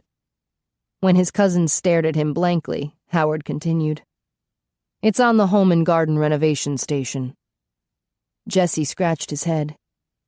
Is that like one of those old people stations? Howard sighed. It's a TV show, and if you work there... We could be on TV? Jesse jumped to his feet. Jimmy stood. This is so cool. He did a high five with his brother. The show won't air for another 6 months or so, Howard warned the boys. They have to finish the job first.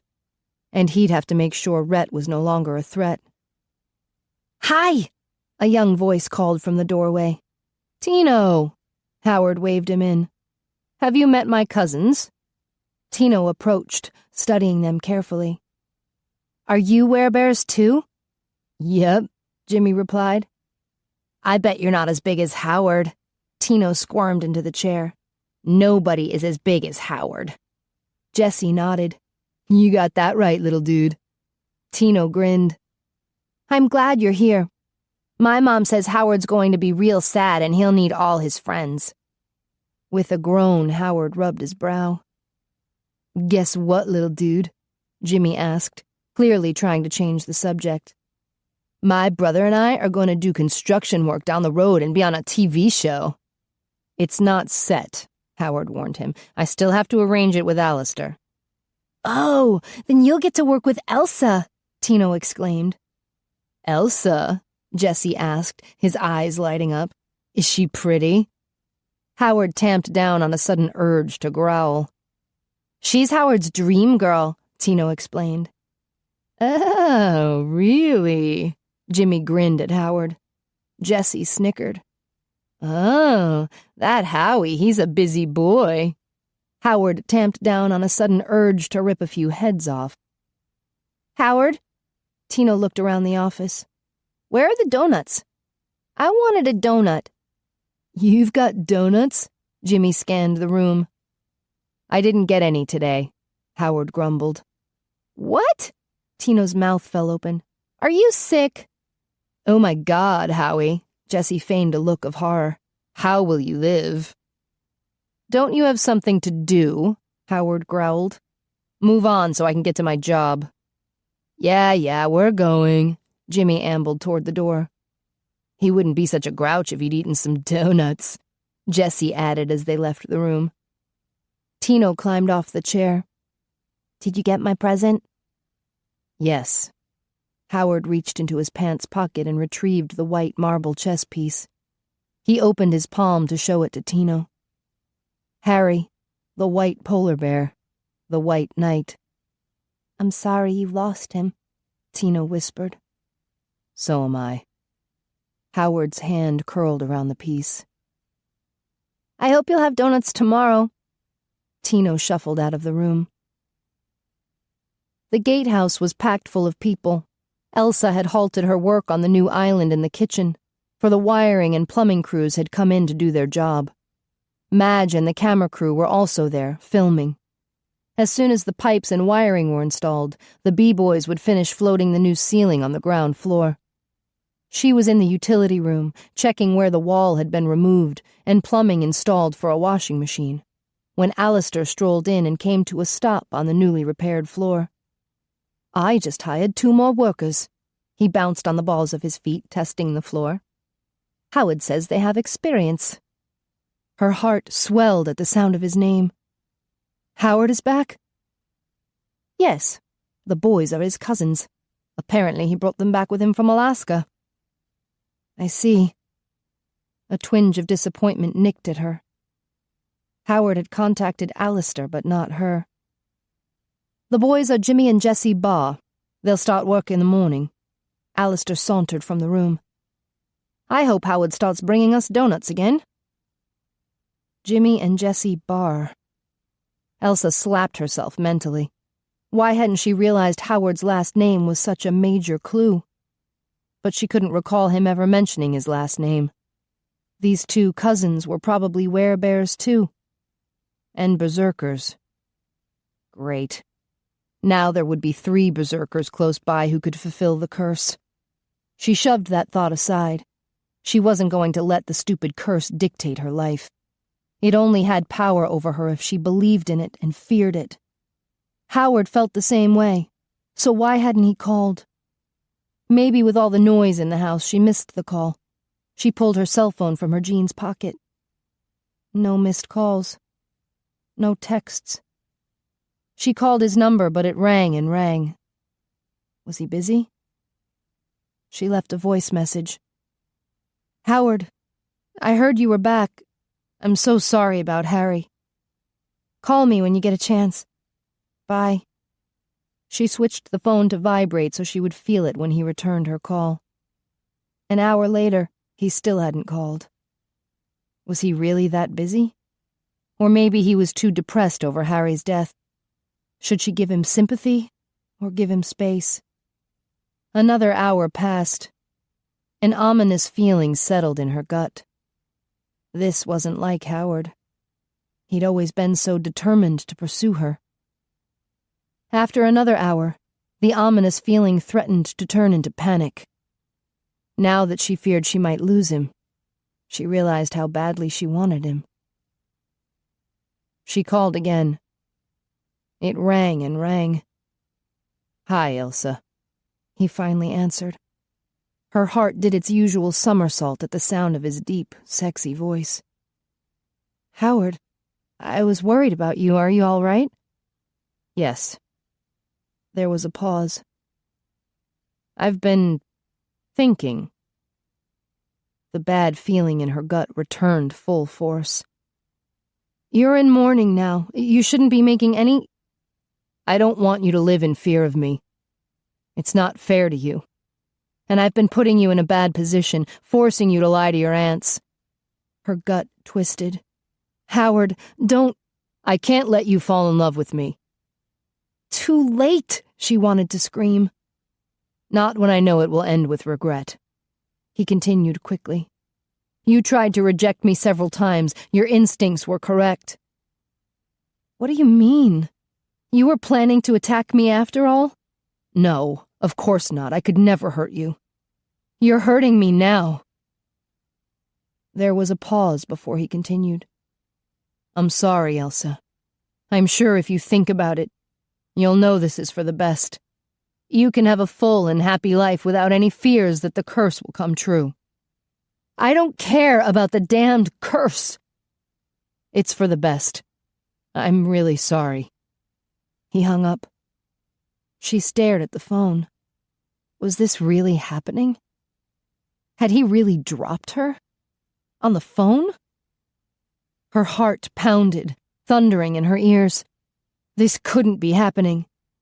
The man who had pursued her without fail had suddenly failed on her. It had to be the grief.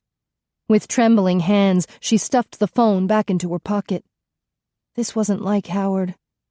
The Howard she knew was always smiling and joking, but his jolly exterior simply masked how strong and determined he was. He never gave up.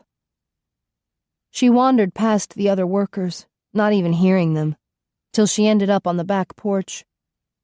Her gaze drifted to the spot where she'd had 2 picnics with Howard, and right there was the spot where he'd told her he loved her. "This is all wrong," she whispered. It was all backward. From the moment they had met, he'd chased after her while she had wavered, and now that she was thoroughly caught, he was wavering? No, more than wavering. He'd flat out rejected her. How could he? He stood right over there and told her he loved her. Damn it! She pulled her phone from her pocket to send him a text message. "What the hell happened?" she typed, then erased it. Too angry. The guy was in mourning. She should cut him some slack. "I thought you wanted to jump my bones." No, that made their relationship sound merely physical. It was much deeper than that. Their souls belonged together. She'd felt pulled to him the moment she first saw him. Just like her Aunt Ula had said. The 2 of them, guardian and berserker, were tied together in a dance that was centuries old. It was up to them to give that dance a happy ending instead of a tragic one. Howard had always been up to the challenge. Until now. How dare he toss their attraction aside? She'd come so far since her arrival here. She'd adjusted to being the guardian of the forest. She'd learned to accept him as a werebear. She'd finally arrived at the point that she was ready to trust him. How dare he reject all the progress she'd made? She typed another message. I know you're hurting right now, but don't toss me aside just to ease your pain. I never took you for a coward. With a wince, she deleted that. She shouldn't let her anger show. But damn it, she was angry. She tried a fourth time. Don't give up on me. You proved you are worthy, and I trust you. Should she tell him she loved him? No, she'd rather do that in person. She studied the message, then took a deep breath and pushed send. She waited, but there was no response. Her mind raced, replaying what he'd said earlier on the phone. He thought she would regret being with him. No, she would regret living the rest of her life without him. She had to get him back. Luckily, she had an ally. She sent a long text to Shanna Dragonesti. If all went according to plan, Howard would come to the gatehouse tomorrow afternoon. Howard watched the sunset from his office window. Ian would be here soon to relieve him, and the twins should be back soon from their trip to Cranville. He'd loaned them his car and given them enough money to buy some tools and tool belts at the local hardware store. He checked the time on his computer. They'd been gone over an hour. The town was a straight shot down the main road. They couldn't be lost. They were probably roaming around the small town looking for girls, or spending the rest of his money at the diner. He'd spent the afternoon compiling his proof of Rhett's embezzlement from his late father's companies. When the report was complete, he emailed it to the editor-in-chief at Northern Lights Soundbites. Then he called the editor and asked him to continue the paper's exposé on Rhett Blevin. Mr. West had agreed. He was worried about further retaliation from Rhett, but he thought he could solve it by writing an article himself that stated if anything happened to anyone at his paper, the police should immediately arrest Rhett. Using that as an insurance policy, the editor was eager to wage war on the villain who had killed his ace reporter, Harry. Howard promised to send him all the ammunition he had. He picked up his phone, and for the 100th time he read the text Elsa had sent. Don't give up on me. You proved you are worthy, and I trust you. Was he making a big mistake? Was he throwing away the best thing that had ever happened to him? He rubbed his brow. There was no doubt that he loved her, and wanted her. He ached for her. But how could he live with himself if something happened to her? It had taken him years to get over Carly's death. Howard! Shanna rushed in with a glass of synthetic blood in her hand. She had obviously dressed in a hurry by the looks of her t-shirt and sweatpants. Tino tells me you stopped eating donuts. He snorted. It's not the end of the world. This is probably not a good time for you to go through sugar withdrawal. I'll be fine. He strode to the door. You should finish your breakfast. She took a sip from her glass. I received a text from Alistair. Howard stopped, noting the hesitation in her voice. Was she up to something? She lifted her chin. He wants you to stop by the gatehouse tomorrow afternoon at 2 for an interview. I'm too busy. You have to. Shanna's eyes widened with alarm. The camera crew is in town and they won't be back for another 2 weeks. He hesitated. You promised you would represent me, she added. He nodded.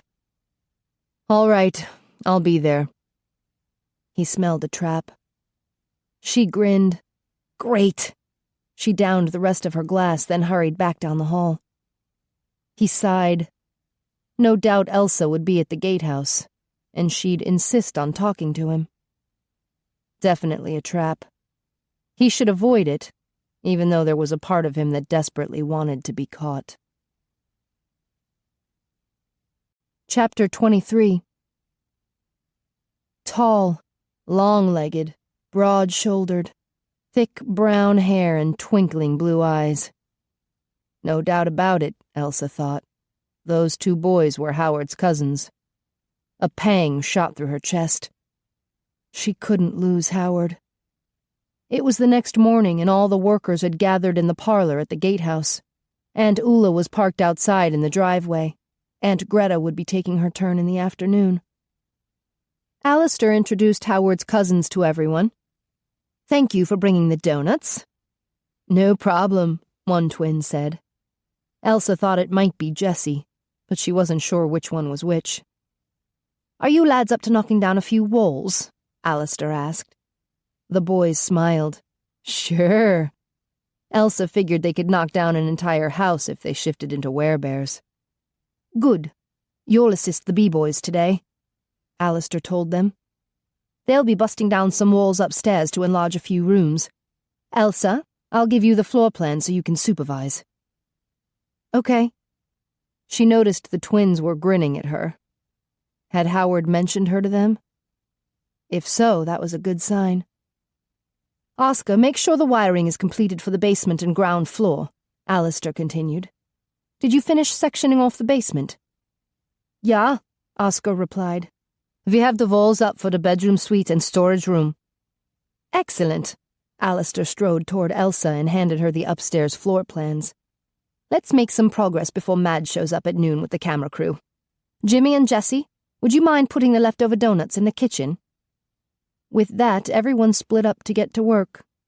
The wiring and plumbing crews were concentrating on the basement and ground floor. Elsa headed up the stairs behind the B-boys. The twins hurried off to the kitchen with the last 2 boxes of donuts.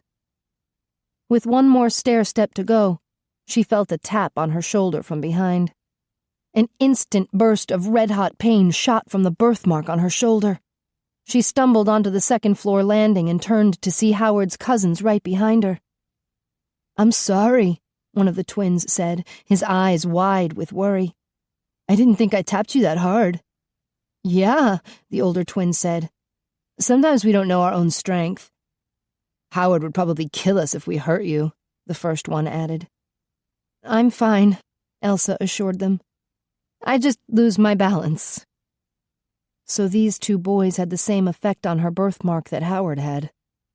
Not surprising, really, since they came from the same berserker family.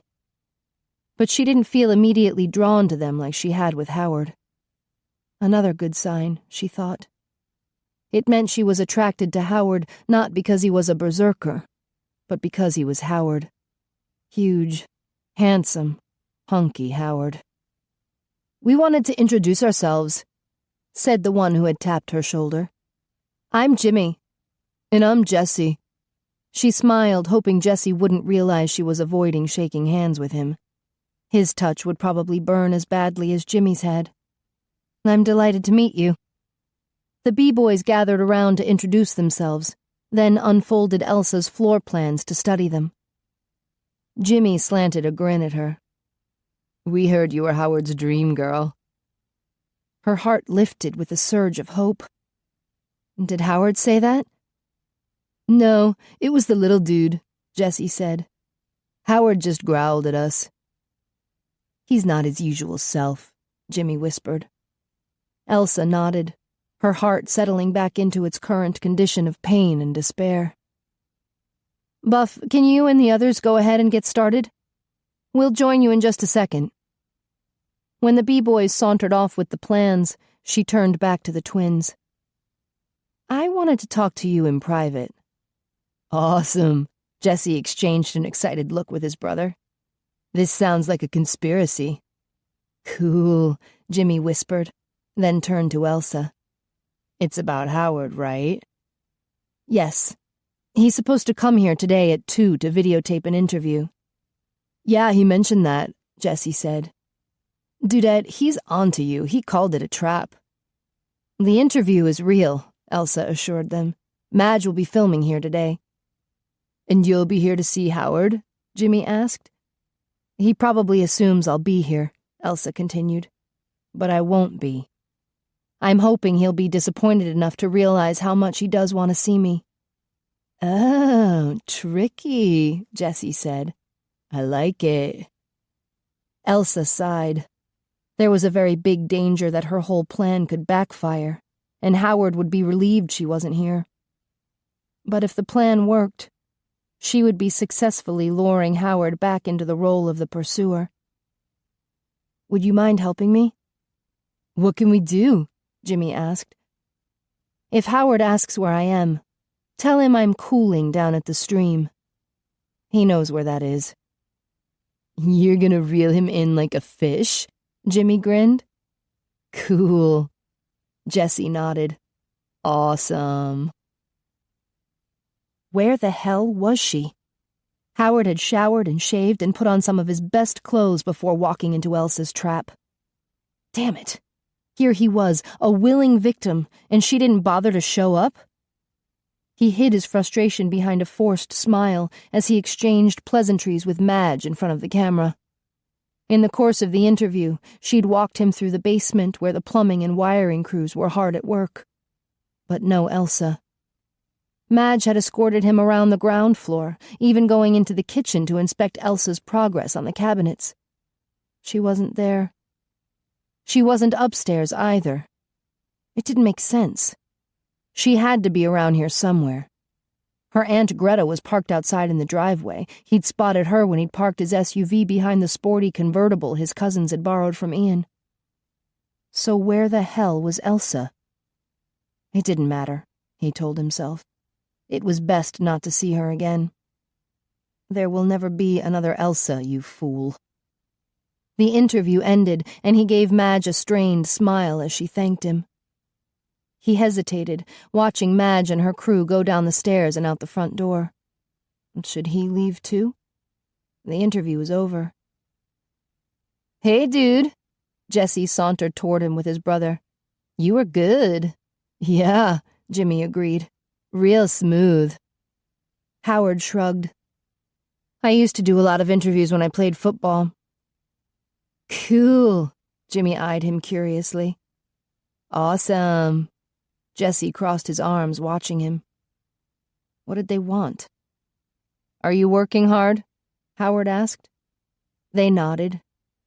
You brought everyone donuts like I asked? They nodded.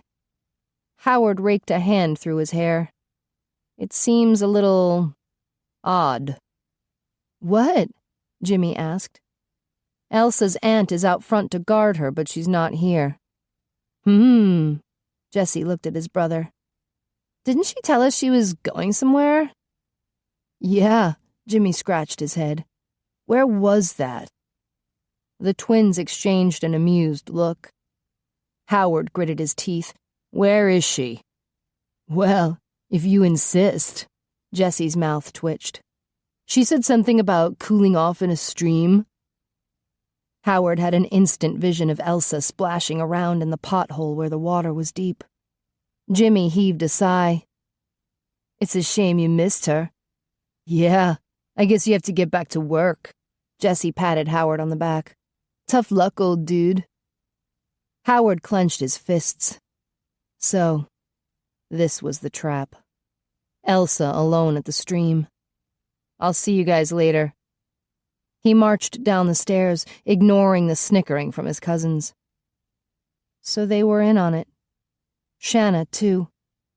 Did everyone think he was that easily manipulated? He'd show them.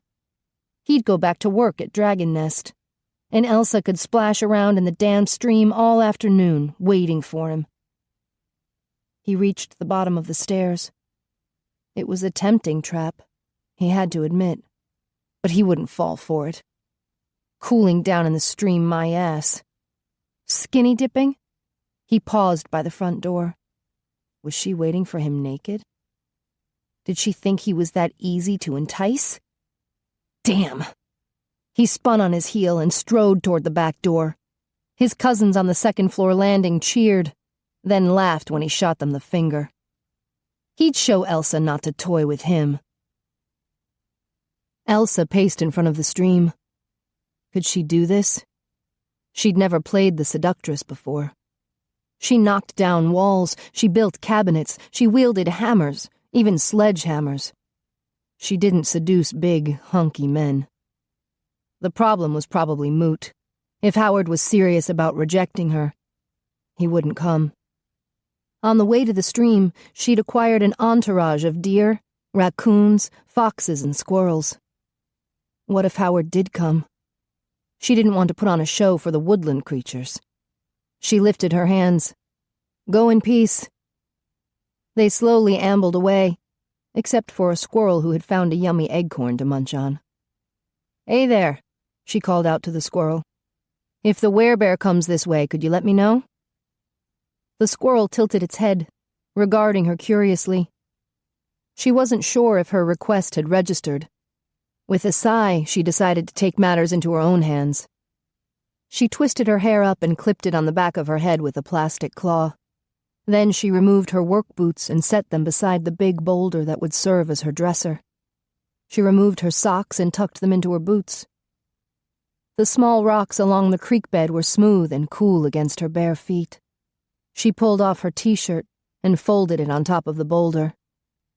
In preparation for today's attempted seduction, she'd worn her best underwear, a lacy red bra and matching red panties.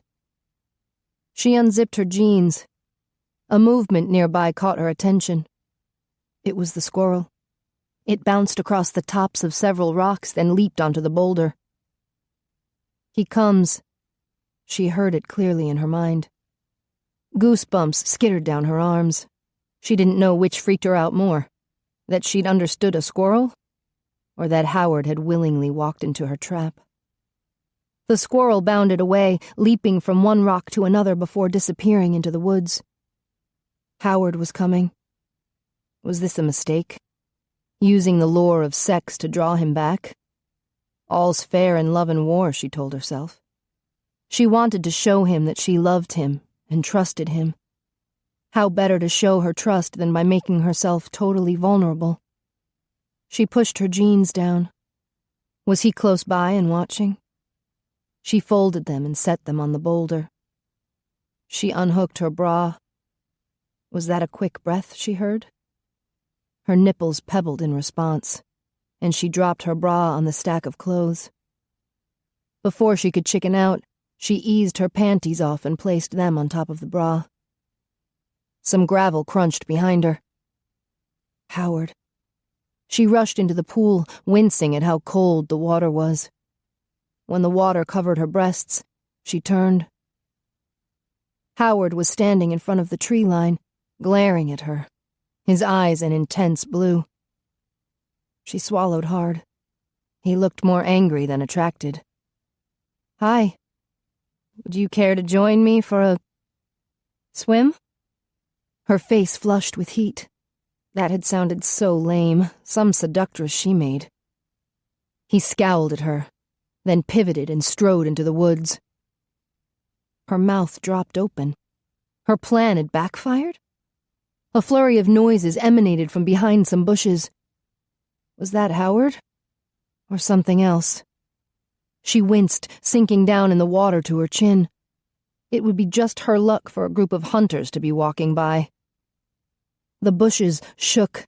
Then a large grizzly bear reared up on its hind legs and roared. She gasped. Howard? Oh God, she hoped that was Howard. The bear bounded straight toward her. Howard! She retreated deeper into the water, but it kept coming. It splashed into the stream. If this was Howard, why was he scaring her like this? She lunged back till her back pressed against the granite wall where the stream made its curve. The water was over her head now, and she kicked her legs out until she found an underwater rock she could stand on.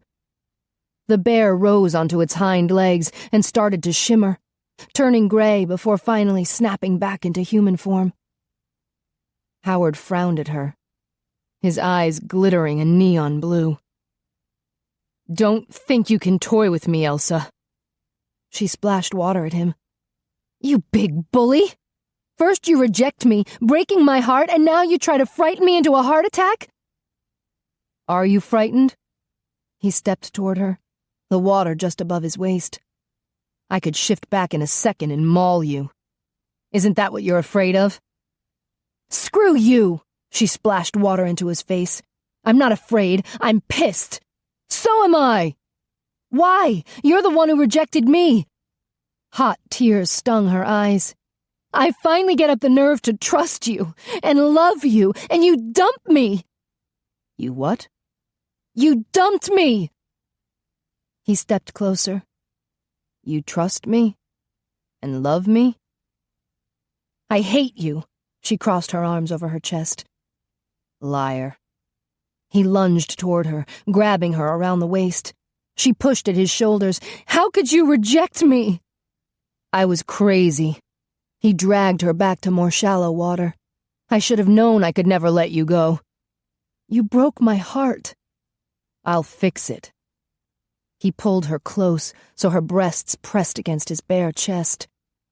She gasped. Is that better? He kissed her cheek, then her temple and brow. I never stopped loving you. I've been aching for you.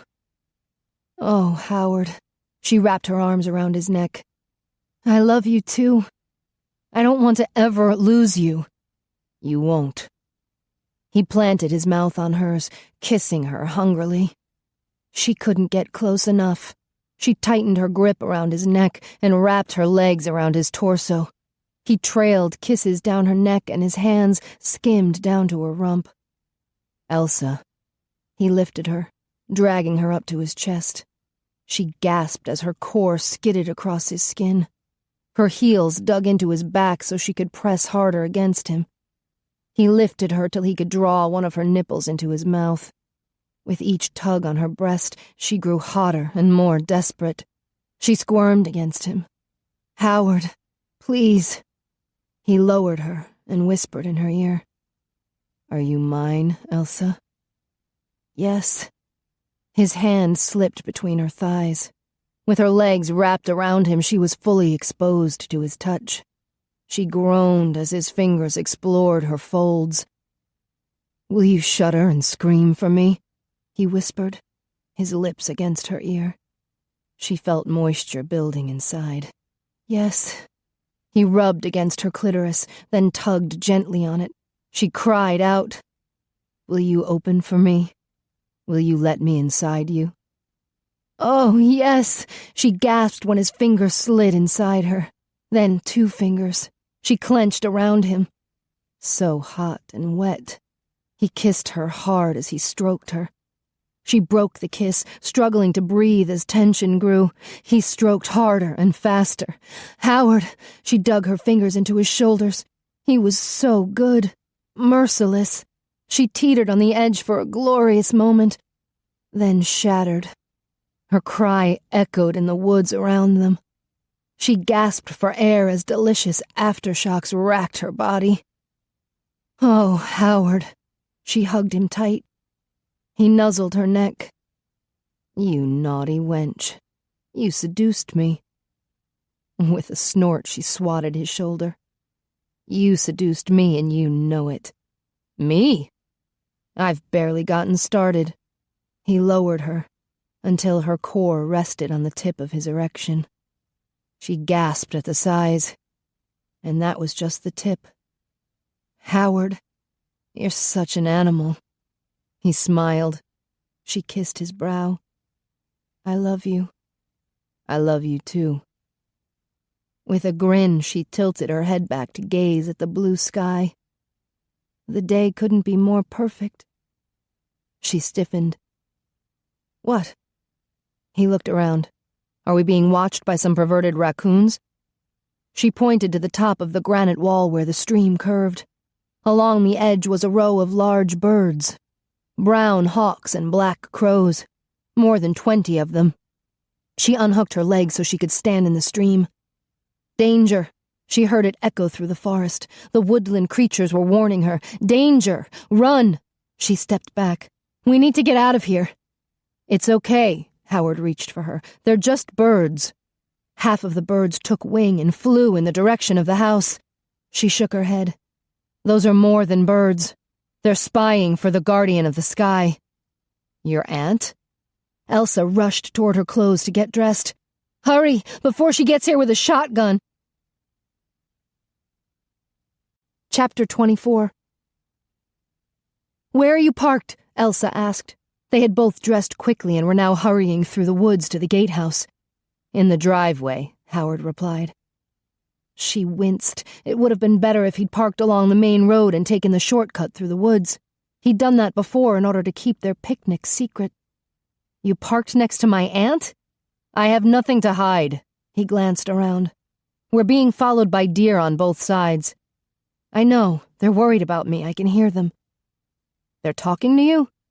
They warned you about the birds. Yes. She jumped over a fallen log. They were still saying, danger, run. She looked back. Howard had stopped and was staring at her. What's wrong? 2 weeks ago you were afraid of the animals. Now look at you. You're connected to them. She gave him a wry smile. Stranger things have happened. I'm in love with a werebear. You're amazing. He stepped closer and took her hand. I'm sorry I hurt you. You were hurting too. I'm so sorry about Harry. He nodded. I was drowning in regret. I didn't want to cause you regret. You won't. She tugged on his hand. Let's go. They jogged to the back of the house. The sound of screeching electric saws and pounding hammers emanated from the building. Good, Elsa thought. The workers would be too busy to notice them sneaking around outside. She led Howard to the right. Okay, this is the plan. You take the shortcut through the woods. I'll have one of your cousins drive your SUV to the main road to pick you up, okay? Give me the keys. No. I'm not hiding from your aunt. He strode toward the front of the house. You have to. Elsa ran after him. She has a shotgun. Then don't stand too close to me. Are you crazy? Maybe. He gave her a wry look. Time to meet one of my future in-laws. He rounded the corner and strode toward the driveway. What? She followed him. Was that some sort of proposal? You're my mate. I'm not letting you go. She halted with a huff. That's about the most unromantic... You're supposed to ask, you big... She gasped when Greta pumped her shotgun. Hold it right there! Her aunt leveled the gun at Howard. He lifted his hands. Greta, stop! Elsa moved next to him, and he shook his head at her, frowning. Step away, Greta demanded. My birds know a predator when they see one. He's the berserker, isn't he? He's not dangerous, Elsa insisted. I can speak for myself, he muttered. How do you do? I'm Howard Barr. Barr? Greta lowered her weapon. Her eyes narrowed. You're a bear berserker? I'm a descendant. My family's from Alaska, far removed from the ancient Nordic curse. I have no desire to harm your niece. Greta snorted. We can never trust a berserker. I'm in love with Elsa, Howard continued. And I would be greatly honored if she would consent to marry me. Elsa's heart lurched. Oh, she turned to him. Howard. He gave her a wry look. Was that romantic enough? Step away from him, Greta shouted. You can't trust him. Elsa gasped as Greta raised the shotgun. No! She jumped in front of Howard. Elsa! He grabbed her around the waist to shove her aside. No! She dug her heels into the gravel driveway, skidding as she fought to stay in front of him. Damn it! He lifted her up and planted her to the side. I won't let you get hurt. She latched onto his arm. Don't you see, Greta? He's trying to protect me. Aunt Greta lowered the shotgun. You poor child. He has you completely fooled. He would never hurt me, Elsa insisted. He's a sweet and wonderful man. He's an animal, Greta muttered. She glared at Howard, then jerked her head toward the other cars. Leave, before I change my mind and blast a hole in you. Howard moved slowly toward his SUV. I realize it will be hard for you to accept me, but go! Greta shouted. As you wish. Till we meet again. He nodded at Elsa. I'll talk to you later. Of course. She watched him climb into his SUV and start the engine. Thank you for not shooting him, Greta. I know you'll like him once you get to know him. She snorted. I don't want to know him. I only let him go because you were in the way. I was afraid I'd shoot you. Oh, come on. Elsa waved at Howard as he drove slowly past them. Couldn't you see how nice he was? He was trying to protect me. He will betray you. Greta closed her eyes. I have to kill him before he can kill you. Elsa gasped. Don't say that. She looked up as the sky turned suddenly dark.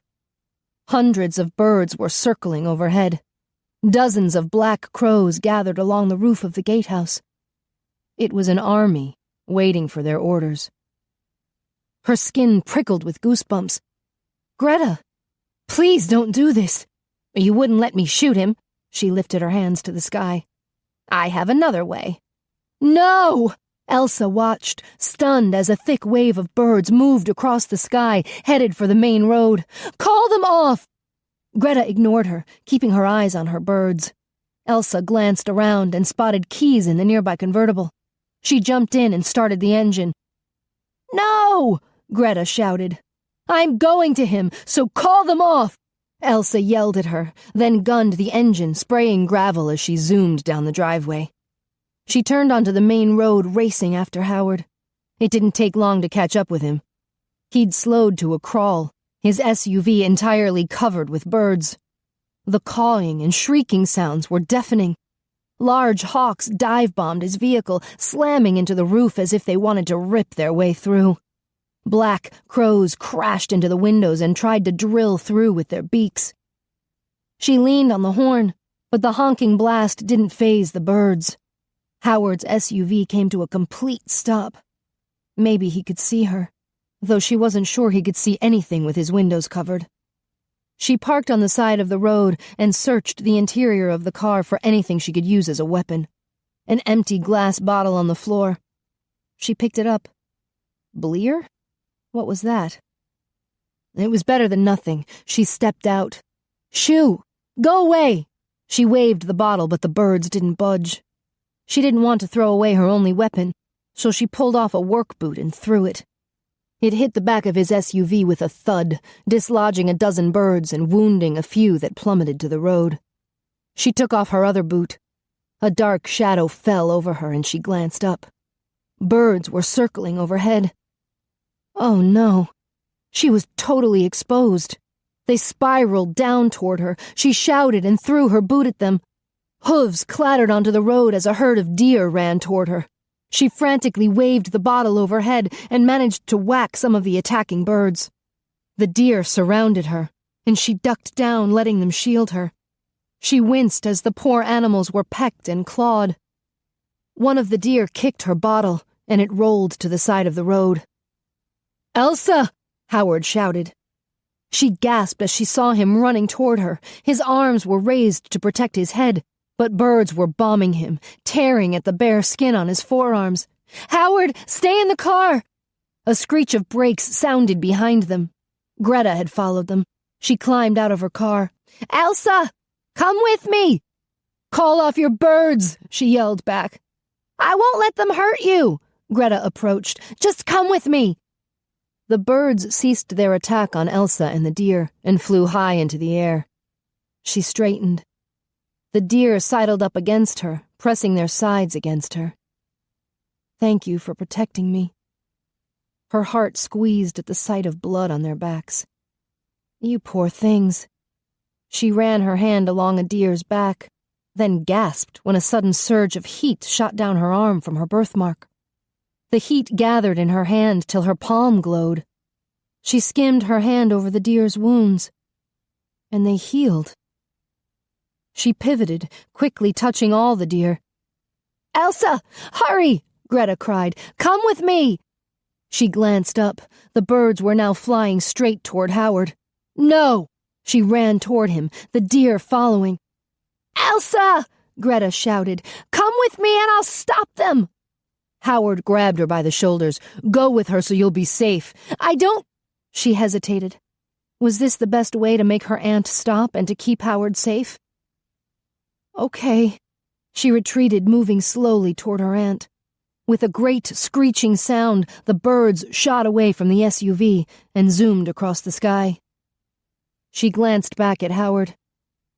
"Are you all right?" He nodded, even though blood dripped down his forearms and trickled from a wound on his forehead. She watched him trudge toward the SUV and climb wearily inside. He looked so forlorn. Did he think he had lost her? "Come on!" Greta walked back to her car. Elsa glanced at Howard's SUV, then her aunt's car. The deer watched her expectantly. "Go." "Go where?" she asked them. "Go with your heart."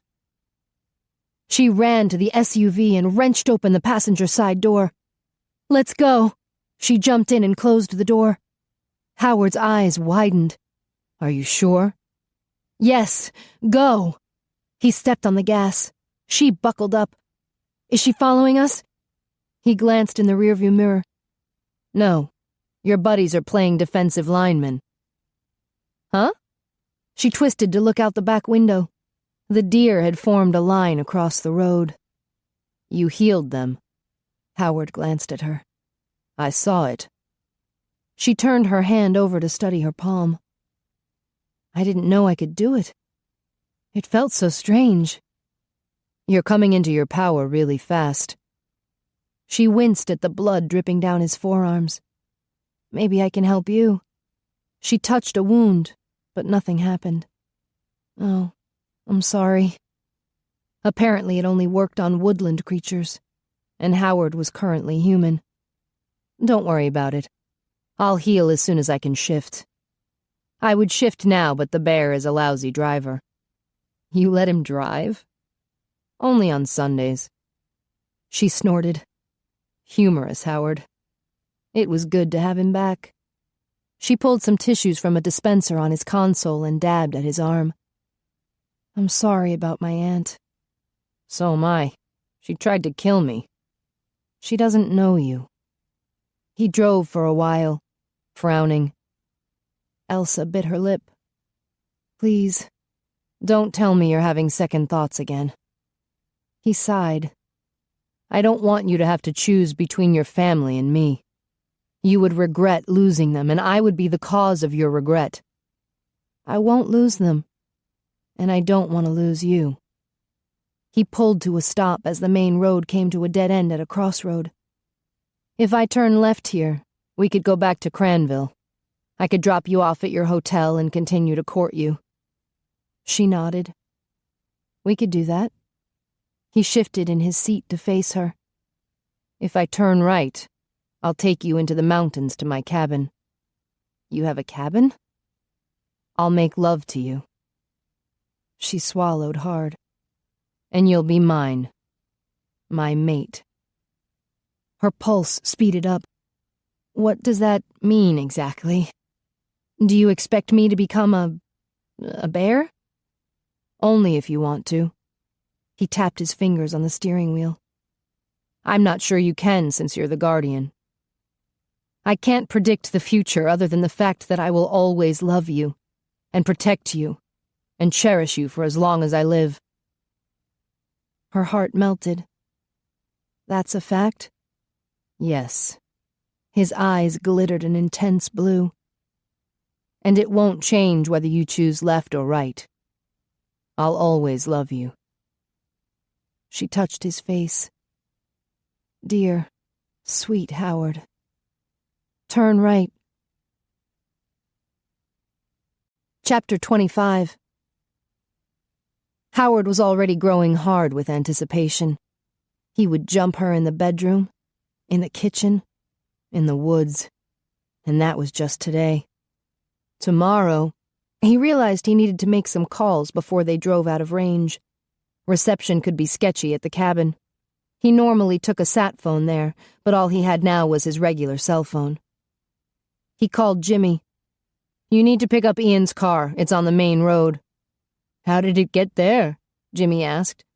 Long story. Howard glanced at Elsa. He still couldn't believe that she'd endangered herself like that.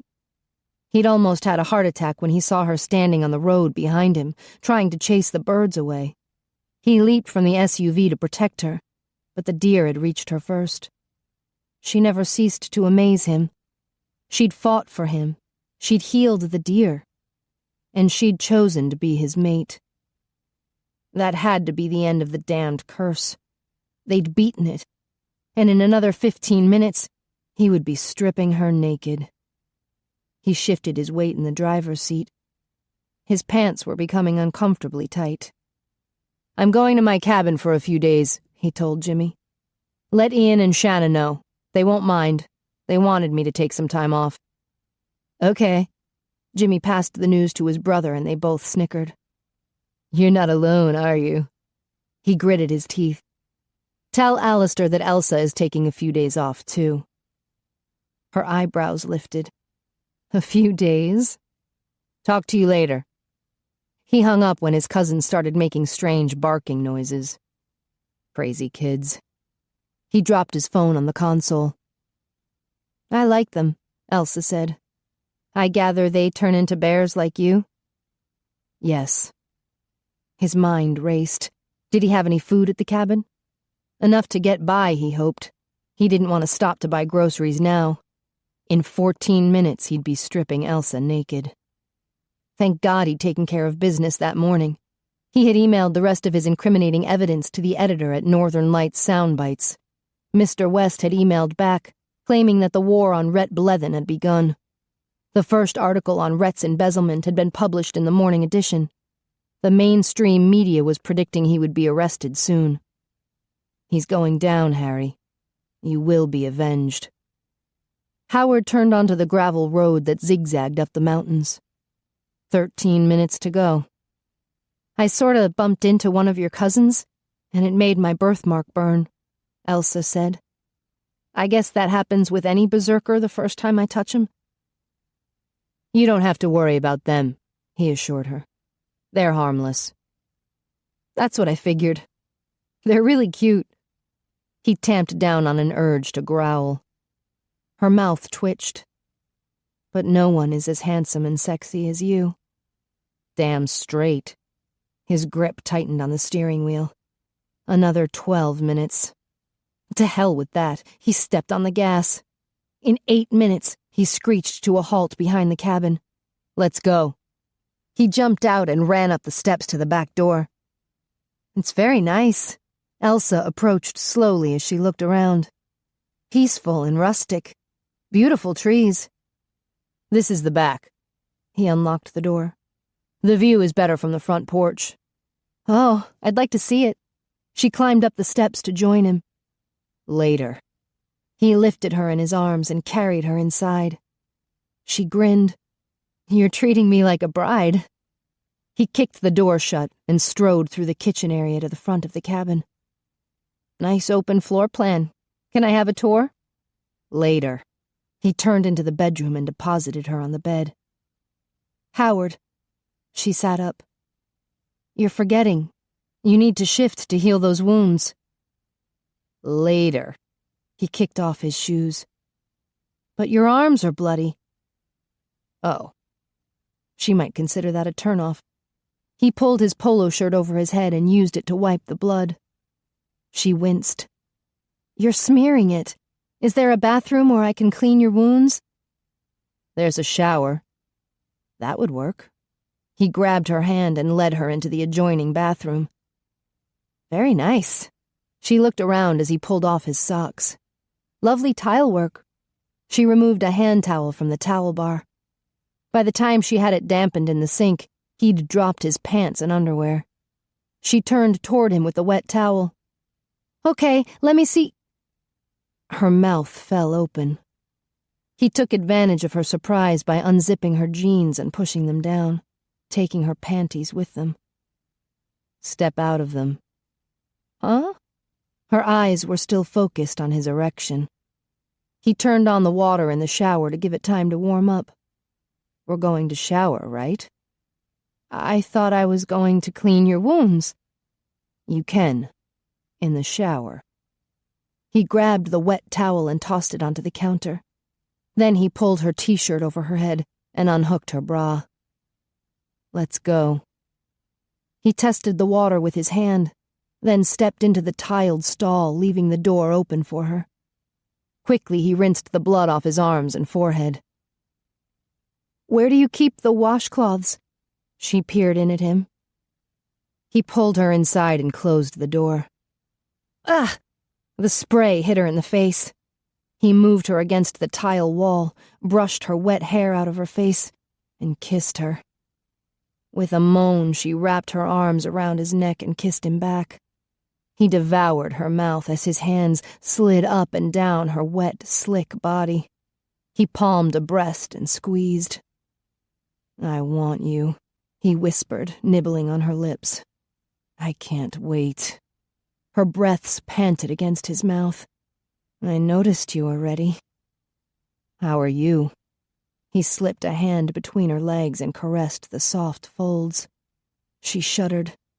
He rubbed her clitoris as he nuzzled her ear. "I love it when you get juicy. I can smell it, and it drives me wild." With a groan, she seeped moisture onto his fingers. "Howard." He grasped her rump and lifted her. "Put your legs around me." She did. "Will this work?" She wrapped her arms around his neck. "I've never done it like... Ugh." He drove deep inside her and froze. Holy crap, she was so tight and sweet. She blinked, staring at him. "I guess it does work." He adjusted his grip on her rear. "I don't think it'll last very long." Completely understandable. After all, it's... She whimpered when he dragged himself out to the tip. "Our first... Ugh."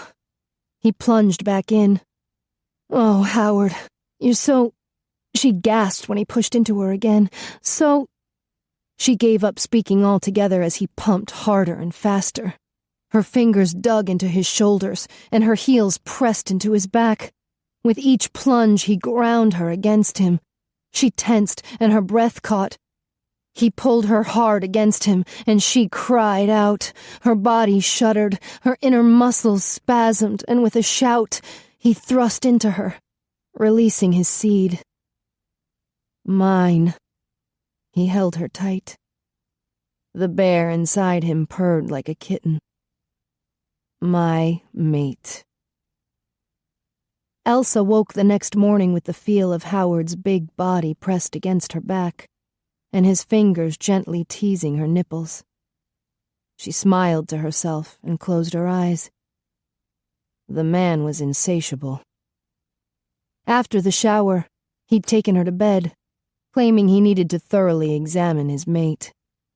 He'd pushed her onto her stomach, and then he'd counted her toes and tasted them.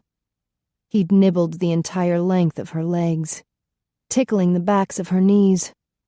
He'd nuzzled her rear and licked a path up her spine. And he'd told her numerous times how beautiful she was. Then he'd rolled over to explore the front side. When moisture had pooled between her legs, he growled softly. He'd inserted 2 fingers inside her, and then he'd licked her juice off them. Just remembering it made her wet again. Howard growled softly behind her. "I love your scent." He slid his hand to the curls between her legs. She loved what he did to her. After sex in bed, they'd gone to the kitchen in search for food, and they'd had sex again on the table. When night had fallen, they'd taken a blanket outside to make love under the stars. That hadn't worked out because too many animals came to see her, so they'd gone back to bed. She stretched her legs. She was a bit sore, but still getting excited at the thought of another day with him. She rolled onto her back. "Good morning." "Good morning." His hand slipped between her legs. "You smell so good I could eat you for breakfast." More moisture seeped from her. He threw the covers back and nipped at her thighs till she opened them wide, exposing herself. She clutched the sheets in her fists, dying with anticipation. With his first lick, she shuddered. "Relax," he blew on her. "We have all day." She didn't relax. Within 5 minutes, she was squirming and panting. He stroked her, tickled her, teased her, suckled her. With a scream, she climaxed. She climaxed again when he plunged into her. The man was insatiable, and it was contagious. 30 minutes later, they were in the shower, soaping each other up. She rubbed soap over his broad back and shoulders. We never compared our family curse stories. He shrugged. "They're the same, aren't they? 3 sisters, 3 guardians. The guardian of the forest made the berserkers to protect some village in Norway. Wolf and bears." She ran her soapy hands down his arms, then back to his shoulders. "But they lost control and started attacking the villagers. And then she betrayed them," he grumbled. "Excuse me? They betrayed her." He turned to face her. "She told the villagers where to find the secret berserker lair in the forest. The berserkers were caught by surprise and a few of them were killed before they could retaliate." "I never heard that." "She even betrayed the werebear she was sleeping with." "What? She was having an affair with one of them?" Howard gave her a wry look. "Your family has the PG-rated version?" She snorted. "Why am I not surprised that your version has sex in it? Ours is better, obviously." She shook her head. "All I know is that the Guardian created the berserkers, and then they betrayed her. After she betrayed them. I think what they did was worse. They actually killed her." He shrugged. "She was a traitor." She narrowed her eyes. "Are you saying she deserved it?" He raked a hand through his wet hair. "Am I getting myself in trouble?" Her mouth twitched. "No. We need to stop taking it so personally. I'd like to think we've beaten the curse." "I agree." He leaned into the spray to rinse off. "So, there are other shifters that aren't berserkers, like panthers?" "Yes. And I've met some tigers and dolphins." "Dolphins?" She pressed a hand to her chest. "Wow. I wonder if my great-aunt Ula knows any of them." "You'll have to ask." He squirted liquid soap out into his hands and massaged her back. She moaned. "That feels so good." His hands slipped around to fondle her breasts. "So, is Shanna a shifter too?" His hands stilled. She turned to face him. "What's wrong?" "I'm their guard. They trust me to keep their secrets." She bit her lip. It didn't seem right for him to keep secrets from her. "What about Tino? Shanna said he was a hybrid." Howard nodded. "Half human. The human half came from Shanna." "Oh, so she's a normal human?" "Not anymore." He nudged Elsa under the water nozzle to rinse off. "Then what is she?" Elsa turned the water off and grabbed a towel. "She can teleport. She only comes out at night. She shifts into some kind of night creature?" With a wince, Howard dried himself off. "Doesn't Shanna expect us to be together? If I'm going to live in your world, I should know what's going on." Frowning, Howard wrapped the towel around his waist. "You have a point. So tell me." She pulled on a terry-cloth robe and belted it. "What exactly is Tino?" "Half human, half..." Howard took a deep breath. "Vampire." Elsa blinked. "What?" "Vampire. Tino's father, Roman, is a vampire. Shanna is too, but she wasn't when Tino was born. Vampire women can't carry a baby to term, because they're dead half the time. They could use a surrogate, I suppose." "What?" Elsa shook her head. "Shanna can't be a vampire. They're not real." Howard shrugged. "Berserkers and guardians are real. Why not vampires?" Because they're dead. Undead, he corrected her. Like that makes any sense. Elsa recalled how pointy Shanna's teeth were. Shanna's really a vampire? Yes. She was mortal when she fell in love with Roman, and they had 2 children. But then she accidentally touched an angel of death and was about to die. So Roman had to change. An angel of death? Elsa asked. Yes. Marielle. She's married to a vampire named Connor. She's not really an angel anymore. Right. Elsa dragged a hand through her wet hair. Vampires. Angels of death? Maybe she shouldn't have asked. How do they eat? Do they go around biting people? No. They drink synthetic blood from Romatech Industries. That's Roman's company. He invented synthetic blood. She grimaced. So they drink blood every night? Howard nodded. They get tired of the same meal every day, so Roman invented vampire fusion cuisine. Stuff like Bleer that's half blood and half beer. She recalled the empty Bleer bottle in the convertible. Vampire food. This is too weird. Come on. Howard escorted her to the kitchen. You'll feel better with some food inside you. She poured 2 glasses of orange juice they had made the night before from some frozen concentrate they'd found in the freezer. Howard rummaged in the pantry. Here's some granola bars and some graham crackers.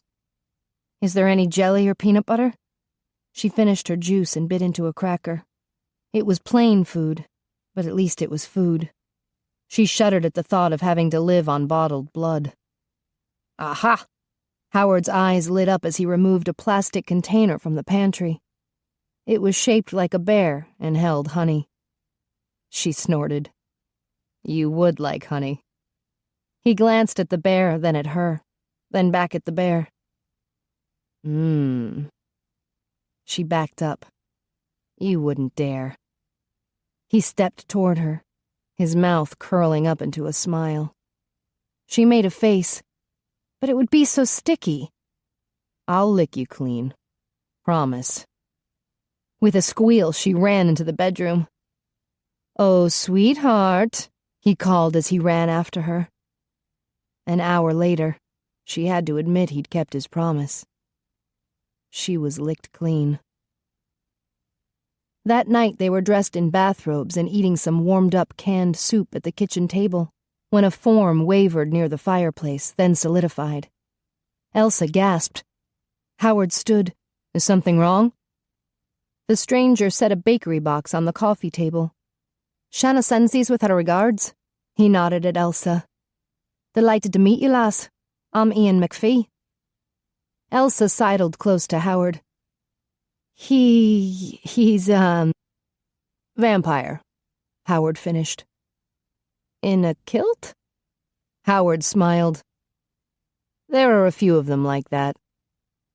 Aye, Ian walked toward them. I didn't want to disturb you, but our phone calls were not getting through. Phil told me a Mr. West from Anchorage was emailing the school all day trying to contact you. I thought you should know. Okay, Howard nodded. We'll drive back in the morning. Very well. Ian shook hands with Howard and inclined his head to Elsa. If I might say so, lass. You've found an excellent man here with Howard. Thank you. She couldn't believe she was talking to a vampire. In a kilt. Good evening. He vanished. Wow. Elsa sat down at the table. Howard brought the pastry box over. There's a note on top from Shanna. It says best wishes. Elsa nodded. They would need that. For tomorrow they would be returning to the real world. Who is Mr. West? Harry's boss at the paper where he worked, Northern Lights Soundbites. He's helping me wage war on the bastard who killed Harry. You know who killed him? Howard nodded. A nasty werewolf named Rhett Blethen. He's hated me for years. Her skin chilled. Why? Howard shrugged and removed a donut from the box. It's a long story. Harry believed Rhett's father killed our fathers. He was gathering information when Rhett killed him. He bit into the donut. But we'll avenge Harry. I'm going to destroy Rhett. She swallowed hard. This new world of vampires and shifters was a bit violent. She shook herself. The real world was violent, too. You want a donut? Howard pushed the box toward her. They're fresh. She gazed at the note from Shanna. Best wishes. With a sinking feeling, she suspected none of her wishes could come true. She wished her aunts didn't want to kill Howard. She wished the nasty werewolf didn't hate Howard. She wished he wouldn't wage war on the werewolf. There had already been too many casualties. The fathers, and Harry. Who would be next? Chapter 26. Do you want me to come in and talk to your aunts? Howard asked. Oh gosh, no. Elsa covered her mouth as she yawned. She was too tired to start her morning with a shootout in the motel parking lot. Just drop me off. I could stop by the gatehouse this afternoon, he offered. I don't think I'll go to work today. She gave him a wry smile. I didn't sleep much the last 2 nights. I know. You're insatiable. Me? She swatted his shoulder. He grinned. I'll see you soon. He leaned over to kiss her. Bye. She climbed out of his SUV and hurried across the motel parking lot. Aunt Greta's car was parked nearby, so hopefully her aunts were in their room. She didn't have her key since she'd left her handbag in the gatehouse 2 days ago. She knocked on her aunt's door. Aunt Greta? Ulla? The door swung open. Oh my God, you're still alive! Greta pulled her into a tight embrace. Thank God! Ulla exclaimed in Swedish and hugged her too. I'm fine, Elsa assured them. Tears streamed down Greta's face. I thought I'd never see you again. I thought I'd failed you. No. Elsa forgot all the anger she'd harbored over her aunt's vicious bird attack. Obviously, Greta had thought she was fighting for Elsa's life. I was perfectly safe. Howard's a wonderful man. Ulla shook her head, tears glimmering in her eyes. When Greta told me you'd run off with the berserker, I thought we had lost you. Howard would never harm me. Greta wiped her face. I went to the police, but they said there was nothing they could do because you went willingly with him. Ulla hugged her again. My poor child. I was so afraid for you. Elsa patted her on the back. Everything's fine. He didn't hurt you? Greta looked her over. Of course not. He loves me. Ulla frowned. The berserker who killed the first guardian loved her too? Then he betrayed her. Elsa winced. So the ill-fated lovers appeared in her aunt's version too. He's luring you in, Greta told her, making you believe in him before he betrays you. Howard's not like that. Greta gave her a sympathetic look. I'm afraid he is. While you were gone, we met a reporter from Alaska who's staying here in town. He showed us... Well, I'll let you see it for yourself. Greta grabbed the key to Elsa's room off the dresser. This way. She headed next door and unlocked Elsa's room. Elsa was relieved to see her handbag on the bed. You brought my purse back from the gatehouse. Thank you. Ulla perched on the second bed while Greta sat at the desk and booted up Elsa's laptop. Elsa flopped onto her bed and closed her eyes. It was a good thing she'd run off with Howard. Her aunts would see that he could be trusted, since she'd returned unharmed. Here it is, Greta said. The newspaper article the reporter told us about. It's the Port Mishenka Post. Port Mishenka? Wasn't that where Howard had gone to school? Elsa yawned. What does it say? It's a report on a girl who was murdered 20 years ago, Greta said as she vacated the desk chair. You should read it. With a moan, Elsa moved into the chair. A young high school girl, Carly Evans, had been discovered at the base of a mountain cliff overlooking the town of Port Mashenka. The last person to see her alive was her boyfriend, Howard Barr. Elsa's breath caught. Howard had lost his high school girlfriend? She read more, her skin chilling with goosebumps. Howard had been arrested for suspicion of murder. The next 2 paragraphs contained quotes from Carly's parents. They both believed Howard had killed their daughter. "You've seen how violent he is on the football field," Mr. Evans declared. "He's a dangerous psychopath. He went crazy and murdered our daughter." Elsa sat back, her heart racing.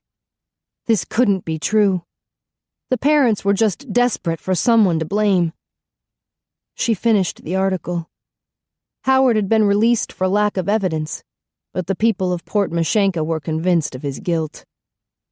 "He's a berserker," Greta said, shaking her head. "It's like a sickness. He'll seem okay, but then he'll go berserk." "You must never see him again," Ula said. Elsa exited the newspaper article. "There has to be a mistake." "I know it's hard to believe." Greta regarded her sadly. "I bookmarked the report if you need to look at it again."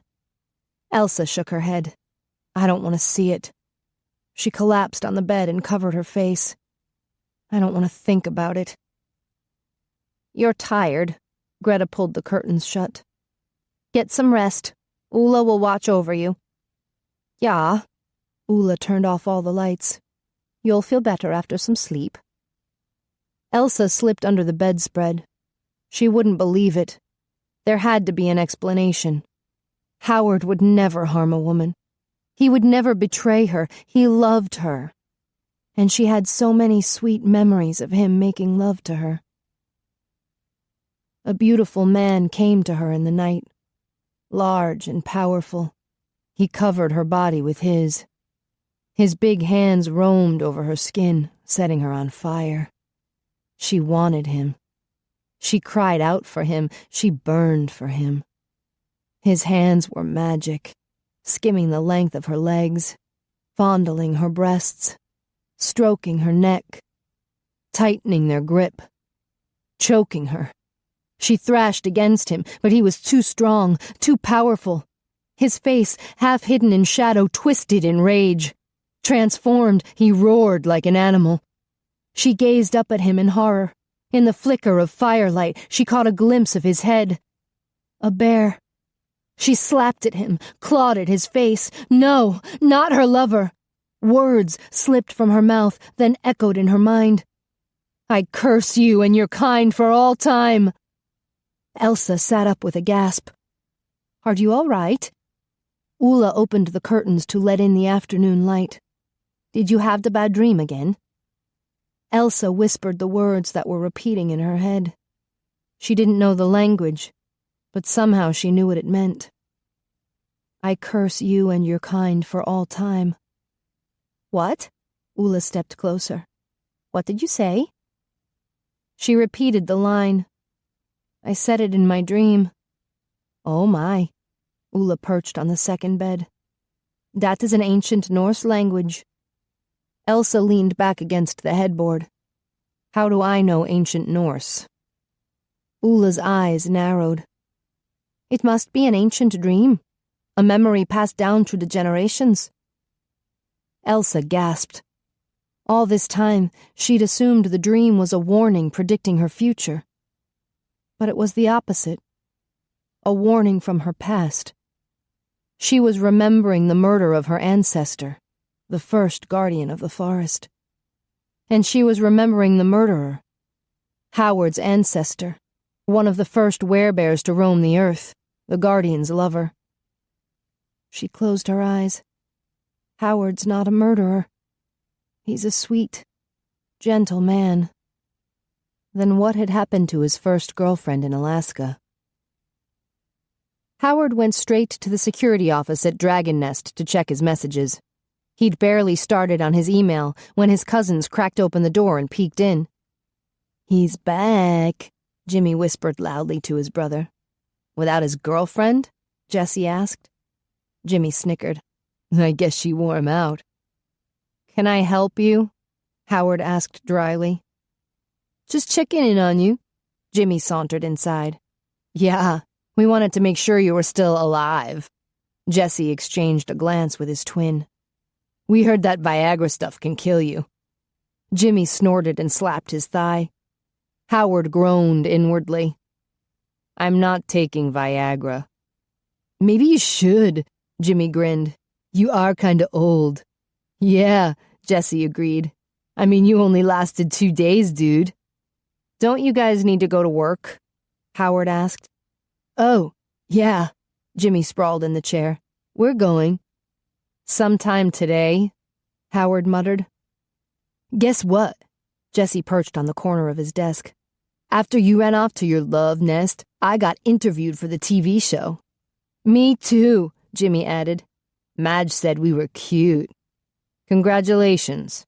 Howard figured the interview wouldn't air for another 6 months. If everything went according to plan, Rhett would already be destroyed and no longer a threat to his young cousins. Our friends back home are so jealous, Jesse said. Howard sat up. You told your friends? Did you forget why you're here? You're in hiding. You can't tell anyone where you are. Chillax, dude, Jimmy told him. We don't know where we are. We were teleported here, remember? It's no big deal, Jesse said. We just talked to our friends on Facebook. And Twitter, Jimmy added. We posted some photos yesterday. Howard winced. Did you mention the name of the show? Well, sure, Jesse said. They have to know which show to watch. Howard groaned. Anyone with minimal investigative skills could find out where the show is currently being filmed. Jimmy scratched his head. You mean, we goofed? Delete those posts immediately, Howard ordered. How long have they been up? Jesse shrugged. We started posting and tweeting the first day on the job.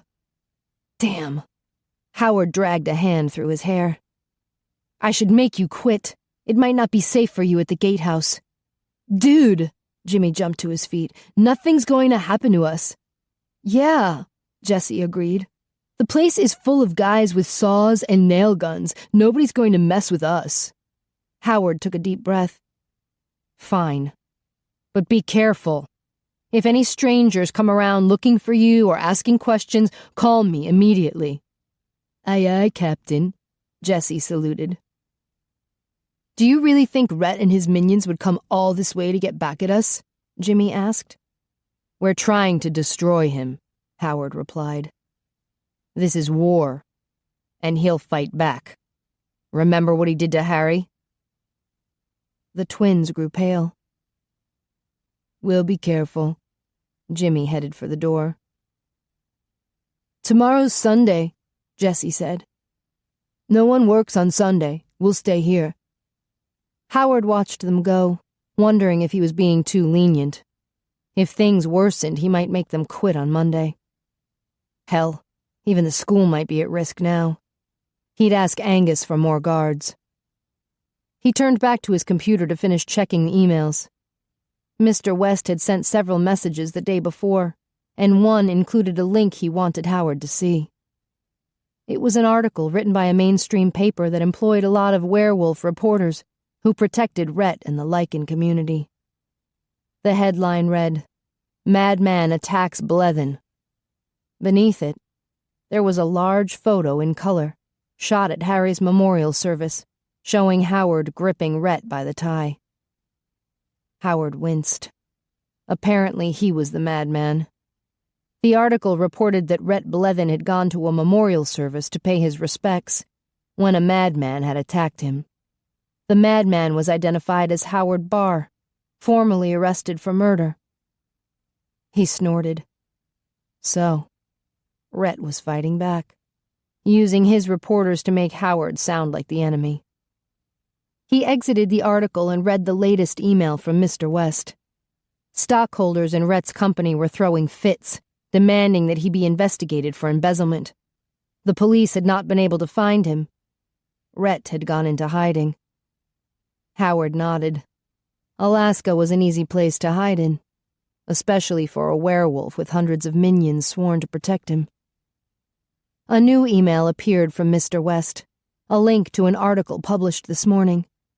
Rhett Blethen missing. The report stated that Rhett had been missing for 2 days, and authorities wanted to question Howard Barr, who had attacked Rhett at a memorial service. "Holy crap," Howard muttered. Was Rhett going to pretend to be dead again and make everyone believe Howard had killed him? He called his grandfather. Walter might have heard some news through the shifter grapevine, news that never appeared in papers. "How are the boys?" Walter asked. "Your Aunt Judy is hounding me every day. She wants to know how they're doing." "The twins are fine," Howard replied. "Have you heard anything about Rhett?" Walter snorted. "You did it. You broke the bastard. I heard his minions rebelled and kicked him out as their packmaster." A surge of victory swept through Howard. "We destroyed him." Walter chuckled. "Yeah. There's been some celebrating on this island, I can tell you. We don't have to worry anymore about Rhett ordering his minions to attack us." Howard smiled. "That's good." "Yep. Of course your Aunt Judy is insisting the boys come home now. I tried to tell her they're safe with you, but she didn't listen. You know how she is." "Yes." Howard hesitated. "About the curse. I thought you should know that the story is true." "Of course it's true," Walter huffed. "You think I've been lying to you all these years?" "I met the guardian of the forest." "Hot damn, are you serious?" "I'm in love with her." "What?" Walter sounded shocked. "When did this happen?" "The last few weeks." "Damn, boy, you work fast." Howard grinned. "I just wanted you to know that I intend to marry her. That should put an end to the curse, don't you think?" "Well," Walter paused. "I'd be kind of worried about the curse repeating itself." "I'm not going to hurt her." "I don't mean that. The first guardian betrayed us." "Elsa would never betray me," Howard insisted. "She loves me." "Well," Walter hesitated again, "I think you'd better be careful. You still have an enemy out there. You know Rhett has to be furious." "I know." "He's lost most of his minions and his power," Walter continued. "He's going to blame you for that." Howard swallowed hard. He'd been so busy avenging Harry's death that he hadn't thought about the consequences. Now, Rhett would be seeking vengeance. "I heard he's disappeared." Walter sighed. "It's worse than that. Rumor has it that Rhett has left the state. Watch your back, son." Elsa was finishing supper with her aunts at the diner when her cell phone dinged, signaling a text. "Is that him?" Greta grumbled. "He's a good guy," Elsa insisted, although she knew her aunts didn't believe her. She read the message. "Let me know if any strangers come to town asking questions about me or my cousins. Don't let anyone know you're involved with me. It will make you a target." What? She read the message again. A target for what? A target like Harry? She gulped and dropped her phone into her handbag. "Are you all right?" Ula sat across the table finishing a piece of apple pie. "You look a little pale." "I just hope she isn't pregnant," Greta muttered. Elsa stiffened. She certainly wasn't pale now. Her cheeks burned as she wondered about the possibility. She was on the pill, but she'd gone to the cabin without them, so she'd missed a day. Baby werebears? Her hand pressed instinctively on her stomach. "Well, hello there." A man stopped by their table and smiled at Greta. "We meet again." "Mr. Pelton." Greta smiled at him, then leaned close to Elsa. "This is the reporter I told you about, from Alaska. And you must be Miss Bjornberg, the niece Greta was telling me about." Mr. Pelton gave her a sympathetic look. "I'm sorry to be the bearer of sad news, but I'm afraid Howard Barr is a dangerous person to associate with." "We've been telling her that," Greta said. Elsa winced. "He's done nothing wrong." "I see." The reporter removed a pen and pad of paper from his briefcase. "Then perhaps you can tell me where I can reach him. I'd like to interview him and get his side of the story. That seems only fair, don't you think?" Howard's text ran through Elsa's mind. "I don't know where he lives." "What?" Greta gave her an incredulous look. Elsa lifted her chin. "We meet at my place of work." The reporter checked his notes. "And that would be the gatehouse down the road that's being renovated?" Elsa's heart raced. What was this reporter up to? "Yes, that's it," Greta answered.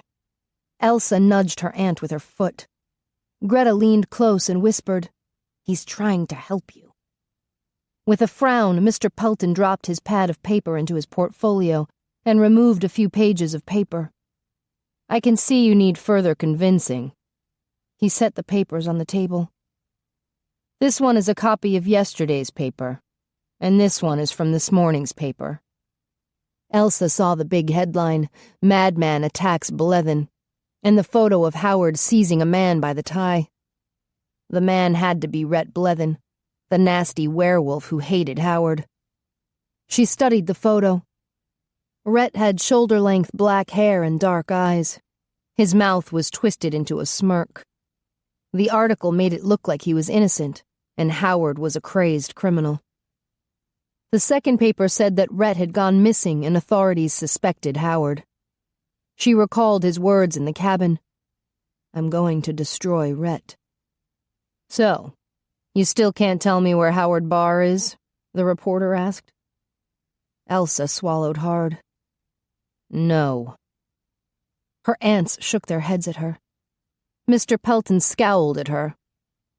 "A detective from the Anchorage Police Department is arriving tomorrow morning to investigate Mr. Barr. I suggest you cooperate with him." A chill ran down Elsa's back. "Oh, she will," Greta assured the reporter. "Here's my card if you change your mind." Mr. Pelton passed a business card to Elsa. When she took it, her hand brushed against his. An instant burst of heat exploded from her birthmark. With a gasp, she dropped the card on the table. The reporter narrowed his eyes. With a forced smile, she grabbed the card. "Sorry, I guess I shouldn't have eaten the chili cheese fries." He nodded. "Good evening." He strode toward the exit. A berserker. Elsa watched him leave. She'd bet anything he wasn't a bear like Howard and his cousins. No. Mr. Pelton was probably a werewolf, like Rhett Blevin. She glanced down at Rhett's photo in the paper. The article had clearly been biased in his favor. Was the paper owned by werewolves? Was Mr. Pelton working for Rhett Blevin? She waited until she was alone in her hotel room before she texted Howard. "A reporter from Alaska, Mr. Pelton, is looking for you, and a police detective from Anchorage will arrive tomorrow morning. Mr. Pelton is a berserker." A text came back from Howard. "Stay away from them. They probably work for Rhett." She showered and sat up in bed, reading the articles once again. Apparently, the photo was taken at Harry's memorial service. And since Rhett was the one who had killed Harry, she couldn't blame Howard for attacking him. The article also mentioned how Howard had been arrested for killing a girl 20 years earlier. She tossed the paper onto the bedside table. What was the truth behind that? She really wanted to know. But how could she text Howard and ask him if he'd killed his high school sweetheart? As hard as she tried, she couldn't come up with a nice way to ask him about it. The next time she saw him, she'd show him the papers. Then he could explain. With that settled in her mind, she turned off the bedside light. Aunt Ula was already asleep in the second bed. Aunt Greta had the room next door.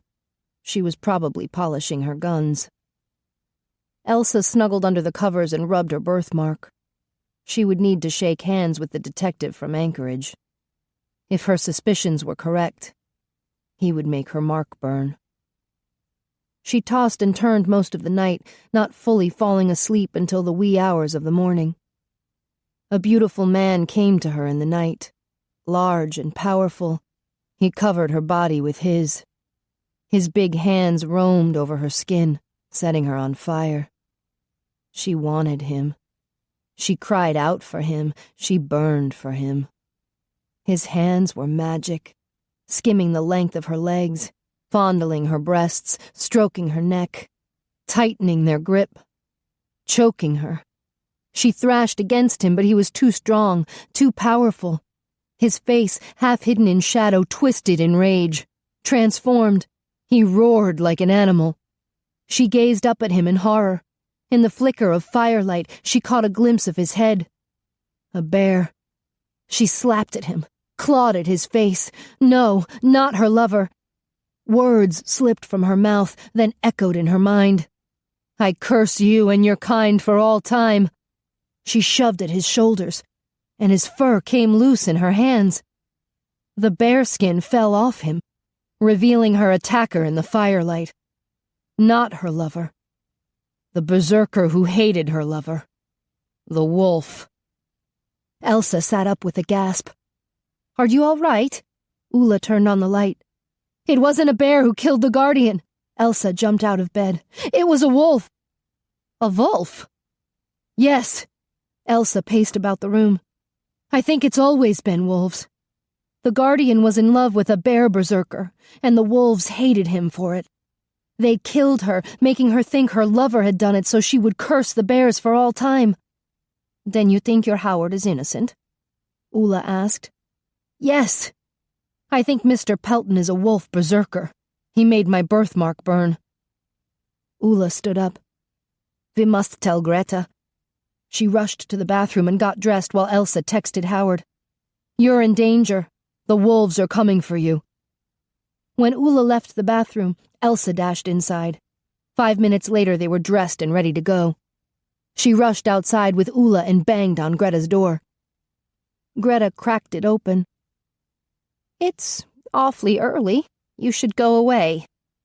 I know who killed the original guardian, Elsa told her. It wasn't a bear, it was a wolf. Greta's face turned pale.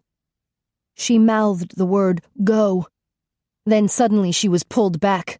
Mr. Pelton pressed a knife to her neck. The door opened wider, held by a strange man who aimed a pistol at Elsa. Her heart lurched. Beside her, Ula gasped. You are correct, Miss Bjornberg. A man rose from the bed. She recognized him from the photo. Rhett Blethen. It won't be a bear who kills you. It'll be a wolf. His mouth curled with a smirk. Me. Chapter 27. Come inside, Miss Bjornberg, Rhett said. Rocky is a police officer and an excellent shot. Rocky had aimed his pistol at Greta. Come in or I'll shoot her. Elsa and Ula entered slowly. Rocky handed his pistol to Rhett, then he closed the door and grabbed some handcuffs from the dresser. Leave their hands in front, Rhett ordered. I want Miss Bjornberg to be able to use her phone. Rocky snapped cuffs on Ula, then Elsa. She gritted her teeth when his touch set her birthmark on fire. He was definitely a berserker. He dropped her handbag on the floor next to Rhett. I'm sorry, Ellie, Greta whispered. Quiet! Mr. Pelton jerked her back, then sneered at Elsa. Your aunt made the mistake of thinking I cared about your safety. Rocky snapped cuffs on Greta. Rhett scowled at her. She hasn't been helpful at all. We asked her to call you here an hour ago and she refused, even after we slapped her around. Elsa winced. Poor Greta. Go to hell, Greta hissed. See how unfriendly she is? I certainly hope you will be more cooperative. Rhett aimed the pistol at Aunt Ula. You care about your aunts, don't you? Elsa lifted her chin. Let them go and I'll cooperate. Rhett chuckled. Feisty, aren't you? I hope you put up more of a fight than Howard's first girlfriend. She was such a coward. Elsa swallowed hard. You killed his girlfriend? The stupid bitch fell off a cliff. Well, I might have pushed her a little, but she shouldn't have run up there in the first place. He snorted with disgust. We only meant to have some fun with her. She ruined everything. He passed the pistol back to the police officer. Here, Rocky. Shoot the old one if Miss Bjornberg gives us any trouble. Right, boss. Rocky aimed the pistol at Ulla. Ulla closed her eyes and murmured a prayer. Pelton, call our drivers. We'll take both SUVs. Yes, sir, Pelton murmured into a cell phone. Drivers? Elsa groaned inwardly. How many wolves were there? If there were 2 SUVs, that meant 2 drivers. A total of 5 werewolves. Rhett grabbed Elsa's handbag off the floor and removed her phone. I want you to call Howard and tell him to meet you at the gatehouse. He pressed the phone into her cuffed hands. Make the call, or watch your aunts die. Elsa nodded, ignoring the burn from her birthmark. She had to protect her aunts. With trembling fingers, she pushed Howard's number. Rhett stepped closer to listen in. Elsa, how are you? She took a deep breath. Hey, Howard. How about meeting me at the gatehouse? We could have a picnic. Now? It's early. My aunts want to meet you. They're really sorry for misjudging you. They're all right with me now? Elsa glanced at Greta. Yes, they know you're the good guy now.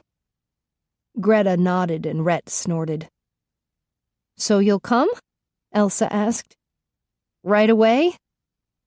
Give me about 10 minutes. I have to pack us some food. Okay, Elsa said brightly. See you soon, Howie. Kisses. She hung up. Rhett ripped the phone from her hands. Okay, guys. Let's go bear hunting. Howie? Kisses? Howard stared at his phone. Even after 2 days of lovemaking at the cabin, Elsa had never called him Howie. And somehow, saying kisses for goodbye seemed totally out of character for her. He checked her last text, sent 10 minutes earlier. You're in danger. The wolves are coming for you. He smelled a trap. And Elsa was luring him into it. He shook his head. She wouldn't betray him. She was being coerced. The detective from Anchorage and that reporter, Mr. Pelton, must have taken her and her aunts prisoner. And they wanted him at the gatehouse. A final showdown. And that meant one thing. Rhett Blethen had come for revenge. Howard set the heavy picnic basket on the front porch at the gatehouse. Under a layer of cheese and crackers, there was a loaded pistol and an assortment of knives. He had another knife strapped to his leg under his jeans, and a pistol with silver bullets in a shoulder holster under his jacket. He'd parked his SUV in the driveway after dropping off Phil, Carlos, and his cousins on the main road. They were going to hike in and position themselves for a surprise attack. As an alpha wolf, Phil could shift at will. Carlos could shift into a werepanther whenever he wanted. And as werebears, his cousins could too. The vamps would be sorry they missed the action, but they were all dead at the moment. Howard tensed when he saw 2 black SUVs approaching. Rhett always traveled with a pack. The windows were dark, so Howard wasn't sure how many men were with Rhett. He probably had Elsa and her aunts with him. Threatening Elsa was the easiest way to make Howard submit, and threatening the aunts would keep Elsa in line. Howard stepped into the driveway, lifting a hand in greeting as the 2 vehicles came to a stop. It might look like a friendly gesture, but he wanted to get as close to the SUV as possible. When the drivers opened their doors, he lunged forward, slamming the door shut on the first driver. The man stumbled as Howard reopened the door. He grabbed the driver and tossed him into the woods. His cousins dragged him off to tie him up. Meanwhile, Phil and Carlos hauled the second driver away. 2 down, and none of them had even needed to shift. "Stop!" Rhett jumped out on the passenger side, pulling Elsa with him. He held a knife to her throat. "Attack any more of my men, and we start killing the women." 2 more men exited the SUVs, dragging Elsa's aunts with them. The women were all handcuffed. One of the men snapped an additional pair of handcuffs on Aunt Ula, fastening her to the rear door handle of the first SUV. Howard made eye contact with Elsa, trying to assure her that everything would be all right. She glanced up at the sky, then back at him. A quick look up and he realized what Elsa was trying to tell him. A line of birds was forming along the roof of the gatehouse. Greta was using her powers. No doubt Elsa would use hers, too. "Rocky," Rhett called to the guy who had cuffed Aunt Ula. "Check Howard for weapons." Rocky approached slowly, halting momentarily when Howard glared at him. "Cooperate," Rhett growled, "or I'll have Pelton slit Greta's throat."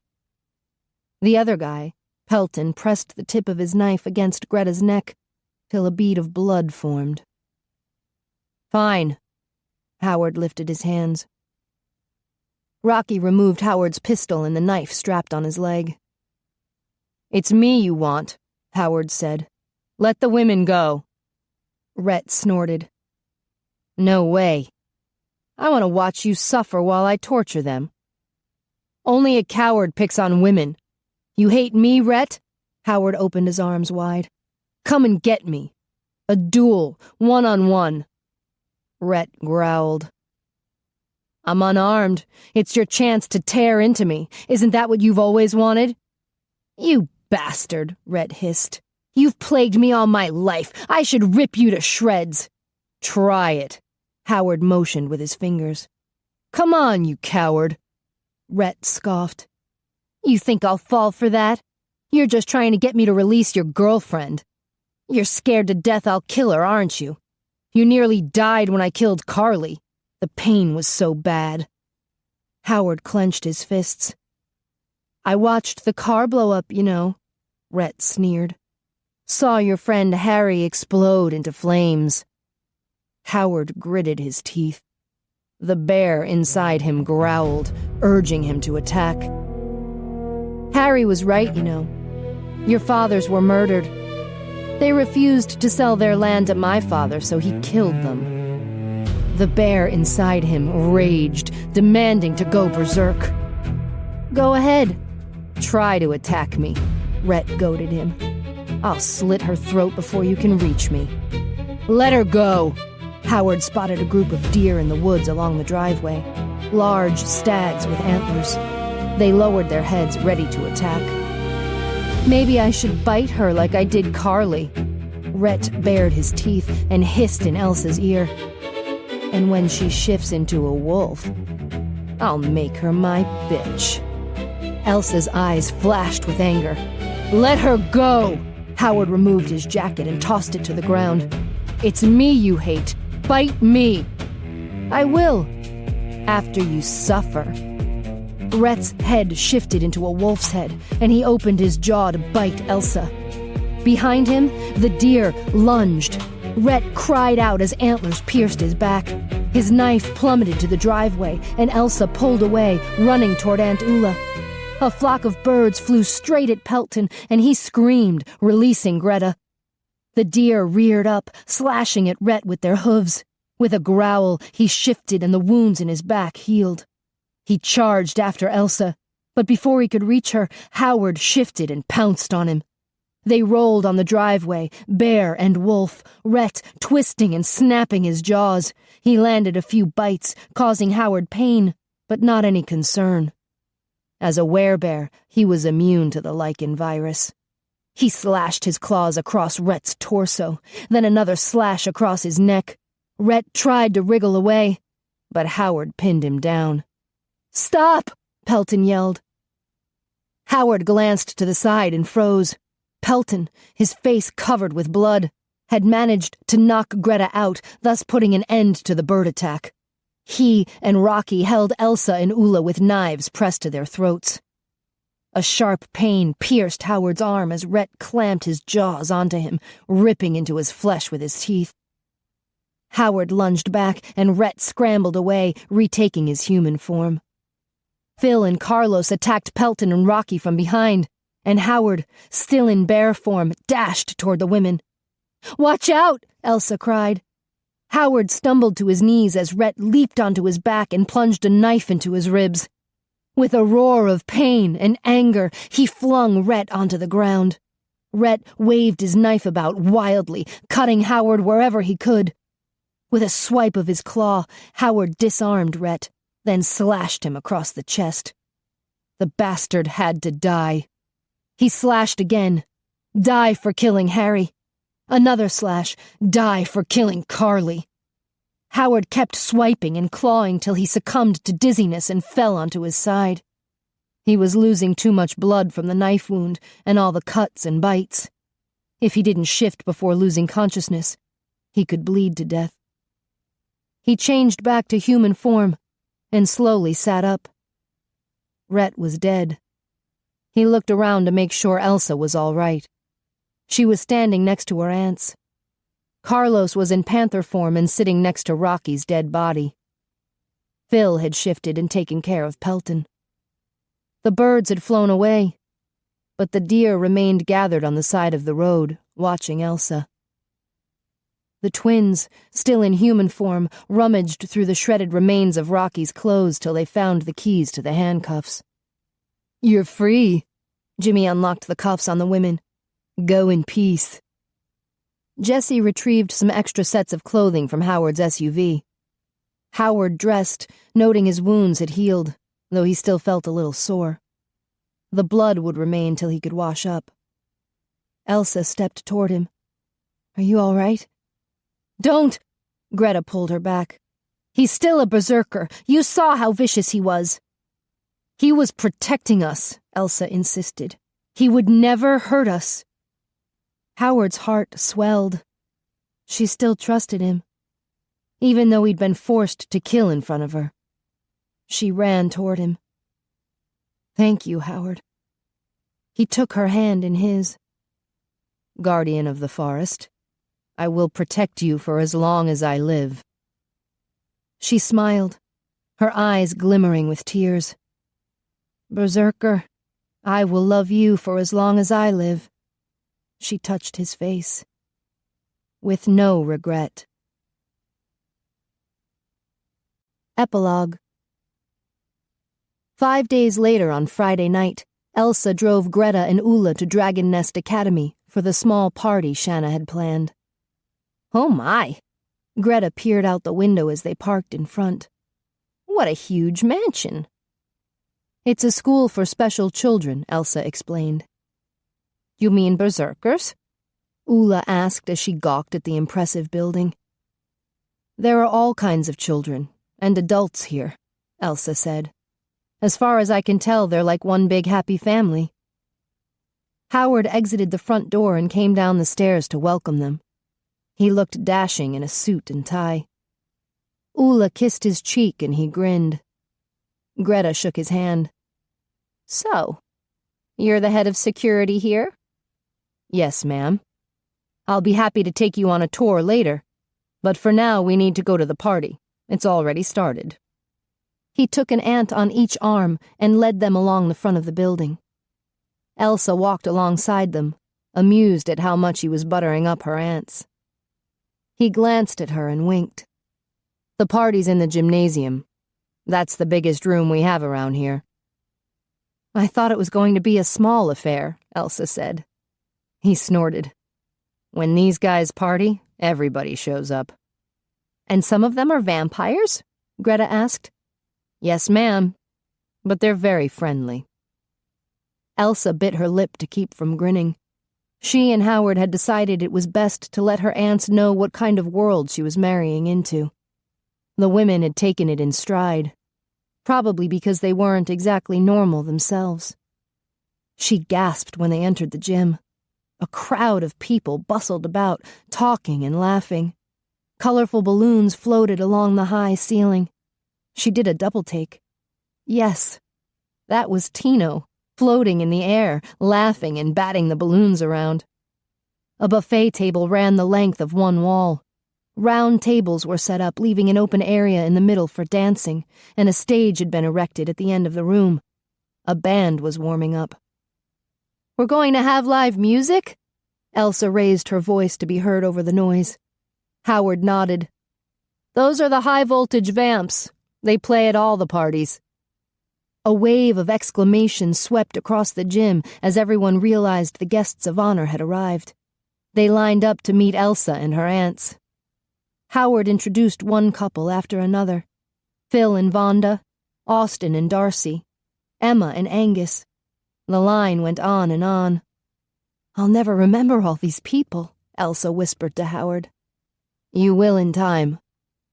"Welcome!" Shanna's mother, Darlene, ran toward them and hugged Elsa. "I'm so excited for you. A wedding!" She turned to Greta and Ulla. "Aren't you excited?" Ulla nodded. "Yeah, Howard is a good catch." Greta smiled. "I'm just relieved Elsa is safe now." Darlene nodded. "And you don't have to guard her every day. Why, we could go shopping." "For yarn?" Greta's eyes lit up. "Of course." Darlene grabbed Greta and the two walked off to discuss knitting patterns. "Hi!" Tino bounced up to them, a cookie in his hand. Elsa hugged him. "I saw you on the ceiling." He laughed and looked at Aunt Ulla. "You want to know where the cookies are?" He took her hand and led her toward the buffet. More couples came to meet Elsa. Tony and Ian, Robbie and Olivia, Phineas and Brinley, Connor and Marielle. Elsa leaned close to Howard. "All those women are expecting." "Yes." He gave her a sly look. "Just let me know when you're ready." She snorted, as if she needed a pair of bear cubs. But if they turned out as cute as Jimmy and Jessie, that wouldn't be bad. Not bad at all. She glanced at Howard, who was watching her with a twinkle in his blue eyes. "I could be persuaded." He grinned. "I can be very persuasive." She swatted his shoulder. More people came by. She was shocked to meet the president's daughter, and even more shocked that Abigail was married to a vampire. Finally, Elsa was able to sit at a table with her aunts. Darlene joined them with her grandchildren, Tino and Sophia. Howard brought them all plates loaded with food. "This food is so good," Greta exclaimed as she bit into a crab cake. "We're really getting tired of that diner in town." "You should live here," Darlene exclaimed. "I'm sure we could find a room for you." Greta pressed a hand to her chest. "You don't mind?" "Of course not." Darlene waved a dismissive hand. "Elsa, you should live here too." "Yeah," Howard agreed. "I've got a room for her." Elsa snorted and the ladies laughed. "We'd better get her married fast," Ulla said. "You could have the wedding here," Darlene suggested. Greta smiled. "That sounds wonderful." "I will stay until the wedding," Ulla said. "But then I must get back to my island." She turned to Elsa and Howard. "You must come see me often." "We'd love to." Elsa squeezed her great-aunt's hand. A waiter came by and gave all the adults at their table a glass of champagne. Sophia and Tino were given grape juice. Elsa noticed that even the undead were receiving champagne flutes. "What are the vampires drinking?" "It's called bubbly blood," Howard explained. "Half blood, half champagne, for those special vampire occasions." He grinned. "And this is one of them." "May I have your attention?" Roman spoke into the microphone on the dais, and the room grew quiet. "Thank you for coming. Tonight we welcome some new members to our family. Elsa, Greta, and Ulla." He lifted his glass. "Welcome." Everyone cheered and drank. Elsa looked around with tears in her eyes. All her life, She'd hardly had any family, and now she would have a huge one. Congratulations to Howard and his lovely fiancée, Elsa, Roman continued, and everyone drank. I have a toast. A young male vampire stood. Here's to Howard and Elsa for defeating that rotten SOB Rhett. Everyone cheered and drank some more. That's Phineas, Howard explained. Rhett bit him and now he's part werewolf. Oh, how sad, Elsa murmured. Howard smiled. Not really. He's married to a werewolf girl, so it all worked out. Shanna joined her husband on the dais and he handed her the microphone. I wanted to say a few words. As some of you know, I had a little trouble adjusting to being undead. But after seeing Howard and Elsa struggle to be together, it reconfirmed in my heart how blessed we all are to have found each other. I couldn't be happier. The crowd cheered for her, and Shanna's face glistened with pink-tinted tears. Her husband kissed her cheek. I have some good news, too, Shanna continued. It nearly broke my heart to put our house for sale. But guess what? We're selling it to Austin and Darcy. Everyone clapped. Austin and Darcy grinned and waved at Shanna.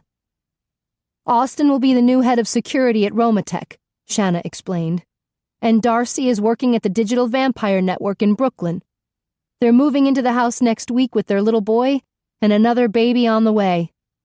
And yes, Tino, they have invited you over to play. Yay! Tino levitated in the air and everyone laughed. Shanna smiled at Howard and Elsa. You have to admit, I made a great matchmaker. Elsa leaned close to Howard and whispered, Did you really have DVDs of me hidden under your bed? He nodded. And were you intending to admire me in secret forever? He smiled and took her hand. I had already contacted your station to see where you would be working next. I just didn't realize it would be down the road. She squeezed his hand. I'm so glad you were going to hunt me down. And finally, let me congratulate the happy couple. Shanna lifted her glass to Howard and Elsa. May you have a long and happy life together. Everyone drank one last toast. Elsa joined them, although her heart sank. This was the only problem she could see in their future. Howard would live for hundreds of years, and she wouldn't. Yeah, a long and happy life. Ula looked at her and smiled. That's true, Greta said. Now that you're no longer in danger, you can live as long as the other guardians. Elsa blinked. What do you mean? Greta sipped some champagne. Your mother was my younger sister, but I never told you that she was 30 years younger than me. Ula waved a hand. You're still very young, Greta. Elsa turned to her great-aunt. How old are you? 482. Or 3. Ula shrugged. I lose count. Elsa's mouth fell open. Howard leaned toward her aunts. Are you telling me Elsa could live for hundreds of years? Greta nodded. It's part of being a guardian. Oh my gosh. Elsa pressed a hand to her chest. You never told me that. Ula shrugged. We weren't sure you would live very long. Not with the curse. But the curse is gone now, Greta added. You can have a long and happy life. Elsa looked at Howard. We can be together for centuries. His mouth twitched. I guess I'd better treat you right. I guess so. He leaned close. How about a tour? I could show you my room. She snorted. You're an animal. I'm wild about you. She glanced around the gym. Everyone was busy partying. Let's go.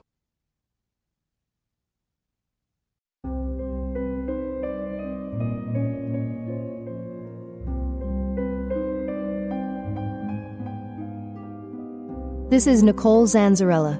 We hope you have enjoyed this unabridged recording of Wild About You by Carolyn Sparks. This program was produced by Dion Audio Services. The director was Bob Dion. Executive producer, Karen Chakonsky. Text copyright 2012 by Carolyn Sparks. Production copyright 2012 by HarperCollins Publishers. All rights reserved. Thank you for listening.